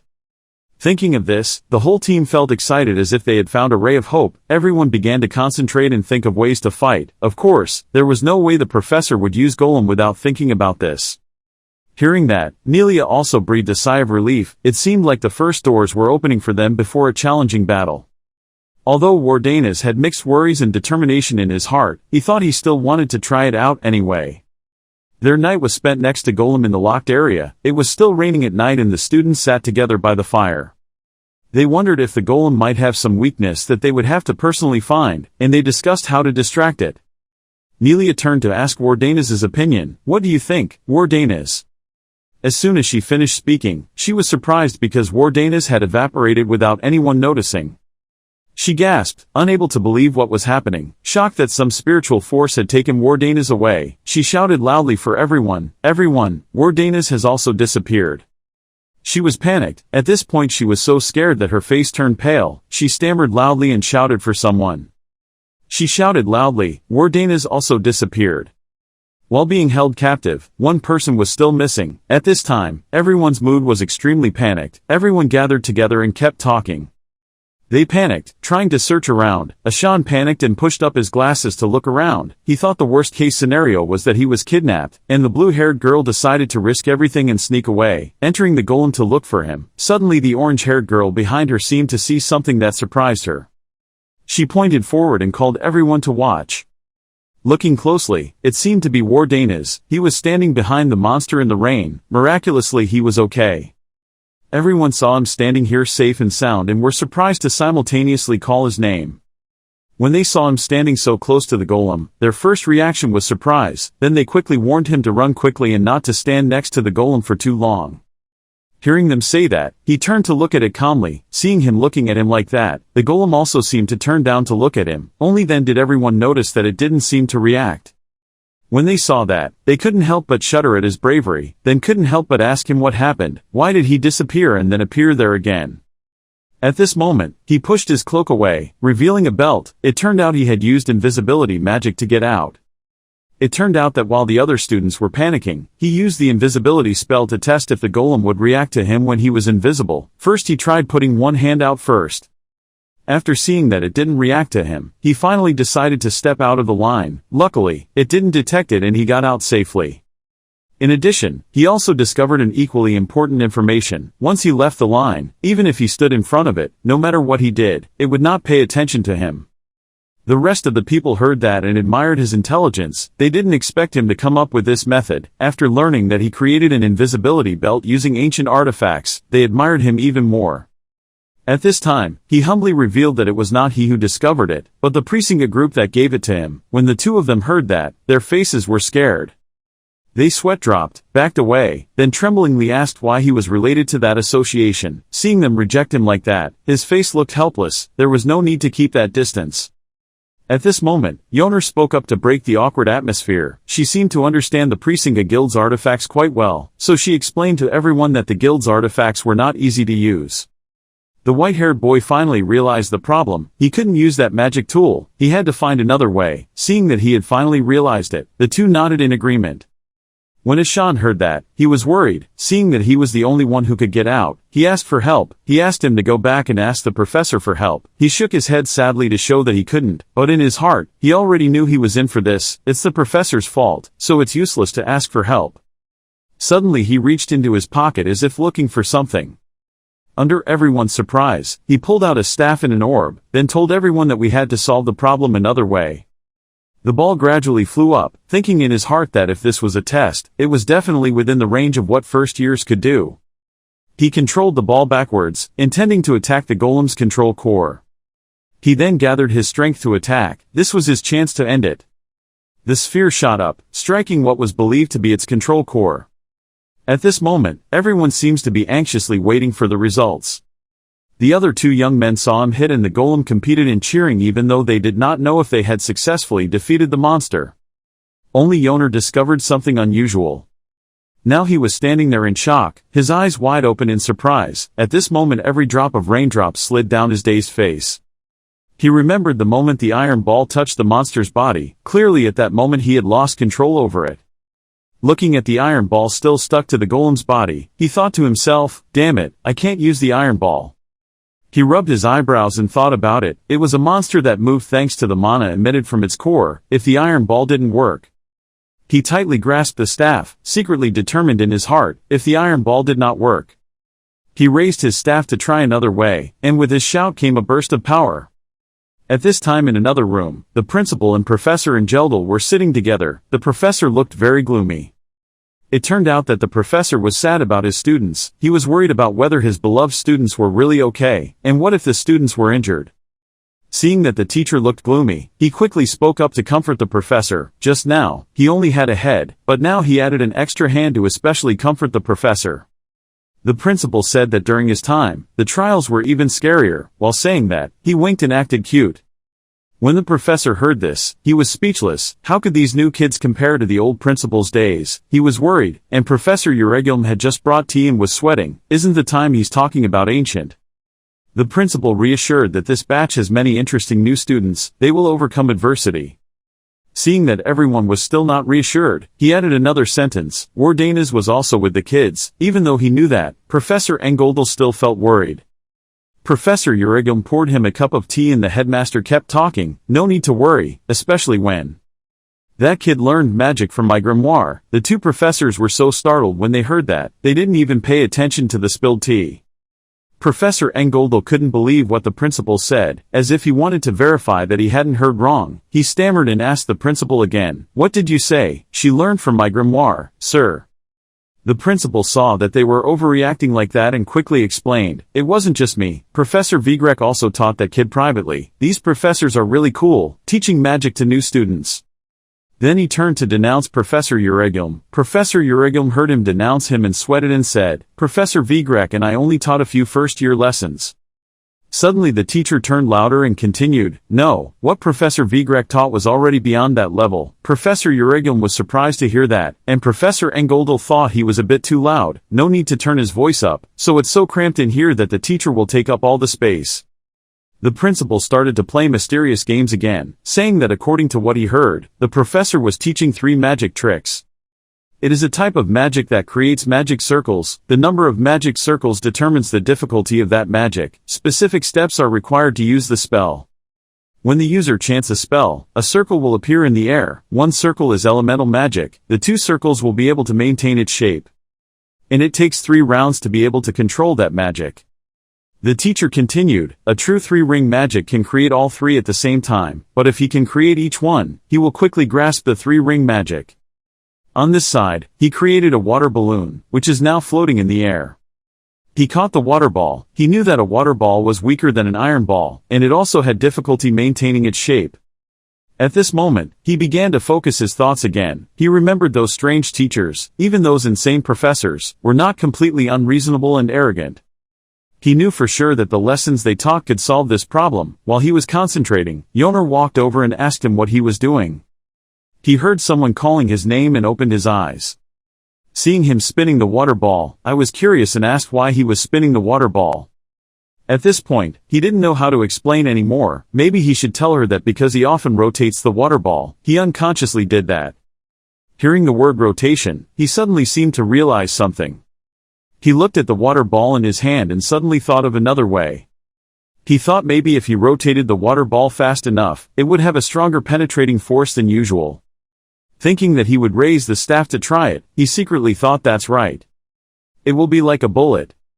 The water ball that was as small as a hand suddenly became incredibly large, flying in the air. It was because Li Han used that piece of wood to control it. He was happy to think that he had finally succeeded after many tries. Li Han was focusing on the large ball when Yoner suddenly called his name. She hesitated, pointing out that she didn't know what magic spell it was. But it was indeed a bit big. Just like Yoner said, the water ball was now quite large in size. Almost the same size as a golem. The students nearby were gathered and chatting about what he had learned. They felt quite dangerous and afraid if Li Han cast the wrong spell in their direction. But Ashan Dalkard loudly defended him, telling everyone to trust him because there was no way the Wardanis would make a mistake like that. Nelia also followed suit, affirming that he was not that weak. Both of them put their trust in Li Han and were sure that he could do it. Hearing that, Li Han's face looked a bit awkward because he felt extremely pressured. Ancient magicians have said, magic is a world in a complete form, so if someone arbitrarily destroys it, they will have to suffer the consequences of magic. The magic spell that Li Han is using is a high-level magic learned from upperclassmen. This type of magic is not learned by first-year students. But Li Han possessed so much mana that he could ignore the usual rules. When he infused mana to maintain the rotation speed, the size of the water balls could not withstand this amount of mana, so they began to deform. So he had to increase the size of the ball. As the size increased, the rotation speed slowed down, so he injected more mana, continuously repeating that process, and in the end it became a giant ball. After Li Han controlled the ball, he immediately calmed everyone down and told them that he could control it. But honestly, Li Han is not feeling well. Maintaining this won't last long and makes him feel pressured. Li Han then decided that he needed to quickly end everything. Then he jumped up. Li Han pointed the big stick towards the water ball. He shouted loudly to attack and then released a source of energy. The ball, under Li Han's control, flew towards the golem's head in an attempt to destroy it. Then suddenly the water ball now crystallized into a vortex. Then, for some reason, the ball suddenly turned towards Golem's shoulder, making Li Han confused because creating a water ball like that is very difficult. The ball hit the Golem hard. The unexpected happened. The water ball exploded the Golem, shattering it into pieces. Li Han witnessed this scene and was also very surprised, almost shocked. Everyone was stunned by this scene. Everyone stared with their mouths open without blinking. The Golem's rocks fell to the ground right in front of Li Han's eyes, making a loud crashing sound. Everyone couldn't believe it, stammering and asking what had just happened, because earlier they had only scratched the Golem but now they had smashed it to pieces. The blue-haired male student let out a breath. Then he and his friend shouted with joy, loudly praising Li Han's Wardanis. Nelia's face was full of pride, bragging to everyone about Li Han. But Li Han himself didn't expect the force to be so strong. At first, he couldn't even scratch the Golem. He wondered if it was because the water bridge was strong or because the Golem was weak. Li Han held the stick tightly in his hand for whatever reason. It was all thanks to Professor Volodi's lesson that helped him, Li Han thought, and then breathed a sigh of relief, but Professor Volodi also wanted to defend himself by never teaching him such things. But at this moment, Li Han suddenly felt something strange. It seemed like something caused him pain and he immediately fell to the ground. Seeing this, Ashan worriedly asked if he was okay. They were worried about him and offered to carry him but he refused. At that time, Li Han seemed to be better. Everyone stood apart and looked around. Li Han was still leaning on the ground with one hand. He knelt on one knee thinking about the fact that Professor Ingoodle had not returned yet. Suddenly the summoned object in his shirt was exposed. Li Han suddenly looked at something moving in the inside pocket of his jacket. He was startled and didn't know why it suddenly moved. Suddenly a loud sound came, catching Li Han's attention. It was a giant golem, perhaps even bigger than before, pushing Li Han's friends towards him. His friend ran as fast as he could, shouting loudly for everyone to run away. While the people standing next to him were still shocked, Li Han felt a bit annoyed, thinking they were a bunch of useless people. Nelia suggested that everyone run apart to create a distraction to buy more time. Everyone agreed with this idea and immediately dispersed, each running in their own direction. Li Han was about to leave when the guy with his hair tied called him back. The guy with the hair tie told him to use Eumedias's flowing ballet magic again. Li Han was a bit surprised by the name Eumedias. Eumedias was the name of the imperial mage famous for his water magic. Li Han was curious because he named the spell after himself. But in the end Golem was about to chase him. Li Han had no choice but to urge the guy with his hair tied to leave this place quickly. Then Li Han cast a spell to hide himself in the darkness. He took out a bag from his body and poured some strange objects into his palm, looking like chalk. Li Han didn't want to use it at this time but there was no other way. Then he took them and threw them forward. Li Han's precise throw helped those long white pellets hit the Golem directly. I don't know exactly what effect those things have, but I didn't see Golem reacting after Li Han's throw. Li Han now slowly grasped the hilt of the sword in his hand. He stared at the golem and then used the force to hold his sword and turn it around.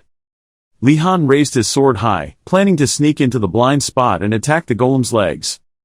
Thinking about it, Li Han directly used his sword to slash its leg. As expected, the golem's leg under Li Han's attack lost half of its stone. The crack on one leg looked like that, but it looked quite large, causing the golem to involuntarily curl up one leg. At this time, he tried to approach the golem to make it fall because the larger the size, the more painful the fall. Suddenly, the rock monster kicked Li Han into the sky and flew far away. However, he quickly landed in time. Li Han was also surprised by golem's attack. What was more surprising was that Betrek fell from the sky. Seeing this, Li Han quickly stretched out his arms to block. Once he was in his arms, he still couldn't figure out what was going on. Seeing that it was taking too much time, Li Han asked him how long he planned to lie here. Betrek trembled. Where did his voice come from?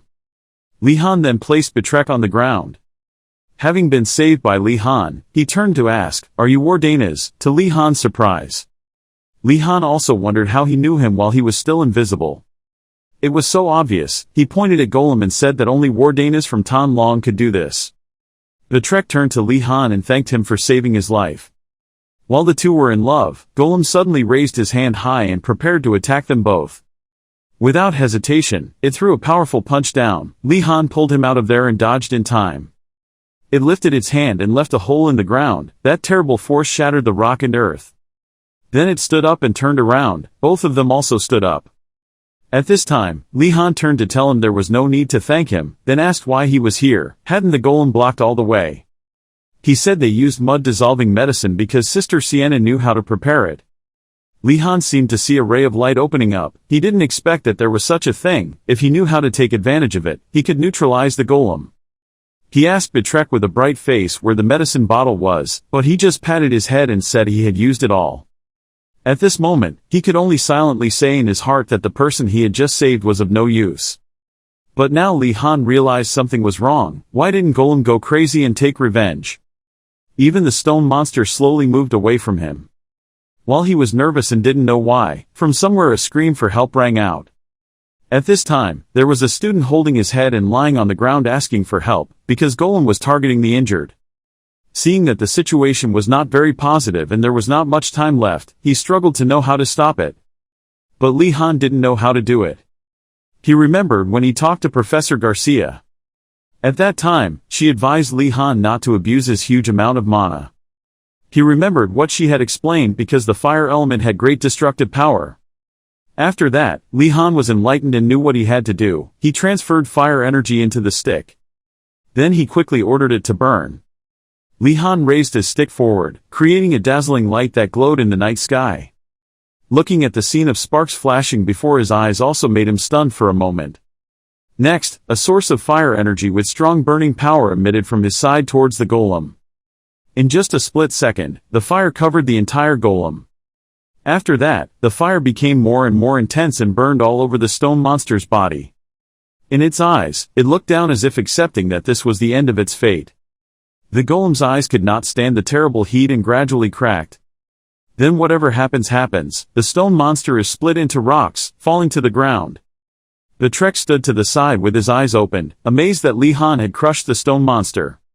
Many people think that clay will become harder when heated in fire, but only if the method is correct, otherwise it will crack.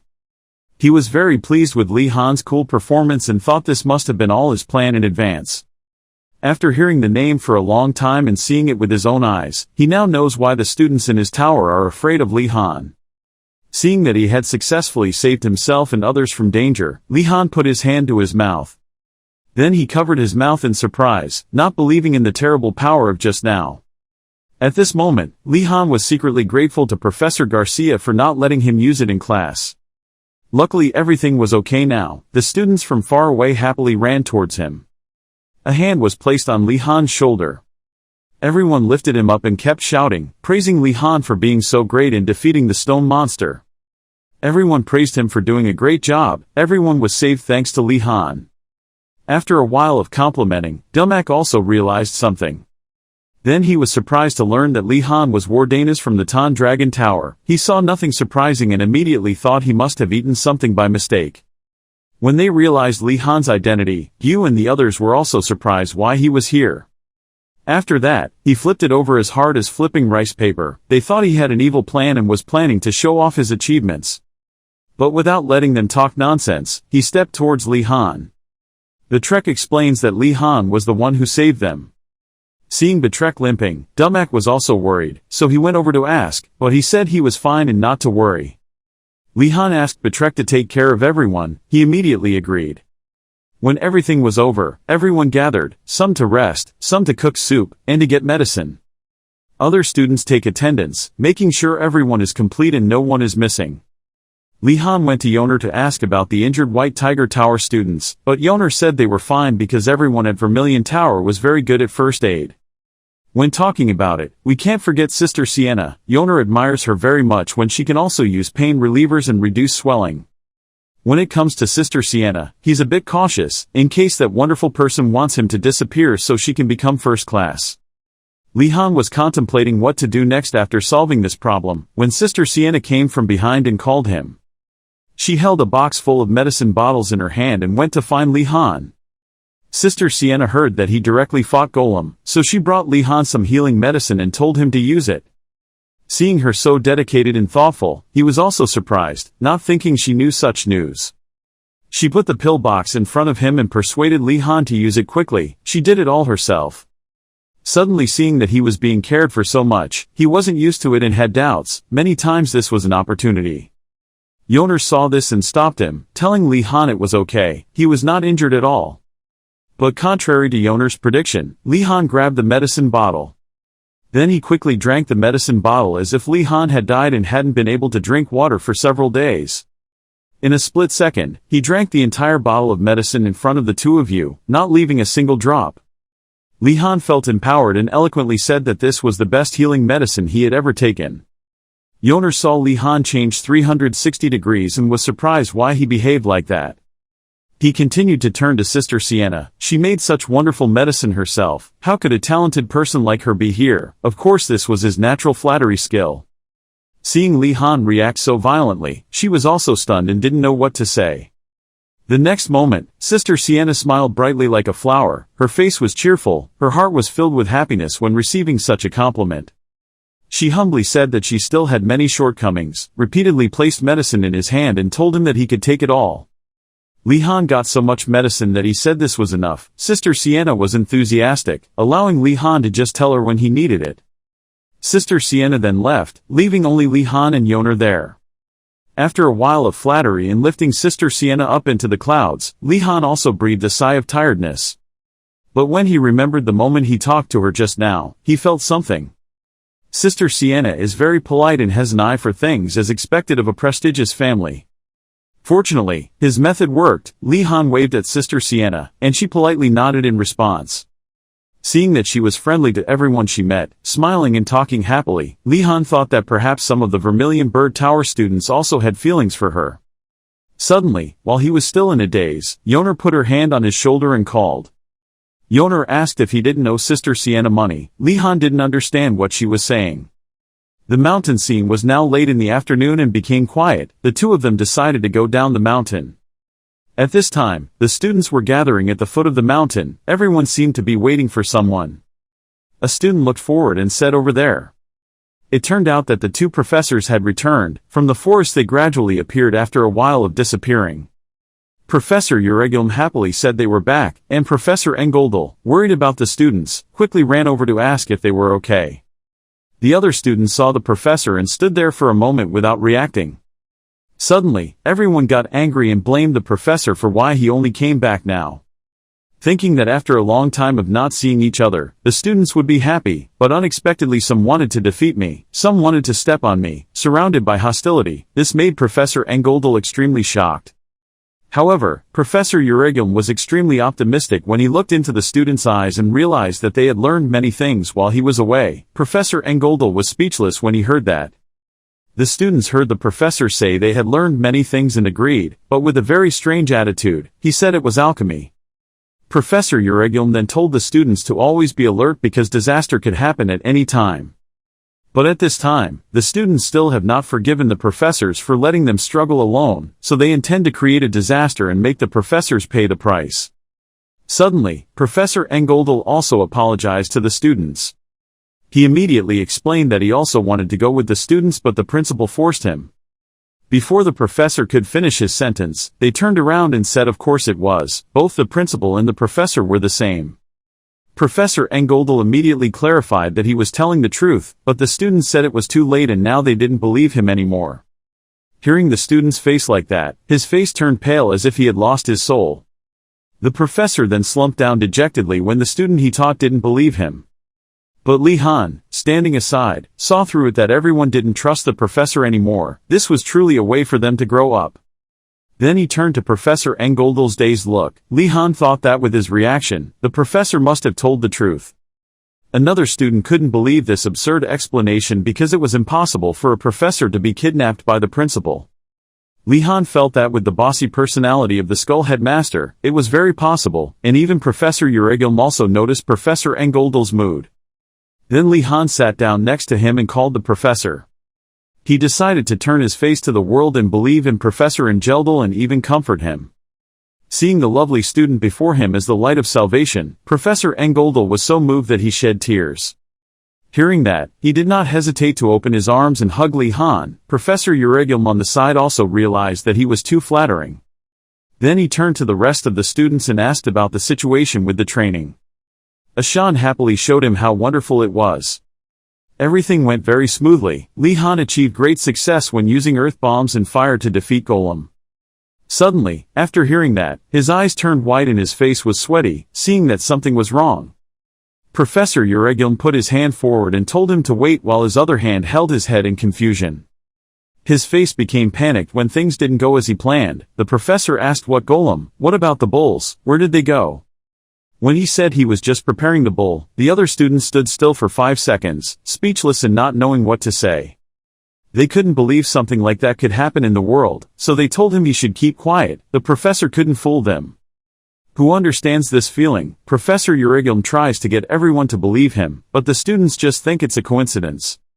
Now, naturally, there is a wall of distance between the professor and the student. He also loses and doesn't know when his student became like that.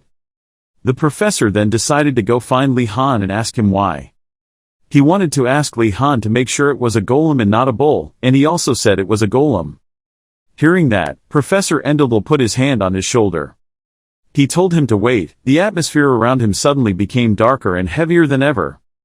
Professor Engeldel asked them with a serious face what they just said with an extremely serious attitude. Seeing that he looked like he was about to swallow him whole, Professor Uregulm hesitantly explained that he had prepared both a bull and a golem, but it seemed like the bull had already disappeared. Then Professor Uregulm turned to Li Han for help, asking him if golem was prepared in advance, right? But Li Han had disappeared somewhere, leaving only the two professors together. He looked to the other students for help, but they all ran away. Well, things have come to a head, so there's no way to hide. Professor Engeldel suggested we talk privately even though he didn't really need it. He shouted for Professor Engeldel to calm down, while Li Han ran and stuck out his tongue as if to tease him. That afternoon, in the tower's reading room, there were many different books and documents on the table. The students sat and read books very attentively, but everyone's faces were sullen, tired and constantly complaining. This gray-haired student couldn't stand it anymore. He looked angry because he read but didn't understand anything. As a noble, why did he have to read these things? On the other hand, a female student was also upset when she was forced to learn about the cost of creating a magic seal when she could just spend her family's money. Other students also turned on their angry mode. The scene became extremely frustrating. At times like these, delicious breakfast dishes are the best savior. The food is filled with everything from candy apples to cookies, and even Earl Grey tea, everything for just 1 coin. Seeing paradise before their eyes, the students did not hesitate to agree. Everyone did not hesitate to spend money to enjoy breakfast. And the person who does things like this can only be Li Han. This is his self-service booth and he didn't expect it to be effective beyond expectations. While everyone was still chatting, another male student said those exercises were too difficult for them. He smiled triumphantly and was confident that after the alchemy lesson, this would be a piece of cake for him. He then laughed and bragged about how they had encountered a giant golem in the forest. The blue-haired student saw him talking like he had just slain a dragon and looked down on him, but the girl next to him also saw that he had no cure, so she told him to ignore it. Li Han looked towards the group of people. Do you think they thought only Li Han's group had to go through this? Yoner walked over and told him to focus. Moving to the poison room, a purple liquid was boiling in the pot. This is the alchemy exercise cauldron. The students each have a pot and are following the recipe to complete the exercise. On the other side, a student was putting orc bell flowers and crushed mushrooms into his vase, but it seemed wrong, so the smell was so terrible that the girl next to him had to cover her nose. Suddenly, from the jar, a slimy green liquid looked very strange. Then from the jar, that liquid erupted like a volcano. In this practice room, there were quite a few people who failed. After the first failed attempt at creating, they closed their eyes and snorted at the remnants left behind. Li Han saw that none of the other students had succeeded, and at this moment he also discovered something strange. He knew alchemy required precision and a small difference could lead to failure. Li Han looked closely at the formula paper and thought that although this exercise was quite difficult, no one succeeded, but maybe the formula was wrong from the beginning. It seemed like an idea just popped into his head, making Li Han startled and covered his mouth with his hand. Seeing him acting strangely, Yoner turned to ask. After speculating for a while, Li Han also voiced his opinion, thinking that perhaps Professor Urigilm had given them the wrong formula. In wanting them to discover it for themselves, facing this shocking viewpoint, the other students also turned to look at him. They stopped and did not continue working, but stood in contemplation for a while. Everyone couldn't believe how a professor could do that to his students. But as a professor of this evil school, no one is normal, and the students have also adapted to this. Some people also think it is the professor's plot. They turn red with anger when they find out. He wanted to let them find out for themselves. But they are just students and the professor is making it too difficult for the students to do that. Li Han was extremely calm and rational at this time. He felt that now was not the time to be angry. Even if he wanted to punch the professor, he had to finish his homework first. Li Han asked Yoner's opinion and she turned to the book with the ingredients and said one of the ingredients had a problem. Li Han thought that this could be a trap, so they had to be very careful and consider all possibilities. Then they turned to look at the ingredients on the table. The problem now was they didn't have enough ingredients to try each combination. Yoner also sighed in frustration and suggested they could read another textbook to find a way, but Li Han said they didn't have enough time. After struggling with this assignment for a long time, he was determined that tomorrow he would apply for a passport to leave school. Then he placed his feet on the chair in front of him. Then loudly asked everyone to stop and listen to Li Han for a bit. Seeing him do it to that extent, everyone couldn't help but be surprised. Li Han regretfully said that this time the professor played a prank on them, so everyone had to join forces. He told everyone to gather all the ingredients and find the right recipe. Li Han will also go to the remaining towers. He reminded everyone that everyone must work together to succeed. At this time, Ashan happily held the ingredients in his hands and he realized that the ingredients each person had were different. Just sharing was enough. Yoner also suggested that if other students cooperated, they could share knowledge together. Li Han informed everyone and left and said he would come back later. As he walked, he told himself that he had to succeed at any cost. Stepping out the door into the journey that awaits him, Li Han does all of this for his precious vacation. After that, everything went quite smoothly. Yoner and Ishan were able to easily approach the students of the other court. Yoner mentioned the students of the White Tiger Tower, but Li Han shook his head and refused. She, along with Sienna and other students, collected documents and reviewed them together. After hours of careful calculation, they worked out many different formulas. With countless tiring trials, they combined other ingredients together. A piece of paper containing the formula was thrown into the air. Finally, the effort they had put in paid off, and everyone was relieved when the recipe was completed. Working together to help each other is good. Everyone works hard but everyone feels it's worth it. Luckily the results come not too late. Sienna said that now everyone just needs to follow the recipe and it's done. Li Han also said that everyone has worked hard. The other students also did not expect that they would once again unite before Professor Urigilm's trap, but fortunately thanks to Li Han, they were able to find the formula so quickly. The blue-haired male student smiled and said, "Well, you guys come from another tower so I don't know." He continued asking, "Tomorrow Wardanis will use the passport to go out. Everyone heard that and became quiet. After spreading it, they said loudly and went out. They focused their attention on Li Han, some praising and others asking, "How did you get the passport?" They looked at Li Han with admiring eyes, seeing that, he was extremely confused and thought to himself, then he remembered that it seemed like the students from the other towers who didn't know that he had a passport would make a fuss about it. The purple-haired male student awkwardly appeared behind and asked Li Han what he was planning to bring back from outside. Before Li Han could answer, a blonde female student nearby pointed at him and said, "Of course it's food along with many small and sweet dishes." Hearing that, Nelia also asked a question, "What about clothes? Durable and comfortable clothes are also great." In contrast to everyone, Ashan wanted to bring school supplies, which surprised everyone. When he heard Ashan say that, someone immediately asked him, "What nonsense is Dalkard talking about? Can the books be eaten, or can you drink ink?" Ashan was confused at that question. "Of course I also like food." However, Ashan is still determined in his intention, "But we need books." Ashan talked about his experience when he went to the royal library where the books were arranged very neatly. Ashan continued with a pained expression. Ashan's experience when visiting Inrogard's library was something of a horror for him because the books there were all left haphazardly and unorganized. Ashan pushed his glasses and continued, "At this rate, we will faint looking for books before even touching our homework. We have to quickly find the necessary books." Hearing him say that, the other two also agreed, "That ain't." While everyone was seriously discussing, a blonde male student spoke up again. "Things like magazines, novels, decks of cards or chess are just to kill time. Why do people have to be so complicated?" The blue-haired male student saw that and yelled at him, "Gynandu, what's so important about those things?" Suddenly being yelled at, he immediately objected that those things were also important to him. Seeing that he couldn't argue, Gynandu turned to Li Han for help. But Li Han was nowhere to be seen. Yoner stood up and told the other three, "Guys, Li Han has gone to sleep." At the end of the story, everything was as quiet as paper between them, with only a gust of wind blowing across. By this time he had gone to bed. Li Han went to bed and lay down to start sleeping. Li Han closed his eyes and thought, "Tomorrow is an important day, I will be able to go out." He continued to be immersed in thoughts about what to do. Suddenly Li Han opened his eyes. Only then did he realize that because he was thinking too much, he couldn't sleep.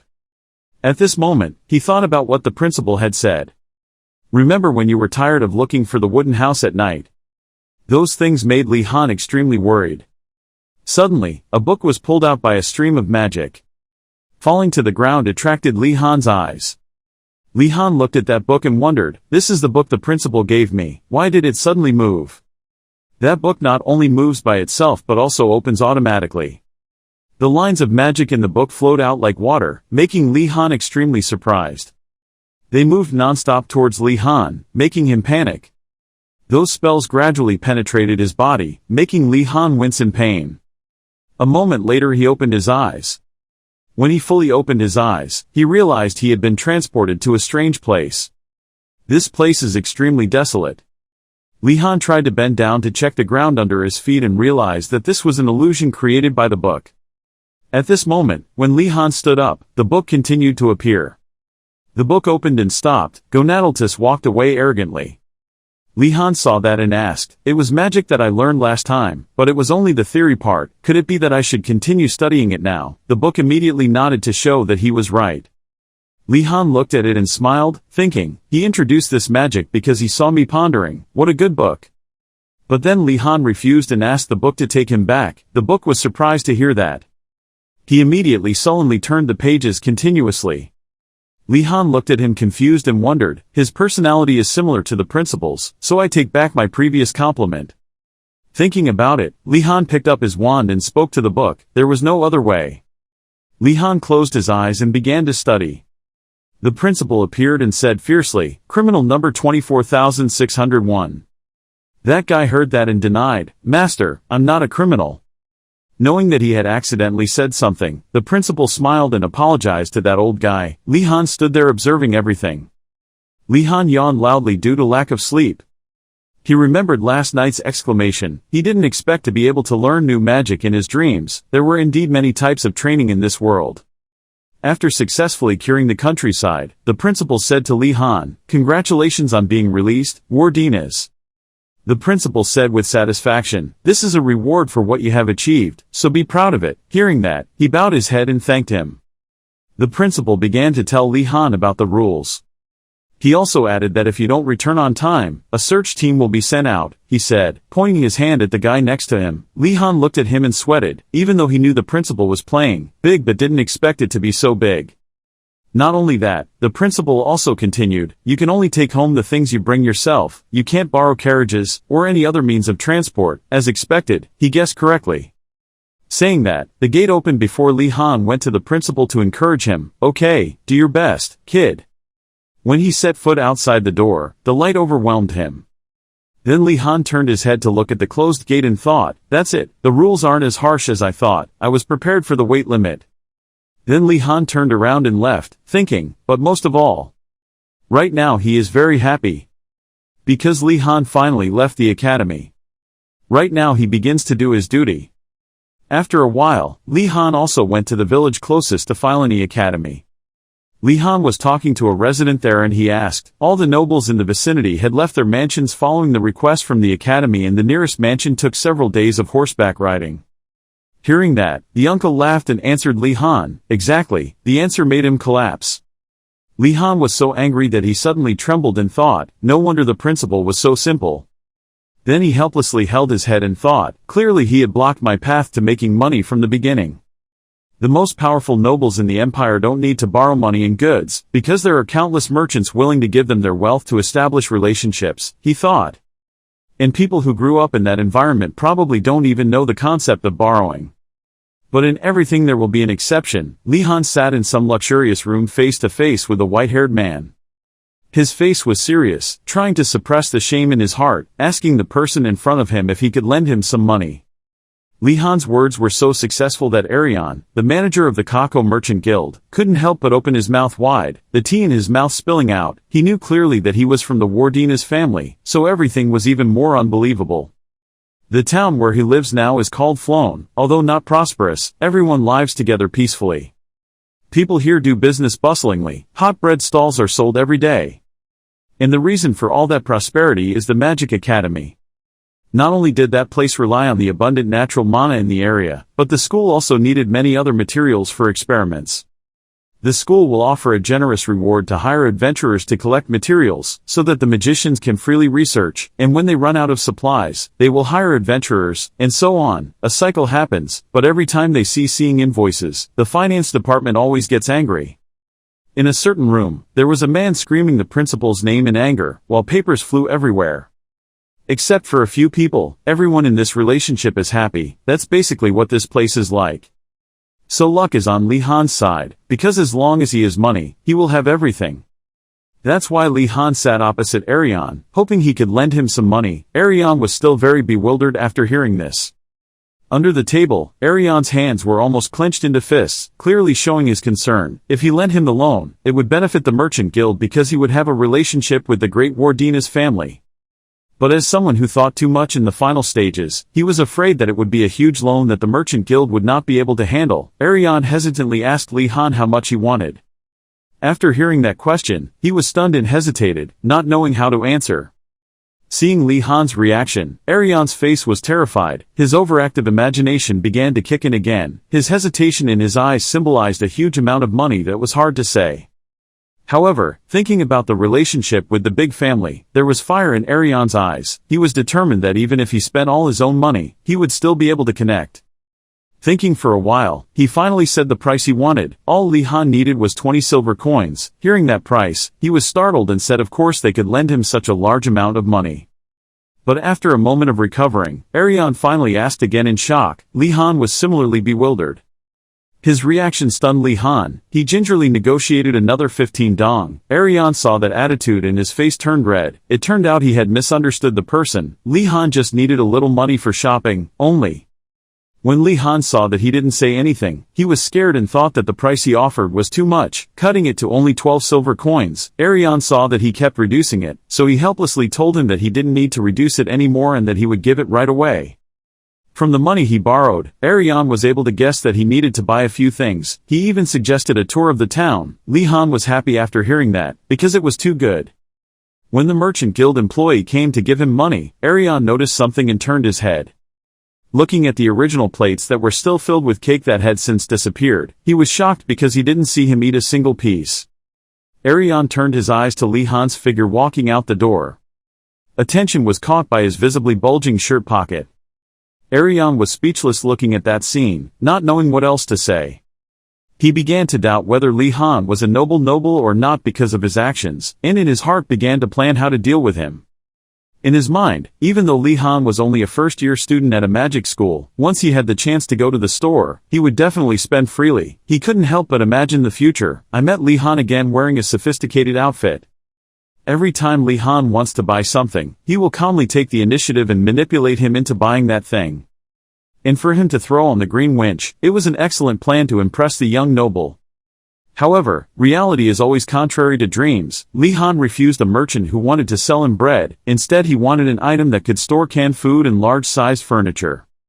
Likewise, instead of expensive fabrics, Li Han only pays attention to some thick and sturdy fabrics. When he arrived at the paper store, Li Han enthusiastically stated his request. He only needed a large amount of cheap and hard-to-tear paper, and an illusion magic book that could fool the magic professor's eyes. Sunset fell. Li Han also completed his shopping task. He walked and checked the list of things to buy, while behind Arion and another person were carrying things. Behind Arion's surprised and slightly afraid face, his plan had completely failed, and if this trend continued, Li Han would only remember him as a porter. But no matter what you think, Arion is still very impressed by Li Han's ability to bargain prices even though he is a noble descendant. His ability is so good that Arion wants to invite him to work for him. After checking the entire list, Li Han confirmed that he had bought all the money he needed. He turned to ask Arion where the horse farm was. After hearing the question, he was confused and stammered. Remembering the Academy's rule about not riding horses near the school grounds, Arion was worried, but the only response was a reassuring shake of the head from Li Han.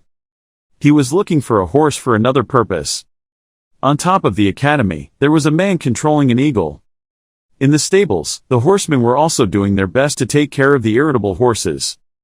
It turned out that place was the Amor Horse Farm. 3 people from Li Han were standing in front of the horse farm door. From its desolate scene, Li Han swallowed a mouthful of saliva, his face doubting life, wondering if this was the largest horse farm in the village. Li Han slowly walked in and said hello to the only man in the camp, who also greeted him back. That person was none other than the owner of the Amor Horse Farm. As soon as he looked at him, he immediately knew that Li Han was from the Magic Academy, and he began to wonder why he was here. Although it looked deserted from the outside, once inside, Li Han couldn't help but exclaim that the title of the largest horse farm in the region was not for show. Li Han stood and thought for a while and finally spoke hesitantly. His words made the horse farm owner stop his actions. What Li Han needed now was direct transportation from here to the academy, and he wondered if there was such a service here. He seemed to have been stabbed in the heart. His face was unbelievable. I don't know how you knew about this. But from Li Han's attitude, he had to tell the truth. His stable did indeed have a few merchants and adventurers contracted with the academy, and sometimes the king's messengers also used his place, but every time I get involved with a student, I get into trouble. The two walked to a chair and sat down. The man began to wonder why he asked that. Li Han hesitated, not knowing how to answer that question. His hands were sweating, worried that he wouldn't agree, and Li Han was about to give him money. He finally revealed his true purpose. Li Han asked him to help him escape on a specific day. After hearing his request, the horse farm owner was stunned. There was only one reason Li Han came here, which was to prepare for a new method of sneaking out. After a while, he finally came back to his senses. He lamented that even among the speedsters living in the harshest regions of the empire, there was no one as daring as Li Han, even though he was only a first year. It was his boldness that made him want to help Li Han. From that tone his face showed joy. Even though he agreed, he couldn't help but say in advance that things would be very difficult. After hearing this, Li Han also hesitated. Horse farm owner Amor began to remember that he had guided visitors to the academy before, but the academy's security was very tight. That strict vigilance was all because they were outsiders. His words made Li Han's mood plummet.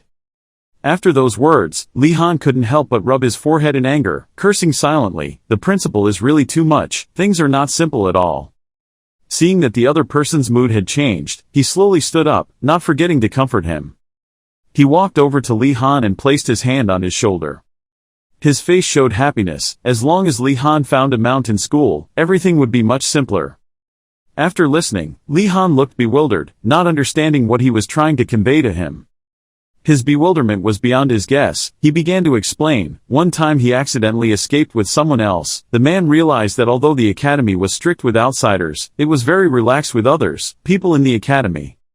The owner of the horse farm began to speculate on the reason. According to him, it could be because many people in the school had complained. After listening, Li Han couldn't help but remember when Professor Uregilman Garcia Kim complained about not having to fill out too many paper just to go out shopping, or send a letter. After hearing those words, Li Han began to realize something unusual. He remembered when he left the academy by carriage, there were also professors in that group. He seemed to guess what he was thinking, so he quickly advised that Li Han would be arrested if he didn't come with him. Just by going with him, he could help Li Han disguise himself as an errand boy or a professor. He seemed very confident and even pointed at himself. Afraid that Li Han wouldn't agree, the horse farm owner had to ask for confirmation again, but he didn't answer and remained silent, thinking in his heart that this was not a bad idea. Good idea, but the problem now is how can you find an ownerless one to ride, Li Han thought thoughtfully. Then, thinking about a certain situation, Li Han's eyes flashed with a mischievous light. He thought about the situation where he had to steal one. However, very quickly, the horse farm owner's words knocked Li Han back to reality. He warned him not to think about stealing. Of course, Li Han was scared when he was told that he was scared. He couldn't do anything but respond. In his eyes, it was a good opportunity, but he quickly gave up because there were traps in the stable. Seeing him, responded, he was satisfied because pet theft was a crime. Then he handed a full cup of tea to him. Li Han just stood there and refused to accept it. He comforted him that it was just corn tea. The horse farm owner did not forget to ask again. Even though it was difficult, was Li Han sure? Holding a cup of hot tea in his hand, looking at his own reflection in the cup of tea, Li Han remained thoughtful and said nothing. Li Han's hand couldn't help but grip the rim of the cup tighter. There were many things that Li Han had to worry about.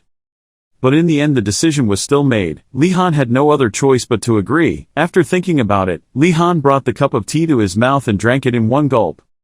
The cup of tea soon touched the bottom and Li Han placed it firmly on his palm. His face was serious, deciding to put all his trust in the horse farm owner. Being asked for help, being a responsible person, he said he would come to the academy at midnight every Saturday night. He told Li Han to prepare his mount and wait for him at the top of the academy flight tower.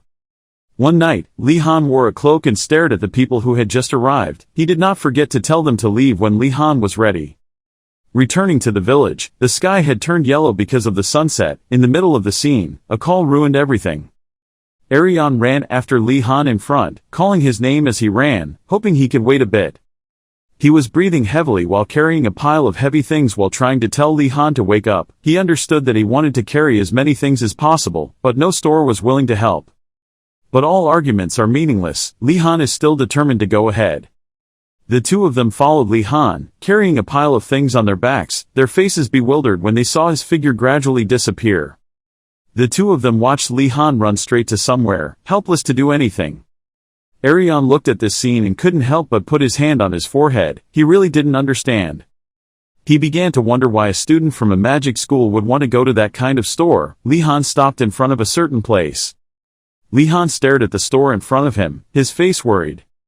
But having no other choice, Li Han reached out and pushed the door in. Before entering, he carefully asked permission.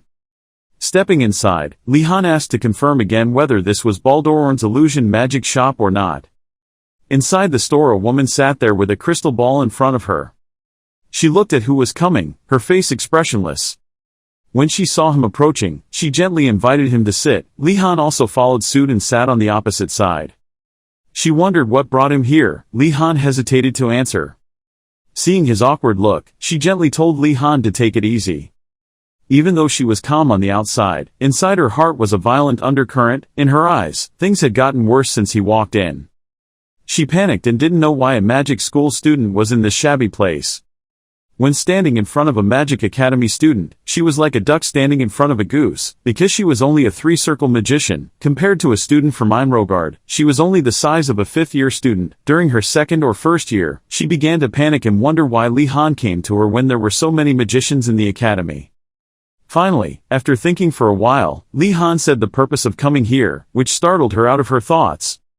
He clearly explained the reason, because there was a tower protected by magic that he really wanted to enter, and that barrier was similar to illusion magic, so Li Han was here to ask for advice. As soon as the other person heard it, she knew that it was definitely a tower in the Magic Academy, which made her panic even more. From his young, bewildered appearance, she immediately guessed that Li Han was a new student, but that's why she was even more surprised when he dared to run away from school, even wanting to break in through security of the academy. Her hands clutched the dress under her body, pensive. Her face held back excitement. Thanks to that boldness, Li Han will definitely be a good magician in the future, just the average of a magician's unique way of thinking. After a while, she raised her hand to her mouth and coughed lightly to break the atmosphere, then explained that, according to her, there were many types of magic that could stop intruders, so many that even an expert could not sure if I know.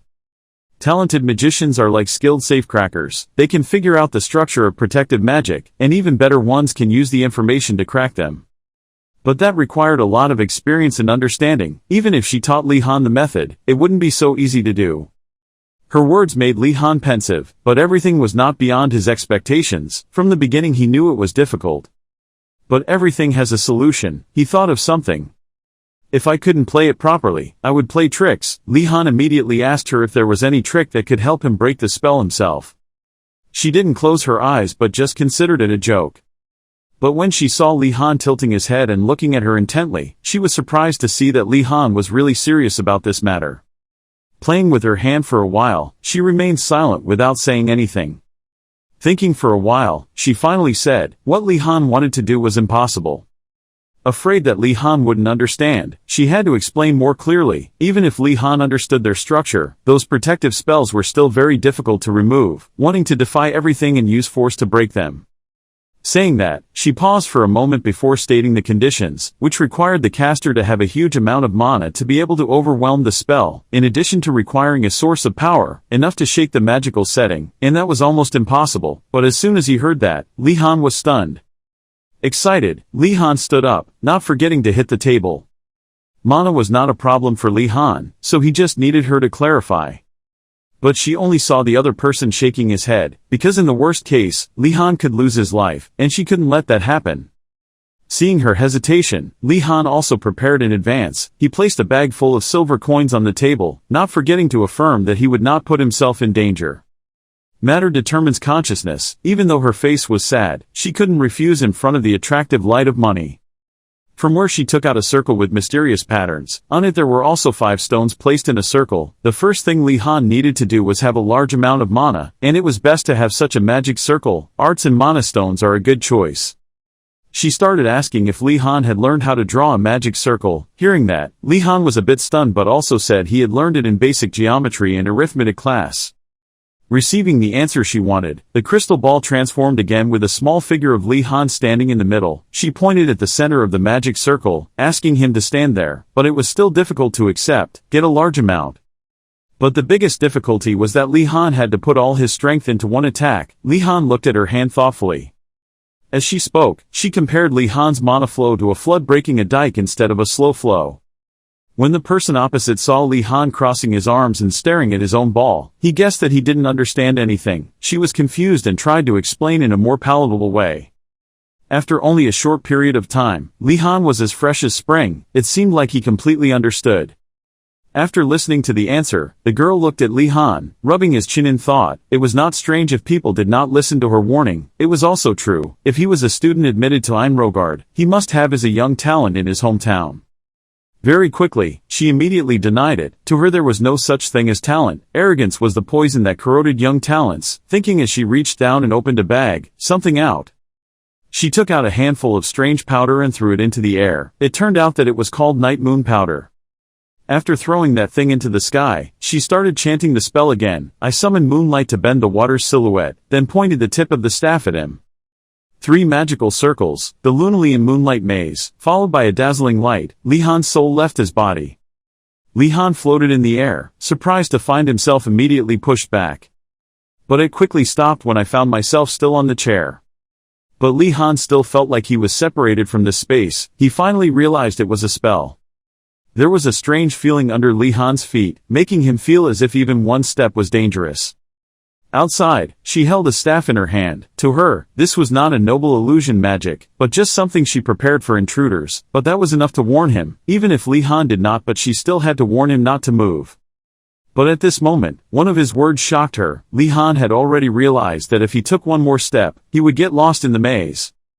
After listening, her eyes looked at Li Han warily, because it was only the new year and he was already so sharp. She finally understood why Li Han was so confident. Sighing, she finally explained that this was just a low-level spell, but that was probably enough of a threat. She also didn't forget to ask if Li Han wanted to continue. Li Han didn't answer, words that seemed enlightening. His face lit up when receiving knowledge. In Li Han's eyes, she was now a kind person when teaching him such things. She was even better than the professor at school. Hearing a gentle lecture like this made Li Han want to cry, because every time he was in school, Professor Volody would beat him, and the person opposite him would wonder because of Li Han's attentive gaze. Li Han stood up on his hands and knees, pushed his chair away, and affirmed that he would try what she told him. Taking out a small wooden staff from his hand, Li Han's face was filled with determination.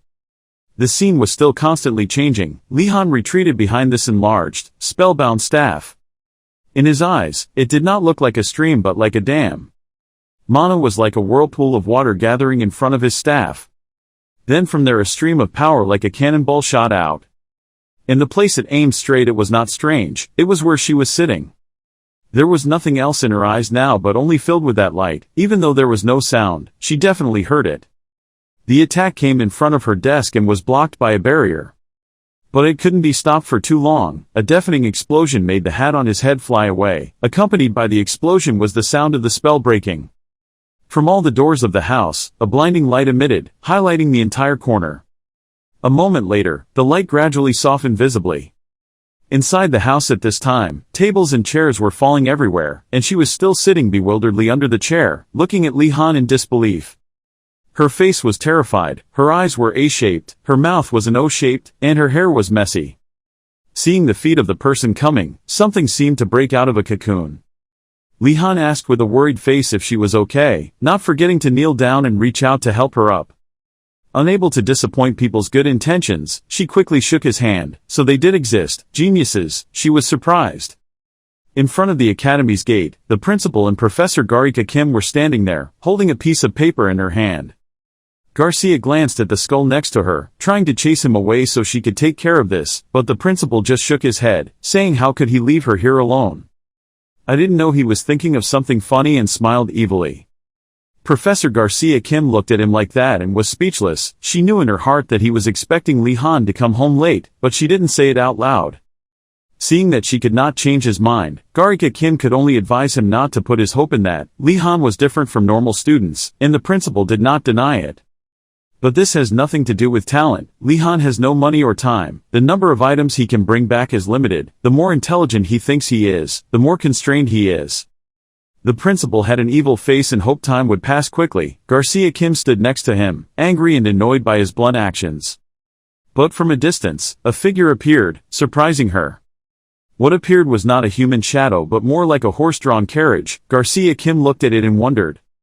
She flipped the paper in her hand to see if that giant carriage was on the list, but as the thing approached, Garcia Kim wondered if it was a giant or not. The figure of that thing gradually became clearer. Garcia Kim seemed to see a ghost and widened her eyes. That person is none other than Li Han. I saw that on his back there was a large amount of stuff in big and small bags, and Li Han was breathing heavily. In addition to the large and small bags on his back, there were also several boxes floating.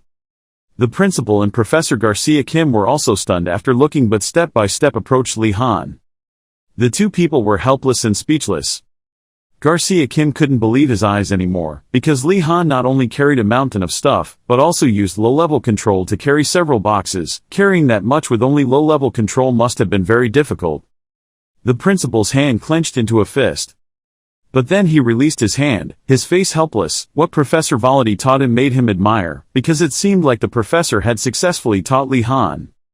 The principal had noticed it from the beginning, and now Garcia Kim noticed it. She began to wonder who taught him the physical enhancement magic. It was a spell that had many side effects, so it was banned for first year. Learn. Then suddenly she thought of the case of self-taught Li Han who was about to move forward to stop him but was stopped by the principal's hand. But he had a soft face, explaining that magicians would not be able to grow if imposed too much. As soon as Garcia Kim looked at his appearance, he knew that he was the one who taught Li Han badly. Gonadal's quick footsteps are a very special spell. 4 circles with 4 distinct colors gradually appear. Most physical enhancement spells will only work in a certain area, especially physical enhancement spells for beginners. However, this spell requires the user to strengthen 4 separate areas even though it itself is only a level 1 spell. The central area between the 4 areas will be the strongest. Li Han read the instructions in the book and couldn't help but put his hand on his forehead. From the name, he understood how difficult it was, and for that reason, Li Han understood why the principal's name was given to the spell. This is it. All of the previous scenes were not reality but just yesterday's dream of Li Han. He stood on a cliff in the late afternoon with a floating book next to him. Looking at the pile of words on the page, Li Han couldn't help but feel discouraged. Because the spell was difficult and confusing, the name wasn't even related to the effect, and the number of failures was uncountable. Feeling more and more like he was wasting time, Li Han threw the book behind him and left without mercy. He went somewhere and sat down. Li Han sat there, raising his hand to stroke his chin, trying to think in another direction, but Li Han himself did not know that he was gaining great benefits. The advantage that Li Han has is an open and flexible mindset, which is much stronger than the amount of mana Li Han possesses. Thanks to his own thinking, he began to wonder if the principal had created this spell, when and what to use it for.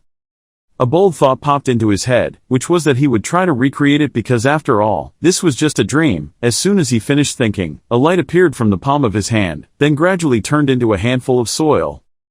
He began to imagine that at that time the principal must have been very young. His eyes were burning with madness, his temper was probably as bad as it is now, so his appearance must have been tough and aggressive, and the principal was also a kind person, so his body is both strong and agile. Thinking about Li Han's hands while molding it into shape, now he also understands the feeling of a god when molding clay to create humans. After a while of meticulous kneading, the earthen person at his feet finally took shape, just adding dark clothes and a suitable staff. After a while of molding and shaping the principal's youthful appearance, Li Han stood up to take a closer look at his work. Li Han raised his hand to feel the sweat on his muddy face. Standing for a moment, he bowed his head closer to his face and observed that there was some dust on its nose. He pondered how the statue could stand up. After all, this was just a dream. I don't know what he was thinking, but he blew a breath into its face. Its body gradually emerged and separated from the ground below. Rising and separating from the ground was not all. Its eyes opened wide, a green glowing pupil appeared. Seeing it open its eyes and then crawl up, Li Han, even though he had expected it, still couldn't help but step back in shock, because he didn't think it would actually wake up. It slowly stood up and separated from the ground. At first he stood up with his hands, then with his staff, he stood up completely. But strangely, its eyes looked at him with murderous intent. Even though he was the creator of this clay statue, Li Han still knew how to be sneaky when faced with such murderous eyes. He felt that it was very strong, but fortunately because without orders, it would not move. Now that Li Han has an image of the creator of this spell, it will be easier for him to imagine. A stream of blue power gradually enveloped his hand as well as the statue's body. In Li Han's mind, he thought it was a physical enhancement spell created by someone like the principal. Li Han's staff appeared from nowhere. He placed it in front of him, closed his eyes and recited the spell, his feet feeling the shaking of the earth with each step. After reading the spell, Li Han's body began to float in the air, surrounded by blue mana. Suddenly something happened to Li Han's body that surprised him. Li Han's hand clenched into a fist, from which a vein slowly appeared. To feel the magic flowing through his body more easily, Li Han closed his eyes. When he opened his eyes, Li Han's pupils changed from pure black to blue, and they even glowed. Li Han's whole body is now full of energy and it's unbelievable. The book had been hovering next to him since the beginning. When he saw Li Han successfully studying, he opened a few pages to congratulate him. Li Han looked at it and politely said thank you. Then, the book opened to the page containing the spell, a blinding light. Besides the light, there are also strange words floating in the air. Li Han stood on the ground looking at the text and understood what it wanted to say. It turned out it wanted him to return. But before he could leave this place peacefully, Li Han realized he forgot to ask the book whether this strengthening spell had side effects or not. It didn't answer him but just closed the book. Li Han looked at it with worry. The spell was used in many different areas, surely.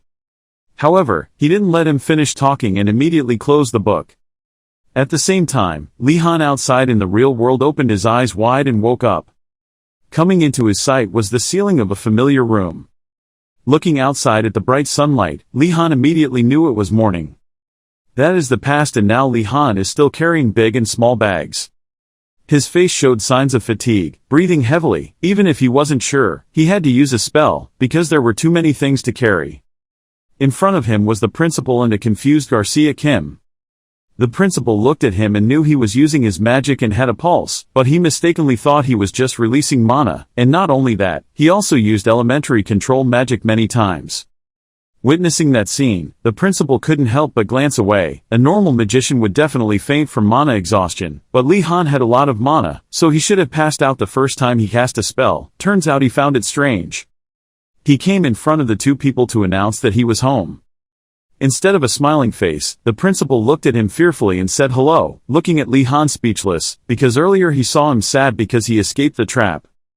Only Garcia Kim worriedly approached him and told him to drink water potion to replenish his stamina and then rest. Seeing that he didn't answer, she became even more worried and advised him to go back to sleep deeply. Li Han intentionally avoided those eyes, because he had already dealt with the side effects of the spell, but her words scared him. So Li Han had to play cards and leave. The two teachers watched the door close.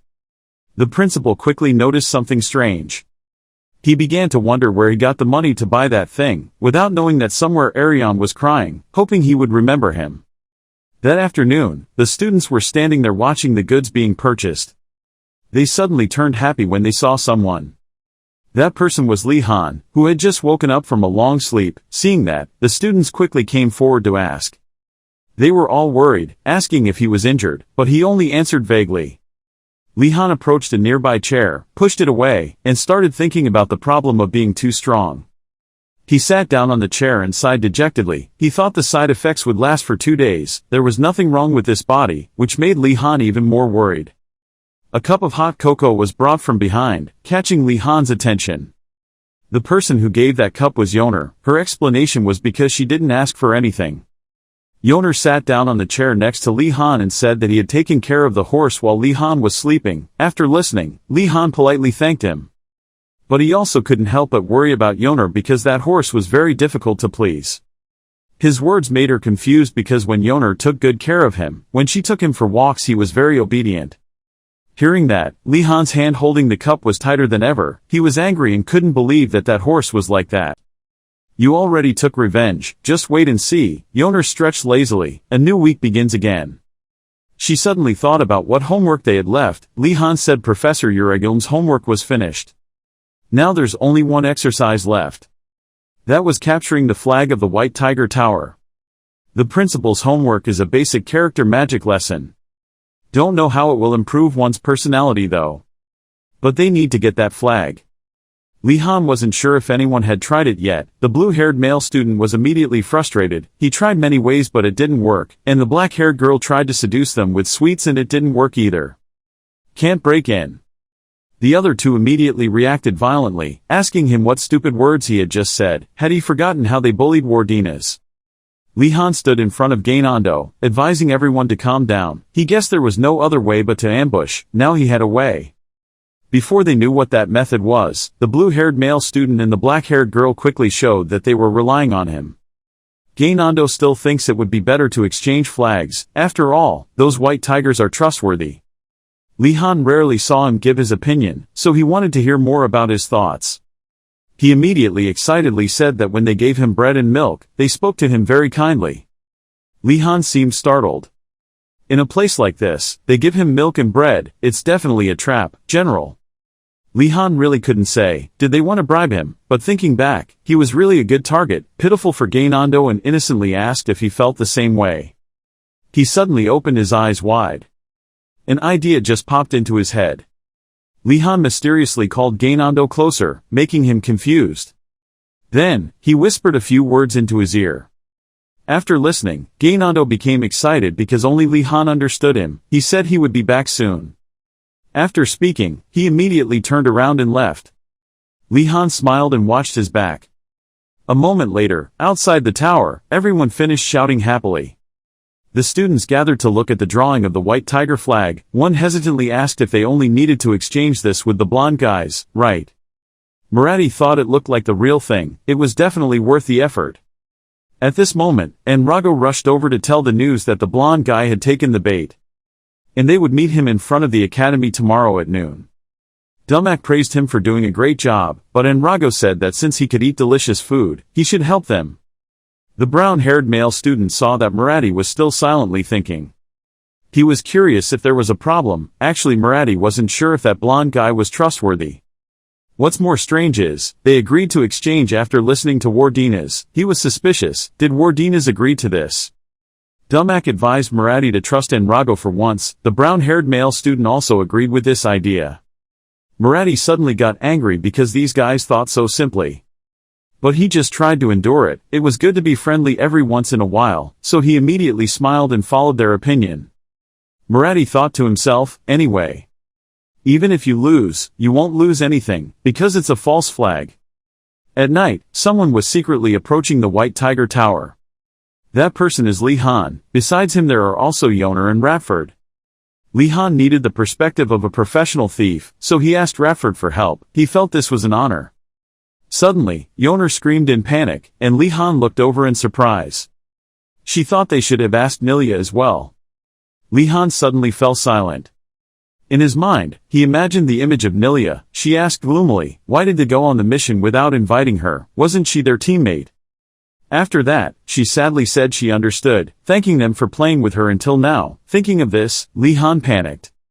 He felt like he was in trouble. When he got back, he had to find a reason to explain. After that, he stood up. Now he had to focus on the main thing. Li Han told everyone that, thanks to Gynandu, those people let their guard down. So now they will follow the plan. Actually, it's not like the plan. First, Li Han and Ratford will infiltrate first. The rest will follow behind waiting for your signal. However, because they were all nobles, they had never ambushed them like this before. So many crazy thoughts appeared. Some people thought about whether they should bite into tree branches, because characters in novels often do that. Some people wrap their shoes in cloth to walk without making a sound. Ratford quickly shook his head to stop them. Li Han urged Ratford to go with him. Soon they arrived in front of the tower. Li Han raised his hand to touch the door, intending to read to see if there was any magic spelled inside. Light suddenly flashed. 2 magic circles appeared. Li Han opened his eyes wide in surprise. After that, more and more magic circles appeared, the light shining brightly throughout the entire area. Li Han suddenly staggered back. Ratford worriedly asked him if he was okay. He said he just lost his footing, but it seemed like it wasn't easy. Everyone cheered him on seeing that. They believed he could do it. Ratford intended to let Li Han rest, but he refused. He reached into his robe, anyway. The only thing stopping them was the magic blocking the entrance. He took out his magic staff and used it. The mana energy flowing like water was immediately absorbed by it. The purple-haired male student had closed his eyes and was dozing while standing, but still holding a pen and taking notes. The blue-haired boy saw that and immediately came closer to wake him up. The blue-haired male student reminded his friend that he had overslept in case the monster escaped, making the purple-haired boy startled and said he would pay more attention. But the blue-haired boy was just about to leave when the purple-haired boy showed signs of falling asleep again. The green monster looks like a tree trunk struggling in a glass cage. Then suddenly a crack in the glass appeared. Li Han is now in another place. He is holding the stick and is casting magic under Ratford's presence. Ratford looked at him with extremely admiring eyes. He could feel the terrible amount of mana accumulating even though he had no intention of detecting it.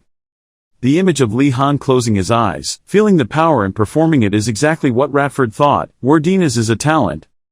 At this time, Li Han suddenly opened his eyes. Old Principal Osu Gonadaltz was reading the timesheet in his office. He seemed to feel something. That feeling made Osu think the White Tiger Tower's protective magic wasn't working.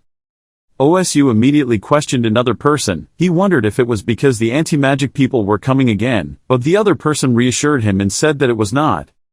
The other person guessed that it was because the new student stopped him. Hearing that, Osu immediately understood that it was because of the homework assigned by him. Osu was certain that the person with the ability to disable protective magic for a short time could only be Li Han, but he also did not expect him to use such force. OSU asked the other person again that besides the one at the gate, there were other protective magics, but why did this happen? The other person could only honestly answer that almost all of them had stopped working. OSU was a bit surprised because there were so many that Li Han could stop them all. In the end, it took him a lot of strength to break that protective magic. At this time, the door opened at Li Han's place and he immediately called everyone to leave. Li Han's friends immediately ran behind him. While running up the stairs, Li Han discovered a stream of energy, which was magic that was gradually recovering. Li Han was on guard because if that powerful magic was restored, it would be difficult to tell. Gynandu and Yoner were running behind Li Han with all their might. Gynandu ran past a dim light. Suddenly the candle flame flared up without anyone noticing. Yet a blurry white tiger appeared from the candle behind Gynandu. The bright-eyed tiger at the back of Gynandu's shirt. The tiger stole him away without warning, causing Gynan to scream in panic. Yoner saw that and shouted his name, but it seemed they didn't see the tiger, so Asha told Gynandu to get out of here now because he was trapped. Trap. The white tiger threw Gynandu out of the castle. Li Han had no choice but to tell everyone to hurry up because the magic traps were restoring, if so it would be very troublesome. The door they were heading towards had appeared. Radford aggressively opened his mouth wide, happy to have succeeded. They finally arrived at the room of the White Tiger Tower. They all looked around in confusion, it seemed like it was their first time coming here. Li Han reminded him that there wasn't much time left, and Radford agreed because they needed to find the flag. They decided to split up and search. Li Han stood looking around and observed. He breathed a sigh of relief because there was no one else here. Because if there was, it would be very troublesome. He was about to search when someone called him from behind. Li Han reflexively turned around in surprise to look. It seemed Durgu was also very surprised when he saw them. Durgu saw the noise and came out here. He was panicked because he didn't know how they could get in. Suddenly, Li Han was startled and pointed behind him, asking Durgu to look behind him. Durgu trusted people, was hit by Li Han's distraction, and immediately turned back to look. Immediately a ball with great force was thrown straight at his face mercilessly. And of course that throw was Li Han's. Durgu was hit and fell to the ground unconscious. The blonde male student laughed when he saw that, saying that was the price for being arrogant in front of Li Han. Yoner worriedly asked Li Han if it was okay to do that. Li Han thinks that it will be good for Durgu, because if he gets involved in this case, he will be in trouble. Li Han knelt down on one knee to Durgu. He said that if others saw Durgu being knocked unconscious, they wouldn't be misunderstood, and wouldn't have to be lonely like Nilya. Yoner looked at Li Han, feeling a little touched. But then she forced a smile and thought about why she compared Nilya to Durgu. The two were still talking when someone called Li Han and said he had found him. It was Radford, but he was a bit hesitant. It turned out that Radford had found the flag, but there were too many identical flags. Li Han rubbed his chin and observed, perhaps it was a fake, but it was so dark that he couldn't tell the difference. Li Han decided to take it all away. The blue-haired male student agreed and immediately bent down to pick up the flag. While picking it up, the flame of the wall-mounted candle lit up. Immediately afterward, a series of candles lit up, startling them and alerting them. Li Han realized the magic traps had restored. A white tiger appeared from the candle flame, just like the tiger that grabbed Gynandu earlier. It scraped the back collar of their shirts. Not just one, but 2 or 3 appeared and approached each person, causing them to panic and call for help. Radford gathered all the flags and reported to Li Han. Seeing that, he quickly praised Radford. Their steps became quick. As he ran, he urged everyone to run. Behind them were 2 ferocious tigers that had starved to death for a year without getting any meat. In the hallway of the academy, someone's voice was heard. How many times has it been? The short-haired boy stretched his shoulders and clasped his hands above his head, thinking he heard a noise in the tower. The hair-tied boy denied it was possible. The boy with his hair tied thought that nothing could happen at the academy. People from outside the White Tiger Tower could not come here. The hasty, urgent steps of Li Han's friends went down. As soon as the 2 young men finished speaking, they sprayed glue and stood still to see Li Han's friends running past like they were being chased by ghosts. The 2 of them were bewildered. Suddenly their mouths opened wide. What? The 2 guys calmly observed the clothes of Li Han's friends and guessed that they were the clothes of the people of the Tan Dragon Tower. Not yet. Li Han panicked when he saw that he had been caught red-handed. The guy tied his hair and saw a princess running past in the crowd. The boy called out to the princess, but she didn't even look at him, turned around and continued running. Suddenly two giant tigers, emitting golden light, rushed forward. The guy with the hair tie was surprised. The two tigers jumped over the guy with his hair tied and continued to chase them, while they ran and called for help. The boy with his hair tied up gasped because he didn't understand what was going on here. Outside the tower, the guy with his hair tied in a big tie, what the hell is going on? Gradually, Li Han's friends ran out the door. Li Han Courage ran last to protect his friend's safety. Before he could step out the door, he heard the roar of a tiger in his ears.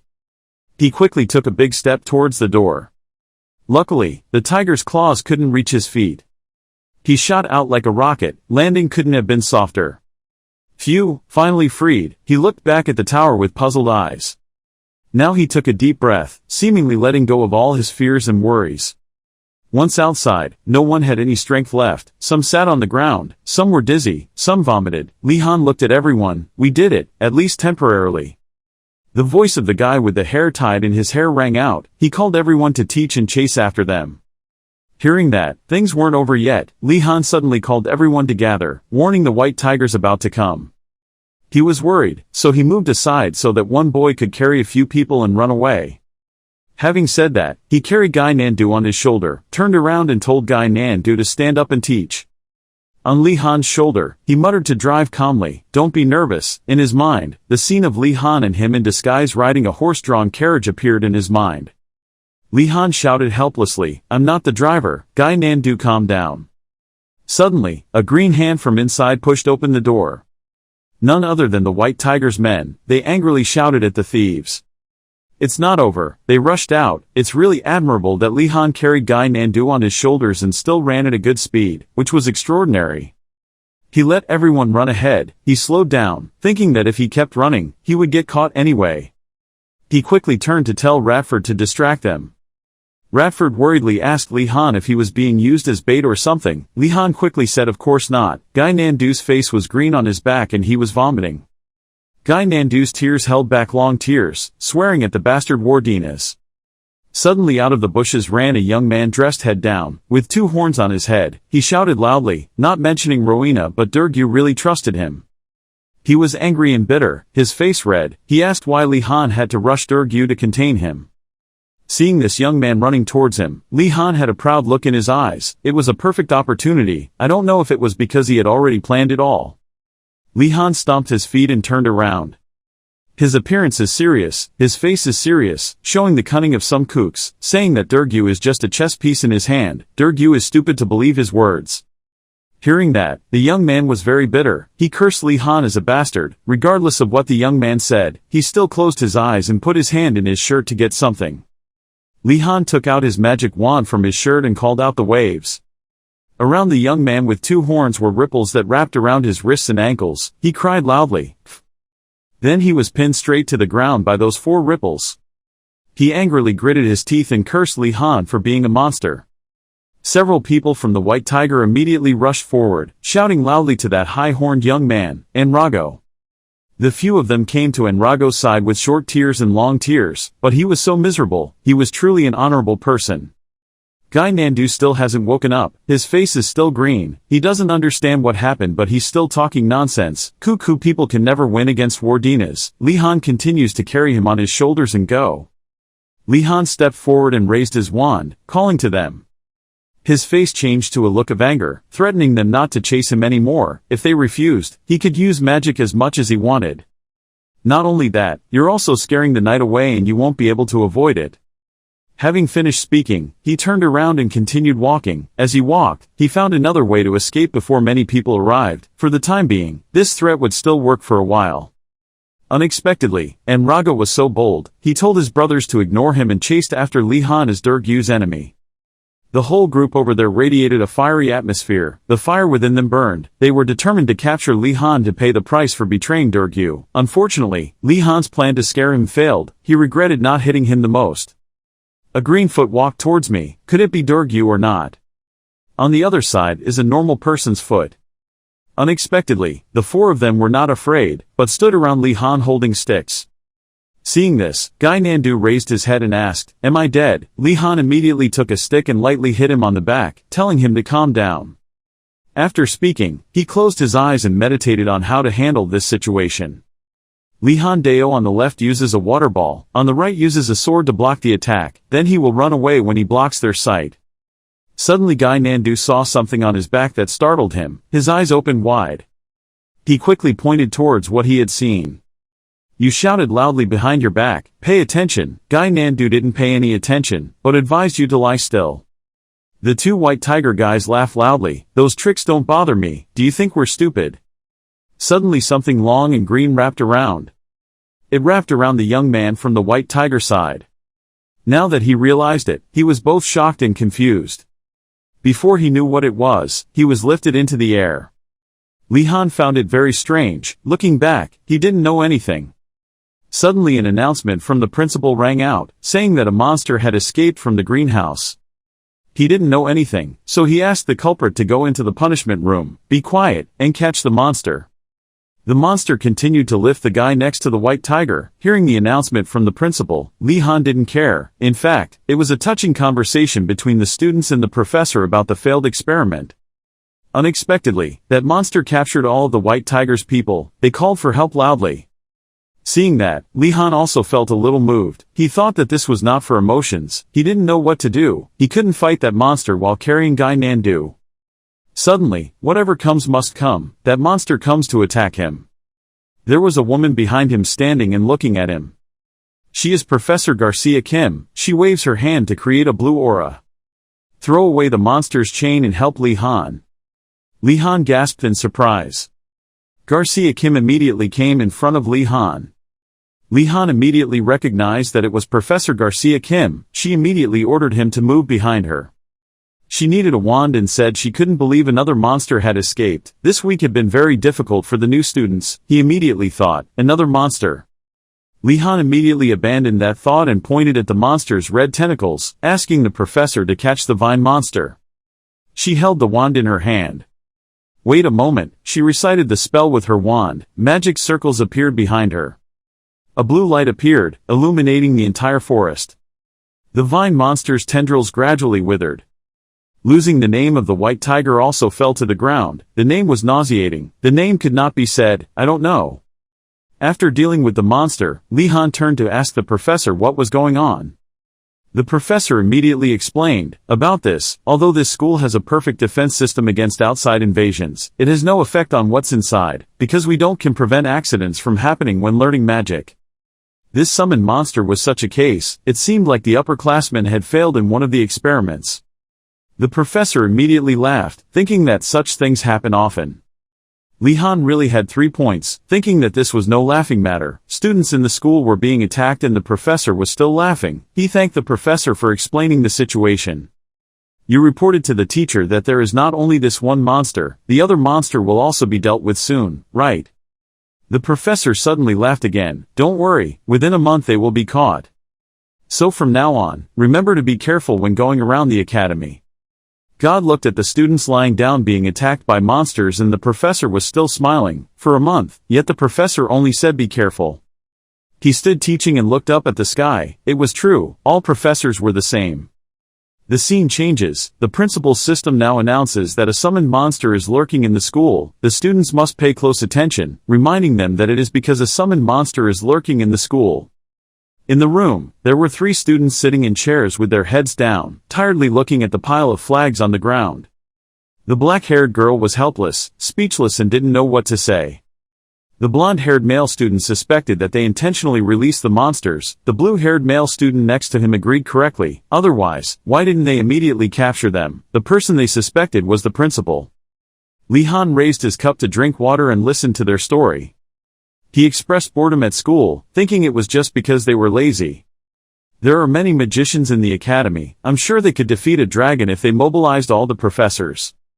They will ask students to solve their own problems, but what if the problem is caused by students? The answer is too obvious. He thought it would be best for everyone to give up. He put the cup on the table, causing the other 3 to look. Lihan suggested that they go have breakfast, and he was the one to cook for them. Not joking, he quickly started working in the kitchen. The cuts of the knife cutting the tomatoes were professional.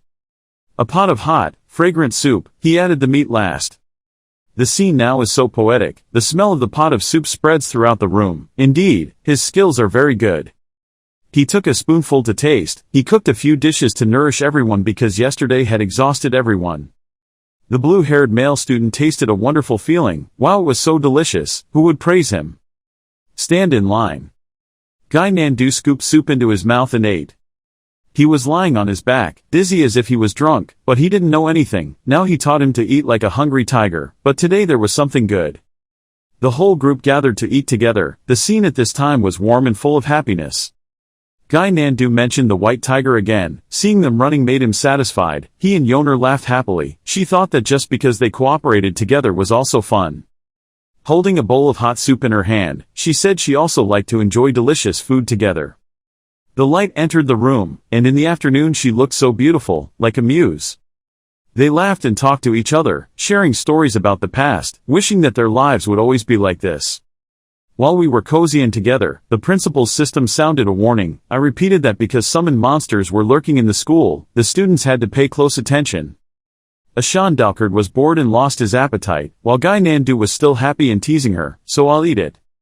Saying that made him put his spoon out to ask for a piece of hers. Ashan Dalkard immediately threatened that if he didn't take his hand away, she would demand a decisive battle. Yoner next to him laughed out loud when he saw the two of them facing each other. Yoner immediately turned around and asked if today's morning class would be okay. Lihan, he was surprised at the morning class. Oh, it seems you don't remember how to behave in class this morning. He said calmly that it would be fine. Outside, two calligraphy students had grim faces, so scary. The two guys next to him were equally scared. The atmosphere was tense. Seeing Lihan, they were angry, as if they wanted to fight with him. Lihan felt that this morning's class might or might not be okay. Thinking about the magician students, it was definitely not okay. A voice called from behind Lihan. A pale student with a tuft of hair on his head walked over. He asked him to talk to Lihan. It seemed like Lihan also agreed. He stood still and waited to see what Durgu wanted to say, then he sincerely called Lihan's name. Durgu said that Lihan doesn't need to worry about himself. Remember last night, when you woke up, two friends quickly turned around to ask if Durgu was okay. At this time, Durgu was a bit confused and asked what had just happened. That friend quickly replied that the people from Tan Dragon Tower had broken into their tower. The more he talked, the angrier he became. The boy angrily added that Wardanis had taken advantage of Durgu and then tossed it aside. The boy next to him also cried in response. The two friends sincerely invited Durgu to join the group and promised to protect him. At that moment, Durgu also realized that Lihan had taken on the role of villain to help him. As for now, Durgu is a bit afraid to face Lihan. But then Durgu happily continued, if he didn't dare approach Lihan because he was afraid of random gossip, then we wouldn't be friends now. Lihan wouldn't have to embarrass himself. Lihan also thought that these words were very sincere, but deep inside he thought that stealing the flag and knocking him unconscious was not honorable, but if he thought so then so be it. While having an emotional conversation, a voice rang out and broke the atmosphere. Look, Durgu has been fooled again. Two of Durgu's friends walked in front of him to prevent Lihan from talking. They asked Durgu to step back so they could deal with it. Seeing the three of them moving further and further away from him, Lihan thought this was fine and good for Durgu. Then the professor's good morning voice rang out. Seeing Professor Engoldal coming, the students simultaneously wished the professor good morning. Professor Engoldal simply recounted the story of the morning when he woke up and saw a group of monsters roaring around him. It was really weird. The rest of the students also agreed with that idea. But as a dedicated teacher, because his students were still here and had to continue learning, Professor Engoldal tried to find a way to see how this situation could help his students. Just hearing this, Lihan already felt a sense of foreboding. This conversation was probably going in a bad direction. Professor Engoldal solemnly declared after careful consideration. The professor has captured a monster and will bring it to the students to practice in combat. This bold idea of Professor Engeldal made Lihan extremely shocked. Lihan silently complained in his heart, was this the professor's move wrong? The professor should have thought of a way to make sure no monsters came here. But contrary to Lihan's thoughts, the student next to him seemed to excitedly agree with this idea. The rest of the students also responded, saying that it would be impossible to defeat the monster if they faltered due to fear, and that a true knight must know how to face his fear. Professor Engoldel happily looked at the excitement of the students. He was moved and said, "If there are people who object, I will still think twice. You are indeed talented swordsmen, so your thoughts are very different." He turned to look forward to Wardanis' answer. Li Han reflexively agreed with everyone, even praising it as a great idea. As soon as the words were spoken, Li Han covered his mouth in regret, silently blaming himself for reflexively saying the wrong thing. In the end, Li Han could only rush after Javelin, and Professor Engoldel happily praised everyone. The most dramatic part has come. Professor Engeldel decided to divide the group into groups of 3 by drawing lots. Everyone with the same number will be on the same team. And as a result, Li Han drew number 4. Durgu's lottery ticket coincidentally also said the number 4. What's more surprising is that Giselle is also number 4. So the unfortunate fate pushed 3 people, Li Han, Durgu and Giselle, into group 4. Li Han began to blame himself for being too naive, too many people, and yet he got stuck with this group. Giselle smiled contemptuously and secretly thanked her. Thanks to Wardanis, she has been very happy in the past, since that day. Li Han remembered that last time he accidentally drugged them and made them faint. He sighed to gain courage. Li Han stood up to explain that his previous actions were childish and hoped everyone would forget those things. But maybe Giselle didn't agree. He snorted and asked, "What? Forget it." Giselle angrily left and thought that Li Han's words were silly. Durgu saw that things didn't look very good and turned to ask if Li Han was really serious. Durgu said that because they were both from the north, they understood Giselle's personality very well. He was an endlessly vindictive person. Durgu somewhat sincerely told Li Han to be careful because Giselle would get in the way. He even offered to protect Li Han, while Li Han whispered that the upcoming group would be very tired. Professor Engeldel's order to assemble rang out. The students voluntarily gathered, then the professor announced something new. To facilitate the selection of group leaders, the professor prepared something special for the students. He held up a lottery sheet on the form and pointed to the red dot. Whoever had the red dot on the paper would become the group leader and would be the one to command the rest of the people who would have to follow and fight the monsters. Seeing that he had to elect the group leader in this unique way, Li Han felt a bit uneasy. Looking at his blank piece of paper with only the number 4 again, he felt even more uncomfortable. In the end, Li Han put all his faith in Durgu's last hope, but he apologized. "It's really gone." Both of them looked at the remaining Giselle member in panic. Then I saw Giselle arrogantly holding up her piece of paper with a red dot. Giselle also emphasized that she will be the leader of the group. Giselle. Li Han helplessly called the group leader but was retorted by Giselle. The word Giselle was not there. Li Han had no choice but to obey and call the group leader Giselle. At that time, Li Han was like a machine, continuously calling team leader Giselle until he nodded in satisfaction and then stopped. Then Li Han said with a fake smile, but it was actually a threat, hoping he would give instructions if he didn't want to be stabbed in the back. Giselle also responded with a smile but secretly scoffed. "I look forward to working with you, subordinate number 1. The two of them continuously praised each other. Li Han was looking forward to the fighting techniques of the north and Giselle replied sarcastically, afraid that Li Han wouldn't be able to keep up. No one noticed Durgu standing to the side watching, silently sweating. There is a great saying that knights who have witnessed a blizzard in the northern mountains will no longer be afraid of anything. Durgu is also one of them. But looking at the two people standing in front of him fighting with each other, Durgu was really scared of the current situation. Another practitioner raised his hand to speak. He ran to ask the professor about the monster the whole class was about to confront. The rest also listened quietly. But Professor Engoldel could only answer without revealing anything, making the student a little surprised. The professor smiled kindly and explained that in order to fight the unknown monsters of the future, the students must learn how to fight without any information about them. Hearing that, Li Han and Giselle's faces immediately darkened as if they couldn't believe it, and even had a bit of contempt. You brought up the professor's irresponsible opinion, so what can the professor pay attention to? The black-haired male student cheered when he heard that. Turning back, he saw that everyone was determined to complete the task his teacher assigned him well, and would show him the honor of a knight. When Li Han heard this, he denied it because this was a magic school. Giselle saw the frustration and immediately cursed the idiots. He just turned to look at her for a moment and she scolded him. But you just see that we have the same thoughts. She dismissed it as nonsense, because everything he did was following her orders, but he responded as long as her orders were reasonable. She smirked and asked again, didn't you make us feign and then hand it over to the professor? But he reassured them that they were on the same side, but she angrily told him not to say anything more. Durgu here consoled that there were some misunderstandings that could no longer be explained. But he did not accept it and blamed Durgu for having a talent for irritating others.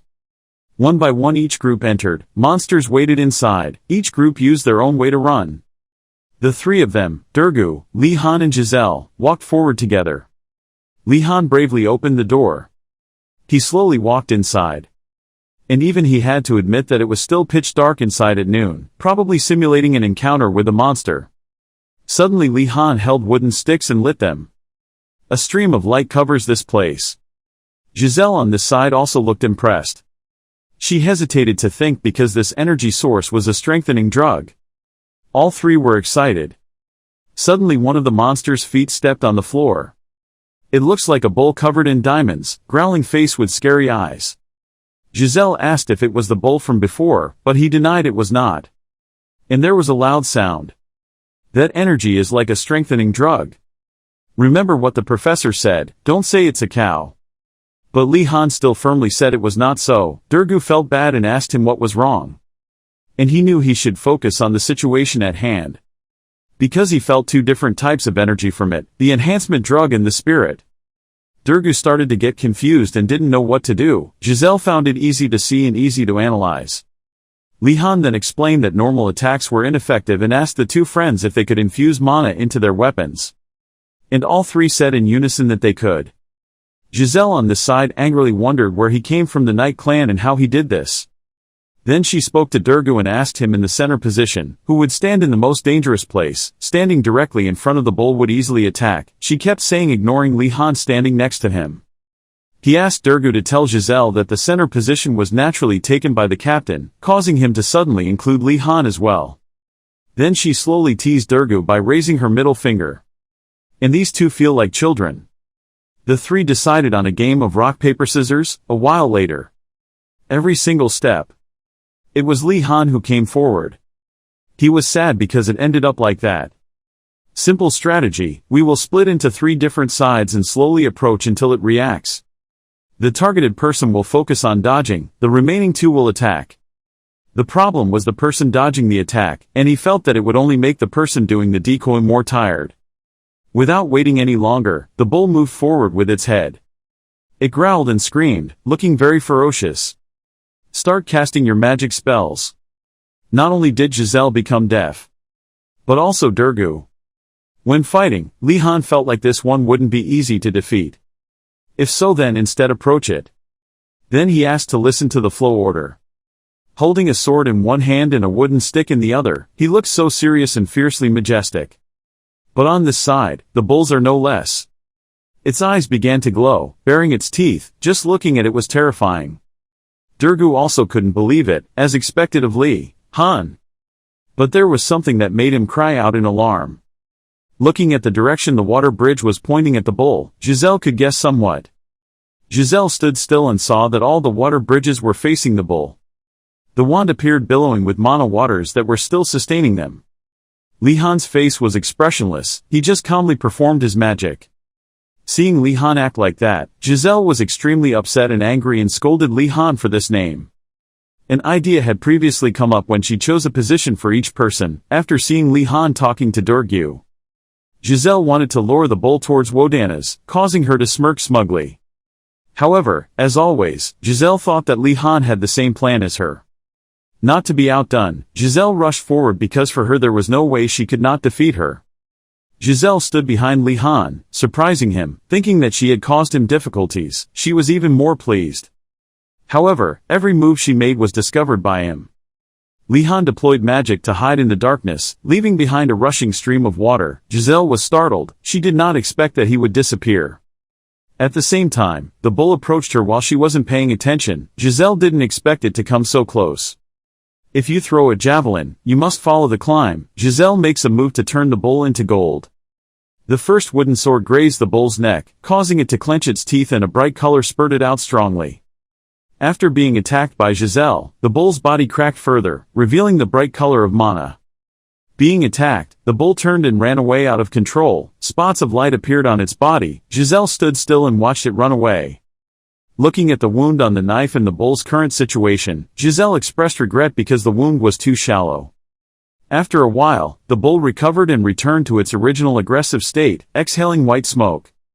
Without hesitation, Giselle decided to rush forward because she knew that she had no other choice but to block the attack. Giselle's entire body emitted a burning golden aura, her hand tightly grasping the wooden sword in her hand. Giselle started to challenge and pointed her sword at the bull, and if you said, well, come here, she will want to destroy it.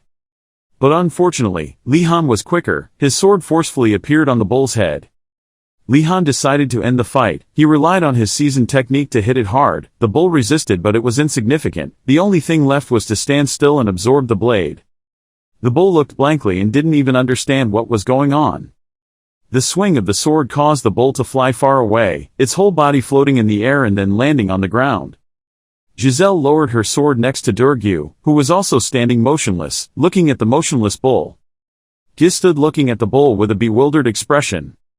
Even Durgu was scared to the point of sweating at the scene before his eyes. Li Han's voice spoke and he appeared in the light, truly a special person who always knows how to make an impression. Seeing Li Han appear holding a wooden sword made Giselle surprised. The wooden sword disappeared in Li Han's hand, making him a bit sad, but he had predicted that after pouring a lot of mana into it. Durgu couldn't help but be curious why Li Han turned the bull yellow with just one fatal blow. Looking towards the bull, Li Han advised Durgu to ignore it because he realized it was about to wake up. Li Han spoke up and asked everyone to take this opportunity to run out of the dungeon, and Durgu also cooperated and ran. Durgu was scared, his mind couldn't stop eating because the pressure was so much that he didn't dare look back. Knowing that she was dealt a painful blow, Giselle was angry and didn't expect you to dare to take advantage of me again. You watch out for me. The three of them hurriedly ran away. Durgu had some doubts about whether this was okay, but Li Han was definitely okay. Because the team disbanded after this class anyway. Loud screams rang out. The students ran frantically out of the base, everyone's faces filled with fear. The students sat panting outside the corner of the wall. Everyone's faces were ashen as the rest of the class. Everyone was in a daze because they had just passed through death's door. Seeing the last group running out, Li Han thought the class was over. At that moment, Professor Angeldal appeared and asked the students to gather. Looking at Professor Li Han, he felt a bit confused. Li Han wondered how the group could defeat the monster by channeling mana into their swords, but how the other groups could overcome the bull. Professor Angeldal mentioned the recent competition. He meant to mention that there was a group that wanted to defeat the bull, which made him a bit surprised. When Li Han and group heard it, it was as if they had been hit in the heart. Li Han thought back that the mission was just to escape, but he didn't think he would especially praise his team for defeating it. This move was unpredictable. The whole class began to discuss who would defeat the bull. Among them Giselle was mentioned as a candidate. Giselle standing next to her shivered when she heard it. They had already overestimated her a bit. Professor Angeldal wanted to know the students' assessments of the monster. All the answers he received were that it was strong and immune to attacks. Professor Angeldal was not surprised to hear that. He even comforted the students, but Li Han's group turned pale. He said that after this successful escape, the students will realize there is no reason for us to be afraid. Students must face their fears if they want to overcome them, and this is also true of swordsmanship. He hopes that the students will always calmly analyze the enemy. If they cannot win, then running away is the best policy, and he also knows that the students will learn their own lessons. Durgu sadly nodded in agreement. Professor Angeldal suddenly remembered the problem. Angeldal announced that he would keep the group intact until the end of the semester, making Durgu want to turn to stone after hearing it. Durgu turned around in panic. He was still in doubt and couldn't believe his ears. Even Giselle and Li Han were shocked, their faces darkened. The three of them looked at each other awkwardly. This move was extremely uncomfortable. Now that the three of them are stuck together until the end of the term, Li Han wants to reconnect with the old love, so he asked Durgu if he should apologize for what happened in the past, but Durgu only hopes that he will be a bridge between the two sides for safety. Moving to the dream hall of the alchemy class, two students appeared. Yoner waved his hands and said he was ready for class. On the contrary, Nelia looked at her blankly. Yoner looked curiously at Li Han's seat. She wondered why he hadn't come to class yet, so she was a bit disappointed. Just at that moment, Yoner saw Li Han appear. The atmosphere was a bit tense when Li Han was walked closely by two students. Yoner wondered why he was being escorted like a criminal. Li Han quickly explained that it was because they came after his class ended and wanted to protect you, that's why. Then the two students hastily said that everywhere outside the Dragon Tower was a battlefield, so they would protect Li Han. Originally, the Dragon Tower and the White Tiger Tower were not close to each other and had attempted assassination, but Li Han was in the same group as them, so protecting Li Han was urgent for them. Yoner sighed and mentioned that Li Han was stronger than the two students combined. How could he protect her? However, there was an opinion that contradicted her. Sister Sienna meant that their situation was very dangerous. When Li Han met Sister Sienna, he was extremely excited. Li Han even praised her as an alchemy master and greeted her. Sister Sienna then gave Li Han the magic potion she made to defeat monsters, so I hope he tries it. Li Han appreciates this sincerity. Seeing Li Han acting so freely, Nelia couldn't help but be surprised. She thought Li Han owed her a debt. Yoner also had the same thoughts as her. A moment later, Professor Euregilm entered the classroom and asked the students to return to their seats and avoid gathering, and Li Han was also escorted back to his seat. Professor Euregilm walked up to the podium and wanted to know about the students' weekend. But what he cares about is whether the student has completed the magic medicine. Stupid smiles and absent-minded eyes are the current state of the students when mentioning the disastrous weekend thanks to Professor Euregilm, very true to the saying that cruel people often live carefree lives. Li Han was a little confused. He seemed to read all their thoughts. Hearing that the student had completed it all made Professor Euregilm unbelievable. Nelia was also dissatisfied with his behavior. Nelia affirmed that the student had cooperated and completed it. Professor Euregilm sighed. He had to accept the method of doing homework as long as he did well. Professor Euregilm spread out a row of experimental bottles in front of the table. Euregilm requested that if he had created a low-level companion spirit potion, this would be the first step to entering alchemy. Professor Euregilm, while pouring the solution, said that his results were just so-so. Then the solution was mixed and poured onto the green soup next to it. A blue gas flew out. Then a blue flame flared up at the top of the tree, but the burning speed was weak. Holding up the small green plant with a burning flame, Euregilm explained that the medicine was too weak to only create a small flame like this. Looking at the burning fire surprised the students. They couldn't believe it could create fire. At the end of the first bottle experiment, Professor Euregilm opened the second bottle to prepare. A blue flame flared up, burning the branch he was holding, illuminating the entire classroom. Professor Euregilm was so surprised by this potion, he could not have expected it.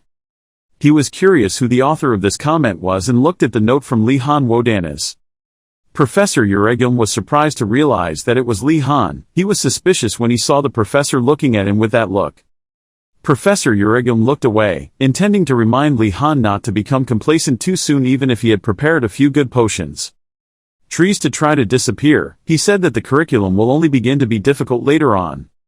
Professor Euregilm held out a plump white tome that fit in the palm of his hand. He said today's lesson was learning about spirits. He mentioned that if you want to become an alchemist, you must prepare good magic medicine and also need help from spirits.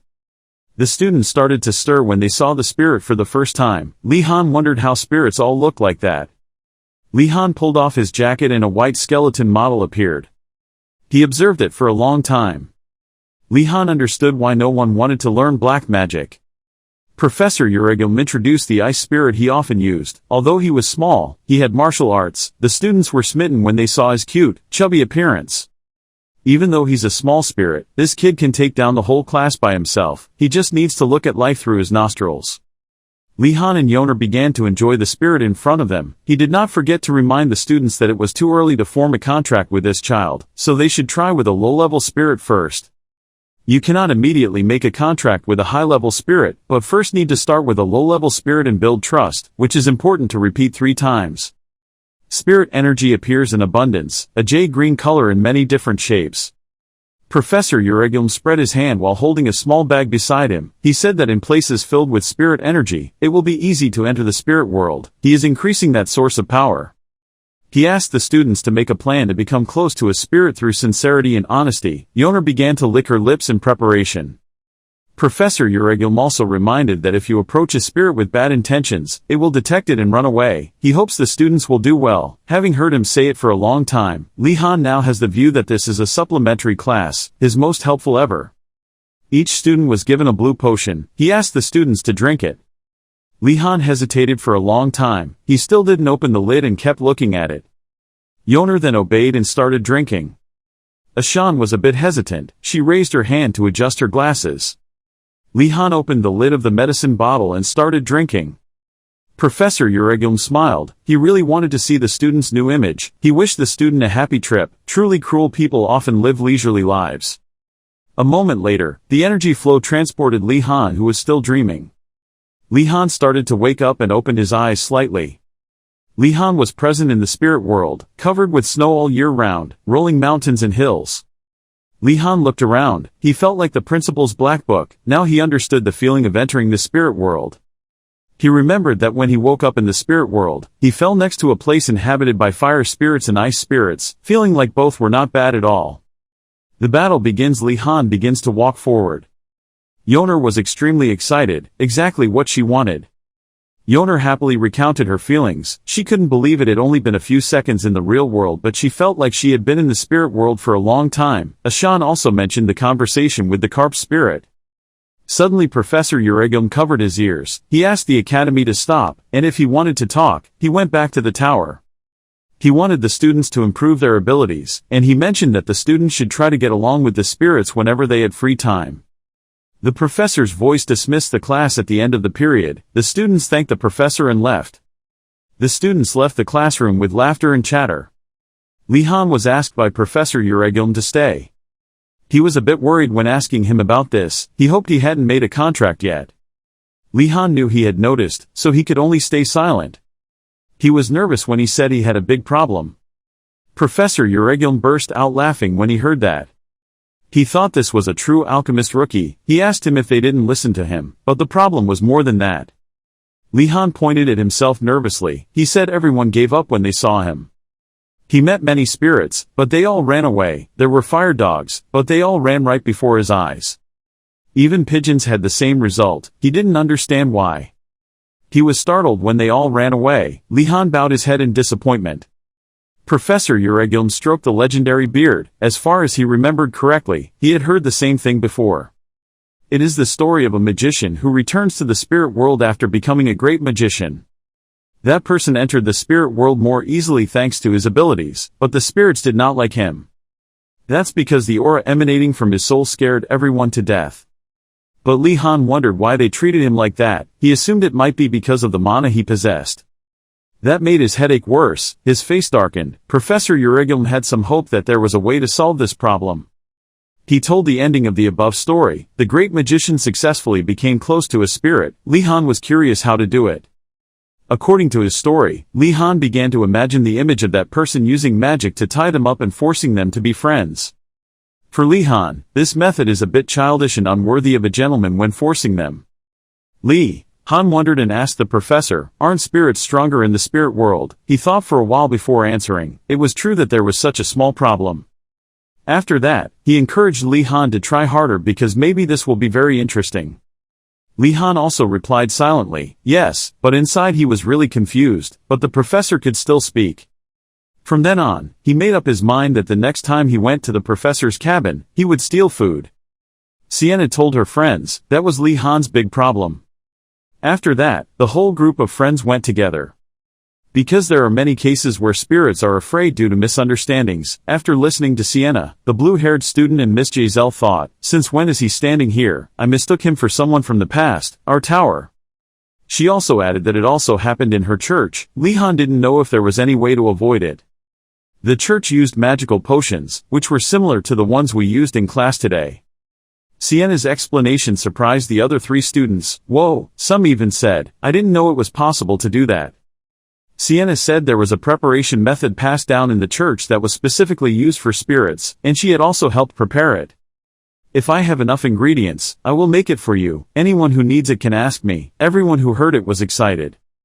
But, Sienna had a request that this recipe required a lot of ingredients. Then she wrote a few words on a piece of paper. Then show it to everyone. Macon saw that and immediately exclaimed, and he thought to himself that it was too much. So, he immediately asked Sienna, is there a way to collect them all? She immediately answered yes. Then she pondered for a moment and said, Professor Urigum's research room is located somewhere on the upper floors of the building. There will be all the ingredients listed here. I hope you find a way. From there, Sienna lit up the light with hope, ready to assist him in secretly taking those ingredients. Having finished speaking, he frowned. Everyone now praises and agrees with Sienna's opinion, as expected of Sister Sienna, everyone admires her. He asked cautiously, thanking her for the suggestion, but wasn't it a bit dangerous? Sienna looked at him intently and explained, Lihan of the Wardanis family, a school that supported such methods, was definitely a lesson the professors wanted to convey. He didn't understand how she came to that conclusion. He thought there was nothing more to say. This idea was so attractive. If we got the ingredients, we could use them for other things in the future. If possible, get in large quantities. While he was thinking about something, behind him a small hand tapped on him. When he turned around, it was Nelia. Nelia convinced him to let her come with him. He was stunned because at first he didn't know Nelia was the person who could go with him. Suddenly he shouted, "What is wrong with this school?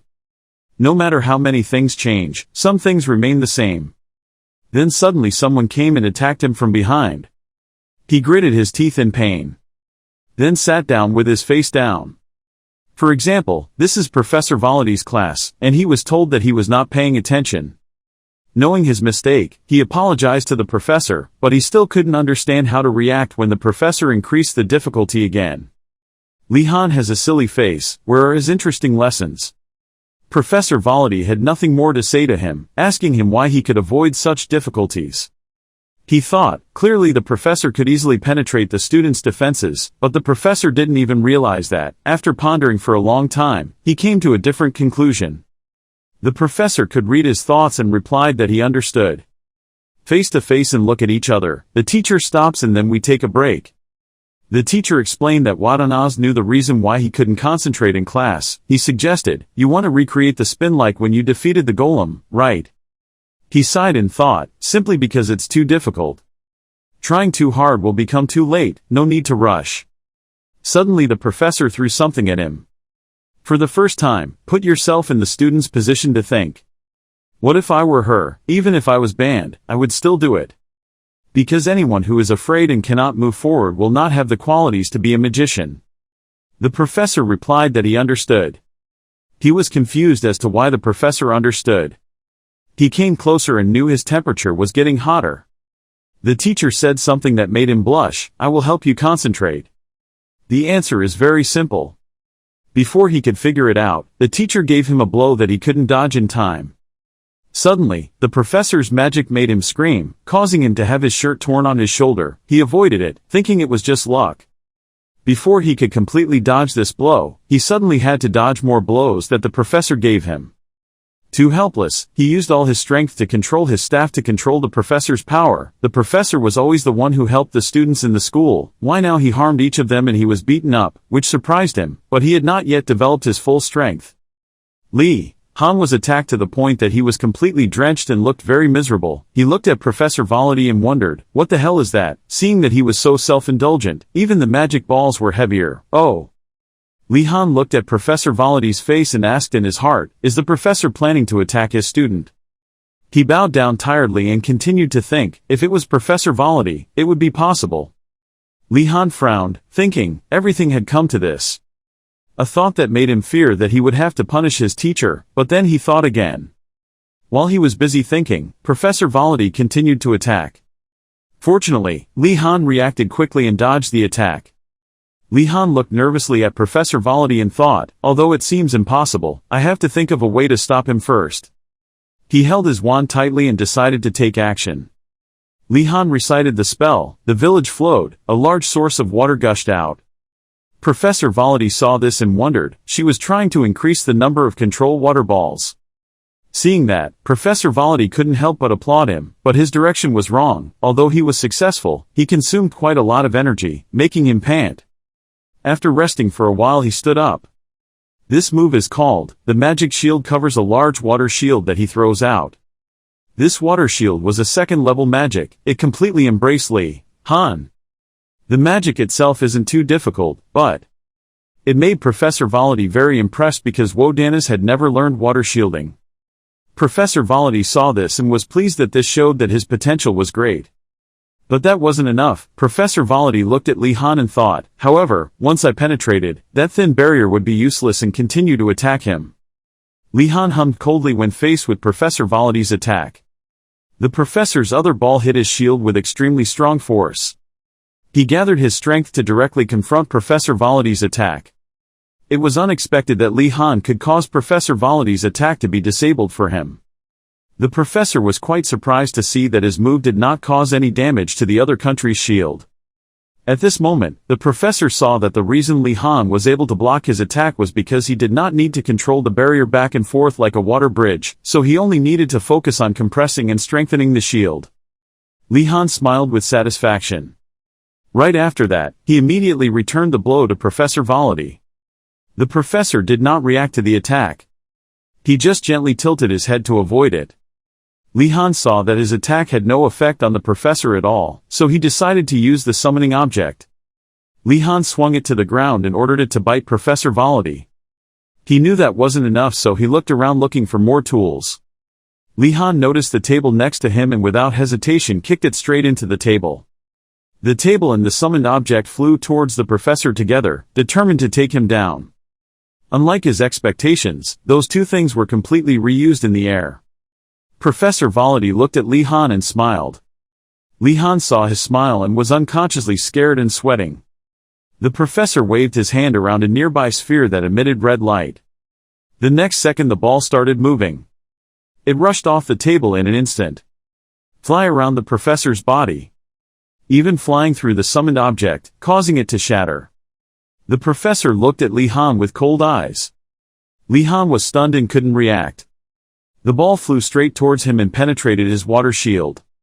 His water shield was immediately broken and only then did he regain his senses. Water from the shield kept falling on Li Han's body. Li Han collapsed and the professor calmly walked towards him. Li Han was now completely collapsed at the professor's feet. The professor walked arrogantly looking down from above. At this moment, Li Han could not see clearly what the professor's face looked like. Li Han kept panting and thinking to himself, unable to believe that he had solved everything in just a few seconds. He saw the professor's arm reaching out in fear. He knew right away that what he was doing was just self-defense. But contrary to Li Han's expectations, Professor Volati just gently placed his hand on his shoulder and praised him. Very good. Li Han suddenly glanced at him. After a moment, he was surprised to react. After several months, Li Han's questions were finally answered. Li Han sat in front of Professor Volati and wondered if he liked to push me into a corner to let me reveal my full potential. Li Han thought bitterly, next time it's your turn to do it again. The professor said slowly, wanting to improve your strength is understandable, but one day you will learn, so don't be hasty.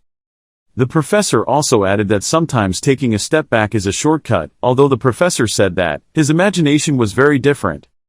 Seeing Li Han frozen, the professor spoke to comfort and encourage him, don't be discouraged, the next class will be about what you just showed. He suddenly replied, yes. He looked at the professor in confusion and wondered, what is the professor talking about? Is it possible that he intends to ignore minor details and do whatever he wants? While he was thinking, the professor deployed magic. The table and chairs Li Han was sitting on began to move, making Li Han fall straight to the ground and scream in pain. He didn't understand anything and asked the professor in panic, what? All tables and chairs were now controlled to fly into the air. Professor Volati explains to him, from now on, we will learn how to concentrate in chaotic situations. After saying that, the professor returned the other objects to their original place, still calmly telling him, you are allowed to do what you did earlier, I will increase the difficulty level if necessary. Hearing that, Li Han could only whisper, please, stop. The sky was covered by darkness, the professor was singing while leisurely going to see his beloved garden. Suddenly behind the wall, he discovered someone hiding behind. It turned out to be Li Han, but in the middle of the night, he sat here alone with a haggard face like a ghost, startling the professor. He quickly worriedly asked why he looked half dead like that, but Li Han quickly said it was nothing. It turned out that he looked like a lost soul because Li Han had a difficult class with Professor Volati. Hearing that, he didn't understand why he was so foolish. When Li Han heard that, he asked again, but the professor covered his mouth and said it was nothing. As the two of them walked, the professor asked Li Han if he had any questions while studying here. He also thought for a while. Then he asked the professor a question about whether or not pets were allowed in the school. The professor wondered why he asked that. But Li Han just said he was curious, but maybe he didn't know, that white horse was a griffin. The professor also replied that in the academy there is everything from forests, mountains, rivers and lakes to dungeons. If you work hard you will find it. Li Han wondered if he could tame it if he found it, but the professor said it would be difficult, because wild monsters are not easy to tame even by experienced people. He placed some rocks in the stream and considered if that was the case. Then Li Han wants to learn from the professor in his free time. He believes that he can teach him how to tame monsters, and of course his goal is to escape from school. Hearing that Li Han had such a passion for domestication and determination, he couldn't help but be surprised. In response to Li Han's enthusiasm, the professor also agreed to teach him. Their voices still echoed in the quiet forest. Li Han agreed with the professor that he would not regret it even if the class was difficult. The next day, because he didn't sleep the night before, Li Han kept yawning because he was sleepy. He and Yoner started the day by taking a class on basic magic understanding. Yoner saw that he had been drowsy all this time and asked him if he couldn't sleep. Li Han just said he had a nightmare. He told Yoner that in his dream he saw Professor Volody. Li Han was truly obsessed with him. Yoner also understood some of Li Han's hardships, so he patted his shoulder to comfort him. Suddenly the door opened and the professor walked in to start the class. Professor Garcia happily greeted the class, and everyone politely greeted her back. Looking down at the gentle professor in front of him, Li Han felt that at least she did not terrorize him mentally. Hearing Professor Garcia talk about Professor Morton teaching black magic before, all the students were scared and did not want to continue studying that subject. Then she reached out the door and introduced this week's new teacher. A foot slowly walked into the classroom. The professor put his hair in a neat bun, put on a black suit and approached Professor Garcia. She then introduced herself to the students as Professor Millii, who would be another professor teaching them summoning magic. When the students heard there was a new teacher, they were very excited and kept shouting with joy. Professor Millii was also very pleased to see the students welcoming him so warmly. Professor Garcia introduced summoning magic, which they would be taught in second year, but that was what Professor Millii was here for. Suddenly, a few crows outside the window cried so loudly that they drowned out her voice. That's why I didn't have time to hear the reason, but only heard Professor Garcia's final words. Then Professor Millii coughed a few times and started today's class. When she polled the students' interest in summoning magic, many students raised their hands. Li Han looked around and saw that everyone raised their hands, which was probably because summoning magic was very convenient. As far as Li Han knew, there were so many types of summoning magic that it was impossible to know them all. And they even appear in fairy tales. So it means that if you're lucky, you can win a jackpot. Professor Millii feels very happy that many students are interested in this subject. But the next second she asserted that only a few students here could learn it. Professor Millii reminded that this subject is very difficult. If they register for this subject out of curiosity, they will have to struggle. Even though he had not yet studied but had heard the threats, Li Han was also surprised by this upcoming subject. However, Li Han really liked these words. He thinks like that, then he is truly a professor, and other people cannot understand these profound words. Recalling the image of Professor Volody always threatening him with life and death matters, he saw him more like a thug. Professor Millii said that summoning magic involves many other fields, so to be successful, knowledge must be comprehensive. Even summoning things that are not living things is very difficult. Once again, she advised students to stop if they only participated out of curiosity. When other students heard that, they also decided to give it a try. Seeing that despite all my advice, everyone still maintained their decision, she sighed and gave up. Professor Garcia stood up and asked Professor Millii to give the students a chance because they were all very talented. She finally agreed and then used her stick to tap the air a few times. A series of scrolls appeared in front of each student. On that magic scroll was engraved a magic circle symbol. Yoner held the scroll in his hand very excitedly because it was not the disposable type that was torn in half. Li Han also realized that this was a normal scroll drawing a magic circle. She asked the students if they were studying basic geometry and arithmetic. The students sadly admitted when they heard about it.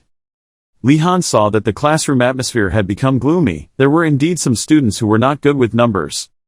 But even so, he still found it much easier to study here. Gynandu next door had not yet studied and felt discouraged.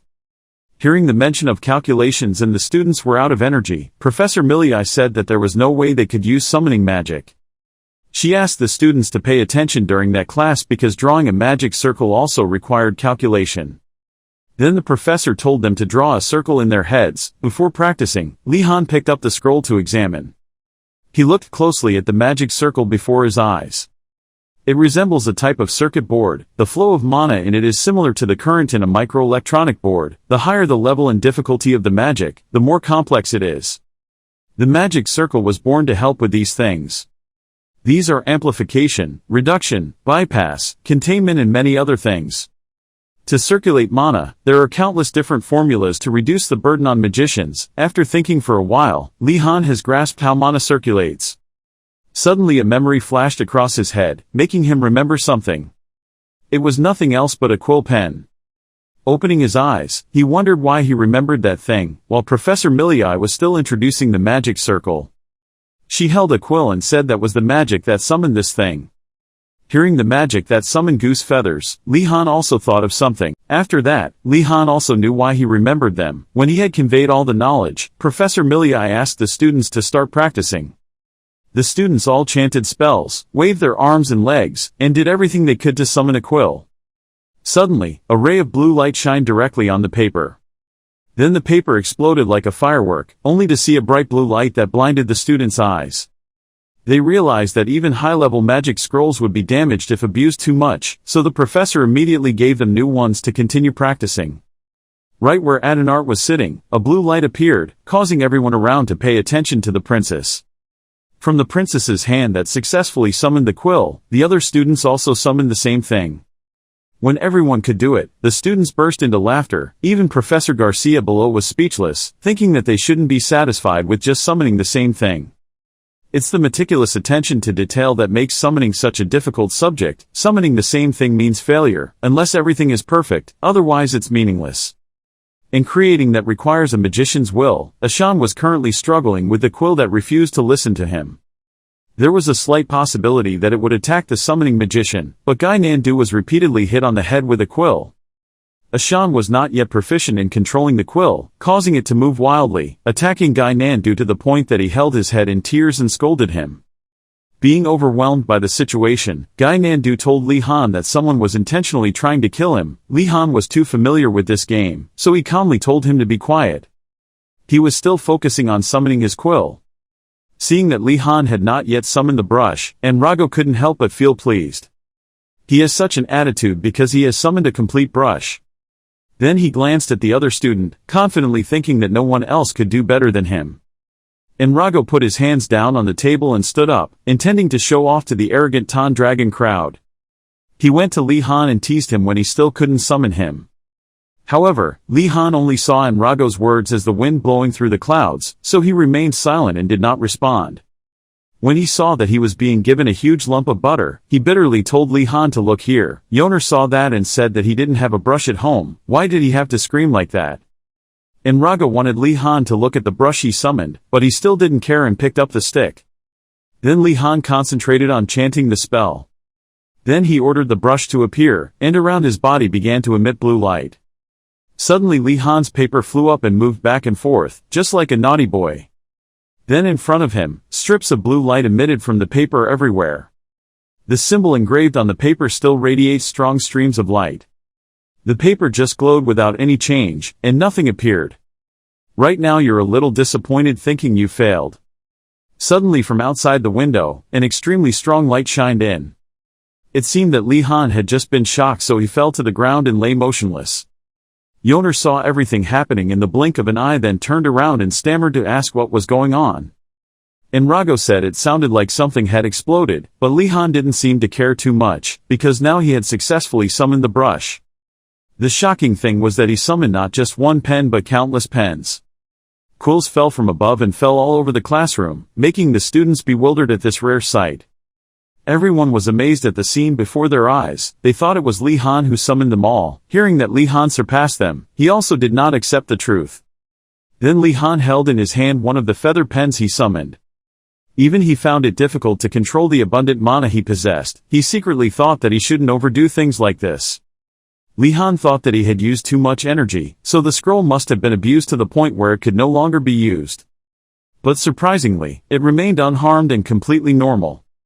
Li Han wondered if there was really such a thing as a scroll so strong that it could withstand this much. Li Han did not expect that his ability to control mana was better than he thought, all thanks to the special training course with Professor Valadi. A feather pen landed right in Professor Garcia's hand. She held the feather pen in her hand with a very satisfied expression. Professor Garcia then looked towards Professor Millii and thought that it was very difficult to summon just one meeting, but to be able to get so many, Professor Millii must be very proud of Li Han. But in complete contrast, she had an uncomfortable frown on her face, dissatisfied with what he had just done. She immediately stepped forward to relieve Li Han, saying that because he had too much mana, this was understandable, but Professor Millii still did not agree. She said that this was not a mistake. Professor Garcia heard that and asked in surprise. Professor Millii looked at Li Han and had to admit that he was very talented, but there was a problem. The next second, she raised her glasses with a stern expression, judging him to be too arrogant. She then said that Li Han summoning so many brushes was because of arrogance. Professor Garcia defended him and said that was not the case. Professor Millii saw her keep defending her students and glanced at her with sharp eyes. Seeing that, Professor Garcia was a little hesitant and laughed it off.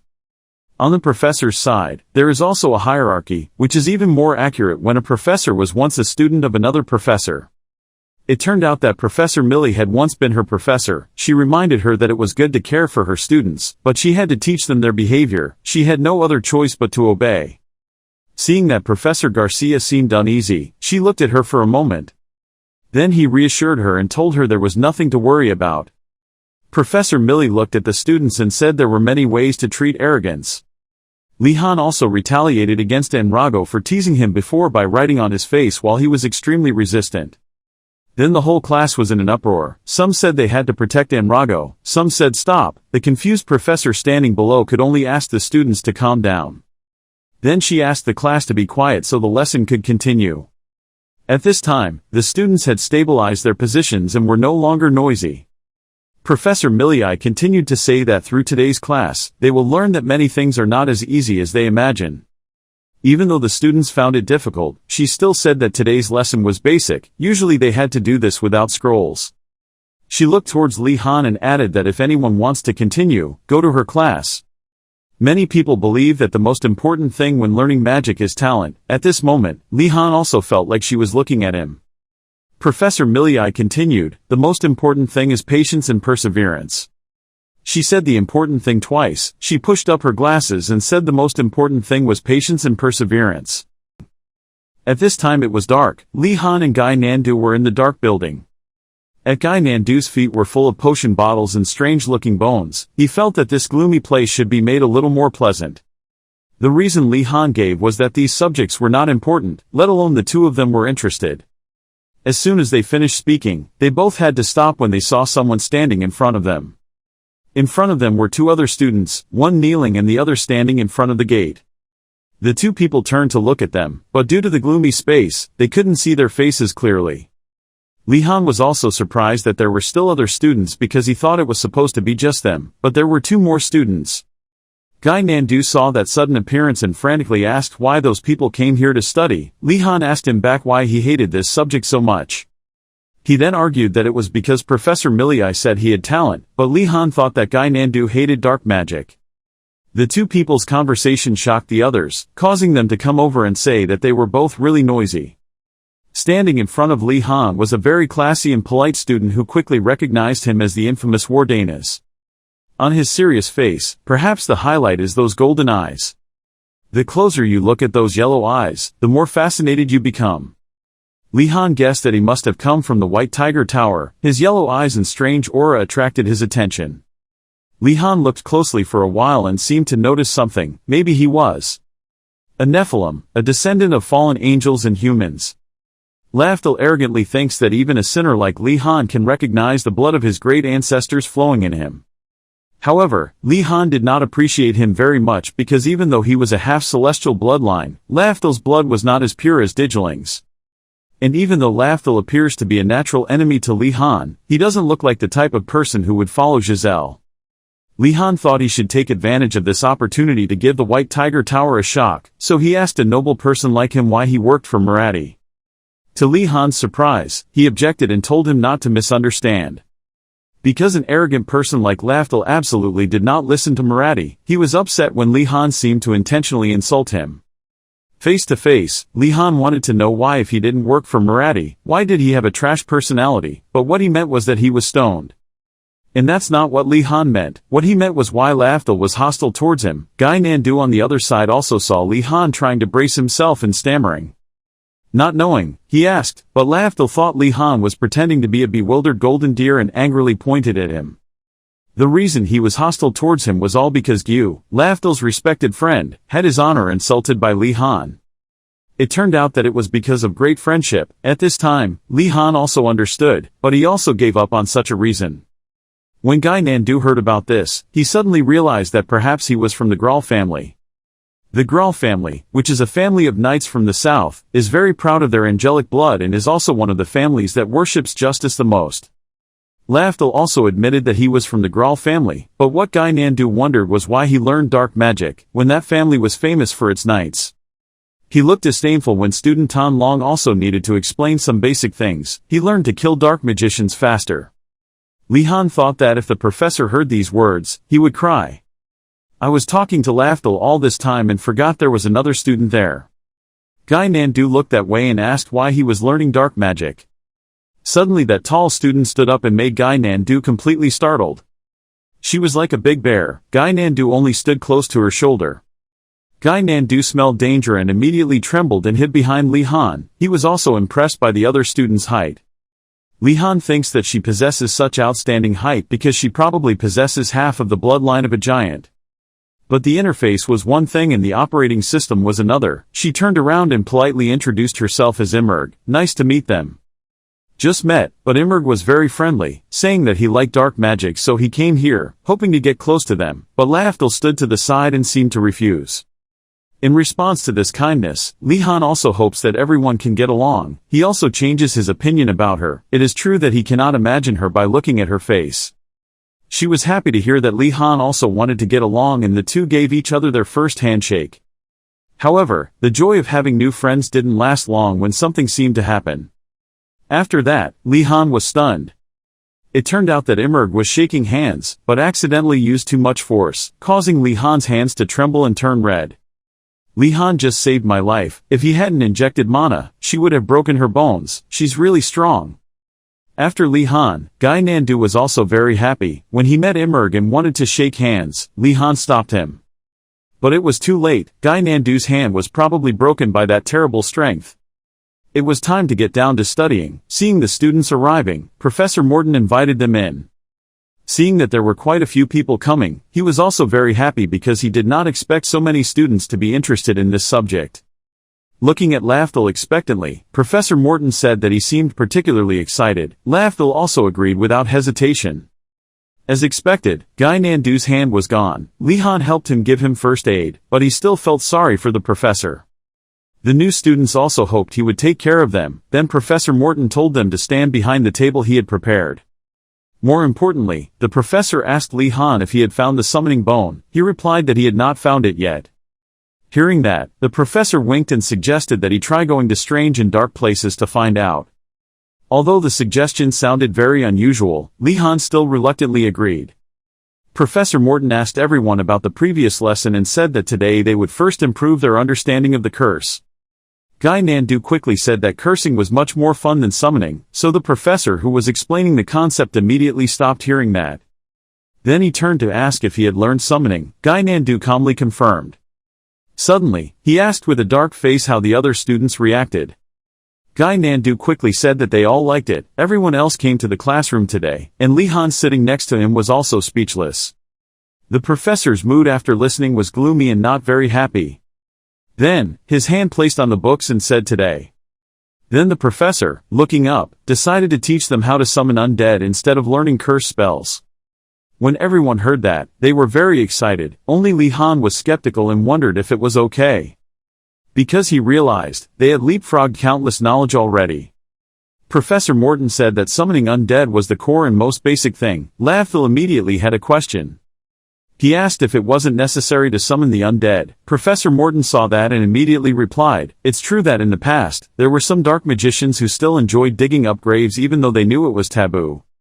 Hearing that, Lafdal continued to say that if it was a taboo, magicians would still dig up graves. Right, he did not hesitate to answer, there are indeed people like that. Li Han next to him wondered if Lafdal knew what he was saying. What not? And then, he said that he would not force the class to summon complete undead because he knew they would lose control. Morton's cold face slowly turned around, scaring them that they were probably going to visit their grandparents. Li-Han was confused why they had to do this. Gynandu heard that he could pay homage to his grandparents and he told about how he almost died because of a magic brush. Starting the lesson, he said, the first thing would be the hands. The magic begins to be performed. Li-Han was still looking very attentively. A cloud of black smoke gathered on each person's table. Everyone was surprised because a magic circle appeared on their table. The summoned object appeared, a bone hand emerged from the magic circle, it wiggled its hand. Flex your bones and joints, straighten your arms on the table. And then, it appeared on the table, everyone was surprised. After finishing casting the magic, the professor mentioned that everyone wants to learn this summoning because it's cool and great, but it's not that simple to learn. It remains to be considered whether it is a normal monster or more difficult to control factors if summoning an undead monster. And that's why they need special methods to approach death.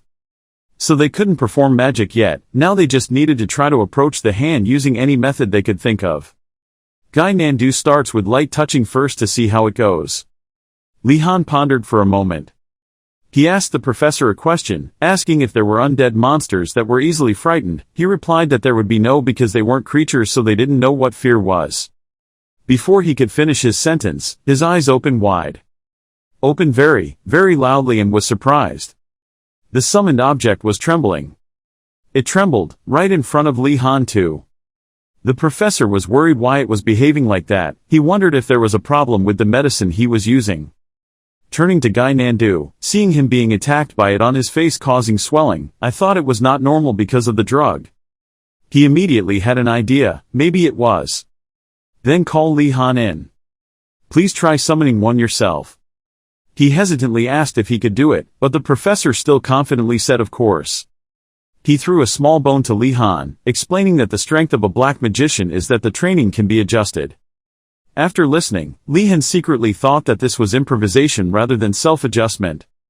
The object in his hand placed one end on the wooden floor. The magic bracelet appeared again, right under his feet, and he told him to chant the spell. He sighed, no matter where he goes. He threw the small bone his grandfather had given him into the circle. A flood of incantations was recited by him. He shouted, commanding the skeletal hand to rise, the wand to glow. Everyone's faces were tense. Black smoke circled around the stick. The professor looked at him attentively. Then, the black mass of magic headed straight towards the small bone. It started to glow. A skeletal hand is summoned. He was so worried that he was sweating. The skeletal hand is gradually perfected. It lowered its fingers. It still stood there right in front of him. Li-Han looked at it and wondered if he had succeeded yet. Then he got worried and turned to the professor and saw that he was still silent. And he stared at the skeletal hand. His eyes darkly focused on it. This summoning magic is actually a chain that controls the summoned monster, that's why novice magicians can't summon, Morton thought to himself. He clenched his fist. Magic could be unleashed at any time if the skeletal hand attacked Li-Han. The skeletal hand continued to move. He was secretly surprised and afraid why it reacted without any command. He immediately blocked Li-Han's body, preparing to cancel its summon. Its 5 fingers stretched out. It did not attack but fell to the ground in front of the surprise of the two of them. It lay on the ground trembling. Both looked at it without understanding. Outside the building. In the professor's room, he explained that the incident just happened because he had too much mana. He wanted to reduce them but he stopped him, that was his natural talent. He gave advice, from now on you don't need to approach the undead monsters, you just need to make them subdue by force. Li-Han also thanked him and thought the teacher wouldn't be of much help. Suddenly there was a scream from behind. That was Gynandu. He was beaten by a bone hand, his beautiful face was swollen, he decided to risk his life on it. He was so angry that his head was about to explode. Li-Han has nothing more to say. Compared to the rest, isn't Gynandu talented in this field? The professor also said, talented but he hasn't developed his full strength yet, of himself. After a while the 3 friends finally left the professor's room. Gynandu's face was still swollen. As he walked, he blamed the zombies for not having any noble character. After applying the medicine, Gynandu with a swollen face told Li Han to come with him to the summoning class, as long as he wasn't a zombie. After listening, Li Han did not answer but began to wonder if he was sure, because most of the summoned creatures, including spirits, were ferocious, because they were usually monsters or demons. Behind him, the magician student looked at the two people side by side and couldn't help but curse under his breath, "Damn the black magician, all his actions just now made him pin him." He angrily pointed at his swollen face on one side and wondered why Li Han dared to slap him. That reproachful statement made Li Han turn around and explain that he had just accidentally done it, but the magician student didn't believe it and continued to grumble. Would earlier, during class. Not only summoning, Li Han also wanted to test what orders he could give, to what extent. In the classroom, Li Han had a control staff in his hand, causing something to crumble. The professor next to him was shocked, excited when he saw that he had successfully let it self-destruct. The mage student holding a bone hand heard that and glanced at him. He approached where Li Han was sitting and spoke ill of him as an evil bastard. After his words, the bone leg on Li Han's body began to move. Without Li Han having time to say a word, that bone leg flew straight towards a certain direction. It fell and landed perfectly on the ground. When the magician students saw it, they were alert. That bone leg flew into the air, and the magician students were bewildered when they saw that. Before he could realize anything, that bone leg slapped him straight in the face. After that slap, a dark aura enveloped the entire building. Returning to the present, Li Han crossed his arms over his chest, sincerely apologizing for the unfortunate accident just now, all due to the summons acting on their own. After hearing this, his friend Gynandu pouted and called him by name. It turned out that the magician student had already left. Li Han felt a bit sad when he saw that, but it didn't last long. After a while of walking, the two students arrived in front of the ceremonial hall, where Professor Milia worked. Seeing no one to guide them, the two boys just walked in. Gynandu nervously looked everywhere. Li Han similarly observed the scene here, then was surprised because it was completely different from the Shadow Court. Here, there is also a toxic lake. Two students walked to a door and raised their hands to knock. Without waiting for the person inside to agree, Li Han opened the door and walked in but did not forget to apologize to Professor Millie for being late for some personal matter. In this large library-like room, there was only one woman sitting there reading a book attentively. When the woman saw him coming, she looked at him with dissatisfied and annoyed eyes and said that if he had something to do, then it couldn't be helped, there was no need. After hearing what she said, Li Han and Gynandu froze for a moment. Seeing the two of them just standing there, they had to apologize. After that, he didn't look at Li Han anymore and returned to his work, but Li Han was not that calm. He was confused when he saw that Professor Milia was not surprised to see him present.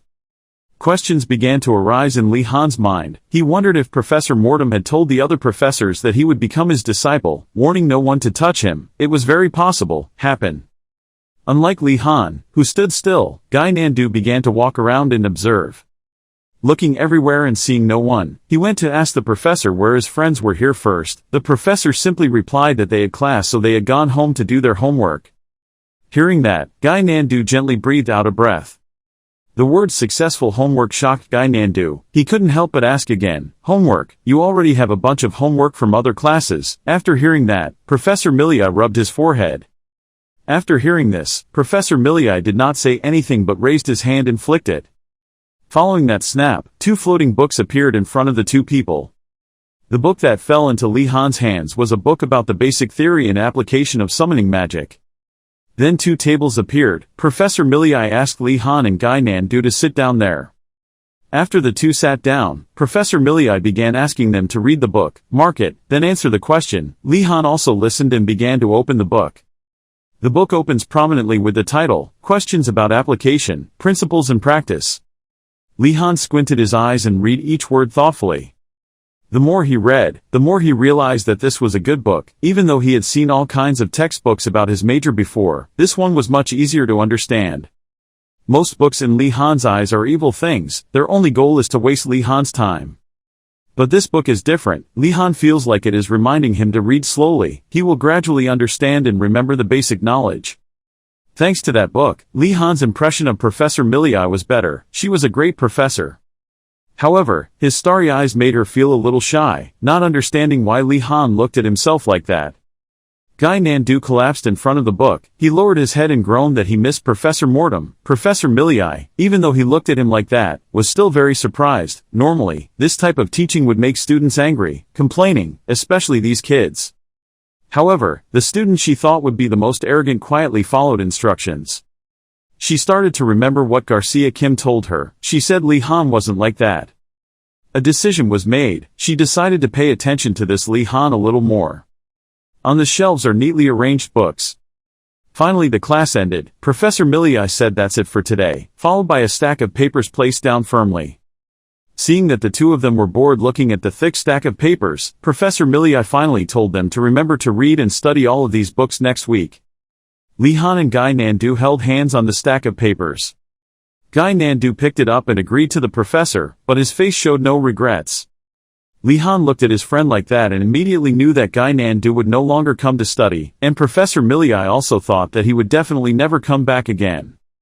Not seeing anything else from her, Li Han and Gynandu turned around and left, not forgetting to see her again at the weekend. She looked at the backs of the two people in silence. After a moment of deciding, she told Li Han to wait. He also obeyed and stopped. Professor Millii slowly walked out. The first smile appeared on her always serious face. She said sorry for misunderstanding Li Han, and even promised to see him again next week. As soon as the words finished, the door to the room was closed. Witnessing that scene, Li Han still couldn't understand anything. Suddenly his face became frightened. Li Han began to feel surprised, wondering what the professor had misunderstood about him. In a classroom with two students sitting next to each other in a very awkward atmosphere, the principal spoke up. Li Han and Yoner sat opposite the two students, looking intently at the principal. He said it was time to learn life lessons. After saying that, the principal even raised his tongue to lick his teeth. His face clearly showed evil, asking the students meaningfully, surely they haven't forgotten the homework he assigned, now he wants to look over it together. After listening to Li Han, he was speechless. How could he forget that the principal's homework was to retrieve flags from other towers? Seeing that no one reacted, he finally said he would look at the Xuanvu and Fire Phoenix first. The two female students sitting below exchanged glances and nodded. After that nod, the two people stood up using the table. The two girls stood up, their faces happily expressing how they had exchanged flags peacefully. After listening, the principal also announced that Xuanvu Tower and Hoa Fuang had completed their homework, but the mirror clearly waved his hands in frustration. The two students below looked at him silently, wondering if he needed to, showing obvious disinterest. After a while, the target finally arrived. The principal asked about Li Han's Dragon Tower. He stood up and announced that his group had also gotten the flag. But using a peaceful method, the principal once again despondently congratulated the Dragon Tower on completing its homework. He flew down with a disappointed face, but his mouth was still praising. Good, good, you did very well, very wonderful. Li Han stood there with a dead fish in his eyes. After thinking about it, the principal turned back, his eyes serious. The students under those attentive eyes also felt startled. His bony face was exaggerated. Calling his Honor Knight students in a friendly voice, the principal asked if they were carrying flags, and the expected answer would be yes. The students sat there listening without saying anything, but their faces turned red. While he was still close to those students, sitting above Li Han felt someone pointing a laser at the back of his neck. Not seeing an answer, he decided to ask again why they didn't bring out the flag, at which point Marathi hesitantly stood up and apologized. In a gloomy mood, he announced that his tower had not been able to get any flags, to which the principal immediately declared that the White Tiger Tower had not completed its homework. Although his face was calm, Marathi's hand clenched into an angry fist. He cursed silently. This would definitely affect his score. In complete contrast to the students, the principal smiled like he had a good time and joked that it seemed like they had failed in their negotiations. On the one hand, Li Han just wanted him to shut up. The principal started preaching about the purpose of this class, which is for everyone to get to know each other and get along at school, but he was very sad because no one understood that. All the students were silent, because he knew he was lying. But it didn't stop there. The principal immediately said that he would make the homework easier to understand this time. Afraid that the students wouldn't understand, he began to explain that if they turned to the west of the academy, the students would see a lake, and those who had seen it knew it was as big as the ocean. The principal continued to speak. In the middle of the lake there was an island. And he hid a ticket that allowed students to go outside the academy on it. Hearing that, all the students seemed to be energized. The girls were surprised. The boys were equally surprised. Their HP bar was fully charged, their fiery eyes looked at the principal. He didn't find it strange, but just sighed a little. But this time there's something special included. The principal wanted everyone to cooperate and bring it back here to him. That request made the boys depressed, only the girls were happily chatting with each other. Gynandu was so angry that his whole body was shaking. He silently cursed the principal as a damn skeleton.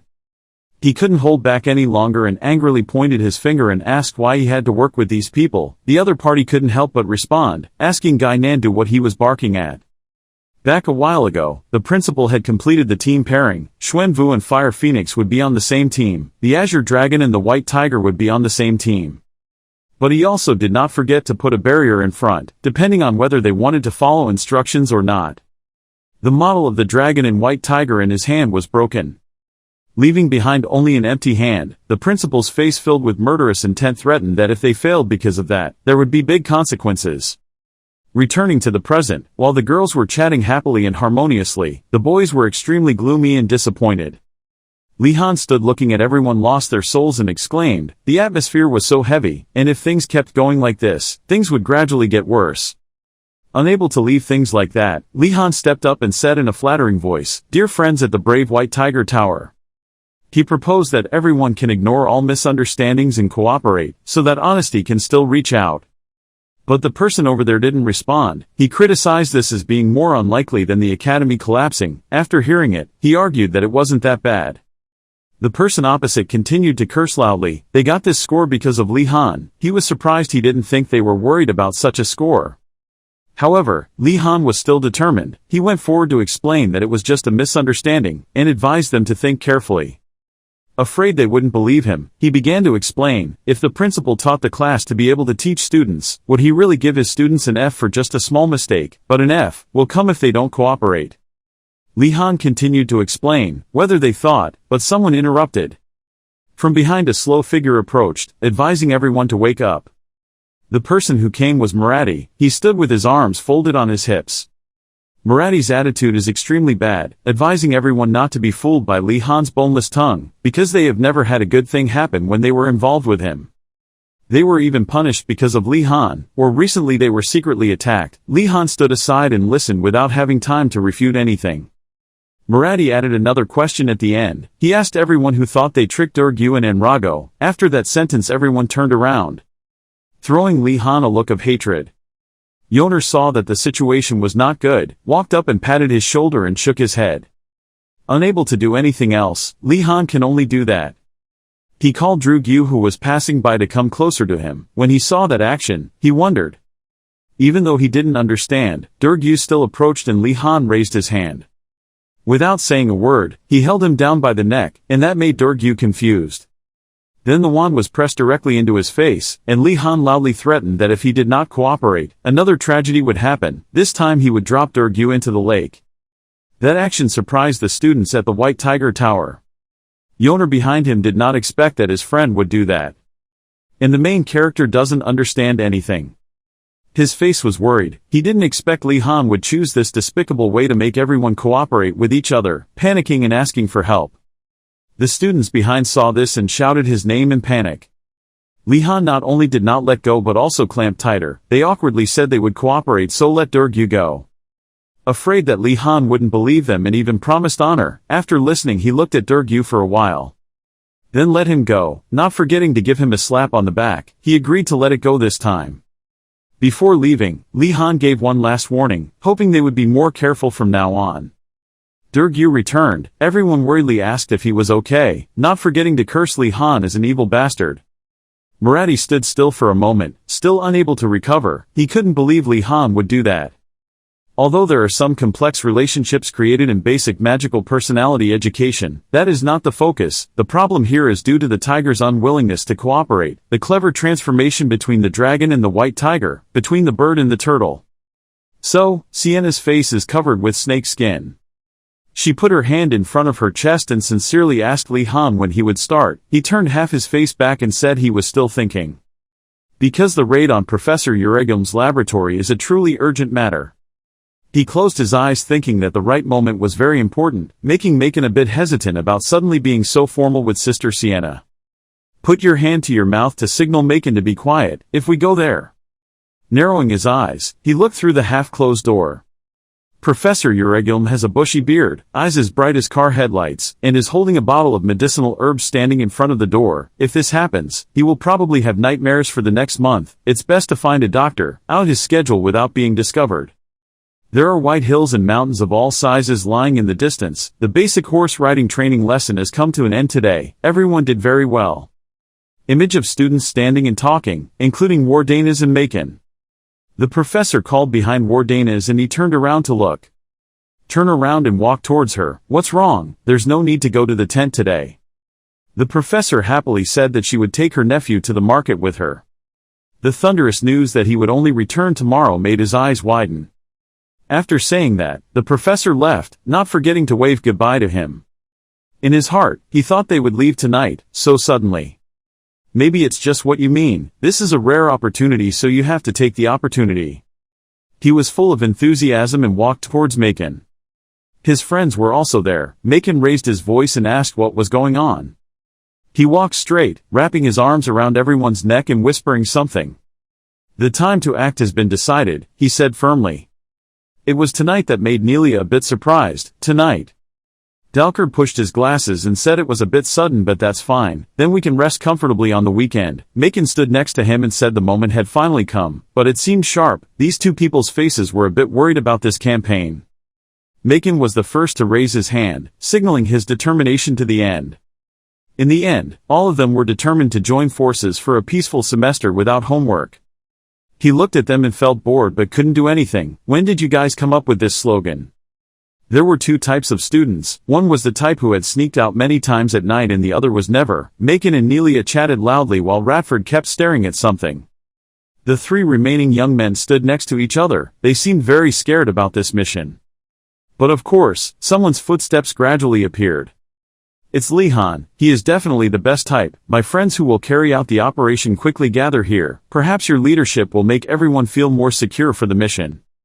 Sienna walked towards Lihan. Do you know how to open the door of the Horned Beast Tower? Radford's face showed anger, causing Lihan to say we found a way.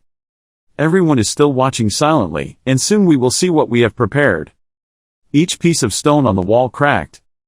A small path opens behind the wall. The wall seems to have just been broken and everyone will enter their campaign. Dalkard and Mage looked at each other with wide eyes. Dalkard pushed her glasses. Almost everyone admired Lihan. This person was truly terrifying. They didn't expect him to prepare to this extent. Lihan's lips moved as if to say something. Then he pointed at the rubble and wondered what that was. Surprising everyone, it turned out that this was not done by you. Sometimes I wonder what kind of person you think I am. Lihan was discouraged by his friend's words. He touched the crack. The original plan was for Radford to unlock the physical lock, and I to unlock the magic. A few small stones fell to the ground, but this is bad. Why is everyone wondering about this statement? The fragment is inside the Horned Beast Tower, meaning someone has entered the tower. We are no exception. Dalkard hid behind a girl. Something that should have been outside had infiltrated the Horned Beast Tower. Those weren't monsters. Dalkard seemed a bit worried. So what should we do, or should we return here? He lowered his voice slightly. No, there was no way that after coming here, you would just give up and leave. Listen everyone, we didn't secretly infiltrate the Horned Beast Tower, he said, but everyone froze, not understanding what he was saying. A snap of your fingers, from this moment onwards. We are here to stop the summoned monster that has invaded the Horned Beast Tower and protect the professor's precious property, he said with full confidence. We volunteer to act together. Everyone enthusiastically agreed with your opinion. That's great. Having said that, he rushed in there like a gust of wind. He was also bored with how quickly they turned around. Let's go protect the professor's property. Standing with my back against the stone wall, now perhaps the search will be very quick. But I wonder if it's because this place is dark, someone said to Lihan. The darkness adds to the horror.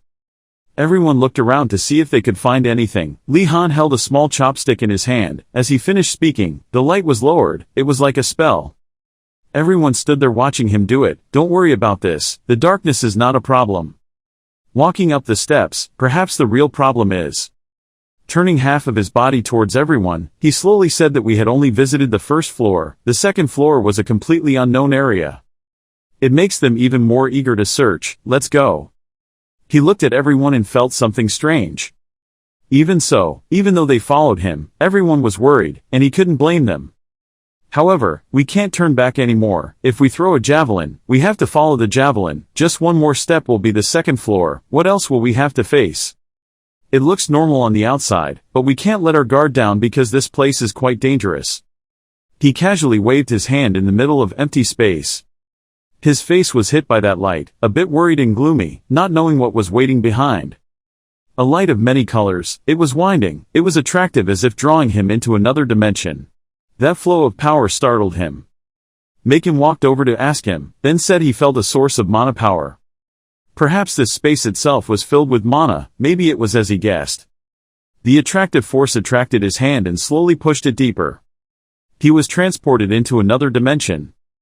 It was a huge forest with 4 acres of trees and only a small boy in the middle of the forest. He was stuck in the middle of this space. Being a magic that expands space, his words surprised everyone who entered. Sienna was a bit worried. There was a saying that an excellent alchemist must first be an excellent gardening expert. It seemed that the scale of this forest was surprisingly large. Nelia ran over and said there were many types of plants here that she had never known before. Sienna looked around and said I was the same. This is a man-eating plant, a palm tree that can swallow anyone in front of its mouth, but you can also see many types of dangerous plants surrounding it. Fortunately, this is not a dormitory but a factory. That means I don't have to worry about traps like before. He reassured everyone to stay calm and find the path where the professor might have gone. A skeleton hand peeks out from under your shirt, if we can. That skeletal hand poked out. That strange thing created bold footsteps on the ground. This trace was finally discovered by everyone. What a monster. The chatter arose again. Will we ever encounter one? Maybe we should retreat. Nelia came up with an idea that seemed pretty cool. She suggested to Li Han that we follow these footsteps. Monsters have sharp senses, so we must have found a safe place. He completely agreed with her opinion. Receiving approval and praise made her nostrils flare. Li Han waved his hand signaling everyone to follow him. They kept walking like that, looking around. And as expected, no students were attacked while passing through that road. Although there were no monsters, they probably encountered them. That one snorted a stream of smoke out of its nostrils that was quite dangerous. A cow with 2 large horns, its eyes full of anger emitting a yellow light as if it was unfriendly and intended to attack. Mage thought it was a cow, he added, but it was no ordinary cow. Radford asked him what we should do here, but he had a rather childish thought that the academy was really stupid. The ferocious cow is standing in front of the way to the upper floor. We have to do something if we want to get over those stairs. But there's no need to fight it. It seems like it's still hungry. It'll probably leave after it's full. Macon has a thought that it won't have any effect. That cow continued to graze on the grass which looked quite appetizing to it. Suddenly it kicked its legs, startled and angry, as if it sensed something. It jumped up, its facial muscles contracted, and the cow's body was filled with murderous intent. Its weight crushed all the plants under its feet. Macon was a little worried about what would happen if the professor saw. Maybe Yanera was right. At this rate, we'll all be in trouble. He held his hands tightly to the ground. Perhaps he would have to prevent that from happening. In the grass he flew out holding the tiny wand that had now become larger. This time the cow had to hold its feet firmly to the ground. Paralyzed, the same power seemed to emanate from his eyes. Purple light enveloped the cow like a rope. It used its hind legs to quickly jump up and dodge. Everyone was surprised because it dodged Li Han's attack. They also ran to help him. 2 young men, chanting fire spells. Wait a minute, he was startled and reacted that they couldn't use fire in a place full of plants like this. Just use magic that wouldn't harm the surrounding objects. They were quite confused with Li Han's words if so. Paralyzed, they launched another attack and rushed towards the cow. It seemed that its power became weaker the closer it came into contact and then disappeared. Stunning it did not affect it at all. It moved its tail, its whole body emitting a pale yellow light like a protective layer. He glared at them and took a deep breath. The cow didn't even pay attention to the people standing nearby. They wondered what the professor had fed it. Sienna held a box containing several potions, which were used to throw at the cow to weaken it and make it easier to deal with. Taking this, the medicine bottle burst and water rushed into the cow. It seemed to frown and breathe faster. Not only did it not weaken, it rushed towards everyone. Macon reassures everyone to calm down. Its resistance to magic has decreased, so magic should have an effect on it. Please cast a spell on it. Paralyze. A huge stream of power from 3 wands shot at it. Paralyze, paralyze, damn it. The magic gradually seeped into its body. It stopped attacking. It seemed to have worked.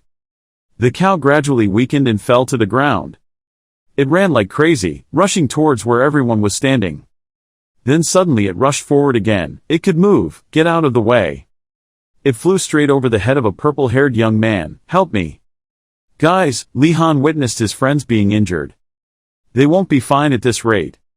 He gritted his teeth in bitterness. Right at this moment, this critical situation had become the motivation for him to become even stronger. The magic had been activated before he even recited the spell. The wand emitted a blast of power like lightning, which in the future would become a moment that would one day be likened to a miracle that would surprise everyone. Paralyzing a rush of greater power, this small but mysterious change, in the future will become a moment that will be likened to a miracle that will surprise everyone one day. While watering the plants, suddenly there was a sound. Suddenly a question arose. What is that? A buffalo whose horns are wrapped in vines is rushing forward. Suddenly rushing in front of Li Han, it suddenly fell down without warning. He was about to attack, but unexpectedly the buffalo suddenly fell down, making him a bit surprised. Other students around were also frightened by its large body. One of them breathed a sigh of relief because he was saved. At this time, someone spoke up and asked, was he saved? Having said that, they waved their hands to thank Li Han, but at this moment he affirmed that he could not rest yet. After speaking, he held the stick firmly in his hand. The more he thought about it, the more strange it became. He felt like there was some very familiar magic present around here. He made it clear to everyone that the huge buffalo could wake up at any time because he had just knocked it unconscious. He was still quite skeptical about this place. Li Han wanted to know if there was anything magical around here when suddenly the branches next to the tree began to move, causing the surrounding ground to shake violently. He was so shocked that he stood there dumbfounded, not knowing what to do. The other students were so scared that they screamed at each other, not knowing what was going on. The sound of willow tree leaves rustling and shaking violently. The tree roots began to move closer to them. The students felt like something was coming. From the tree trunk appeared a fierce face and shouted at the people in front of him because they had desecrated this place. Seeing that the tree could talk, everyone panicked and screamed. Some people were surprised by the fact that the willow tree could talk. They were all scared and screaming. Some wanted to run away because they thought he was a monster, but Li Han calmly calmed everyone down. He stood in front of that huge tree trunk and thought to himself, this willow tree is not ordinary. He even guessed that this willow tree is the ruler here. He glanced behind him suspiciously.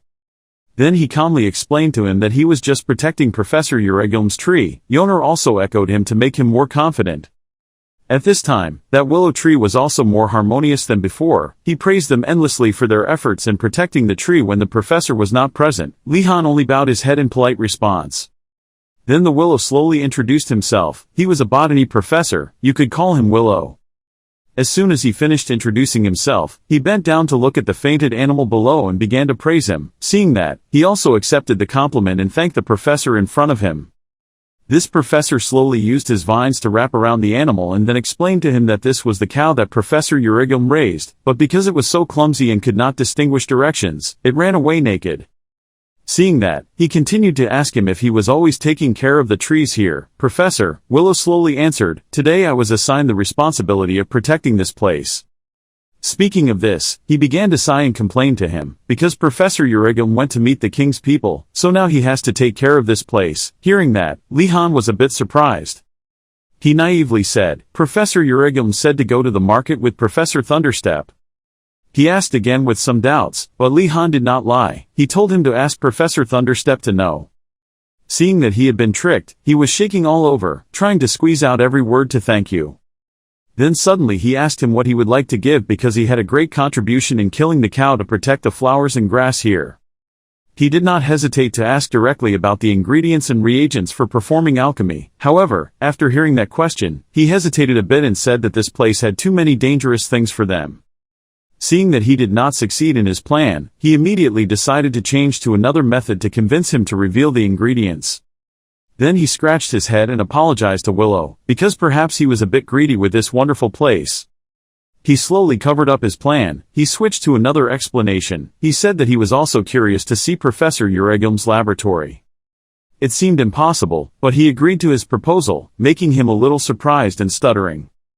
After that, he moved to the third floor. As he walked, he told them to follow him upstairs and give them what they could use. He still didn't stop rambling. This professor even wanted to blame the cow just to help the students get the necessary things. He walked up the stairs following Professor Willow. His arm passed through the colorful barrier. Stepping through that door, everything seems to become completely different. Because there was no light in the surrounding space, Yoner was a little panicked, and he couldn't use the light spell. Seeing that they were having a bit of difficulty, Willow reminded them, then used her vines to emit light to help them go easier. In front of them was a door with a bright light coming from it. One of them was a bit surprised because it felt like something was running past. Getting closer to the door, people also began to see more light coming from the door. On the door now appears the number 6. Seeing such a situation, every one of them was surprised because it felt like the door had just jumped in front of them. The door opened inside and everything seemed completely frozen. The cold had enveloped that room. From the tables and chairs to the stairs were covered in ice. Cold air emanated from inside, covering Li Han's outer space. The light shining from inside made the professor a bit surprised. Suddenly the door was slammed shut right in front of everyone. Professor Willow believes that this laboratory should be closed permanently. Similar things happened in other laboratories. Professor Willow then summoned a few more laboratories for them. But the unfortunate thing is that the space inside those summoned doors is not reality. At this moment, there was a rustling sound because someone was taking notes. That person was Li Han, and he looked at what he wrote down just now. He seemed to understand something. He realized that the first and second floors didn't have many traps, but the third floor was carefully guarded. He closed the notebook and thought that the notes on how to summon the laboratories had been written down by him, so it might be okay to take them out and use them now. Suddenly he turned around and thought a bit. The pile of bags was tied tightly on the other side. Those were the gifts given to him when he found the professor's laboratory. He sincerely thanked Professor Willow. He thought he couldn't do anything, so there was no need to thank him, but he was still very grateful to him for letting them come to this place. He was happy because everything was going in the right direction that he had outlined before. He thought he could easily escape from here without any problems. But life at the Magic Academy is not easy, because later they all returned to their original positions, but Professor Willett reminded them that they had to water the whole garden. He looked stunned. He couldn't believe how this had happened. Before they left, the professor told them to bring back the gift bags they had received, and he would clean up this mess later. Seeing that, they thanked him and left first. He looked at the 3 flower pots in front of him and felt a bit sad because they were all withered. He picked up the watering can, which caught your attention. Seeing that Professor Willow was about to water, Li Han called out. He sincerely offered to let everyone help him clean up the rest. He now thought it was right to make a good impression on him. At this time Yoner also spoke up. She also wanted to help everyone. Her face was full of joy, saying that she was very good at this. Touched by that suggestion, he somewhat shyly raised tree branches to cover them and praised them as the excellent students he had met. Seeing that they were interested, the professor decided to give them gifts. Both of them were very curious about what he planned to give them. But the professor is still a professor even if it's just a willow tree. Who would have thought that he would take them to a place and tell them to water the entire area? They were a bit confused. They thought they were being given a gift, but unexpectedly they were taken to another place and told to water the entire area. Before he could ask, the professor disappeared without a trace. He felt guilty and raised his hand to his head in reproach. He apologized to her and then took all the responsibility on himself. At this moment, she was holding the water bottle. She had not heard anything he said. Her face was now extremely bright and radiant. He approached and gently told her that he felt that the amount of work the professor assigned was a bit much. On the contrary, she felt that this work was quite fun. She said as she pointed towards those rare plants. Seeing that, he just sighed. He thought that at least she liked this. He finally decided to pick up the watering can. Then the 2 people started watering the gardens around this area. Behind the 2 of them there is a lake that looks very clean and cool. At this time, sunlight was shining on the lake's surface, causing air bubbles to appear on the surface of the lake. A few hours later, it seemed like they had finished their assigned work. Both of them stood up straight and warmed up their muscles. She felt like her work was done, and he agreed with her. He stood breathing rapidly but still felt sorry for her and kept apologizing in his heart. She happily wiped the sweat from her forehead and told him that she felt happy about this job. Now he felt no guilt towards her anymore, because she didn't seem to be uncomfortable at all. Having said that, the two of them put on their coats and decided to go home. The lake's surface is quiet right now. The silhouette of two people chatting happily appeared. Suddenly there was a voice. "I was always observing you, young man." This made you a little confused. She was also startled by that voice. The two began to assume a defensive posture, and he shouted loudly to ask who the other person was. Suddenly something appeared before his eyes that made him stunned. From below the surface of the water, a drop of water floating in the air appeared. Both Li Han and Yoner stood motionless looking at that huge thing, not sure if it was an enemy or a friend. It introduced itself. Its name was Parasi, the spirit of this pond. They were surprised because they did not expect to meet a spirit who thought he was a disciple of that willow tree.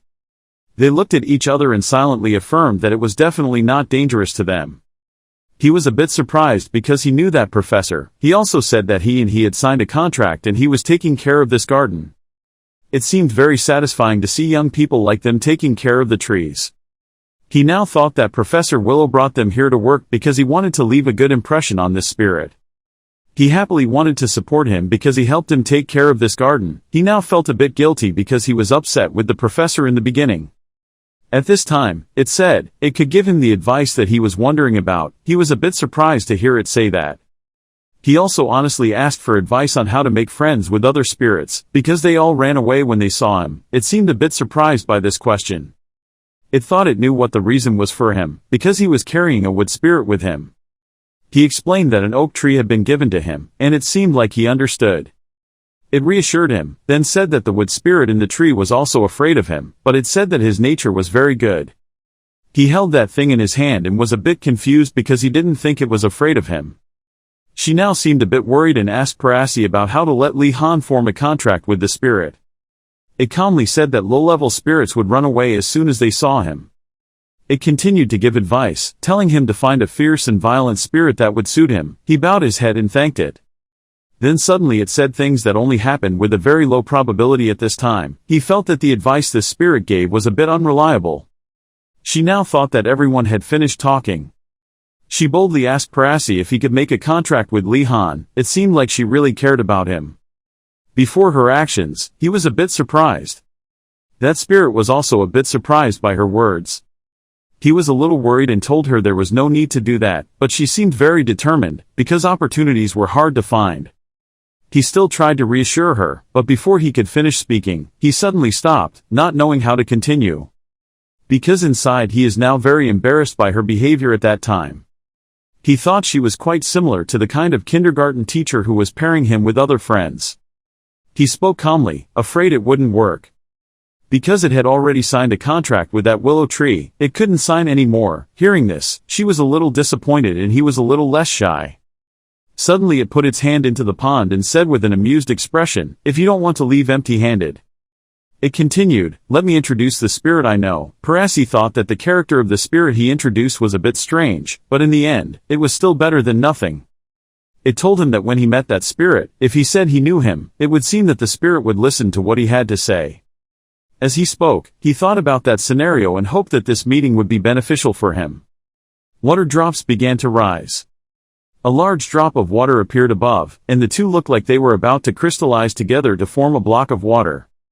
After saying that, it flew up high and drained all the water from the pond. Below the pond is a large hole. There is a cave below, it said. If you go in here you will meet that spirit. He didn't expect there to be a secret passage down here. The two of them jumped down and decided to go inside. Before leaving, they didn't forget to say thank you. He was about to go inside, but suddenly he wanted two people to give him a hand. As soon as it was brought out, it shot some kind of liquid onto the two people's hands. His hand now glowed a bit, which surprised him. On the back of his hand, a mark appeared. It said that this was its power transmitted into this spell. This spell could help them there one day. Before leaving, they thanked me again. It smiled happily. Nothing. When the two entered, it did not forget to remind the two of them not to forget their love for trees. As soon as he went inside, he thought that Parasi was a spirit but was more benevolent than the other professors. The stick in his hand emitted light to let them go. At this moment, he seemed a bit nervous when he came down here. She suddenly spoke up. She thought that the spirit living in this pond did not know what would happen. He thought that perhaps it was still a water spirit and she guessed that it would live in a river or lake. Yoner seemed to wish it was a river spirit because they are very wise. Hearing her say that, Li-Han had more hope of leaving this place. He thought that he would be able to gain wisdom thanks to them while at this academy. When he got there, he opened the lid and climbed up. As soon as he stepped up, he was stunned as if something shocked him. Li-Han shouted loudly, "Here!" His scream made her ask in surprise. Then, Yoner also climbed up after him, and was also shocked by this scene. She suddenly screamed loudly. In front of them was the disciplinary room, which looked extremely dark and flimsy. He looked at the scene before him and made a firm assertion that he was completely not a river spirit. Yoner was a little panicked because this was the place where Li-Han had been locked up. He walked inside. He checked the doors one by one and confirmed they were safe. He assumed this place was currently unused. Yoner seemed to feel more secure and decided to leave this place, while he seemed a bit doubtful. Li-Han looked around but still couldn't see the exit even though there were many doors. It feels like all paths are blocked. Yoner started to feel scared of places like this. Calmly reassure her, because here he seems to have roughly grasped the surrounding structure. Remembering the time he had experienced before, Li-Han led Yoner to a magical passage, where he had been before. Looking around, he felt that this place was different from before because there were no surveillance devices. He feels like he's at the end of his rope. Li-Han took out his stick and decided to use magic power to create a path. He told her to stand behind him for safety. Let's start, using magic power the same way you broke open the dormitory door. Li-Han gathered powerful magic to create a path. At this moment, suddenly there was a scream, "Stop now, you idiot!" He was startled and stopped. The two of them were surprised and asked who made the loud noise. That spirit had a very noble personality, so he didn't want to tell them his name, but instead asked who they were, and quickly said that Parasi had introduced them here. Continuing to explain, he said he told me to come here and there would be a spirit to make a contract with. The spirit continued to say, "They are young people, Parasi is very soft-hearted towards people like them." That spirit decided not to sign a contract with him and chased the two of them back. Yoner turned to him and thought the spirit had disappeared. Then he sullenly thought that this time he had failed again. She thought that this elf was also afraid of him, but suddenly a shrill scream rang out, "What did you say?" It reappeared to confirm that it was not afraid of him. The two of them felt relieved that it was still here. Yoner still firmly believes that it is avoiding him. Yoner continued to say that Parasi said that the spirits that met him were scared. He stood to the side feeling a bit shy and said, "That person did not say that." But in the end, he still wanted to know why that spirit rejected him. They continued, constantly asking why this spirit was avoiding him. He said hesitantly, the reason he avoided them was because he hated meaningless battles. Both of them looked at each other without saying anything. The two of them also agreed with what he said, but he was not like that. The real reason the spirit avoided you was because it had been tricked by a contract before. Because, the principal, he refused to form a contract with someone because of his great pride. But after fighting for a week, he made a contract because the principal told him to only do simple things. And the simple task it was assigned was to supervise students in the disciplinary room. But to think that the academy's students escaped so much that they fled here to avoid it. It was haunted by that, so it didn't want to make a contract, but they didn't think it would feel insulted in this way. They realized this spirit had a lot of pride. The fact that they said he was afraid offended his pride. And not happy that Li-Han and Yoner doubted its power, it would show him and her a part of its power. Ask Li-Han to concentrate the most magic power and convert it into an element. Laughing and asking Li-Han to change into a more destructive element, he replied, "Okay." Li-Han seemed serious, vowing not to let that happen again, so he concentrated as much as possible. Suddenly, Li-Han was also surprised. He picked up the stick and spoke, bursting into flames. The fire burned bright red. The ashes of the fire scattered. The fire is getting bigger and bigger. It seemed, Li-Han was too worried, but the magic was still stable. Then suddenly there was a flash of light. Li-Han himself held the torch with that light. Yoner standing next to him was also surprised. Shocked because he couldn't believe that Li-Han could summon such a large lightning bolt in this place, and I don't understand what's going on. Both of them seemed to be having a lot of fun. She suddenly noticed and asked him what he was doing. He thought the letter K in his head, then rays of light shone around. He screamed and couldn't believe it. Even so, elemental transformation failed. Elemental transformation was an ability that spirits who didn't want to show off showed off, and transformed. And having the ability to interfere with magic and elements, that was a way to prove strength. Li Han sighed and wondered what was going on. It was frustrated that it could easily deal with elements, but couldn't transform fire magic. Was it thinking, or was there something special about magic? It discovered something and screamed, "No way. It looks normal on the outside, but inside it hides magic power." As if seeing the dragon's fire itself, a thought flashed: did this young mage create that fire? Li Han bewilderedly asked himself, did he just release lightning? This would be extremely dangerous. He still stood in front looking at the lightning spirit. Thunder Spirit believes that the magical abilities of young magicians are very weak, like a child holding a bomb. However, he wondered how Li Han had so much mana. It's not just this punishment room. But they themselves will be in danger, followed by the image of Li Han and Yoner lying in a fire. Every ray of light flashed again. The lightning spirit thought, this is no longer a matter of self-esteem. He whispered, I need to destroy the magic before he panics. On the one hand, Li Han told Yoner that the lightning was very cool and wanted it to open the way. Then asked if anyone could pave the way for us. Don't, angry spirit, don't move your staff. Li Han was bewildered, not understanding what it had to do with the stick, and he shouted, not to move. Both he and Yoner seemed to not understand anything. He pondered whether he should tell him that it was dangerous or not, for fear that he would be surprised and the fire might explode. Therefore, the Thunder Spirit expressed his attitude that he did not like others waving sticks in front of him. Looks like Yoner has some idea. He thought about how to destroy that magic. Li Han's weak ability to control magic could not be easily destroyed. The Thunder Spirit imagined, and if Li Han panicked before the magic was destroyed, an explosion would occur. He thought that there was no other way, so he had to try. Turning to Li Han and saying that he had changed his mind, Li Han, even though he didn't understand what was going on, still replied yes. Then asked to make a contract with Li Han. Li Han didn't understand why he changed his attitude 180 and why he changed his mind. The Thunder Spirit changed his mind because he saw his ability. Knowing that Li Han's mana is so great that other magicians can hardly match it. Urge Li Han to hurry up and make a contract. You never know when that fire will flare up. Yoner looked suspiciously and didn't know what he would do. Li Han only focused on thinking, it would be a special spirit because Farakas had suggested it.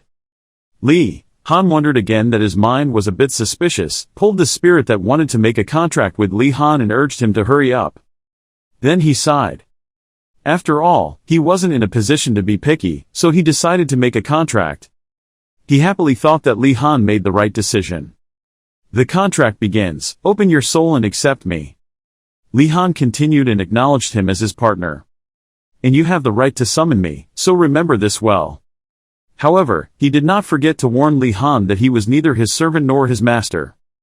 Li Han seemed to know something. It turned out its identity was. He closed his eyes and thought. A lightning scar appeared on his forehead. Li Han still stood still. Loi Chim, a sentence rang out, waking him up. He thought it was dragging, so this was probably the reason why his mind was unstable. The Thunder Spirit had made a contract with him, so he sensed the doubts in his mind and warned Li Han not to go too far. Yoner walked over. You've made the contract, Li Han. Congratulations. Li Han replied, thank you. Interrupting the conversation, saying it wasn't important, showed true power. After saying that, he took the wooden stick. Li Han thought, it went into my arm, so far, it feels so good. Thunder Spirited, I will help you control it, and shout and ask you to release that fire quickly, right now. You still don't understand anything here. The fire began to go out. Li Han thought to himself, it seemed like he was in a hurry. You, the Thunder Spirit's voice once again turned his attention. There you are, don't you know how dangerous what just happened? The angry spirit shouted loudly, and questioned why he used such terrible mana. With that much mana, this whole room will soon be burned to ashes. The lightning spirit continued speaking. Li Han held a magical wooden staff in his hand, because he himself didn't know what was going on, but it seemed very dangerous. His face was gloomy, thinking that his current fire magic was beyond his ability. The lightning spirit said he was a powerful but young magician. The thunder spirit kindly asked if you were okay. The sun is already rising, the lightning spirit subconsciously reminded him. Don't you guys have to go to school, making Yoner and Li Han startled. Li Han stammered, no. It's just that now they have basic imperial geometry and arithmetic, as well as submitting homework, so when they were reminded of it again, their faces turned as pale as banana leaves. Li Han shuddered as he remembered Professor Morton's last class. Remembering it, he secretly felt lucky because he had done his homework and wouldn't be able to submit it late. Suddenly Li Han looked up and asked Mr. Perchuntra to please lead him out of here.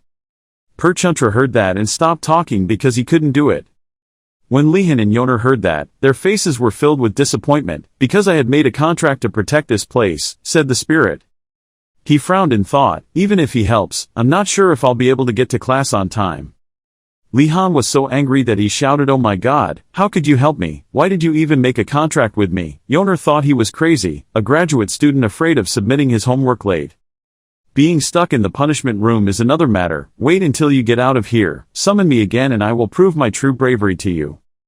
Now I can only open the blocked path for you. I can't leave here, just recite the sealing spell here, and with that the door leading out will open. He put his hands on his hips and took a light breath. Puff, okay. Seal here for a moment, then the chain and lock appear. Then the lock tight. He turned around, grabbed Yoner's hand. Let's go, she replied, okay. Wait until the two are about to leave. Drag the speaking spirit after you. Wait until you go out and don't forget to summon me. My bravery is much better than this. On this side, Lihan and Yoner are speeding out. A white sheet of paper is placed on the ground. A line of pen is placed on paper. Both of them looked at the map together, but it seemed like everywhere they went was a dead end. Lihan was surprised to see a skeletal hand. He asked, are you guys looking for a way? It wiggled and shook its head. Lihan was helpless. Okay, then. Looking at the map, everywhere you see architecture like ant nests, it is difficult to escape. He ordered to check the hallway on this side, because the two of them were wasting their time. Look at the wall making noise. Next, a voice appeared at a door. Are you guys looking for a way out of here? Lihan slowly approached. He thought to himself that there must be someone in the prison and asked, who is it? The other person heard his voice and was a little surprised, recognizing this voice. Ask Lihan, aren't you that new student who was caught after escaping from the basement? She was a senior who was arrested for stealing from the principal's warehouse. What mistake did she make this time? Lihan placed his hand on the door and asked back. Yoner came closer from behind. Who was she? When I was locked in the punishment room, this senior was in the room next to mine. The skeleton slowly approached. He didn't pay attention here. The person inside also said, the way out, it's not easy to find. Its skeletal hand prodded Li Han's body. Lihan waved his hand away, waiting for me. Then it just left. It ran back to its bones. The small parts begin to connect to form the complete piece. Then run towards both of them. Why should I tell you? The senior inside said. The guy on the outside thought to himself, this time I don't have anything to convince her. The skeleton was still clinging to his shirt. This time he turned around and was ready to get angry. I told him that before he finished speaking. Mr. Lihan suddenly stopped. He widened his eyes in surprise. Look at the skeleton in front, which is the hand. Which is the leg? A very complete animal. It raised its neck up. Then Yoner screamed loudly, monster. Lihan next to her stopped her. Wait to calm down. It thought it had summoned it. He bent down to its level and asked, is this human skeleton a leopard? Did you reassemble this skeleton yourself? It nodded. I think this is good again. Okay, so we need to find the bone hidden in the punishment room, he said. Hearing him say that, the inside suddenly asked, wait, what? The senior inside spoke out. You said you summoned a skeleton. Did you accidentally learn black magic from Professor Morton? So what's the matter? He said. That hand remained on the door. The person inside put the letter through the slot and told him to take it. You asked for directions out, right? Good luck, the senior said. Lihan turned pale and thought, why did I not feel happy after taking this map, and said thank you. Finally, Lihan said to Yoner, let's go. Then he quickly continued, we're leaving, let's go. She still stood there silently. Inside, the senior looked through the door and thought to himself, a first-year student learning black magic. I have to meet him later. Sunlight began to filter through the school. There were a few students there who were bored and tired from today's class. They bowed their heads to thank the professor for today's lecture. Li Han and Yoner observed everything. He sighed with a tense expression and looked his head in. Inside the room, he saw the professor collecting all the homework and he thought it was too late. The lecture was over. Yoner is so worried out here. What about your cards? He secretly thought that this professor didn't take attendance, but if he submitted his assignment now, the professor would definitely say things like you guys didn't even bother to come to listen to the lecture. Then he would continue to say why would I have to waste his time, looking through your homework is not time conscious. Yoner suddenly called out to Li Han, let's go. He reached out and pulled out the magic wand from his pocket. She was startled, not knowing what was happening, and tried to restrain him, because he could not attack the professor.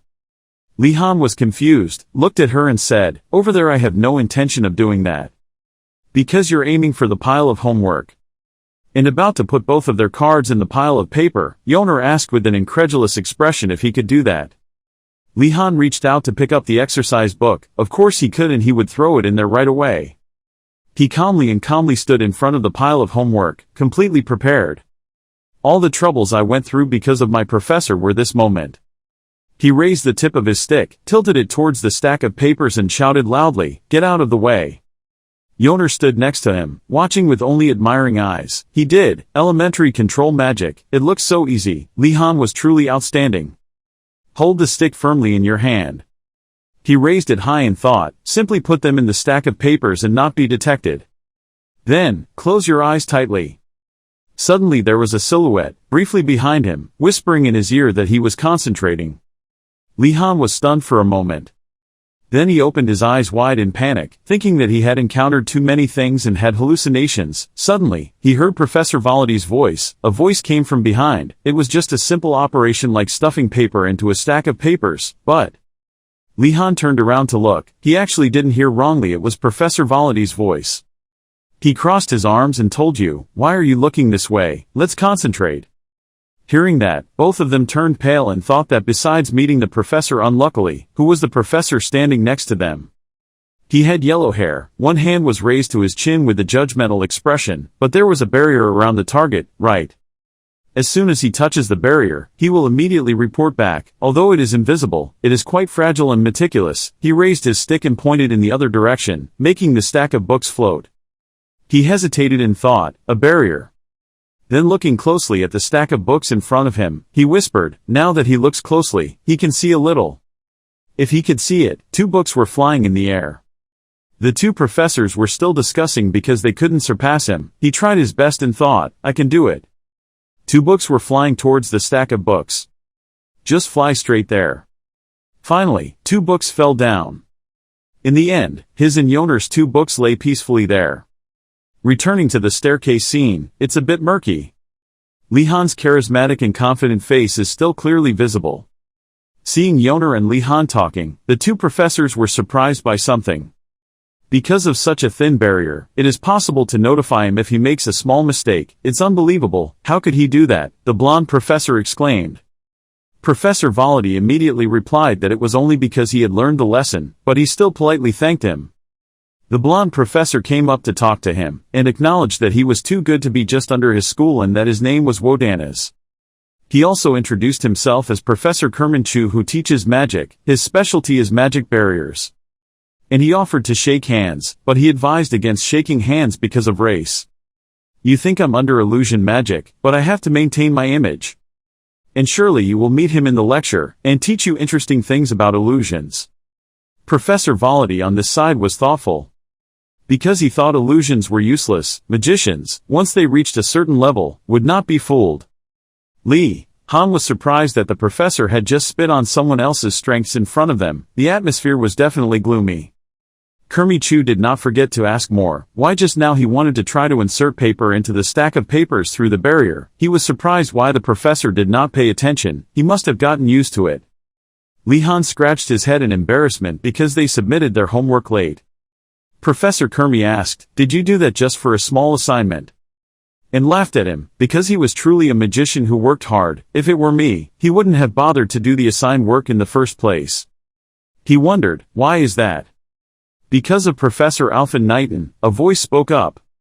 Professor Volody continued, being a high-ranking manager for the Empire, better at abusing power than magic.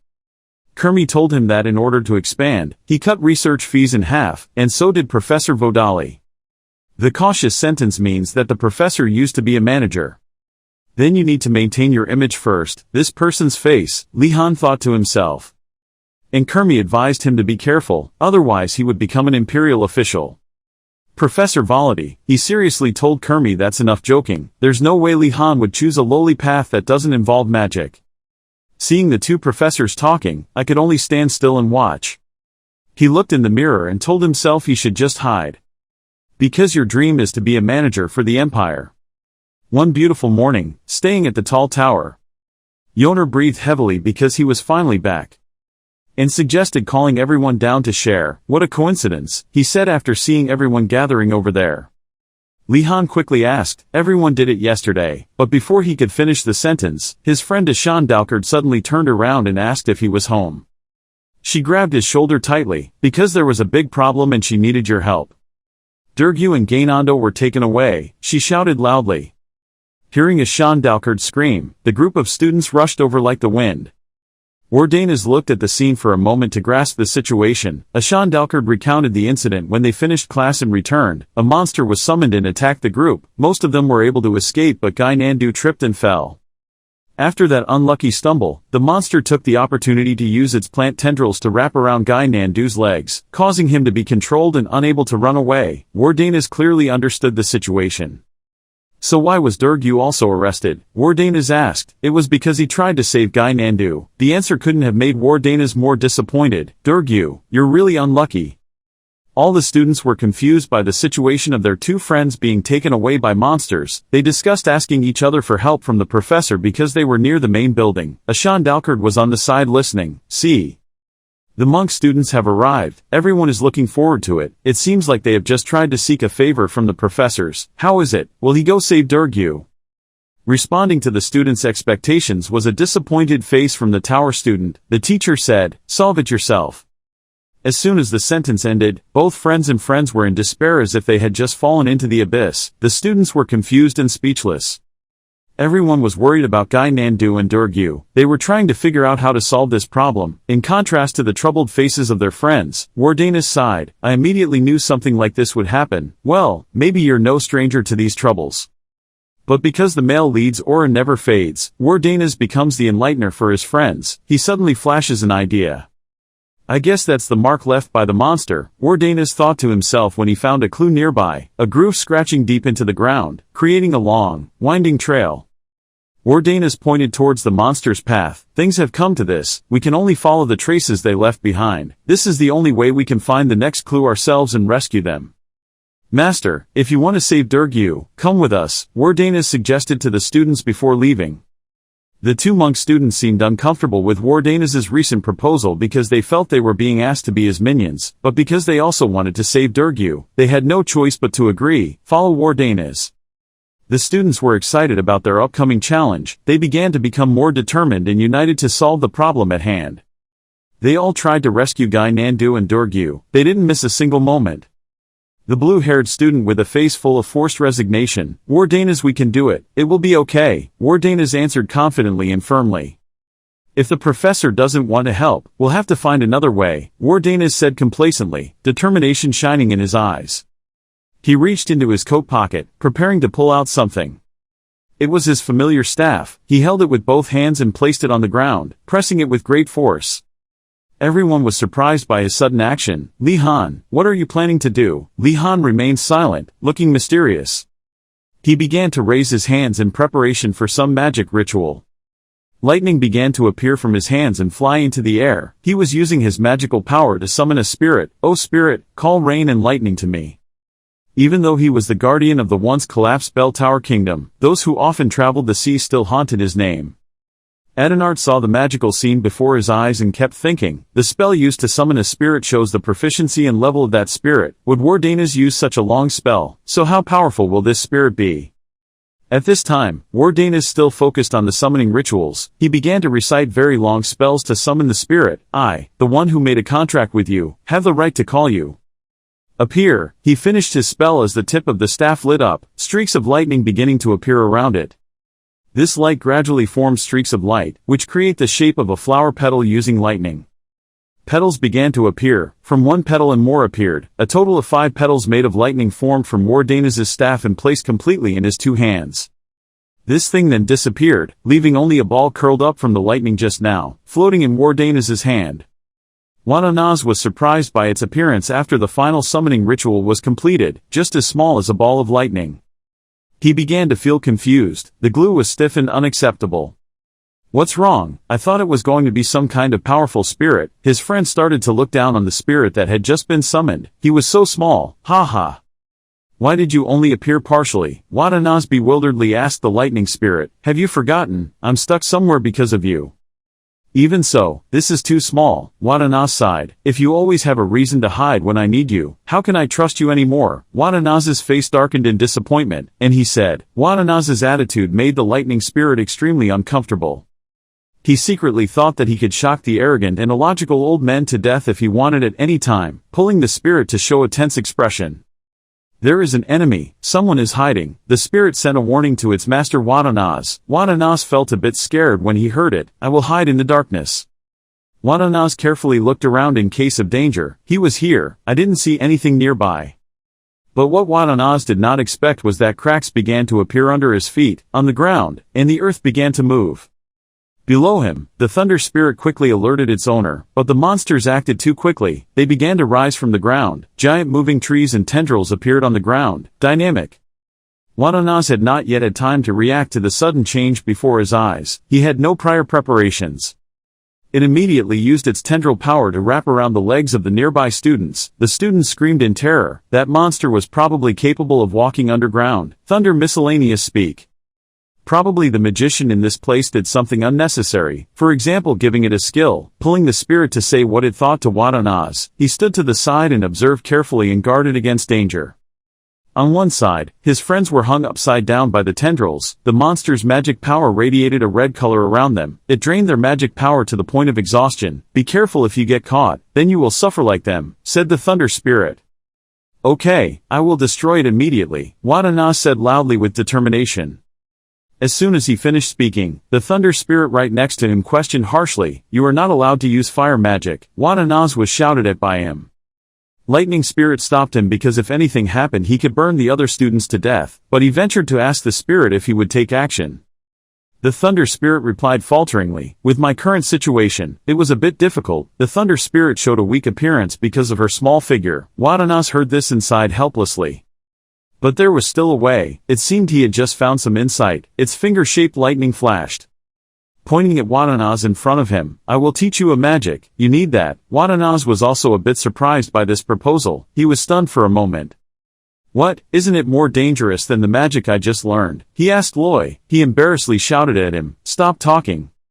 I want you to imagine thunder the same way you did with the other elements. Lay's first words made Wardanis a little nervous. He sighed. However, this time it's a little different in that you will imagine it falling from the sky. Wardanis was bewildered after hearing it.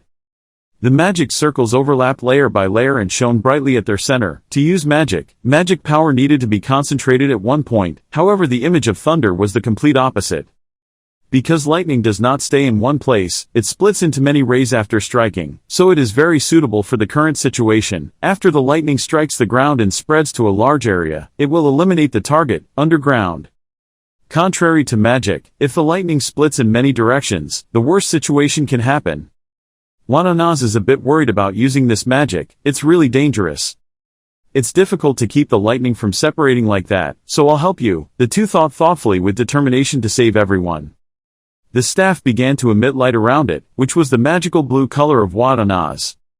Next is the scene where he concentrates on following the chimpanzee's instructions, using his hand and staff combined with his imagination, pulling the spirit to stand behind him and look at him. In just a moment, lightning appeared. This was probably the magic that the lightning spirit had mentioned before. We did it, right? Wardanis was surprised by the result. Seeing that, the spirit couldn't help but be surprised. You did it. How did you do it? It wasn't that difficult, Wardanis replied. It turned out he had imagined the image of 2 batteries while doing it. Wardanis used his palm to control the lightning that had just been summoned. It seemed he was very talented in controlling it. Lightning gradually crept into each of Wardanis's fingers, focusing on the spell I am about to tell you. Although the spirit's magic is brutal and constantly changing, even a rookie mage can use it with Furkuntra's help. Wardanis was surrounded by glowing lightning, Furkuntra's low-level lightning magic. He was teaching Lihan the second circle magic. Thunder Spirit judged that the monster was in an unstable state due to many experiments. Thanks to that, it absorbed electricity very well, so this magic would be even more effective. Hearing that, Wardanis became more confident in performing this magic. I understand, I will perform it immediately. He held his staff towards the sky. Around the staff the first streaks of thunder began to appear curling around it. Yes, bring what he imagined into reality. The Thunder Spirit cheered him on. Right away, he immediately used his bravery to read out Furkuntra's spell, cast, and thunder. While the magical ritual was being performed, the Thunder Spirit felt something was wrong and paused for a moment. Perhaps something wrong was about to happen. In his hand was a glowing staff with many lightning swirls around it, waiting for too much magic concentrated in one place. Wardanis still ignored Thunder Spirit's words in his ears and continued to perform magic. This boy did not understand what he was doing. Thunder Spirit questioned him. The magic he created on the tip of his staff began to move and fly into the air. Where are the professors coming from right now? Is it this direction? The professor asked. Yes. Before their eyes was a terrible scene, a huge monster rising from the ground with strange tendrils. Professor Garcia Kim saw the chaotic scene before them. They panicked and didn't understand what was going on. Oh my god, it has captured so many students. They stood from the ground looking up. All the students were wrapped around them by tendrils and drained of their magic power. The professor said, I will save them right away. Garcia Kim began to research the power enough to defeat that monster. She held her staff and prepared to perform magic to eliminate them. Before she could do it, she discovered something unusual. A glance up surprised her because she had just seen a streak of light in the sky. It was an extremely large thunderbolt with widespread power, lighting up the entire sky. This giant thunder thing began to gradually move towards the ground and created a huge shock. The light shone as bright as the sun. Clusters of monster trees growing from the ground were burned. All of them had to suffer the devastating force of lightning. This amount of magic power was so great that it surprised the witnesses. They stood to one side and were also blinded by the light. Garcia Kim was confused by the unbelievable power just now. What a terrible amount of magic power. She squinted her eyes at it.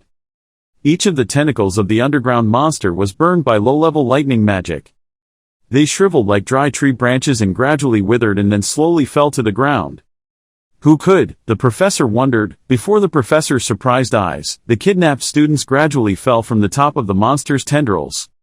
She quickly took out her staff and immediately used magic to save her students.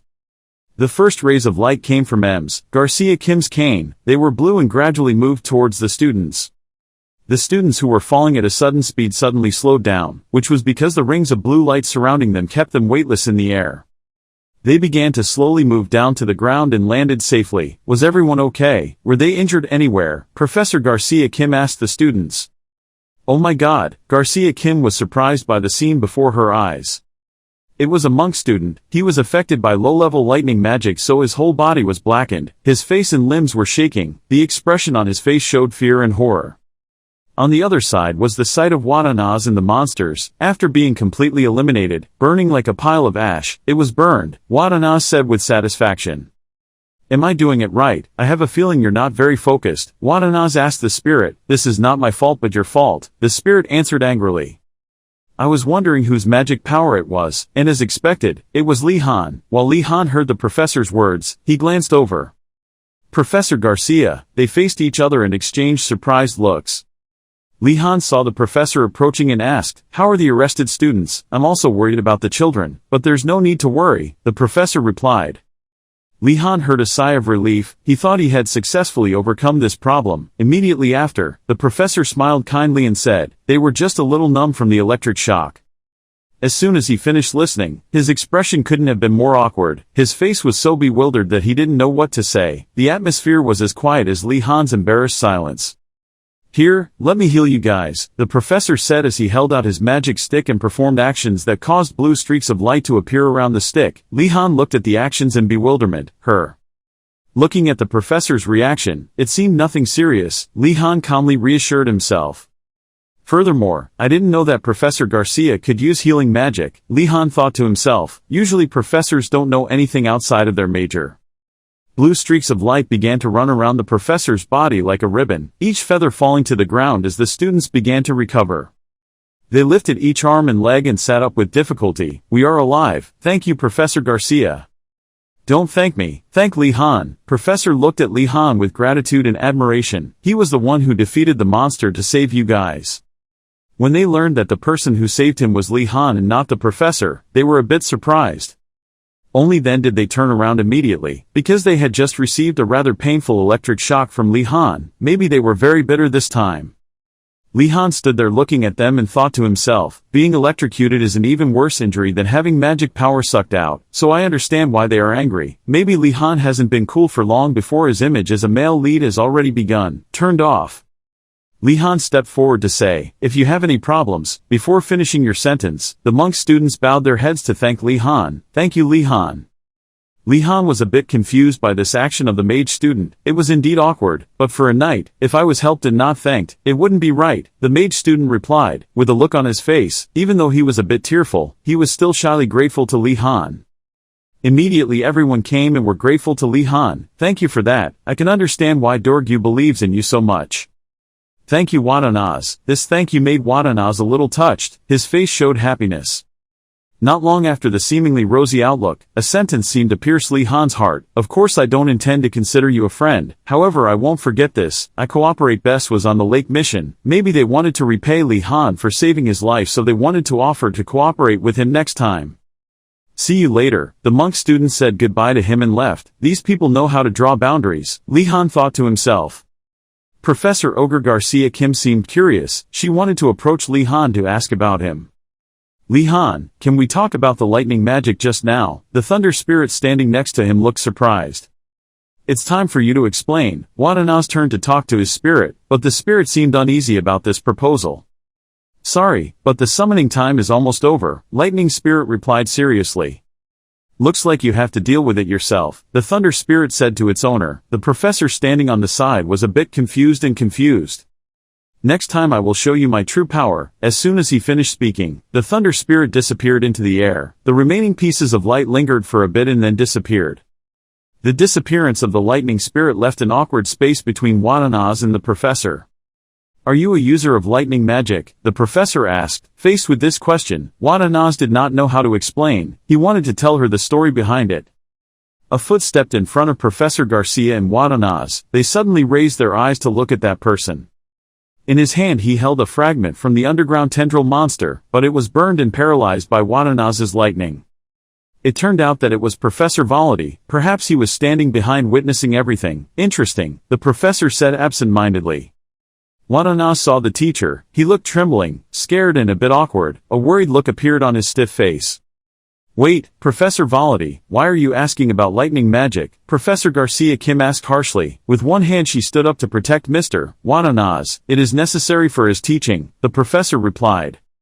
She suddenly turned around and asked, what, Li Han, does that mean I'm joining his class? Yes, that was the answer that Professor Garcia Kim received for her question. She gasped. Her eyes turned into an O. Her mouth turned into an A. She stiffened and turned to stone. I respect every professor in this place to a certain extent, but Professor Volody's classes have gone beyond the limit, Garcia Kim thought worriedly.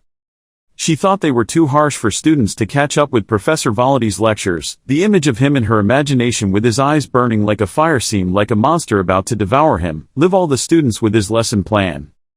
She looked at Wardanis with a worried look, and moreover, Li Han, a new recruit, was in his class. Li Han doesn't look like a veteran student, he really looks like a scholar who can face any danger. Feeling that Professor Garcia had some misunderstandings about him, Professor Vagrek stepped forward to ensure that Li Han could completely keep up with the teaching progress, which surprised Teacher Garcia a bit. Professor Vagrek then talked more about Li Han's knowledge of magic, which helped him easily understand what the professor was teaching. Even last time, Li Han relied on himself to learn how to create a water shield.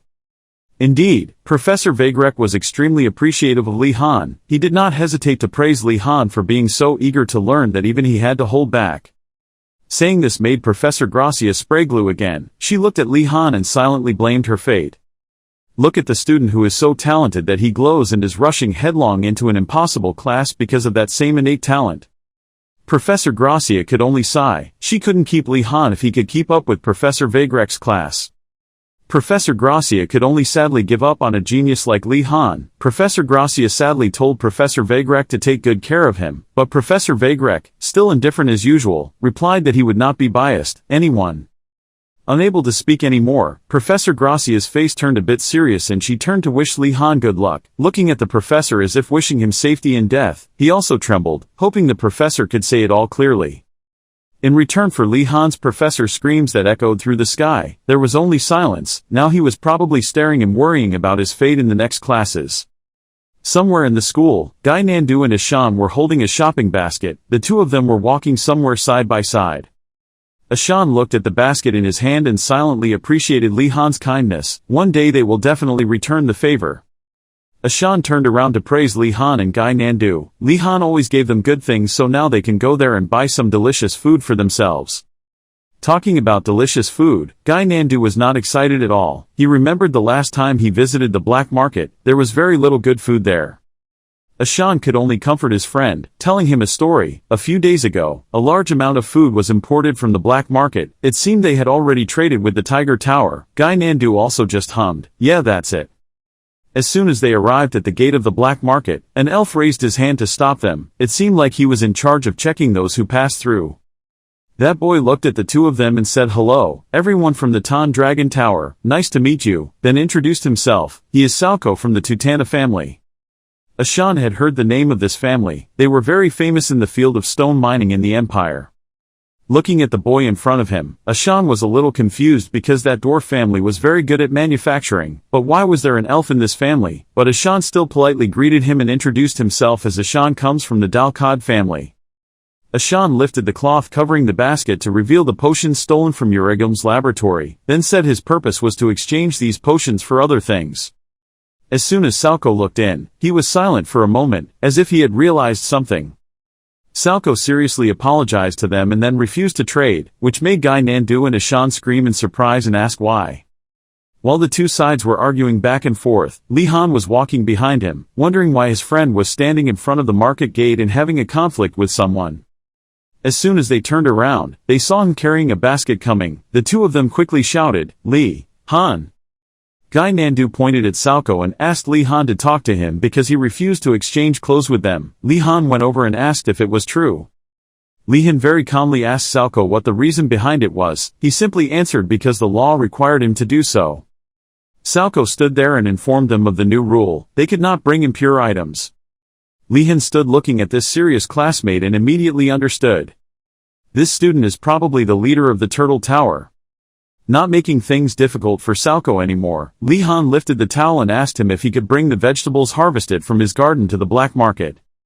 Salko observed for a moment and then agreed. Li Han immediately turned around and promised to meet his two friends later. So the two people who were still enthusiastic and couldn't enter the gate just now had to stand and watch their friend enter so smoothly. Ishan couldn't bear it. Seeing classmate Li Han walk further and further away made Ishan believe that this time he could not repay him. Salko looked at Li Han's vegetable basket with some disbelief and asked if he really grew it. "Do people from the Wardanis family also do these things?" Li Han humbly replied, "What does the family have to do with anything? I still divide the food. Eat for the people next to your tower." Hearing that his people were eating Li Han's food, Salko was a bit startled and asked why they didn't pay the fee. Just as Salko was about to return it for them, suddenly his stomach growled loudly without following Salko's control. Allowing himself to be so disrespectful in front of outsiders, Salko felt a little embarrassed, clutching his stomach and trying to explain. Li Han delicately selected a brilliant potato to offer to his classmates. He even advertised that it was delicious to the picky princess. Recalling Aldinart's adorable potato-eating appearance, Li Han somewhat disagreed with the fan's nickname. She was clearly an easy eater. But that Salko rejected Li Han's good intentions because he had nothing of value in exchange, but Li Han didn't pay attention to those things and told Salko to just take it. It seems like Li Han has touched Salko's pride. He is a dwarf of the Tutana family and will not accept things without paying a fee. After saying that sentence, Salko turned around and left, leaving Li Han helpless, still holding the potato in his hand. Li Han stood there silently, a bit confused. Looking at the characteristic long ears swaying because its owner had to run away, Li Han wondered if Salco was an elf. At a market stall, Radford respectfully greeted Li Han. As soon as they met, Radford complained to his master about the new rules. Li Han had some questions that he wanted Radford to tell. He said that the black market was growing due to Salco's leadership. At this point Radford sighed again because there was a problem. Previously, two students had a fight with a friend over a lamp that cost 5 loaves of bread. The Green Goblin made a fuss demanding a return because the coffee was fake, but while the seller had made it clear before, it was simply a few students arguing with each other. Radford added about the current state of the academy. If other towers start a war, the Turtle Tower will face many difficulties. That's why Salco, as the leader, came forward to solve this problem. Salco erected 2 large steelies in front of him to protect the Turtle Tower from the fighting of the other 2 towers. That is the strict rule: if you work, you will eat, otherwise you will have a belt, and it is forbidden to bring stolen goods to exchange. Hearing this made Li Han angrily hit the table. Li Han angrily condemned the corrupt people for affecting other innocent students. Because of them, mixers like Li Han are about to lose their jobs and starve to death. Radford also nodded in agreement. Then Radford introduced something new when Li Han was not here. In the distance, there were 2 students intently looking at the pile of cards on Imrig's counter. Imrig simply introduced the rules of the game. There was a hex card in 3, she would turn them all over and then shuffle them again. If they could find them, they would receive twice the bet. Li Han was a bit dumbfounded and wondered if it was okay to bet. Radford said that even if he didn't like it, the law wouldn't prohibit it. In the blink of an eye, the student trying to bet screamed. He was in pain because he lost the loaf of bread that was his food for 3 days. Imrig seemed sorry and apologized, but he shuffled the cards quite slowly. But actually, Imrig has another card hidden in his hand to cheat. They all saw it. Radford whispered and advised him not to play with Imrig. Li Han also agreed and praised that unique card-playing technique. While the 2 were discussing, Salco's voice rang out from behind, finally finding him Wardanis. Li Han turned his head a little curiously. Salco brought 2 more people and hoped Li Han would confirm if these were the 2 people who ate his food without paying. Salco's expression looked a bit serious as he looked at Li Han. Scene change. Li Han said, "Oh, they are the people I cooked stewed tomatoes for before." He walked towards them. "Wait a minute, about that." The white-haired student waved his hand. "Not that I meant to blame him." He nodded slightly. "I'm here to apologize on behalf of my friends for their wrongdoing because living idle is a really thoughtless action. They wanted to repay them for what they had eaten, but their current situation was a bit difficult." Li Han refused. He felt it was evil to take it back from them, especially they weren't even from the Tiger Tower, or my tower. However, the other side cannot ignore this matter. The white-haired student pointed his thumb at himself and aggressively said, "I would return it in the name of my friend." Li Han asked how he planned to do that. He asked Li Han to go around the academy at night. There is useful information for Li Han. The white-haired student offered to meet Li Han tonight. He would tell Li Han everything. Scene change. Li Han walks up to meet him. Li Han followed that student. He looked around and there was no one there except the 2 of them. The other student lacked access to the 3rd floor of the main building on purpose to keep new students like us from knowing. In fact, every time we tried to go to the 3rd floor, the structure of the building changed, but our persistent efforts have borne fruit. There are a total of 5 corridors. I was sure I could see the stairs leading up here. Today they were blocked by the wall again. However, they found the solution. Li Han pondered for a while. This is when the right hour hand and minute hand point to an odd number. When the clouds cannot cover the moon. And for a moment he had to grip the wand tightly with his left hand. Those are the 3 conditions that need to be met. To open the hallway of the 3rd floor. A door suddenly opened. Li Han said, as expected of a magic academy, "I wouldn't believe you if I didn't see it with my own eyes. It's amazing that you decoded everything."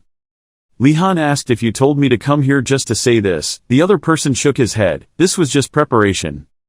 He wanted to introduce Li Han to someone. Li Han curiously asked who it was. The other person couldn't say yet. Then Li Han will know soon. He was curious, not understanding anything. The student told Wardanis. I asked other students about what kind of person Li Han was. Li Han was slightly confused. He asked about him. He thought there was nothing good about the rumors surrounding him. Wait, Li Han thought maybe the person he wanted to introduce him to was. Suddenly, something appeared behind him, startling him. This is, Li Han gasped, a bunch of anti-magic. That's right, this is a trap, the other student pointed straight at him. He shouted deathly Wardanis. It turned out that it was just Li Han's imagination. You looked around and things wouldn't turn out like that, right? The other person asked what was going on. Li Han shook his head and asked what the rest of them said about me. The other guy said I heard you gave food to many other people, and I wanted you to stop doing that.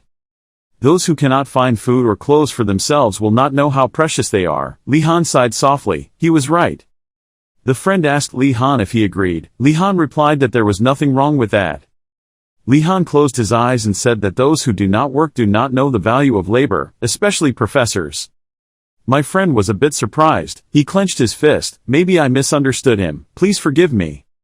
He put his finger to his nose and took a breath, then said that some people from the Tiger Tower said he was a heartless, cruel and brutal magician. I found those rumors to be true and false. Li Han thanked him for thinking they were fake. Li Han thought he didn't know what was going on, but he believes that he can fight to the end and confirm that the rumors are false. The two of them were standing in front of an extremely large stone statue. The statue depicts a person with long hair and eyes closed. Li Han looked at it for a while. It was a bit broken, but it was still a beautiful stone statue. He felt somewhat familiar. The friend next to him called his name. He asked if he saw how it cracked here. Last time he restored it, and after seeing it, he couldn't let it keep falling apart like that. Li Han wondered why it broke again. He was using a hammer to hit the statue again. It continued to crack even after I repaired it. The classmate picked up the hammer and banged it. The ground rumbled. A secret door opens here. Li Han was pushed inside alone. He swallowed his saliva and went inside. It was dark inside, so he walked slowly. He told Tutantha, I believe in you. Tutantha nodded with relief. You can just believe in me. Li Han took a deep breath. The steps gradually became faster. A bloodshot eye glowed. A new student has arrived again. Huh. Before Li Han's eyes is a monster with one body but consisting of 4 different animals. Li Han was curious what this was. The statue echoed, pleased to meet you, I am the statue of a forgotten monster. Student who came here to repair the statue, do you dare to swear not to tell anyone around you about me? The statue questioned him. Li Han vowed not to say anything. He asked him what he was doing here. The monster statue wagged its tail. It was just killing time. The room it was guarding was sealed 187 years ago. He ventured to ask why I was not allowed to tell others about him. Because the professors might force me to work again, the statue told him. Li Han laughed. You're really wise. You heard that you know how to escape. You possess the wisdom you need. He asked him if he knew the location of a room located in the tower of the main castle. The statue hummed for a while. He said he knew there were 3 of them. Li Han enjoyed it in the end. Then, suddenly, it stomped its feet, but before that, you must beat me in a race first, the monster said to Li Han. Li Han hesitated for a moment. It gives something. A chessboard appears. They play a game. Li Han sprayed glue and didn't know what to say. Scene change. Tutantha is using a hammer to carve another statue. He carved a small statue next to the large statue from before. He knew that the monster statue possessed ultimate chess skills, even he couldn't get a single point from it. Tutantha thought Wardanis would almost certainly lose. He thought he would have to comfort Li Han. He had to respect his pride. Suddenly, Tutantha turned around. Li Han is back. Tutantha sighed. He said he would guide Li Han until he defeated it. Whenever he wanted to challenge him again, he would tell Tutantha. Li Han didn't need to interrupt him. Li Han won. Tutantha was so shocked that he dropped the hammer he was holding in his hand. Li Han said that statue was worse than I thought.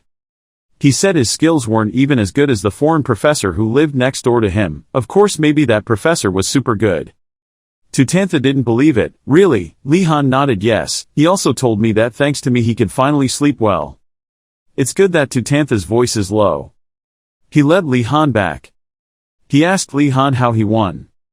Tutantha wants to talk to you about the dwarf opening, the characteristics of the Tutantha family and the strategy of bringing the knight to f3 when the opponent has one of your pawns. Li Han laughed loudly and nodded in agreement. Scene change. On the way back Li Han is tormented by Salco's chess stories. The next morning, Sunday, Li Han stood on the sandy shore. You see this place is so big. He thought that skullhead master, I don't even know if he expected me to complete this mission. He looked through the water bottles he had collected, wondering if any of them could help him cross this lake. But all he had was royal wine and a bottle of eye medicine, both of which were useless. Last night, after Li Han returned, someone asked Gynandu, "How did you create a low-level mana potion?" Gynandu replied, "Cutting off the bottom part of the Garlamardu and cutting the remaining part into parts about the length of 2 little finger knuckles. Right after that, you will have to cut the snow incense tree into thin pieces by hand. You have to do it quickly before the Garlamardu dries. Next, you," Yoner interrupted. "Li Han, look, this is a wise potion. It will make you smart just by drinking it." Li Han looked at the bottle Yoner held in his hand. He took the bottle. He asked Gynandu, "What is 14 times 19, degree 417? "Wrong, 2 people spray glue. The correct answer is 266. Li Han asked Gynandu to tell him again how to make a low-level mana water potion. Gynandu replied, "Cutting off the bottom part of Garlamardu and cut the remaining part into parts about the length of 2 little finger knuckles." Yoner shouted loudly along with what? "Okay, this is not wise water medicine. It is confident water medicine, not wise water medicine. All I have is just 3 bottles of that medicine water. Right now I don't have a jar of lust that is useful to me. The problem is this lake." Li Han thought to himself, "Can't he create a makeshift canoe with magic?" There was a cautious sound behind him, and Li Han turned around. There was a sound behind the bushes. He curiously approached. "No need to worry, okay, slowly put it down." There were 2 people with a big boat. The other said he had done this countless times back in his mother's hometown. A canoe. He hid behind a tree. "Hey," the voice startled the other 2. Li Han held the stick and pointed at the 2 people in front. They fell to their knees and shouted loudly, "You bastards! Are you planning to steal this boat from us? You can't steal Baphomet from me. I haven't even given you a name yet." Li Han slowly said, "Don't move." Suddenly, a thought flashed through his mind. Why did he threaten them? "You told the 2 they seemed to have misunderstood. I didn't come here to steal the boat, I just wanted to ask where it was going." "They feel a little more secure, is that so?" The monk student asked if he was interested in the boat I created. He laughed loudly and told Li Han to test drive it. Li Han was a little confused. "So you did it yourself? I feel very uncertain about this." The 3 of them sat together on the boat. Li Han suddenly realized that this boat was quite sturdy. It did not leak water when there were many people sitting on the boat. Li Han continued to look at the other 2 guys, not believing that they would be so easily lured by him. Remembering that time, he pretended to doubt their skills. The 2 of them offered to look around to prove their honor. Li Han was also quite surprised when the 2 of them left one of them alone, like to go on a boat. Li Han's speculations were completely opposite to reality. He flashed a hope that the 3 would be friends. Li Han said that now let's determine the location of the island. Arango also agreed. Their boat is still moving smoothly. Li Han thought he needed a pair of binoculars. Suddenly he remembered Ulrarlong's words. He once told you, a swordsman achieves certain levels will be able to use mana. Although it doesn't provide much magic, it strengthens the physical health of a person in danger. Li Han thought that if he was right then he could use it. And can enhance vision to find the island. Li Han used that power. An endless stream of bright blue light radiated from his body. Li Han has not yet reached the point where he can enhance certain organs, allowing him to mimic the effects. It was thanks to that power that he found it. He told the other 2 people that he had found the island. Everyone was bewildered after hearing the news and half doubting it. Li Han believes it was just luck, and now all 3 know the direction. He turned to look at the other 2 and was about to say something. They were afraid of the magical power radiating from Li Han, so they held a wooden sword in front of them. He was a little confused but received nothing in return. Li Han suggested that we have to go back. Everyone understood. Arango is still the one in charge of sailing. Even though he was feeling very tired, he still tried. He was worried at first but everything was fine. Arango tried to maintain his speed to return as soon as possible. Suddenly Arango stopped, making Li Han a bit confused. Arango hesitated as if he had just poked something. A small drop of water began to appear below. That drop of water reflected the image of the 3 of them. Li Han was worried when he felt that aura emanating. Somehow, the drop of water emitted shimmering light against the sky. Li Han realized it was a water spirit. The water spirit shot out powerful jets of water, creating a shower. The guy screamed in fear and turned to ask Arango what he had done. At that moment, confused, he could only apologize. Li Han was still standing. He couldn't tell from it that it was a high-level spirit. He thought the culprit who scared the water spirit was him, not Arango. Li Han reassured Arango to calm down and stand up, because Li Han needed his strength. Arango hesitated because he felt like Li Han didn't blame him. Arango still thought it was his fault. Then he pondered for a while. Li Han turned to look at Arango. Because everyone makes mistakes, it's important that we face them. Arango was touched by those words. Li Han ordered him to continue rowing. Hearing that, he immediately sat in position, both hands holding the oar firmly, showing that Li Han should give everything to him. He began to lightly glare at the water spirit. The spirit met that ice-cold gaze and immediately trembled all over. From the spirit's perspective, it feels so small when facing you. And was agitated by Li Han. It continued to emit bright light. Li Han was worried because he had a bad feeling. Around the three of them, other water bubbles began to appear. They all emerged from the water. The other two men were scared and hugged each other. Li Han was helplessly hunched over. The water spirits radiated identical light one after another. Li Han saw that the situation was at a disadvantage. He summoned a shield in front of him. The shield blocked a large amount of water at once, otherwise, there was no telling where their boat would have drifted. Li Han urgently called on the two people to quickly row the boat out of here. The two of them were still scared, but still very obedient. He ordered the two of them to row with all their might and not think about stopping. After that battle, the island returned to a peaceful scene. Arango was exhausted at this point, wondering if they were far enough away. Li Han felt it was probably okay. But something hesitated. And then their boat stopped on the golden sand. Because you thought we would go back, but we ended up on the island. Indeed, the three of them in a wooden boat reached that island. Everyone is going inside. Arango turned his head to look at the boat and rubbed his hands because he was tired. So Arango suggested taking a break. Rowing was tiring, so Li Han agreed to let Arango rest. Arango with a tired expression said thank you. Meanwhile, there were voices praising that the sand on this island was very soft. The sand is so soft that it can sink at any time. And at the same time, his friend slowly sank down. When that happened, all three were panicked and surprised. Li Han stood motionless in place because he knew it was the principal's trap. In panic, Arango could only signal for everyone to run away from the sand, ignoring Li Han's warnings. And gradually Arango also sank. Each call for help was raised. Li Han with a very calm expression took out a gray ball, and thought that both of them were slow to react. He held it and let it fly straight into the air. And then found that the primary control could not be turned on. At that time, Li Han's hand held it tightly and also hoped to do some tricks. You will move the ball. Pieces of iron were cut horizontally and flew out. He walked rhythmically on the sand as if nothing had happened. The person flying up held the ball firmly in his hand.